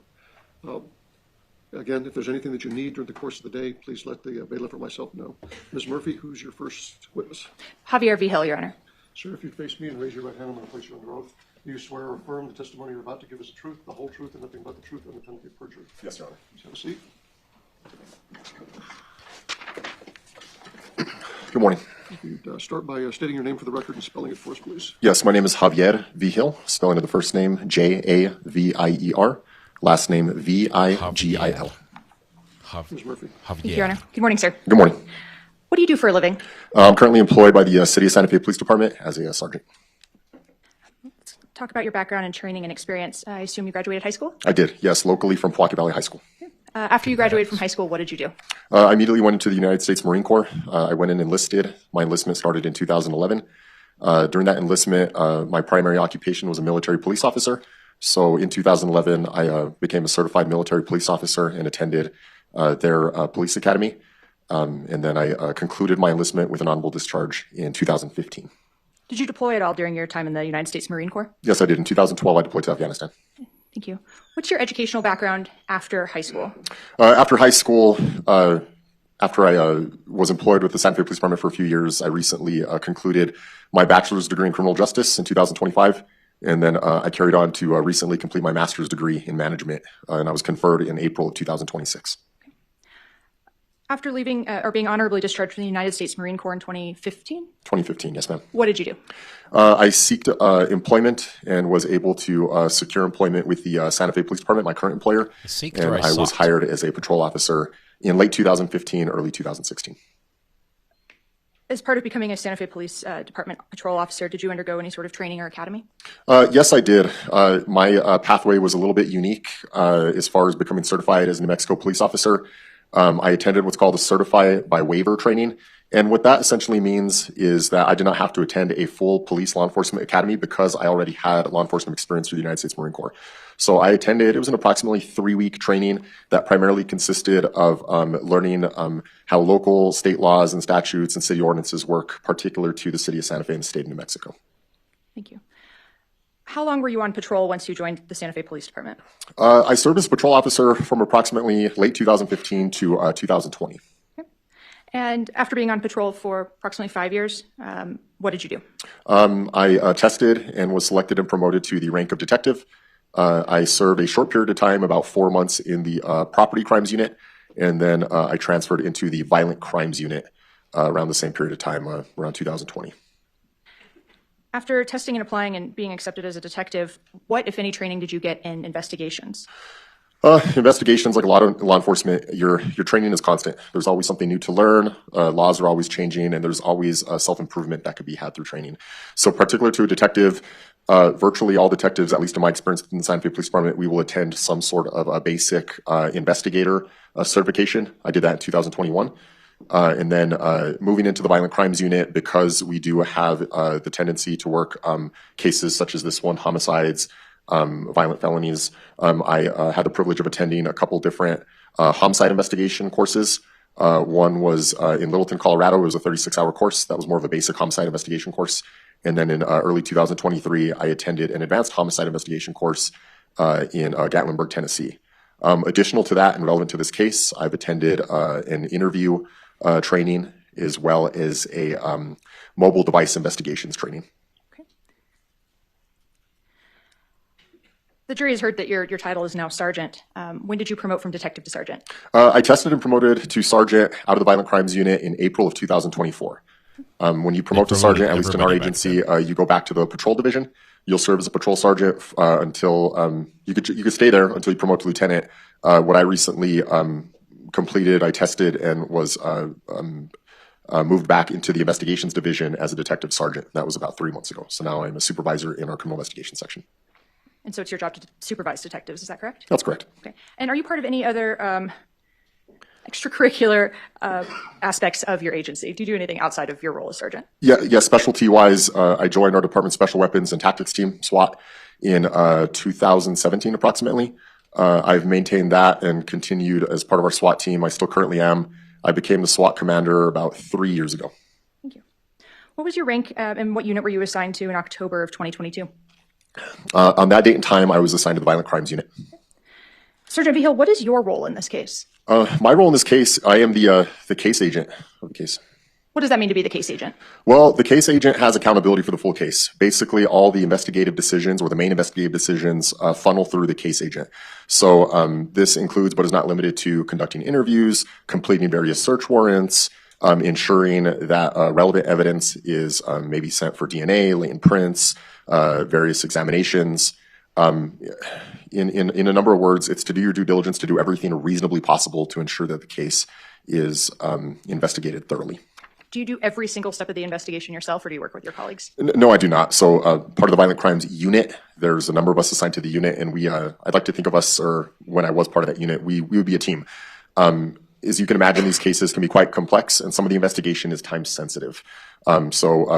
Especially when there's a homicide or a major case, we will lean on each other and ask for help and delegate different tasks. But it is the case agent's ultimate responsibility to make sure that these tasks are completed correctly and thoroughly. Thank you. Let's turn to this case. When were you assigned or notified that you would be assigned the homicide case involving Grace Jennings?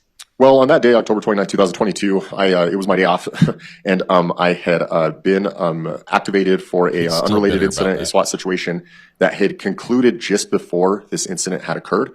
I was getting ready to go home for the day, and I was contacted from my supervisor at that time, Sergeant Lisa Chaplin, and she informed me that a possible homicide investigation had occurred at the address of 5941 Jaguar Drive, and she asked if I would be willing to voluntarily go out there and start the investigation. And did you do so? I did so, yes. All right. So once it was assigned to you to start the investigation, where did you go or what did you do? Well, I felt the best thing I could do was go directly to the scene. I'm more of a visual person, so I wanted to go over there and get kind of a lay of the land, so to speak, and see what was happening. When I arrived on scene, I met with the sergeant on scene at the time, Sergeant Roberto Rodriguez, who is now a lieutenant with our agency. I kind of got a brief and a background of him, of what had allegedly transpired. I learned that a deceased body had been located within a detached garage on the property, 5941 Jaguar Drive. I came to learn that the body of the deceased was Miss Grace Jennings later on. While I was on scene, I noticed that patrol officers had secured the scene. And when I say secured, that can mean a number of things. But essentially what happened was they put crime scene tape around the crime scene to preserve it pending a search warrant so that we would have the legal authority to go in there and process and examine the scene. So I did a walk around of the scene, ensured that a crime scene had been established. And then I learned that that at least 2 people had been taken back to the Santa Fe Police Department pending interviews. Who were at least 2 of those people that had been taken to the Santa Fe Police Department for interviews? Mr. Isaac Apodaca, the defendant in this case, who's currently in the courtroom, sitting at the defendant table wearing a black jacket and a red or maroon tie, as well as Miss Kiara McCauley, who I was told at the time was a possible suspect. And you beat me to it. Can you go ahead and let me know if Isaac Apodaca is present in the courtroom? And since you've already identified him, could you just point to his general location? He's right there. Your Honor, may the record reflect that this witness identified Mr. Apodaca? He has. Thank you. Okay. So after walking the perimeter and getting briefed, what did you do? I proceeded back to the Santa Fe Police Department. I knew at this time that 2 critical things needed to happen. One, a search warrant for the address needed to be completed, and the interviews needed to be completed of Mr. Apodaca and Mrs. McCauley. I delegated the completion of the search warrant of the property to not a violent crimes detective, but he was a detective that was on call at the time. He gave testimony earlier this week, Detective Jared O'Leary. He was tasked with or delegated to complete the search warrant of the property so that I could focus on any necessary interviews at the police department. Thank you. Prior to your interviews of Isaac Apodaca and Kiara McCauley, was there anyone else that you encountered? Yes, there was. The victim's mother was at the police department. Putting myself in her shoes, I had children. I felt she deserved to know as soon as possible that her daughter had been found deceased. So I met with her very briefly at the police department to unfortunately give her the bad news. And then just to get a little bit of background on who everyone was. I wanted to know if she had any knowledge of who Mr. Apodaca was, who Miss Kiara McCauley was, what their relationship was, how they knew her daughter. And the reasoning was for this was so that when I went into my interviews with Mr. Apodaca and Miss Kiara McCauley, that I would have a little bit more of a contextual background as to what was going on. Thank you. Who ultimately interviewed Isaac Apodaca? I did. Was there anyone else present with you? There was Detective Mariah Gonzalez. She's no longer with our agency, but she was present for that interview. It was she was very new to the unit. It was maybe her first or second week in the unit. So she sat in on the interview purely as a spectating / training, learning viewpoint. I do not recall her asking any questions during the interview. Thank you. Where at the Santa Fe Police Department was this interview conducted? The interview was conducted upstairs on our second story. We have a interview room, in our criminal investigation section that is recorded with both audio and visual. Do you recall approximately what time you began your interview of Isaac Apodaca? Yeah, it was approximately 2:41 p.m. in the afternoon. Okay. And you were personally in the room with him? Yes. Okay. Did you notice anything about his appearance or demeanor? Yeah, he seemed nervous, which isn't normal for anyone, going through a situation like this or being interviewed by police. He was calm but nervous, but he did seem coherent. He was speaking to me clearly. I did not observe any indicators of him being impaired, either by narcotics or by alcohol. Yeah. Prior to the interview, did you take him anywhere else in the building? Yes, before the interview, and because our interviews can sometimes become lengthy, I would make it a practice to ask anyone I would interview, hey, do you need the restroom? Do you need a drink of water? I believe I took Mr. Apodaca to get a drink of water before the interview. Okay. What was the first step in your interview? The first step of the interview, especially because there was so much unknown within the investigation, I felt that it would be wise to advise Mr. Apodaca of his constitutional Miranda rights. At this point, I did not suspect Mr. Apodaca of being a suspect, but just in case there was something that would come up that I maybe wouldn't know, I didn't want to interrupt our interview process, so I felt it would be appropriate in this part of the investigation to advise him of his constitutional rights. Okay. Did you utilize any documents while you Mirandized Isaac Apodaca? Yes, I did. At the Santa Fe Police Department, we have a form. It's called an advisement of constitutional rights forms, or an advisement of Miranda rights, something to that effect. And it lists out all of your constitutional rights one by one. It very clearly and articulately states them. And then there are areas for the person you are reviewing the rights with to initial that they understand every single one. And the purpose of this document is to make sure that the rights are very clearly explained to the person you're explaining them to, but also to ensure that they understand them. Thank you. Did you preserve the Miranda form or advisement of rights form that you utilized and Mr. Apodaca signed? Yes, I did. After it was signed and after the interview, I submitted it into evidence at the Santa Fe Police Department. Okay. Did you alter or tamper with that document in any way? No. And we can review that document in a little bit. You've mentioned that your interview was recorded. Yes. Were you wearing your department-issued body-worn camera during your interview with Mr. Apodaca? I had it on my person. I detached it from my person and I set it aside on the table so that it had a better view of Mr. Apodaca. Was it operational on that date? Yes, it was. Did it capture video and audio of your interview with Mr. Apodaca? Yes, it did. Okay. And did you record all of your interactions with Mr. Apodaca? Yes, I did. Okay. What did you do with the footage from your body-worn camera from your interview with Mr. Apodaca? I docked my body-worn camera and then it uploaded to our Axon evidence database system. What do you mean you docked it? I docked it. We have docking stations or areas. Think of it as like an area where you can take our body cam device and you can plug it in. And then when you plug it in, it transfers any recorded data onto our cloud's Axon system so that the evidence or whatever has been recorded can be preserved. And simultaneously, the devices get any firmware updates or software updates so that they stay operating accordingly. And they charge And too. did you alter or tamper with that footage in any way? No.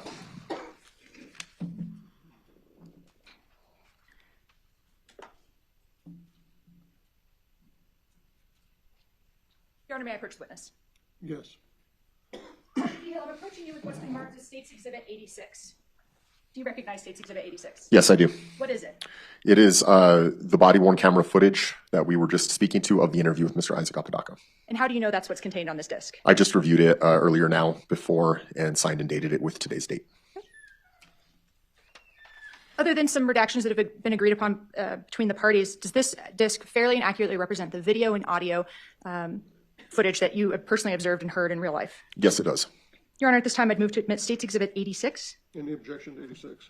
No objection, Your Honor. 86 is admitted. Move to publish, Your Honor. Yes. Here we go. So, Sergeant Vigil, how many clips are contained on State's Exhibit 86? There's 3 separate clips. If I could just ask for IT's help, I think it's easier to publish this off the drive. It'll have less lag. You keep saying that. But IT wants you to learn how to do this yourself so they don't have to come down here every time that you want to play a video.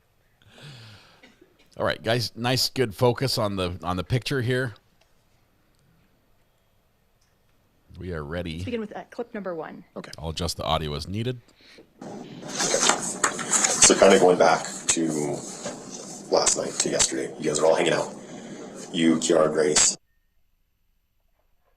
Is it audio only? One moment. If I could have IT approach one more time. IT approach. Can you make the picture happen too, IT? Do I have to pay extra for that? I don't want the sound to go away, but can we make the picture happen?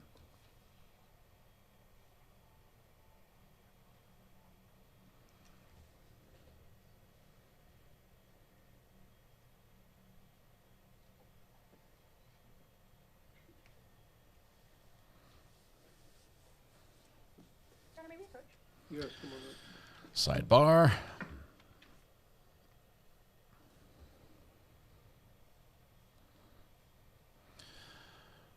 We are having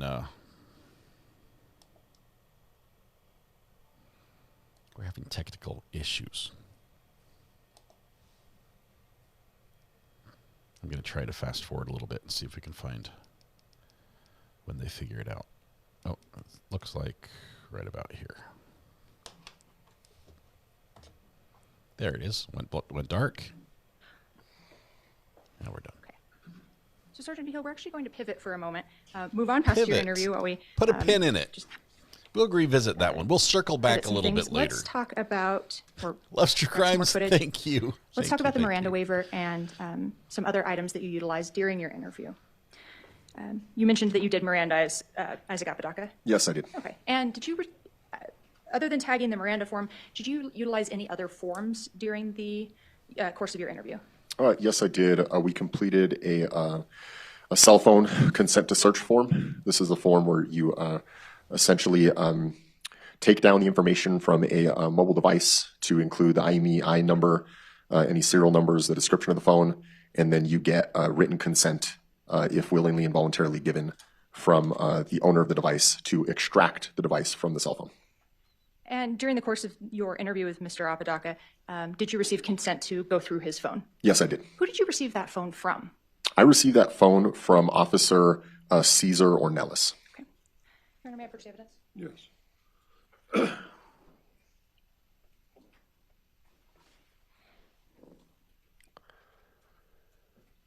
Honor, may I approach the witness? You may. Sir J.V. Hill, I'm approaching you with what's been previously admitted as State's Exhibit 80, or conditionally admitted as State's Exhibit 80. I'm going to ask you to examine it and tell me if you recognize it. Yes, I do. What is State's Exhibit 80? Its description is an advice/waiver of constitutional rights, and I can see that it has two different points of seals. The top one I recognize as my own from my sloppy handwriting, JJV 11-2-22, and then the bottom one is also initialed and dated 6/26/25, completed by someone else. I believe the initials are CV. What does 11-2-22 represent in terms of your seal? That's the date when I sealed it. And again, you did not alter or tamper with this item at all before you typed it into evidence? No, I did not. Your Honor, at this time, I'd move to fully admit this item and publish. Any objection to 80? No objection, Your Honor. 80 is admitted. I'd ask that the witness be able to utilize the court's scissors to open the exhibit.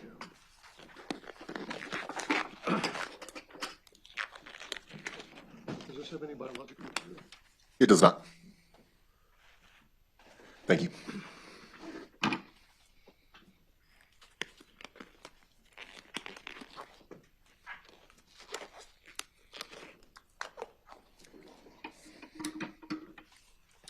Ma'am, do you care where I open this from? Do you want me to create a new cut on top?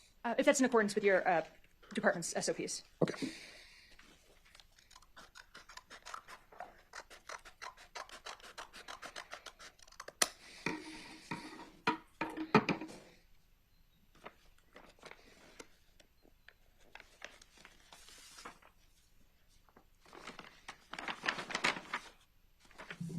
Okay. And what document or documents are was contained in State's Exhibit 80? This is the document that we had just described and explained. It's an advice/waiver of constitutional rights, a form from the Santa Fe Police Department. And would you like me to read through it? If you'll just hit the basic points. Yep, it essentially outlines who is conducting the interview. My name is listed up at the top, Detective Javier V. Hill, and then it appears to have the initials of Isaac Apodaca through each of his constitutional rights, as well as the case number pertaining to this incident, the date that this was completed, which was October 29, 2022, and then this appears to be the signature of Mr. Isaac Apodaca, dated October 29, 2022, timed at 3:46 p.m., and then my signature at the bottom, along with Detective Mariah Gonzalez's signature at the bottom. And is this the actual form that Mr. Apodaca signed and initialed in front of you during your interview? Yes, this is the original.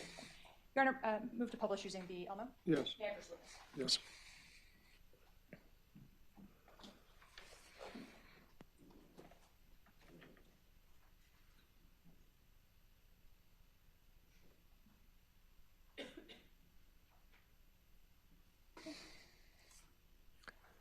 And then if I can clarify something, I believe I told you earlier that the interview started around 2:40 p.m. I was mistaken. It was 3:40 p.m. Okay. And we see that time noted toward the bottom of the document, is that correct? Yes, the 3:46. Okay. And it says on toward the bottom of the document, signature of parent if a juvenile, and next to that is NA. What does that stand for? Not applicable because the defendant in this case was not a juvenile. May I approach? Yes. I'll hand this back to you, Sergeant, and I'll just ask that you place it back into the evidence folder. Yes.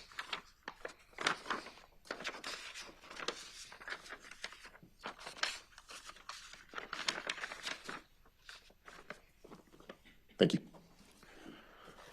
During the course of your interview, did you ask Mr. Apodaca to draw anything for you? Yes, I did. During our interview, Mr. Apodaca described to me the layout of the address where the incident occurred, 5941 Jaguar Drive, and he also described several bladed weapons that were on scene. This included a sword, which you all saw earlier, a dagger, which you all saw earlier, as well as what he described as a butterfly knife, which, to my knowledge, was never recovered or observed at the scene.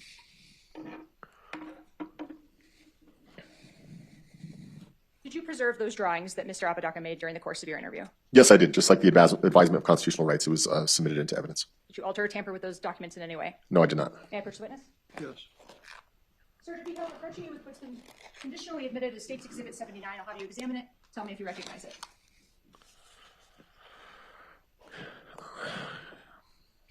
Yes, the description on this says drawings completed by Mr. Isaac Apodaca. It shows that it was collected by myself on October 29, 2022. It has the case number associated to this incident. On the top, I can see my sloppy handwriting, initials and date, JJV 11/2/2022. And on the bottom, there appears to be a secondary SIL, MJ or MT, maybe Maria Tena, dated 3/4/2026. And you personally tagged those items? Yes, I did. Your Honor, at this time I'd move to admit what's been previously conditionally admitted as State's Exhibit 79. Any objection to 79? Defense has no objection. 79 is admitted without objection. Move to publish, Your Honor. You may. Following the same procedure, Sergeant Pickles, I'd ask that you open those documents. Yes, ma'am.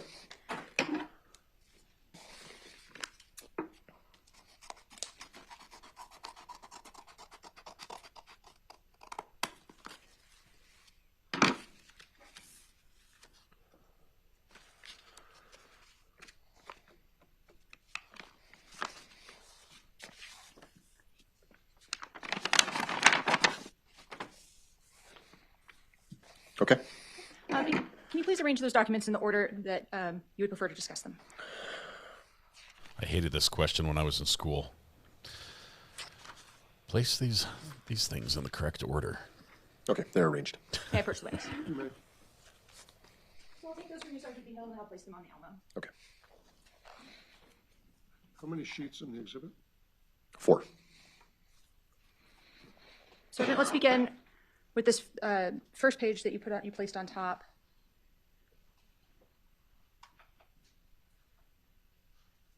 What's visible on this first page? So as I had stated, this was the overhead drawing from that Mr. Isaac Apodaca completed, the overview of the incident location, 5941 Jaguar Drive. You can see the address there written on what appears to be an illustration of a building closest to what is written as Jaguar Drive. And then it shows the boundaries of the property, and then the other little square representing a dwelling on the top part of the paper labeled as garage. And then it appears as though Mr. Apodaca wrote where the TV is at, and that Grace and Kiara were inside of the garage. It's also signed and dated at the bottom. That appears to be either Mr. Apodaca's signature or initials, along with the date of 10/29/2022. Let's go to the second document.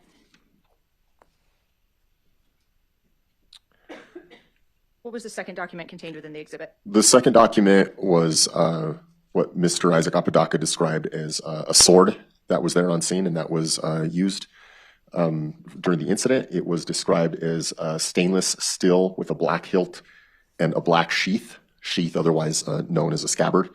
As you see in parentheses next to the stainless steel part, it's written battle ready. And you'll see in the interview later on, I was advised that this meant that it was very sharp. Again, at the bottom, it's dated 10/29/2022 and appears to have Mr. Apodaca's either signature or initials. Thank you. Let's go to the third document contained within the exhibit. What is this exhibit? This exhibit was the dagger that the jury saw earlier this week. Same thing, stainless steel in parentheses with battle ready next to stainless steel. Again, as described by Mr. Apodaca, is meaning of a very sharp, or something to the effect of very sharp. A black guard was also used to describe it, as well as a brown handle. And again, on the bottom, we have the date of 10/29/22 and either Mr. Apodaca's signature or initials. And this third document contained within State 79? This was the described butterfly knife by Mr. Isaac Apodaca, described as having a black blade, black handle with, I'm not entirely sure what that says at the end, nor do I recall what he said that was.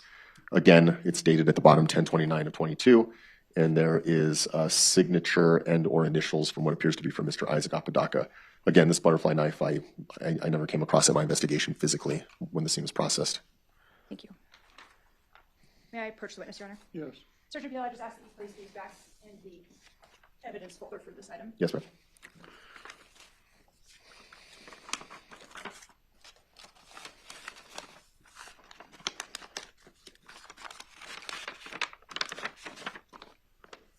Thank you.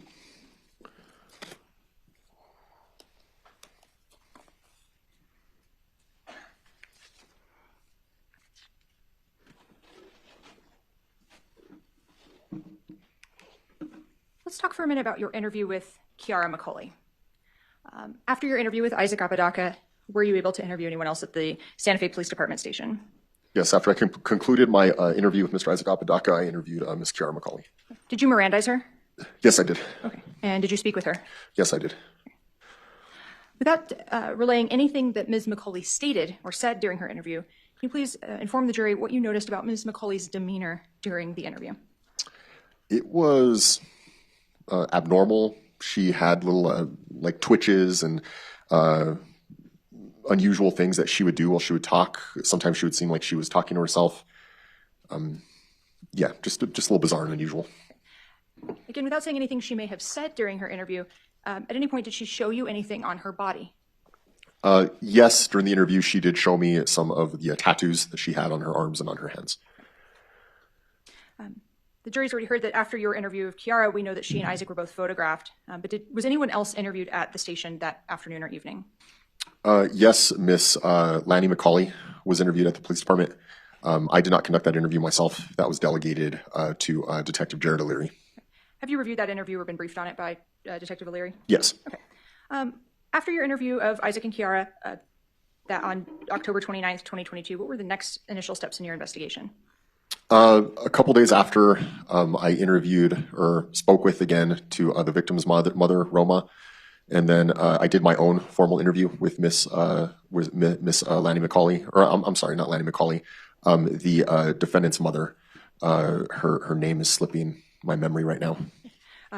Does Linda Montoya sound accurate? That's the one, yes. And what was the purpose of your interview with Grace's mother? Just to gather more information from an investigative standpoint, figure out more how all the puzzle pieces fit together, and see if she had anything else relevant to the investigation. And the purpose of your interview with Ms. Montoya and her family? The exact same thing. Okay. Let's discuss search warrants. How many search warrants did you obtain throughout the course of your investigation? Approximately 15. Okay. And I won't ask you to name all 15, but what categories or types of warrants did you obtain? There were several cell phones involved in this investigation, so I did search warrants for all the cell phones involved. The only one that I did not do a search warrant for was for Lanny McCauley's cell phone. She gave written consent for that one.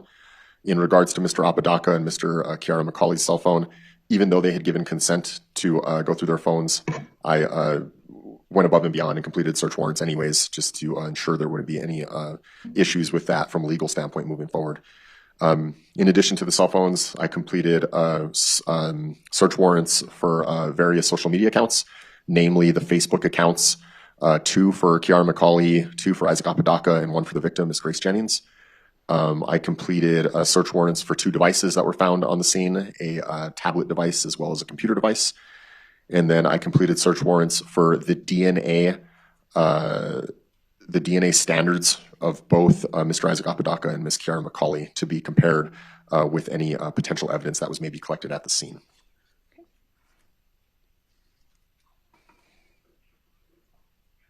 You mentioned social media warrants. What platform or company did you obtain social media warrants for? Facebook, I believe, or around that time, they're transferring to officially being referred to as Meta, but Facebook and or Meta. Okay. Have you ever used Facebook yourself? Yes, I have. Okay. And what features have you personally used on Facebook that allow you to be familiar with it? Pretty much all of them. You can use the keep in touch with friends, look at different timelines, post stuff on your account for selected friends to see or the public to see.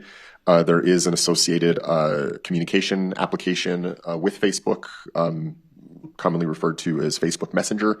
Through that platform, I've had personal experience communicating and sending messages through that, as well as making and receiving phone calls through that platform. Describe what it kind of the experience of using Facebook Messenger to communicate with someone? Facebook Messenger, for all intents and purposes, is just like sending a text message. You type a message in it and you can send it to one of your friends or to someone, and then you can get a response from it, but it's no different than text messaging. The phone call feature for Facebook Messenger, it's also similar to making a normal phone call. It's just with lack of having a designated phone number or having a cell phone company carrier. So instead of calling a phone number, are you calling that person's account, essentially? Yes. As a member of law enforcement, do you have any tools available to you regarding Facebook or Meta? Yes, Facebook/Meta has a what's referred to as a law enforcement portal. And this is an area within the Facebook website where law enforcement can go and make various requests, such as preservation requests, or submit search warrants or other forms of legal authority for Facebook to then review, and if legally sufficient, provide whatever information is being requested. And what is the purpose of a Facebook preservation request? A Facebook preservation request is something that we do very early on in this investigation. I believe I delegated Detective Richard Hildebrandt to do the Facebook preservations for this request. And what a Facebook preservation does is it's a document signed by a law enforcement professional or affiliate to send to Facebook and let them know that there's data on an account that we need them to save for us and not delete or not allow to be deleted. The reason for this is some social media platforms, maybe they erase data every so many days, 30 days, 60 days, 90 days, that they don't have an abundance of data. Or maybe the user of the account may go and be able to delete information before we can access it. So it's our way of saying, hey, Facebook, we are going to be getting a search warrant for this data between these dates and these times. But for now, can you please just save it and not make sure it gets deleted or nothing happens to it so that we can access it at a later time? Thank you. And you stated that in your investigation, you identified how many Facebook accounts belonging to Isaac Apodaca? 2. Okay, and what were the usernames for those accounts, if you recall? If I recall correctly, one was just under his name, Isaac Apodaca, and then the second one was under the name Null Void, Null spelled with a K, so K-N-U-L-L. And the last name? Or the second part of the username, I should say? Yeah, Void, V as in Victor, O-I-D. Did you obtain, after preserving, did you ultimately obtain search warrants for both of those accounts? Yes, I did. How did you determine that the Null Void account was related to Isaac Apodaca since it didn't have his name? When I completed the search warrant for the first account of Isaac Apodaca under his name, there's a section within the records that shows related accounts that user might also have, and that's when I came across the account of Null Void and did a search warrant for that account. Okay. As to the Facebook search warrant return for the Isaac Apodaca labeled account, what did you find as it relates to this case? The one with his name on it, nothing of significant relevance. Okay.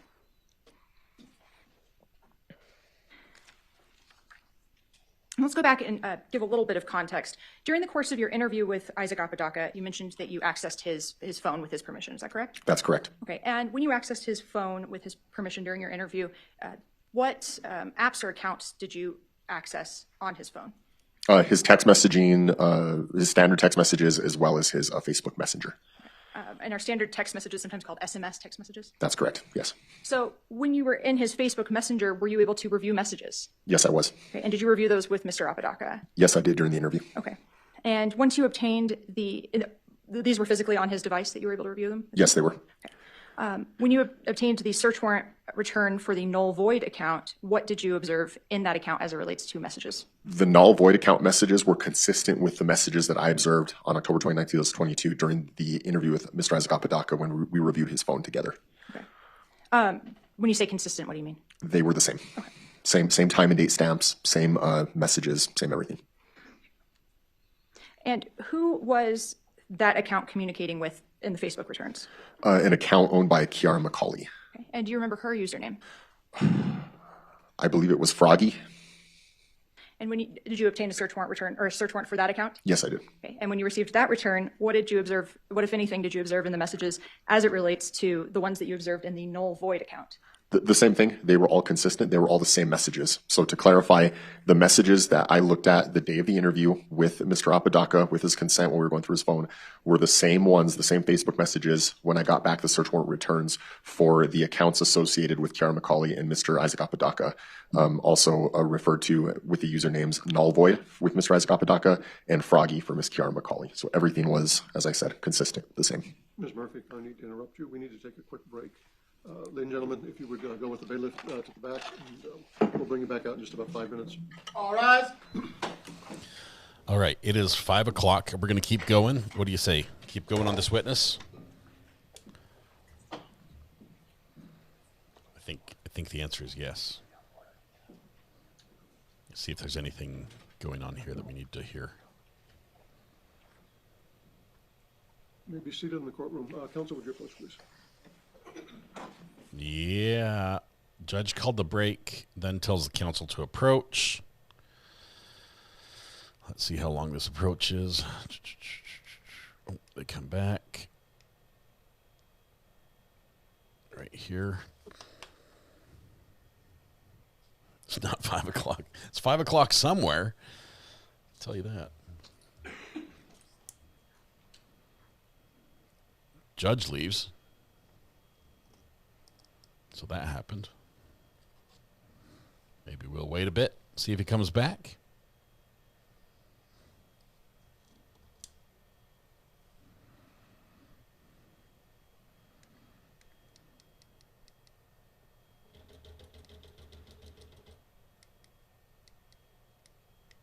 And see how she's doing.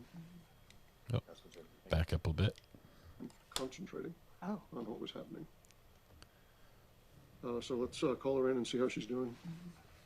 Thank you, Judge. Do we know if she's seated or if she's an alternate? What's that? She's seated. She's right. I think she's like number 3.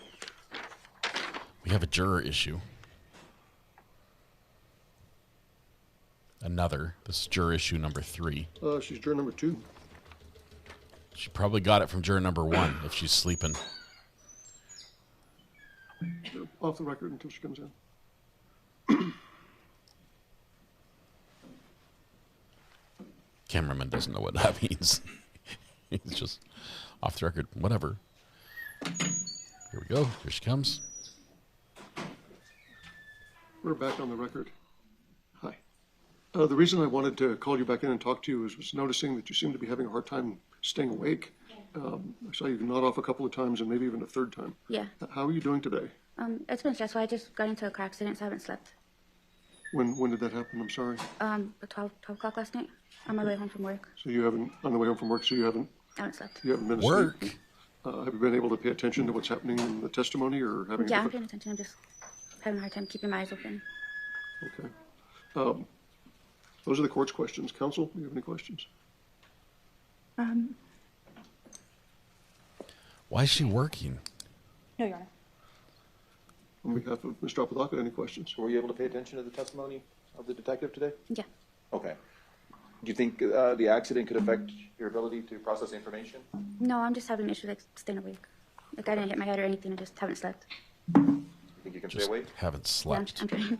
Okay. And you weren't able to fall asleep. You were on medication as well, you said? No, well, I do take I am on methadone, but I haven't taken it. Okay. Any other questions? Interesting. No other questions, yeah. Okay. Thank you. We'll call you back in just a minute. Judge, what are your thoughts?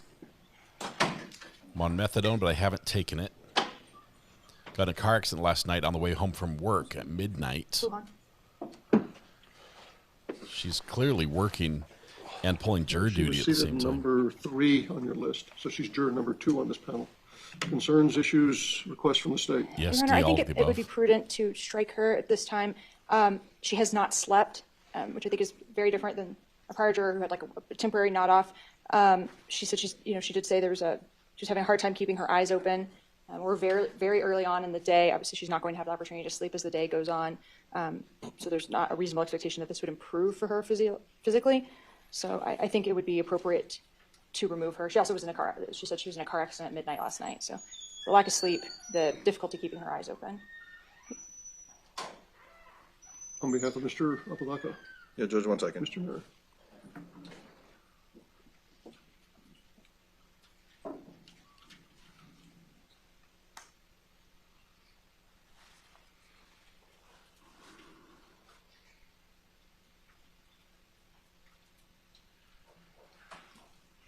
Judge. She hasn't taken her methadone. That was kind of one of her last statements. Yeah, That's pretty concerning because if she doesn't take it at the same time, she'll get sick and she'll probably won't be able to make it here eventually anyway. So I think at this point we're going to agree with the state. Okay. She'll be struck at this point in time. I'll give instructions to the bailiff to go ahead and release her, and then he'll walk her out. Okay. She doesn't even get her day in court. It's just That brings up an issue about the alternates. So alternate number 1 would become juror number 12, and that was the juror seated number 44. Okay. Is that a net win or a loss defense? Do you like that's changed? All right. Let me just retrieve my next exhibit from the back room and then. Go ahead. For my next trick, she says, I've got something in the back room. Hold, please. Couple side quests. I think we've leveled up as well. That's a little point at the Trial TV's. Trial TV Live's name for this level up trial.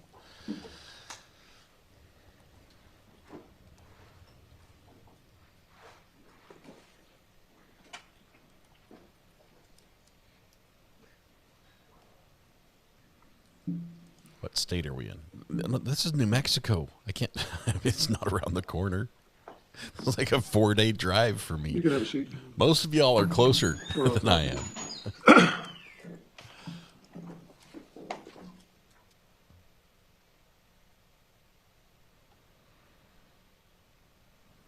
Yep, she gone. She gone.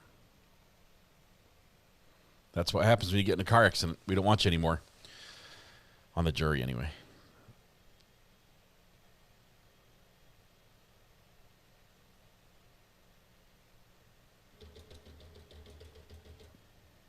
$943 likes. Thank you very much.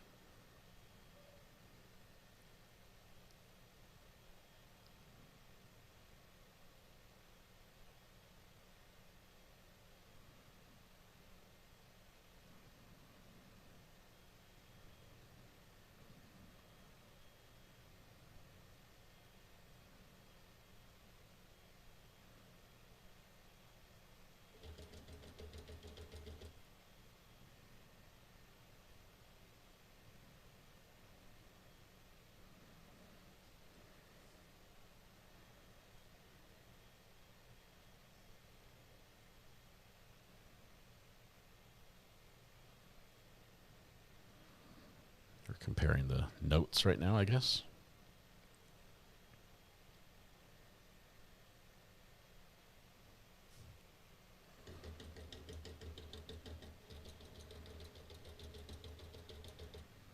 $950.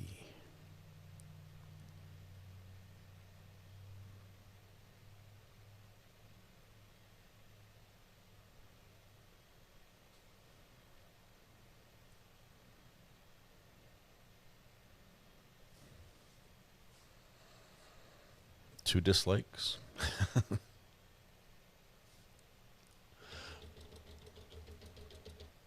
Now I'll back up to 953.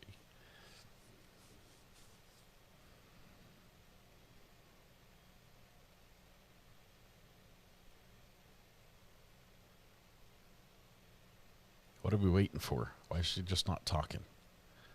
Is the jury supposed to be coming in?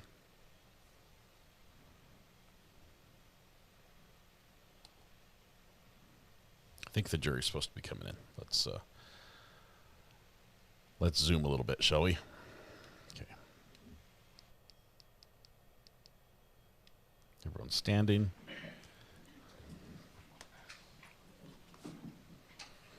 Karen, we haven't started a counter on this one.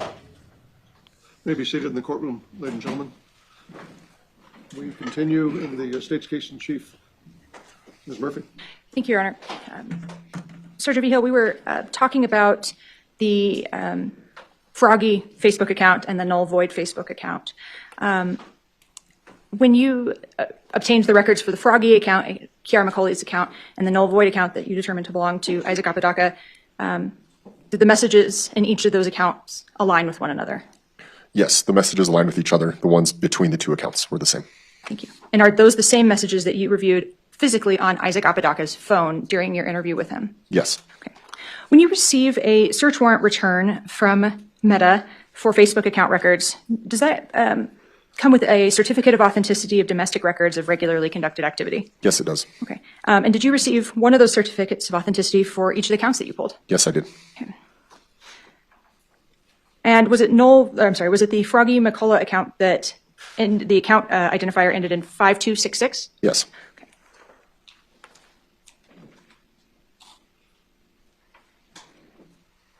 May I approach the witness, Your Honor? Yes. Sir, I'm approaching what's been previously identified in court as State's Exhibit 85. Can you take a look at 85 and tell me if you recognize it? Yes, I do. What is Exhibit 85? It's the Certificate of Authenticity of Domestic Records of Regularly Conducted Activity, signed by a Katie Newman. Her title is Custodian of Records. And this is a documentation that she certifies that the records from Meta platforms, aka Facebook, are authentic. Your Honor, at this time I move to admit State's Exhibit 85. Any objection? No objection, Your Honor. 85 is admitted. May I publish? Yes.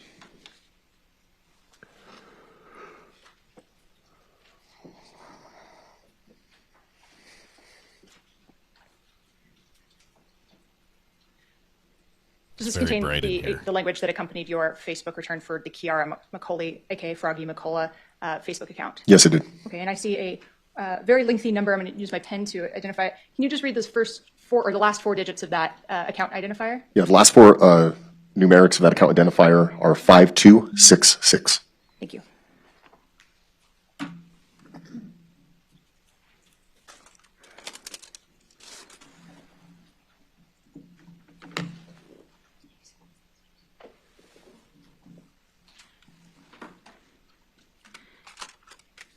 When you receive these search warrant returns, for Facebook messages, what time zone are the messages logged in? The time zone those messages are logged in are UTC, otherwise known as Coordinated Universal Time. Are you familiar with UTC, or Coordinated Universal Time? Yes, I am. How are you familiar with UTC?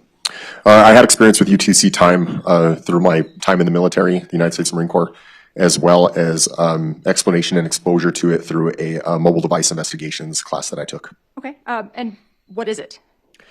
Coordinated Universal Time, UTC time, is essentially a way for the entire world to all have one frame of reference for keeping track of time. So, as you all know, like here in New Mexico, we observe daylight savings, but some other states, they might not, which can create inconsistencies if we're all trying to be on the same page of time. Now, UTC time is commonly associated with GMT time, which is a Greenwich Mean Time.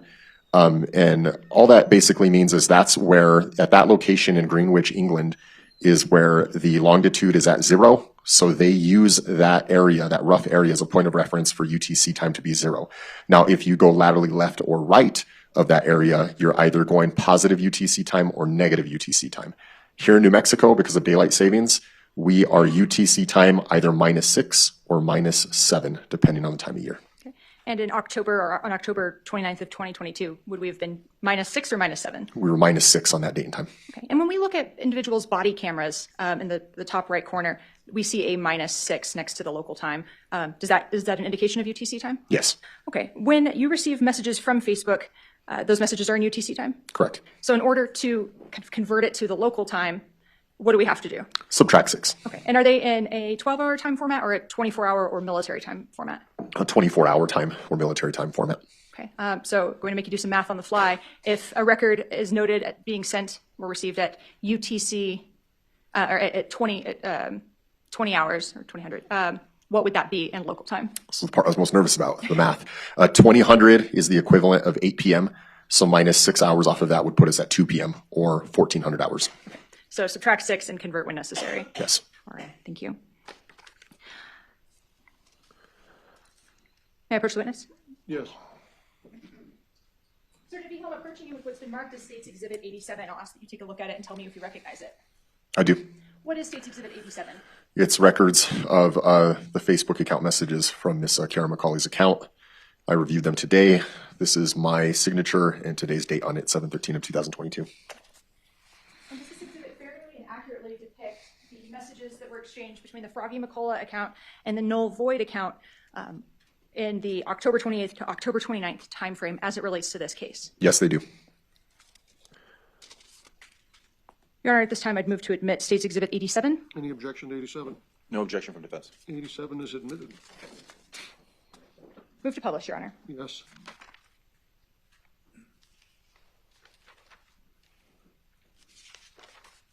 And I'll be publishing off of the hard drive. Well, she sets it up, ladies and gentlemen. The reason we do it this way is there's less lag on the hard drive than what's on the disk, but the information has been verified to be the same.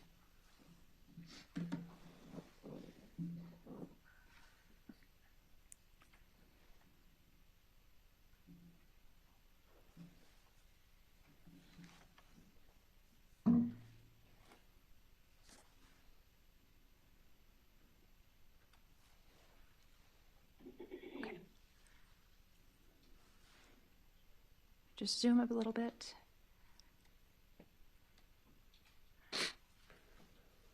And Your Honor, if the court would inquire whether the jurors can see that text at that zoom level on their monitors. Can you read that from where you're sitting? Yes, that's what they're indicating. Okay, thank you.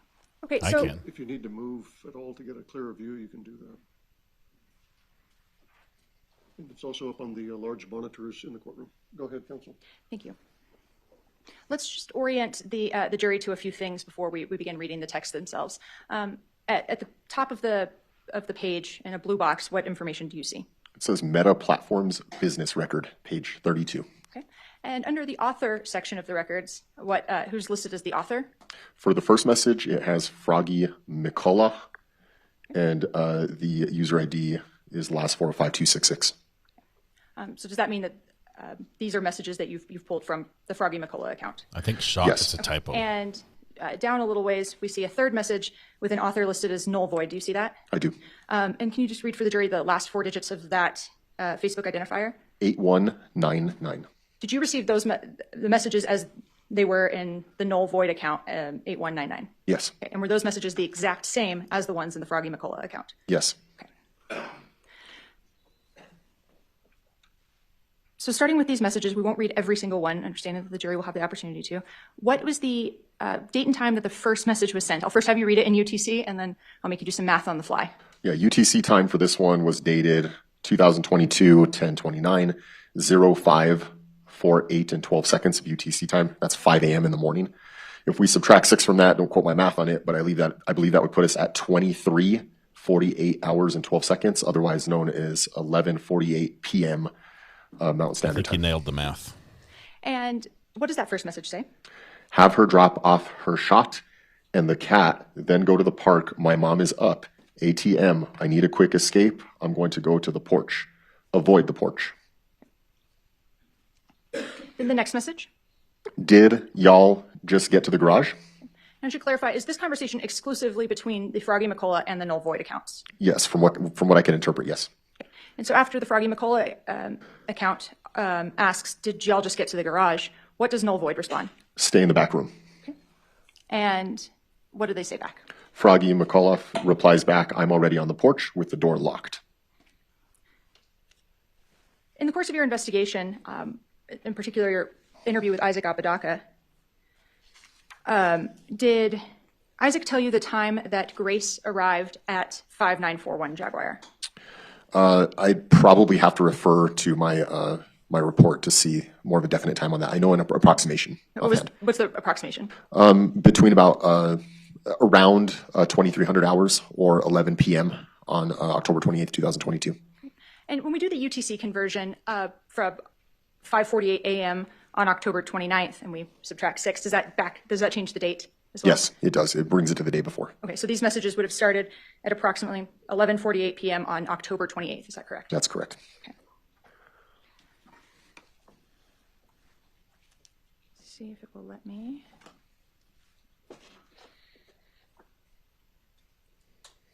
Sorry, when I cast to the second monitor, it is glitchy.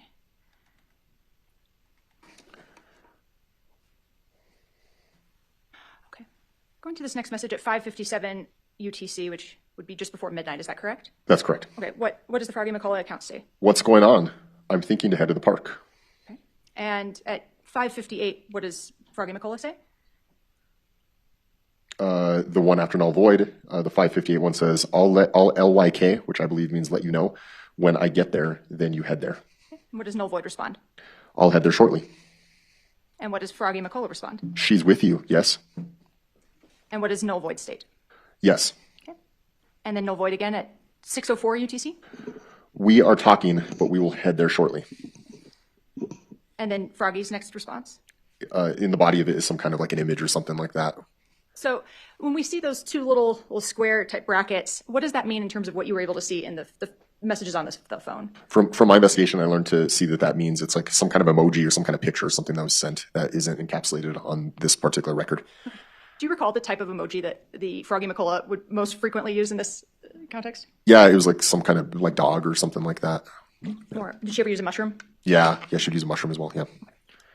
And is that something you discussed with Isaac Apodaca? Yes, I believe so. Okay, so what does Froggy McCullough then say after she sends some sort of emoji? I'm sitting at the table. Make it seem as though you promised to meet with a friend. Going to page 33, which is being... What does Froggy McCullough say then?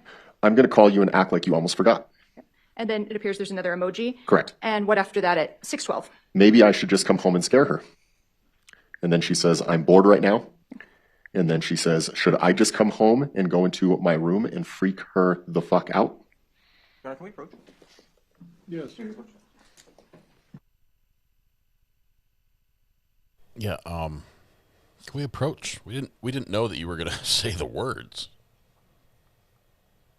But you did. Not sure when they're going to come back here because they're...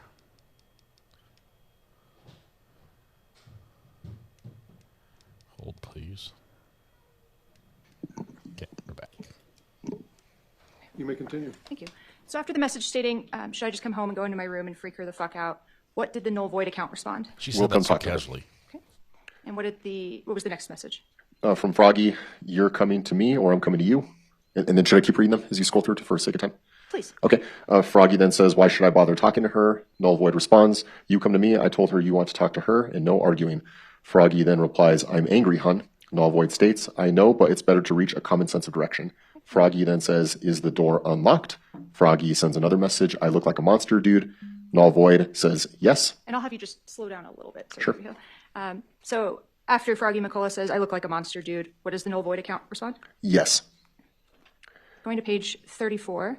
Froggy says, I don't have anything nice to say. And I'd like to note that now we're at 6:53 UTC time, which would be past midnight. So 12:53 a.m. on October 29th, 2022.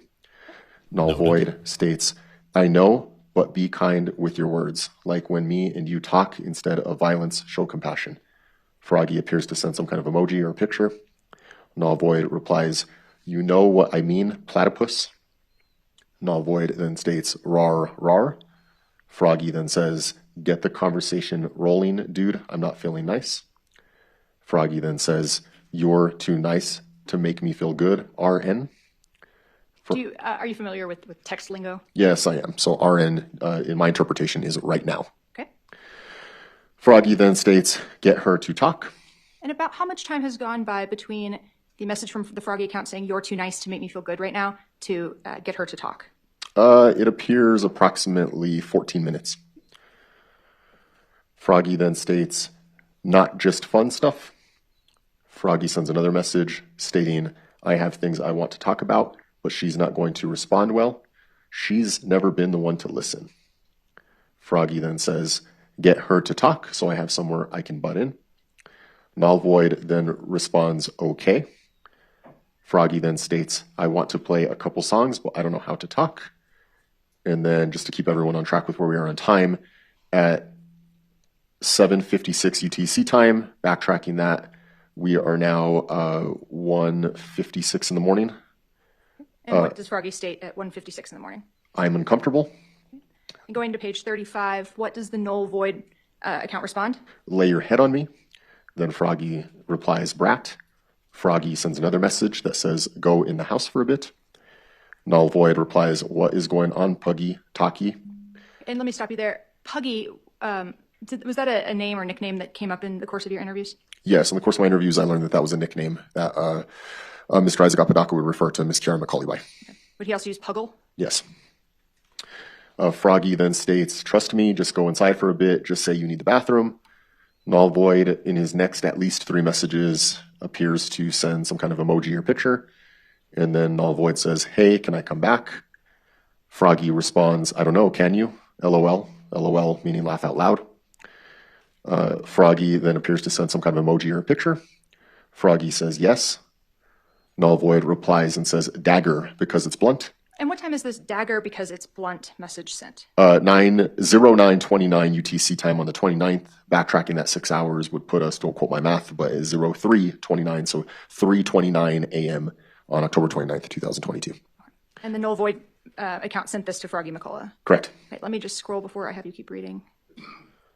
Okay, after null void says dagger because it's blunt, what does Froggy McCullough respond? Why is blunt better? Then null void replies, cuts like butter. Then Froggy states, just gonna stab the thought. Null void responds by saying yes. Froggy states, instant or will it take long? And what does null void respond? Instant. And that's at 09:30 UTC time, backtracking 03:30 a.m. on the 29th. Okay, and now going to this portion, at 9:31 and 5 seconds UTC, what does Froggy McCullough state? She states, what do we do about the mess? Null void responds by saying, we burn it. I'll buy new blankets and bed. Froggy then says, but until we can, I love these sheets, and my favorite fuzzy blanket is here. Null void then replies by saying, I know. Froggy then says, just intense wash tomorrow. Hydrogen peroxide and ice waster will get it out. No. Let me stop you for one moment. Sure. When you were reviewing these messages with Isaac Apodaca, did you ask him about this conversation regarding a cleanup? Yes, I did. And just briefly explain to the jury what Mr. Apodaca said this mess was going to refer to. I wanted to know what he meant by that, and he referred to it as there was a poop on the bed, that someone had maybe defecated on the bed or an animal or something like that.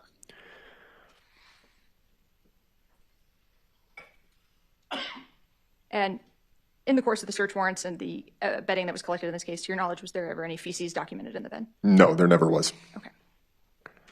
After the Froggy McCullough message about an intense wash tomorrow and hydrogen peroxide, what did null void respond? He says yes, and then Froggy replies with, can you help this time?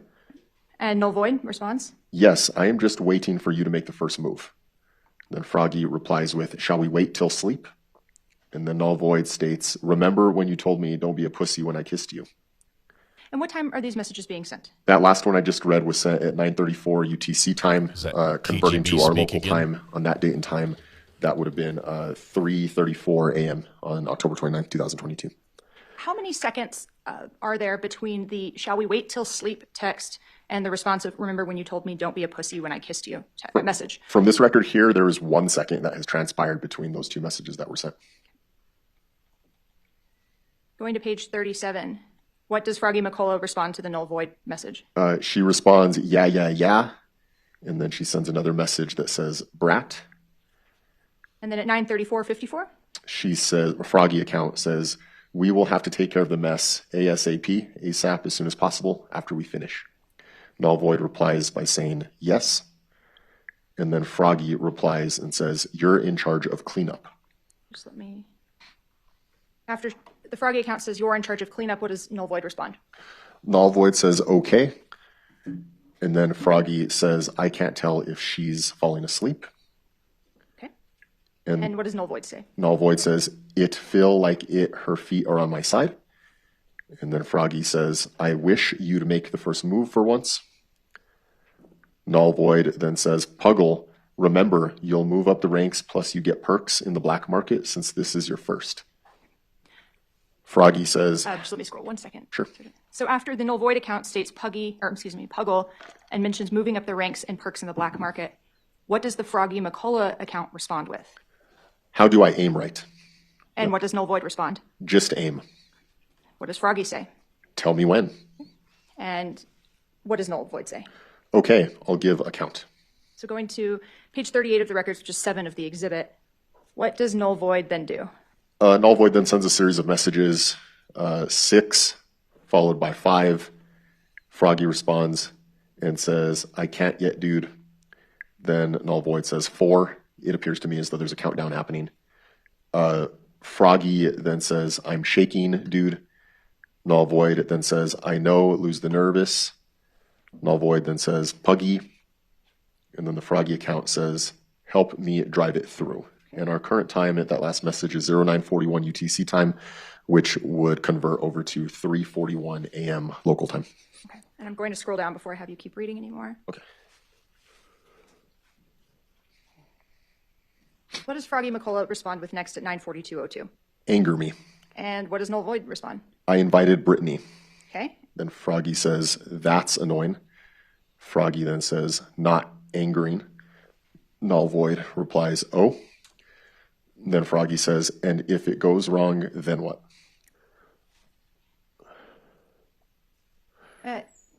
9:44. What's noted? It appears null void received a video chat with Otter, but missed that video chat. And then the next at least 2 messages appear to be null void, sending 2 emojis or pictures.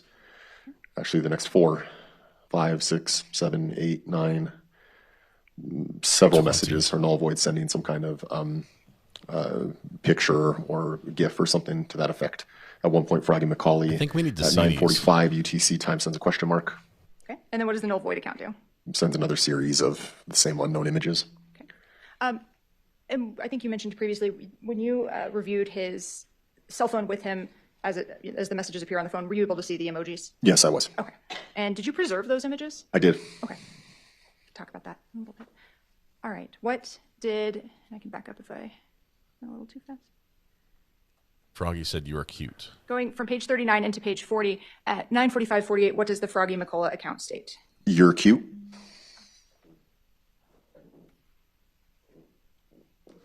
And what did Null Void reply? How so? And then Froggy appears to send some kind of image that is captured on these records. We get to see. Okay. Can you just describe that image? I don't know, a cat or I don't know, something. Cat poking his dimples? A cartoon animal? Yeah. Okay. And so we'll go through where was this image sent? Multiple times? Yes. I'm counting 4 times at least right there. Scrolling into page 43, has this image 5 times. kind of continually been sent? It has. 6, 7, 8. This picture's being sent while they're discussing murdering the person who's laying in the bed with them. 9. And as you're scrolling, it appears these are all still Froggy sending them. Thank you. 10. We're now on page 47. Is that 11. same message just being kind of continually sent? Yes, it is. Okay. 12, 13, 14, 15, 16. Is this like a butt dial? 17, 18, 19. We're now at page 53. Is that message 20. just continually been sent throughout? Yes. Okay. And now going to page 21. 54. Oh, okay, we're done. The Froggy account at 9:46 UTC time converted to local is 3:46 a.m. on October 29th, 2022. 21. Froggy says LOL. Isn't that Null void what's replies tattooed by on his saying hand? Fred. What does Froggy McCullough then say at 9:46:56? My leg is asleep and spasming. Null void responds by saying, I know she is also shivering a lot and I'm ticklish. LMAO. LMAO meaning, I believe, laugh my ass off. Okay. Froggy then says, sorry. During this time, did you learn from Isaac where everyone was located in the garage throughout the night? Yes, I did. Where were they? They were all co-sleeping on the same bed. Isaac was sleeping at the foot of the bed. Thank you.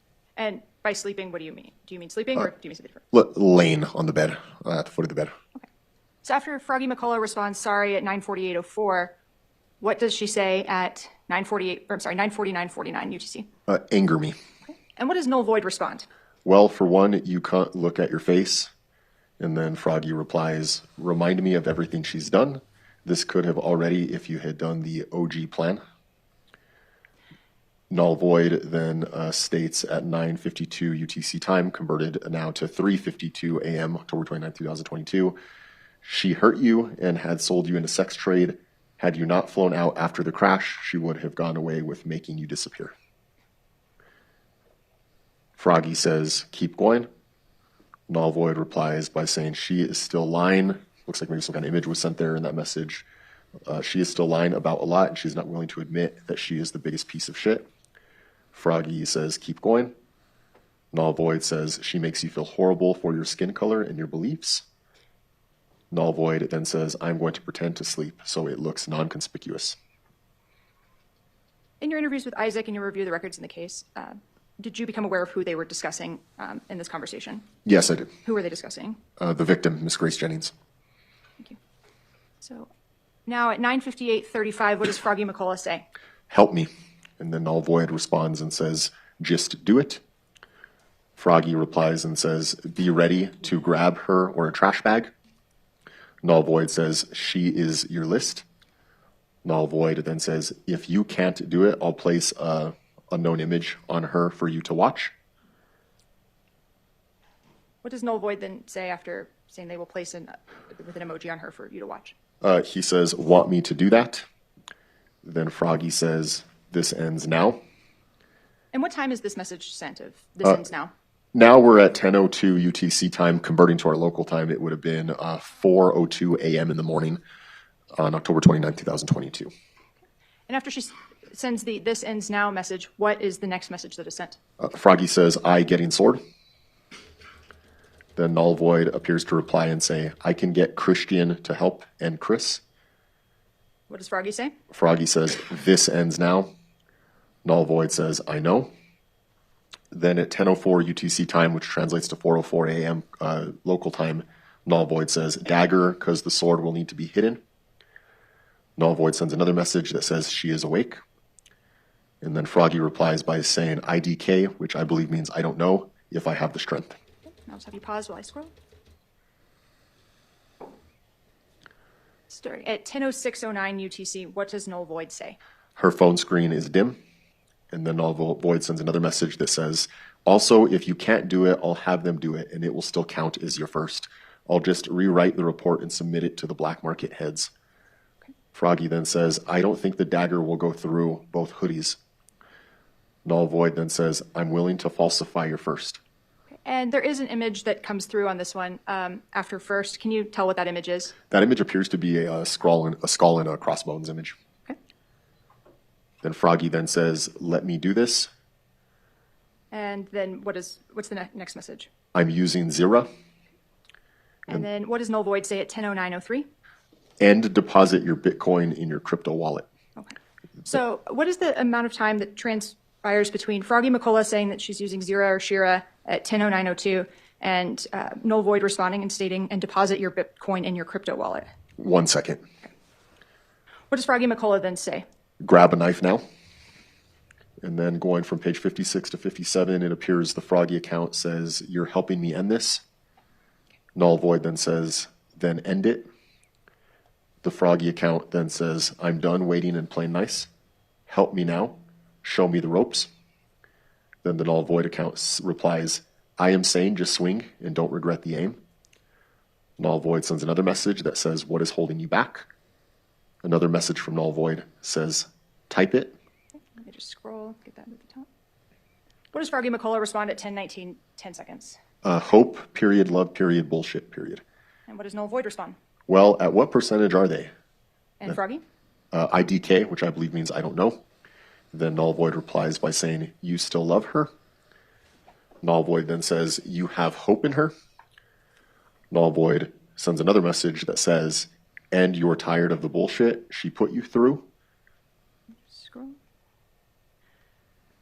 Then at What does Froggy 10:20, then respond with at 10:24:28? I want to break her heart. She hurt me more while you were out. Null Void replies and says, how?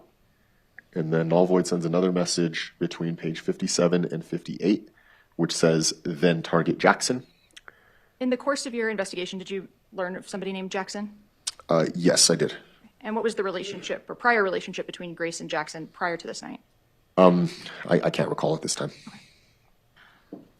At 10:26 and 0 seconds, what does Froggy McCullough say to Null Void? Once it's done, there's no one doing it. And what does Null Void say? Okay. Null Void then says, want the barn, because you'll get to have a lot of fun with your hunt. Null void sends another message that says, and the screams cannot be heard, soundproof walls. Null void then says, middle of nowhere. And then Froggy says, I need this done now. I need that push. I want to talk briefly about the term "the barn." Did that come up anywhere on any other devices in the course of your investigation? Yes, it did. Where did that term appear on other in the course of your investigation? During my investigation, I received a Cellbrite report, a data report of Mr. Isaac Apodaca's cell phone. This extraction and report was completed by Detective Ryan Romero, whose testimony you all heard earlier in the course of this trial. And within that extraction, that Cellbrite extraction, which I reviewed, there were some Google searches referencing the barn. And that was on Isaac Apodaca's cell phone? That's correct. Makes me just feel sick. After null void states middle of nowhere at 10:38:56, I think I may have had you read this already, but I apologize. What does Froggy McCullough respond at 10:38:57? I need this done now. I need that push. And then the Froggy account says, but first I need to pee. The null void account responds, pee. The Froggy account says, I'm so cold. The null void account replies, I know. Then the null void account states the following at 10:40 UTC time, which translates to 4:40 a.m. local time. If you want the barn situated right with your tools, just say yes. The Froggy account replies, please help me now. The null void account says, you can do it, Abby. And then the null void account says, Durga. Durga? During the course of your investigation, did you hear any other references to the concept of Abby? Yes, during my interview of Miss Kiara McCauley, she referenced one of her personalities, and she described it as having the name Abby. Going now to page 59, what does null void state at 10:44:18? Null void states, Puggle, if you want me set the barn up, I'll be going Wednesday. And Froggy responds, Now. Null void then replies, text. Froggy then replies, I just wish my blankets weren't in the way, and her cats. and in terms of texting, so these are obviously from Facebook Messenger, correct? Correct. Were SMS text messages used in the course of this evening as well? Yes, they were. In that same Cellbrite phone extraction report of Mr. Isaac Apodaca's phone, I also came across relevant text messages from this night. Okay, and those are contained in a Cellbrite report that we'll talk about in a little while? That's correct. Going to 10:47:54. How did she hurt you, Puggy? That's from Null Void. And then Null Void sends another message that says, your DID is kicking up. In one of the interviews I had with Miss Kiara McCauley, she explained to me that DID to her is, don't quote me on it, but some kind of personality disorder that I'm not familiar with. Thank you. At 10:49:44, what does null void say? Just stop. We'll do the barn for you. And then at 10:50? You'll also get paid there. And then Froggy responds, can you get hard? Null Void replies, maybe. Then the Froggy account responds, fuck her. And then another message from the Froggy account states, or hold her down flat on her back for me. Then between page 59 and page 60, the Null Void account states, is she wearing pants? Or, and then 2 question marks. The Froggy account then says, shorts. The Null Void account responds back. The body of that message says, Otter unsent a message. Do you know under what nickname or shorthand Isaac Apodaca was saved or referred to in Kiara's accounts? It was Otter, that one that's referenced there in that last message. So that would be, Otter would be Isaac Apodaca, and Puggy or Puggle is Kiara McCauley? That's correct. Null Void then sends a message at 10:52 UTC time, which is the equivalent of 4:52 a.m. local time. Unders. Froggy then responds IDK, which I believe means I don't know. Froggy sends another message which says, I doubt it, TBH. I believe TBH means to be honest. The Froggy account sends another message which says, I want to scare her by popping a balloon by her ear. Null Void responds and says, oh God, LMAO, which I believe means laugh my ass off. The Froggy account says, should I? The Null Void account says, maybe. The Froggy account then replies, this isn't helping. The Null Void account responds, what? The Froggy account responds, do something. And then the Null Void account says, Let's give her false sense of security. I'll set the barn up. It is the hell tunnel. And that last message was sent at 10:57 UTC time, which is the equivalent to 4:57 a.m. local time. And after null void, since that message, moving into page 61 of the records, what does null void then say? Between page 60 and 61, the null void account says, I'm trying to figure this out. Would y'all be able to meet me at the mall tomorrow after 8? I'll do it. The Froggy account at 11:13 UTC time, which is the equivalent of 5:13 a.m. local time, says she's fake sleeping. The null void account responds yes. And then the null void account sends an additional message which states, I am going to take her elsewhere, so be ready Wednesday around 1 p.m. The Froggy account responds by saying CPTSD episode. The null void account then says, close your eyes, this is not good for you, put on rain sounds. The Froggy account then says, if she's faking, make it seem like we're fighting and fake hurt me. The Froggy account then says, the episode is real, bit used to advantages. The null void account, if you can scroll down more, then says at 11:24 UTC time, the equivalent of 5:24 a.m. local time, says CPDSD will make you flip out. I can actually give you a stroke because when it flares, you twitch. The Froggy account responds, it's okay, trust me. The null void account says you will lose mobility to your right side of your body. The Froggy account says, I'll be okay. Another message from the Froggy account at 11:25 UTC time says, let's do this and have her get hurt in the process. The null void account says, how does she get hurt? In between page 61 and page 62 of the record, the Froggy account says at 11:26 UTC time, bring out the knife and miss me. The Froggy account says, not yet. Okay, scroll. At 11:28 UTC time, that's the equivalent of 5:28 a.m. The Froggy account says, put the knife away. The Froggy account then says, or go through with it. The Froggy account then says, start fighting me. The Froggy account then says, start beating her, please. Another message from the Froggy account says, having her here is already a trigger. Then at 11:32 UTC time, converted is 5:32 a.m. our time. The Froggy account says, even hearing her name and seeing her face. The null void account responds and says, why don't you hit me while I fake sleep? The Froggy account says, make me a worse bad guy, no thanks. The null void account says, not really. The Froggy account says, just hurt her. The Froggy account sends another message that says, badly. The Froggy account at 11:33 UTC time, converted is 5:33 a.m. our time, says, please. The null void account sends some kind of image or GIF that we can't see. And then the Froggy account sends a message at 11:34 UTC time that says, this sounds bad, but show me how much you love me.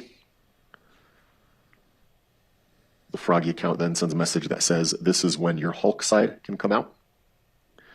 The null void account then says, I know.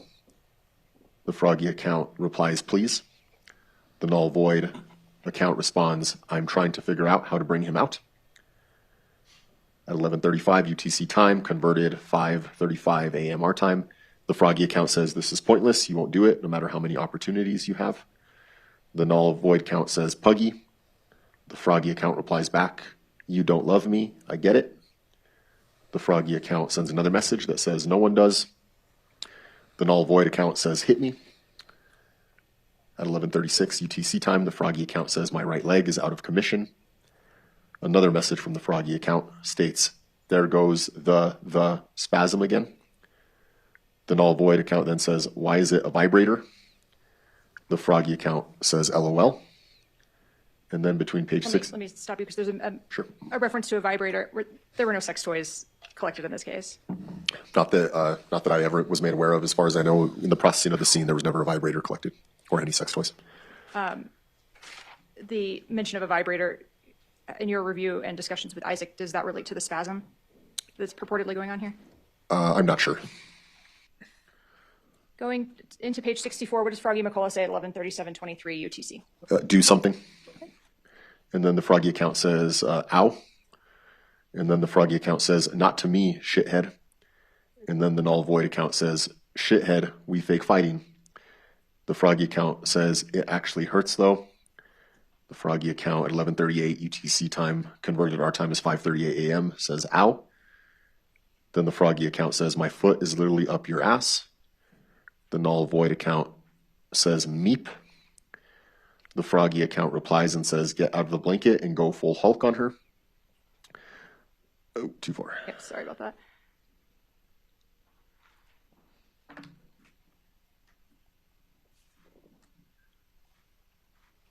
The Froggy account then says, owie.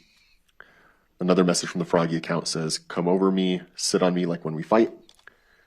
The null void account says, turn on rain sounds and start fake sleep kicking. The Froggy account replies, okay, there's a tear. The null void account at 11:41 UTC time says, what? The Froggy account then responds, owie. And then between page 64 to 65, we start with a message from Froggy that says, bring out Hulk, remember the anger from that night, fill it, but use it on her. The Froggy account then says, please. The Froggy account then says, stop with the socks, dude. The null void account replies and says, LOL. The Froggy account then says, voodoo. The null void account says, LOL. The null void account says, blanket moves. He's like, oh, playtime. Did you learn the name of any of the cats that were in the garage in this case? I did not that I can remember. I'm guessing one was blanket. The Froggy account says, I've got a voodoo on me. The null void account says, LOL. Now I'd like to go to page 66. And it's obviously a bit blurry, but did you encounter this this image contained on page 66 during your interview with Isaac Apodaca when you were reviewing the phone with him? Yes, I did. When we were reviewing the phone together, we brought up this image. I couldn't quite make out what it was. I asked Mr. Apodaca what it was, and he told me that it was him laying across horizontally on the bed, kind of at the foot of the bed. Okay. And are there any features that identify this as occurring in the garage? Yes, if you look above where it appears Mr. Isaac Apodaca is laying, there's what appears to be a mask above him. That mask in that image was recovered and collected as evidence during the search warrant of the address of 5941 Jaguar Drive. And in this image, can you just kind of orient the jury where Isaac Apodaca's face is in this image? It's to the far right-hand side of the image, somewhat to the center right side. Okay. And does there appear to be any sort of light or lighting underneath his face? It appears to me as though there is some kind of illumination coming to the bottom left-hand chin side of his face. Thank you. Going now to page 67. Page 67, the first message is from Froggy at 11:45 UTC time, converted back. This would be 5:45 in the morning. Our local time says, can you please finish this? The Froggy account then says, now. The Froggy account then says, ow. The Froggy account then says, I'm short. Oops, sorry.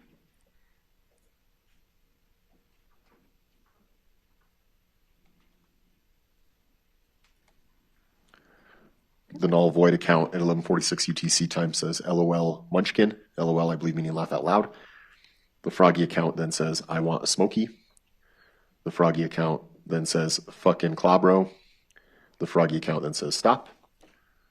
The Froggy account then says, don't make me get you. The Froggy account then says, please do something about her. The Froggy account sends another message that says, now. The Froggy account sends another message at 11:45 UTC time, don't break me again. Going to page 68, going into 68, what does null void say? Null void says at 11:48 UTC time, get a cat and throw it over by her cats. The Froggy account replies and says, I can't reach them. The Froggy account then says, dude, just do something, hurt her or end this. The Froggy account then says, don't involve the cats. The null void account responds and says, the cat is a distraction. The Froggy account responds and says, I give up. There's no point in trying anymore. The null void account says at 11:52 UTC time, converted local time 5:52 a.m. Voodoo is pissing them off. Null void then appears to send some kind of emoji or a picture that we can't see. The Froggy account then says, yeah, you won't do anything and I physically can't. The Froggy account then states, you have no clue how much this hurts. And what does null void respond at 11:54:33? Null void responds, the list for you was made specifically for you. Froggy then responds at 11:54 UTC time, good night. Null void responds and says, I know it hurts, I just want you to do it so you can feel that rush of adrenaline. The Froggy account replies and says, I physically can't, I need fucking help, but no, you're just playing games. Then the Froggy account appears to send a message between page 68 and page 69 at 11:56 UTC time that says, I'm genuinely upset.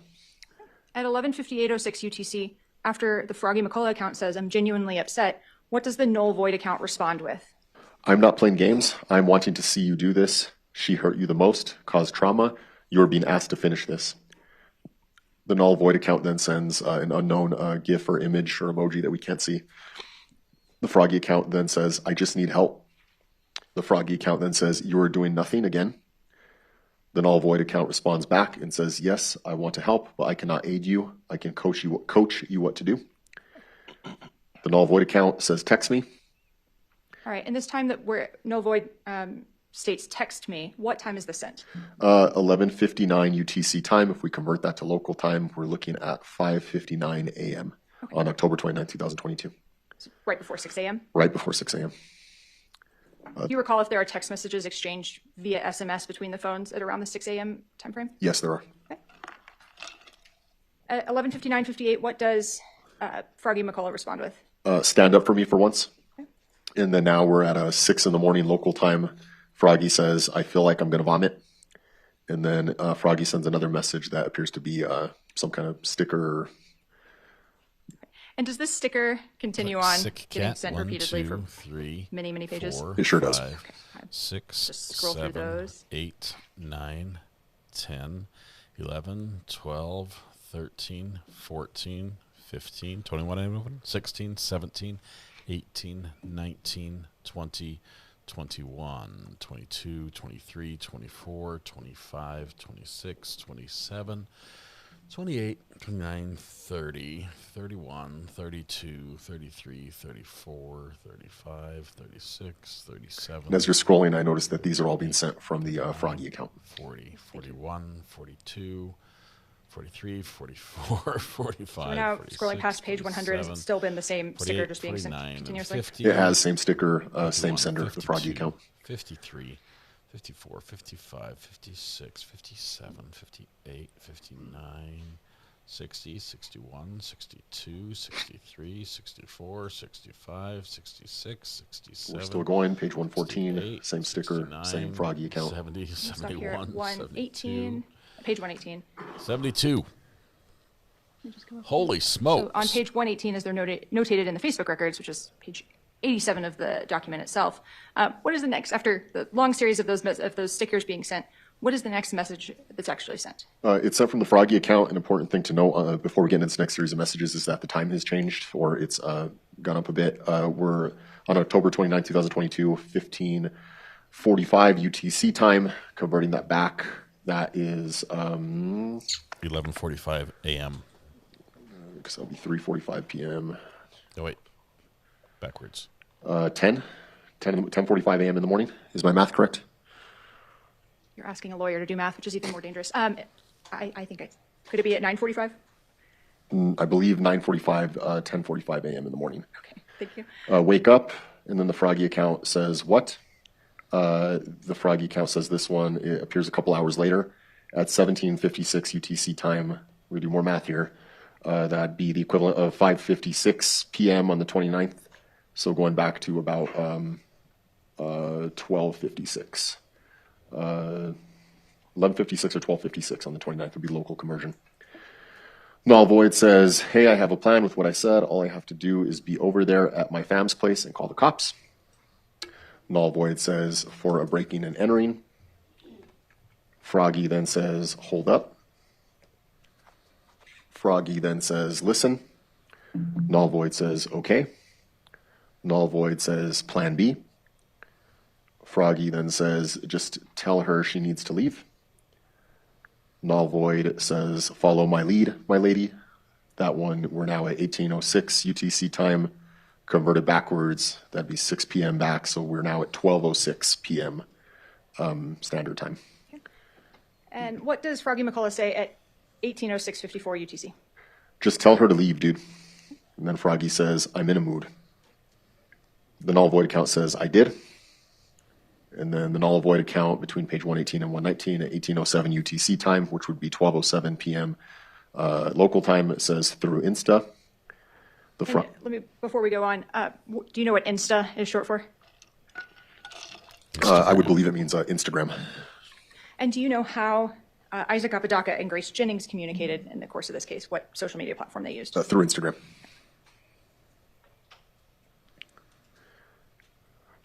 At 1807:30, what does Froggy McCullough say? So now what? Null void responds by saying Operation Kickout, me following the call to the cops once at my family's.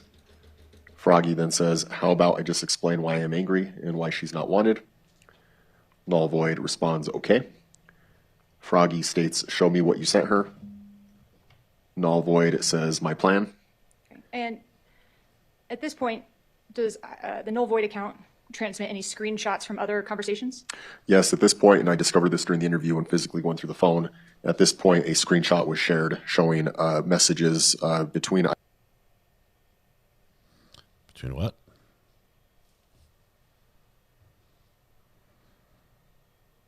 Why did it go quiet all of a sudden?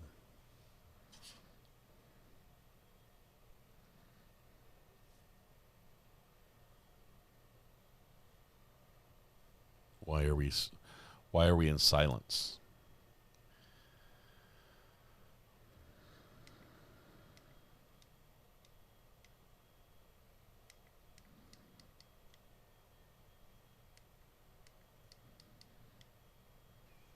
Now going... Oh, because the camera died.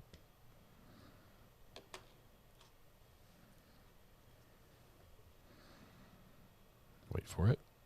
Between null void and Yumiko Jennings. It appears 12:01 p.m. We don't know what happened. Now Camera battery going died. to page 121. At 1810 UTC time converted, that's 1210 standard time or our time. Null void says it worked with Christian. Null void then says she is leaving at 3:30.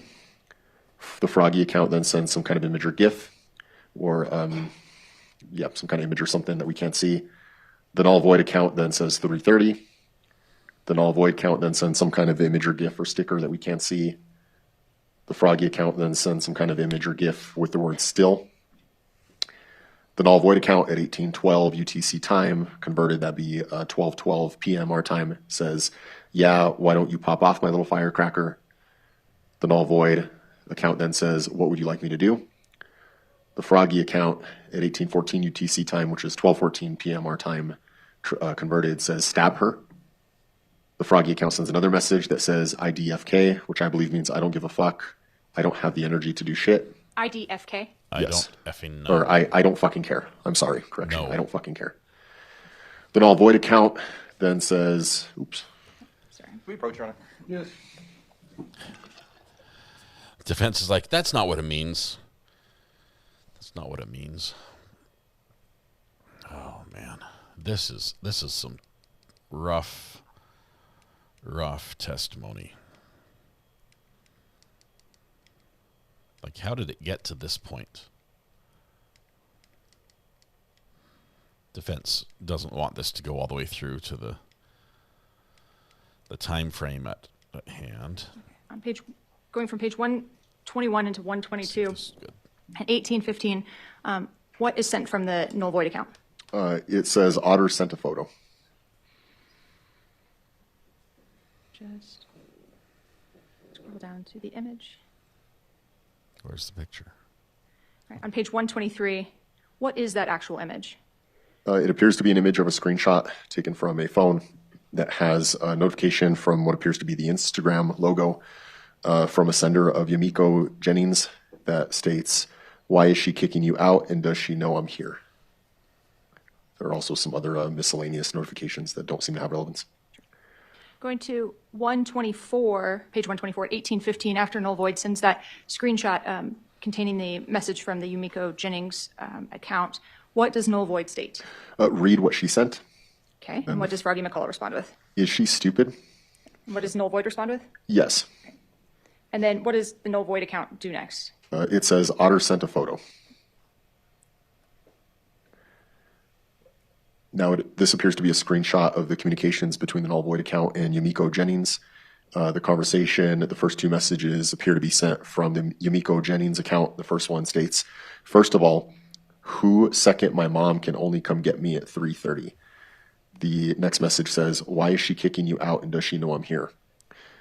The null void account says, she is kicking me out because you're here and she knows it. The Yumiko account says, how? And then the response from null void is, she is right next to you. Now we have a message from... Hold on just 1 second. Sure. Sergeant. So we're going to page 126 of the records, 95 of 99 on the document itself. And what does null void send at 18:22:58 UTC? It says, Otter sent a photo. Scrolling to the next page on 127. What was it a photo of? It's a photo of what appears to be a screenshot from an account or a message thread that's with an individual referred to as Mama Love. And it appears to be the null void account sending a message to Mama Love saying, hey, Mom, can y'all pick me up? Followed by an image of a shark. Okay. Then there appears to be 2 audio calls that were made, but from the image, it appears that they were not answered. That was at 12:19 p.m. And then a final message on that screenshot that says, Mom. Going to page 128. At the top, at 18:24:16, what does null void say? I am fake getting thrown out. The Froggy account then says, yep. The null void account then says, follow my lead, my lady. And then starting at 18:25:59, what is or what's the next message that's sent? The next message sent from null void appears to be an unknown image or emoji or something that we can't see, followed by a response from the Froggy account that also appears to be an image or an emoji or sticker or something that we can't see. At 18:52 UTC time, what does Froggy McCullough say? 1852 or 1828? I'm sorry, thank you, 18:28. At 1828, converted to our time, which would be 12:28 p.m., the Froggy account says, we can hear you. The null void account responds by saying, Puggle, they want me to spend what I have saved for the house. The Froggy account responds by saying, don't. The Froggy account then says, WTF. The null void account replies and says, I know not to, and I'm not feeling good. Still told Steven, and he said, okay. The Froggy account at 1842 UTC time, translated to 12:42 p.m. local time, says, you heard that, right? The null void account says, yeah. And then between page 128 and 129, it appears the null void account says, Rune is legendary pink spotted Pokemon. The null void account then says, unless I ask your mom to give me a ride to Target and you do what is needed. And let me stop you there after null void states the information about giving a ride to Target and you do what is needed. What does Froggy respond at 18:45:18 UTC? Her mother is her backup ride. And null void responds. Okay. Null void account then says, want me to get your mom to give me a ride to Target? And then another message from null void says, so you can take my stuff into the back room. Null void sends another message that says, and her mom and your mom don't get into it. 18:48:28, what does null void say? Yay or nay? And what does Froggy McCullough respond at 18:48:47? Wait a bit, though. And null void's response? Okay. And null void's next message? How long? And then Froggy McCullough's next message. Until there's a clue on when she's leaving. And now let's talk about these last 3 messages. At 19:25:19, what does the null void account send to Froggy McCullough? At 19:25:19 UTC time, converted to our local time, would be 1:25 p.m. on October 29th, 2022. The null void account says she admitted to me when she lived at those apartments. Okay, and then at 19:25:43, what is the next message that null void sends? And she was sober then? And then going from page 129 into page 30, or excuse me, 130, what does null void state at 19:27:35? She admitted to me also back when I first met her, calling you crazy. And does that conclude these messages? Yes. Okay. Then redactions. Okay. So are we ready to vote as members of the jury? Can I maybe approach briefly? Yes. Counsel, come up, please.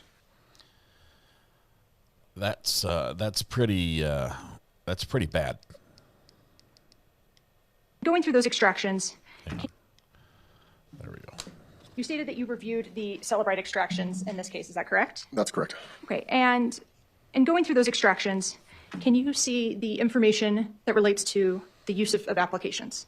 Yes. Okay. And when you were in the extraction report for Isaac Apodaca's iPhone, were you able to see whether the Facebook Messenger application was used on Isaac Apodaca's phone during this relevant time period of October 28th into the 29th of 2022? Yes, I could.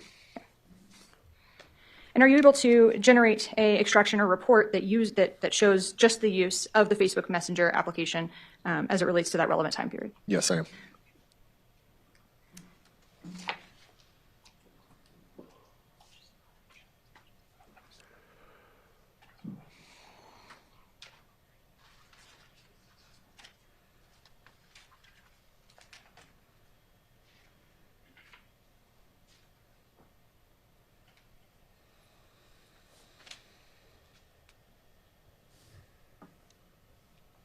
Do you want to stop right here? Is this a good breaking point?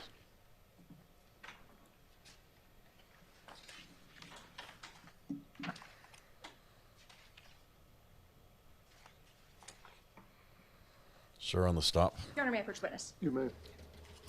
Okay. Sergeant Beale, I'm approaching you with what's been marked as State's Exhibit 88. If you could please review it and let me know if you recognize the information it contains.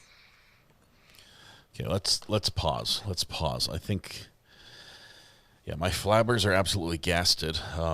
Red Pen says I'm burnt out. I have a spam call. Can we?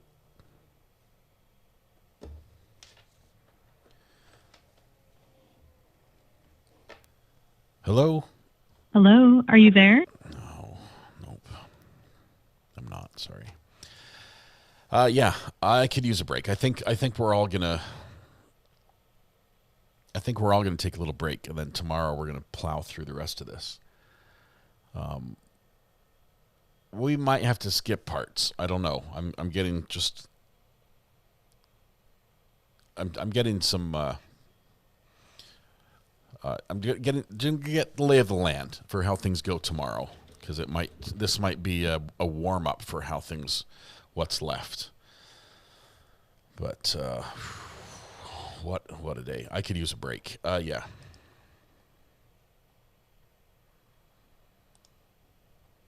I just feel sick. Just the cold, callous, and almost and merging of fantasy and twisted manipulation that's prevalent throughout all these texts is it's terrible. It's terrible. I don't know. We'll see. We'll see. We're going to start early again. We have to start early tomorrow. So probably 8:45 again or 9. My son's already gone. I think his plane left already, so he should be gone. And that was the holdup this morning, trying to get some paperwork for that done. So she has to testify still. The girlfriend's going to testify, and that's coming up. So skip his interrogation. We might do that. That's 2.5 hours. We've pretty much got all this. We'll see. We'll see. All right, I'm gonna go play with my kids and do something happy. Do something happy this evening. Oh my goodness. Yeah. I'm gonna go rage clean. I feel like I need to clean my office. Everything needs to be cleaned up after this. All right, that was a heavy day. I wish I had some sort of palate cleanser, but I think we just need to have a break and go outside, take a big breath of fresh air. Look at the sun or the clouds, whatever it is, and smile at somebody as they go by. Wave at a car you don't know. Just something. Tonight when you go home, please hug the people you love. Smile at someone. Make their day just a little bit better. And please stay safe. Till we go live again tomorrow morning. I might need to burn some sage. We could spray some WD-40 on the doors. How could anything be worse than the ex-football scout? This is who is the tattoo face guy? This is like right up there with that. Or maybe the piano murders. Just the cold, callous, I don't know. Sage is the rage. Wade Wilson, yeah. There were a couple of them that just they were rough. Go watch some Stars tonight. Yeah, send me pictures of whatever you're doing to not think about this case tonight. To the burner phone. I need those. You guys are amazing. Have a great one. Mods, you're fantastic. Thank you. We got to 987 likes. We were almost there. You guys are amazing. Have a good night. We'll see you in the morning. Bye-bye.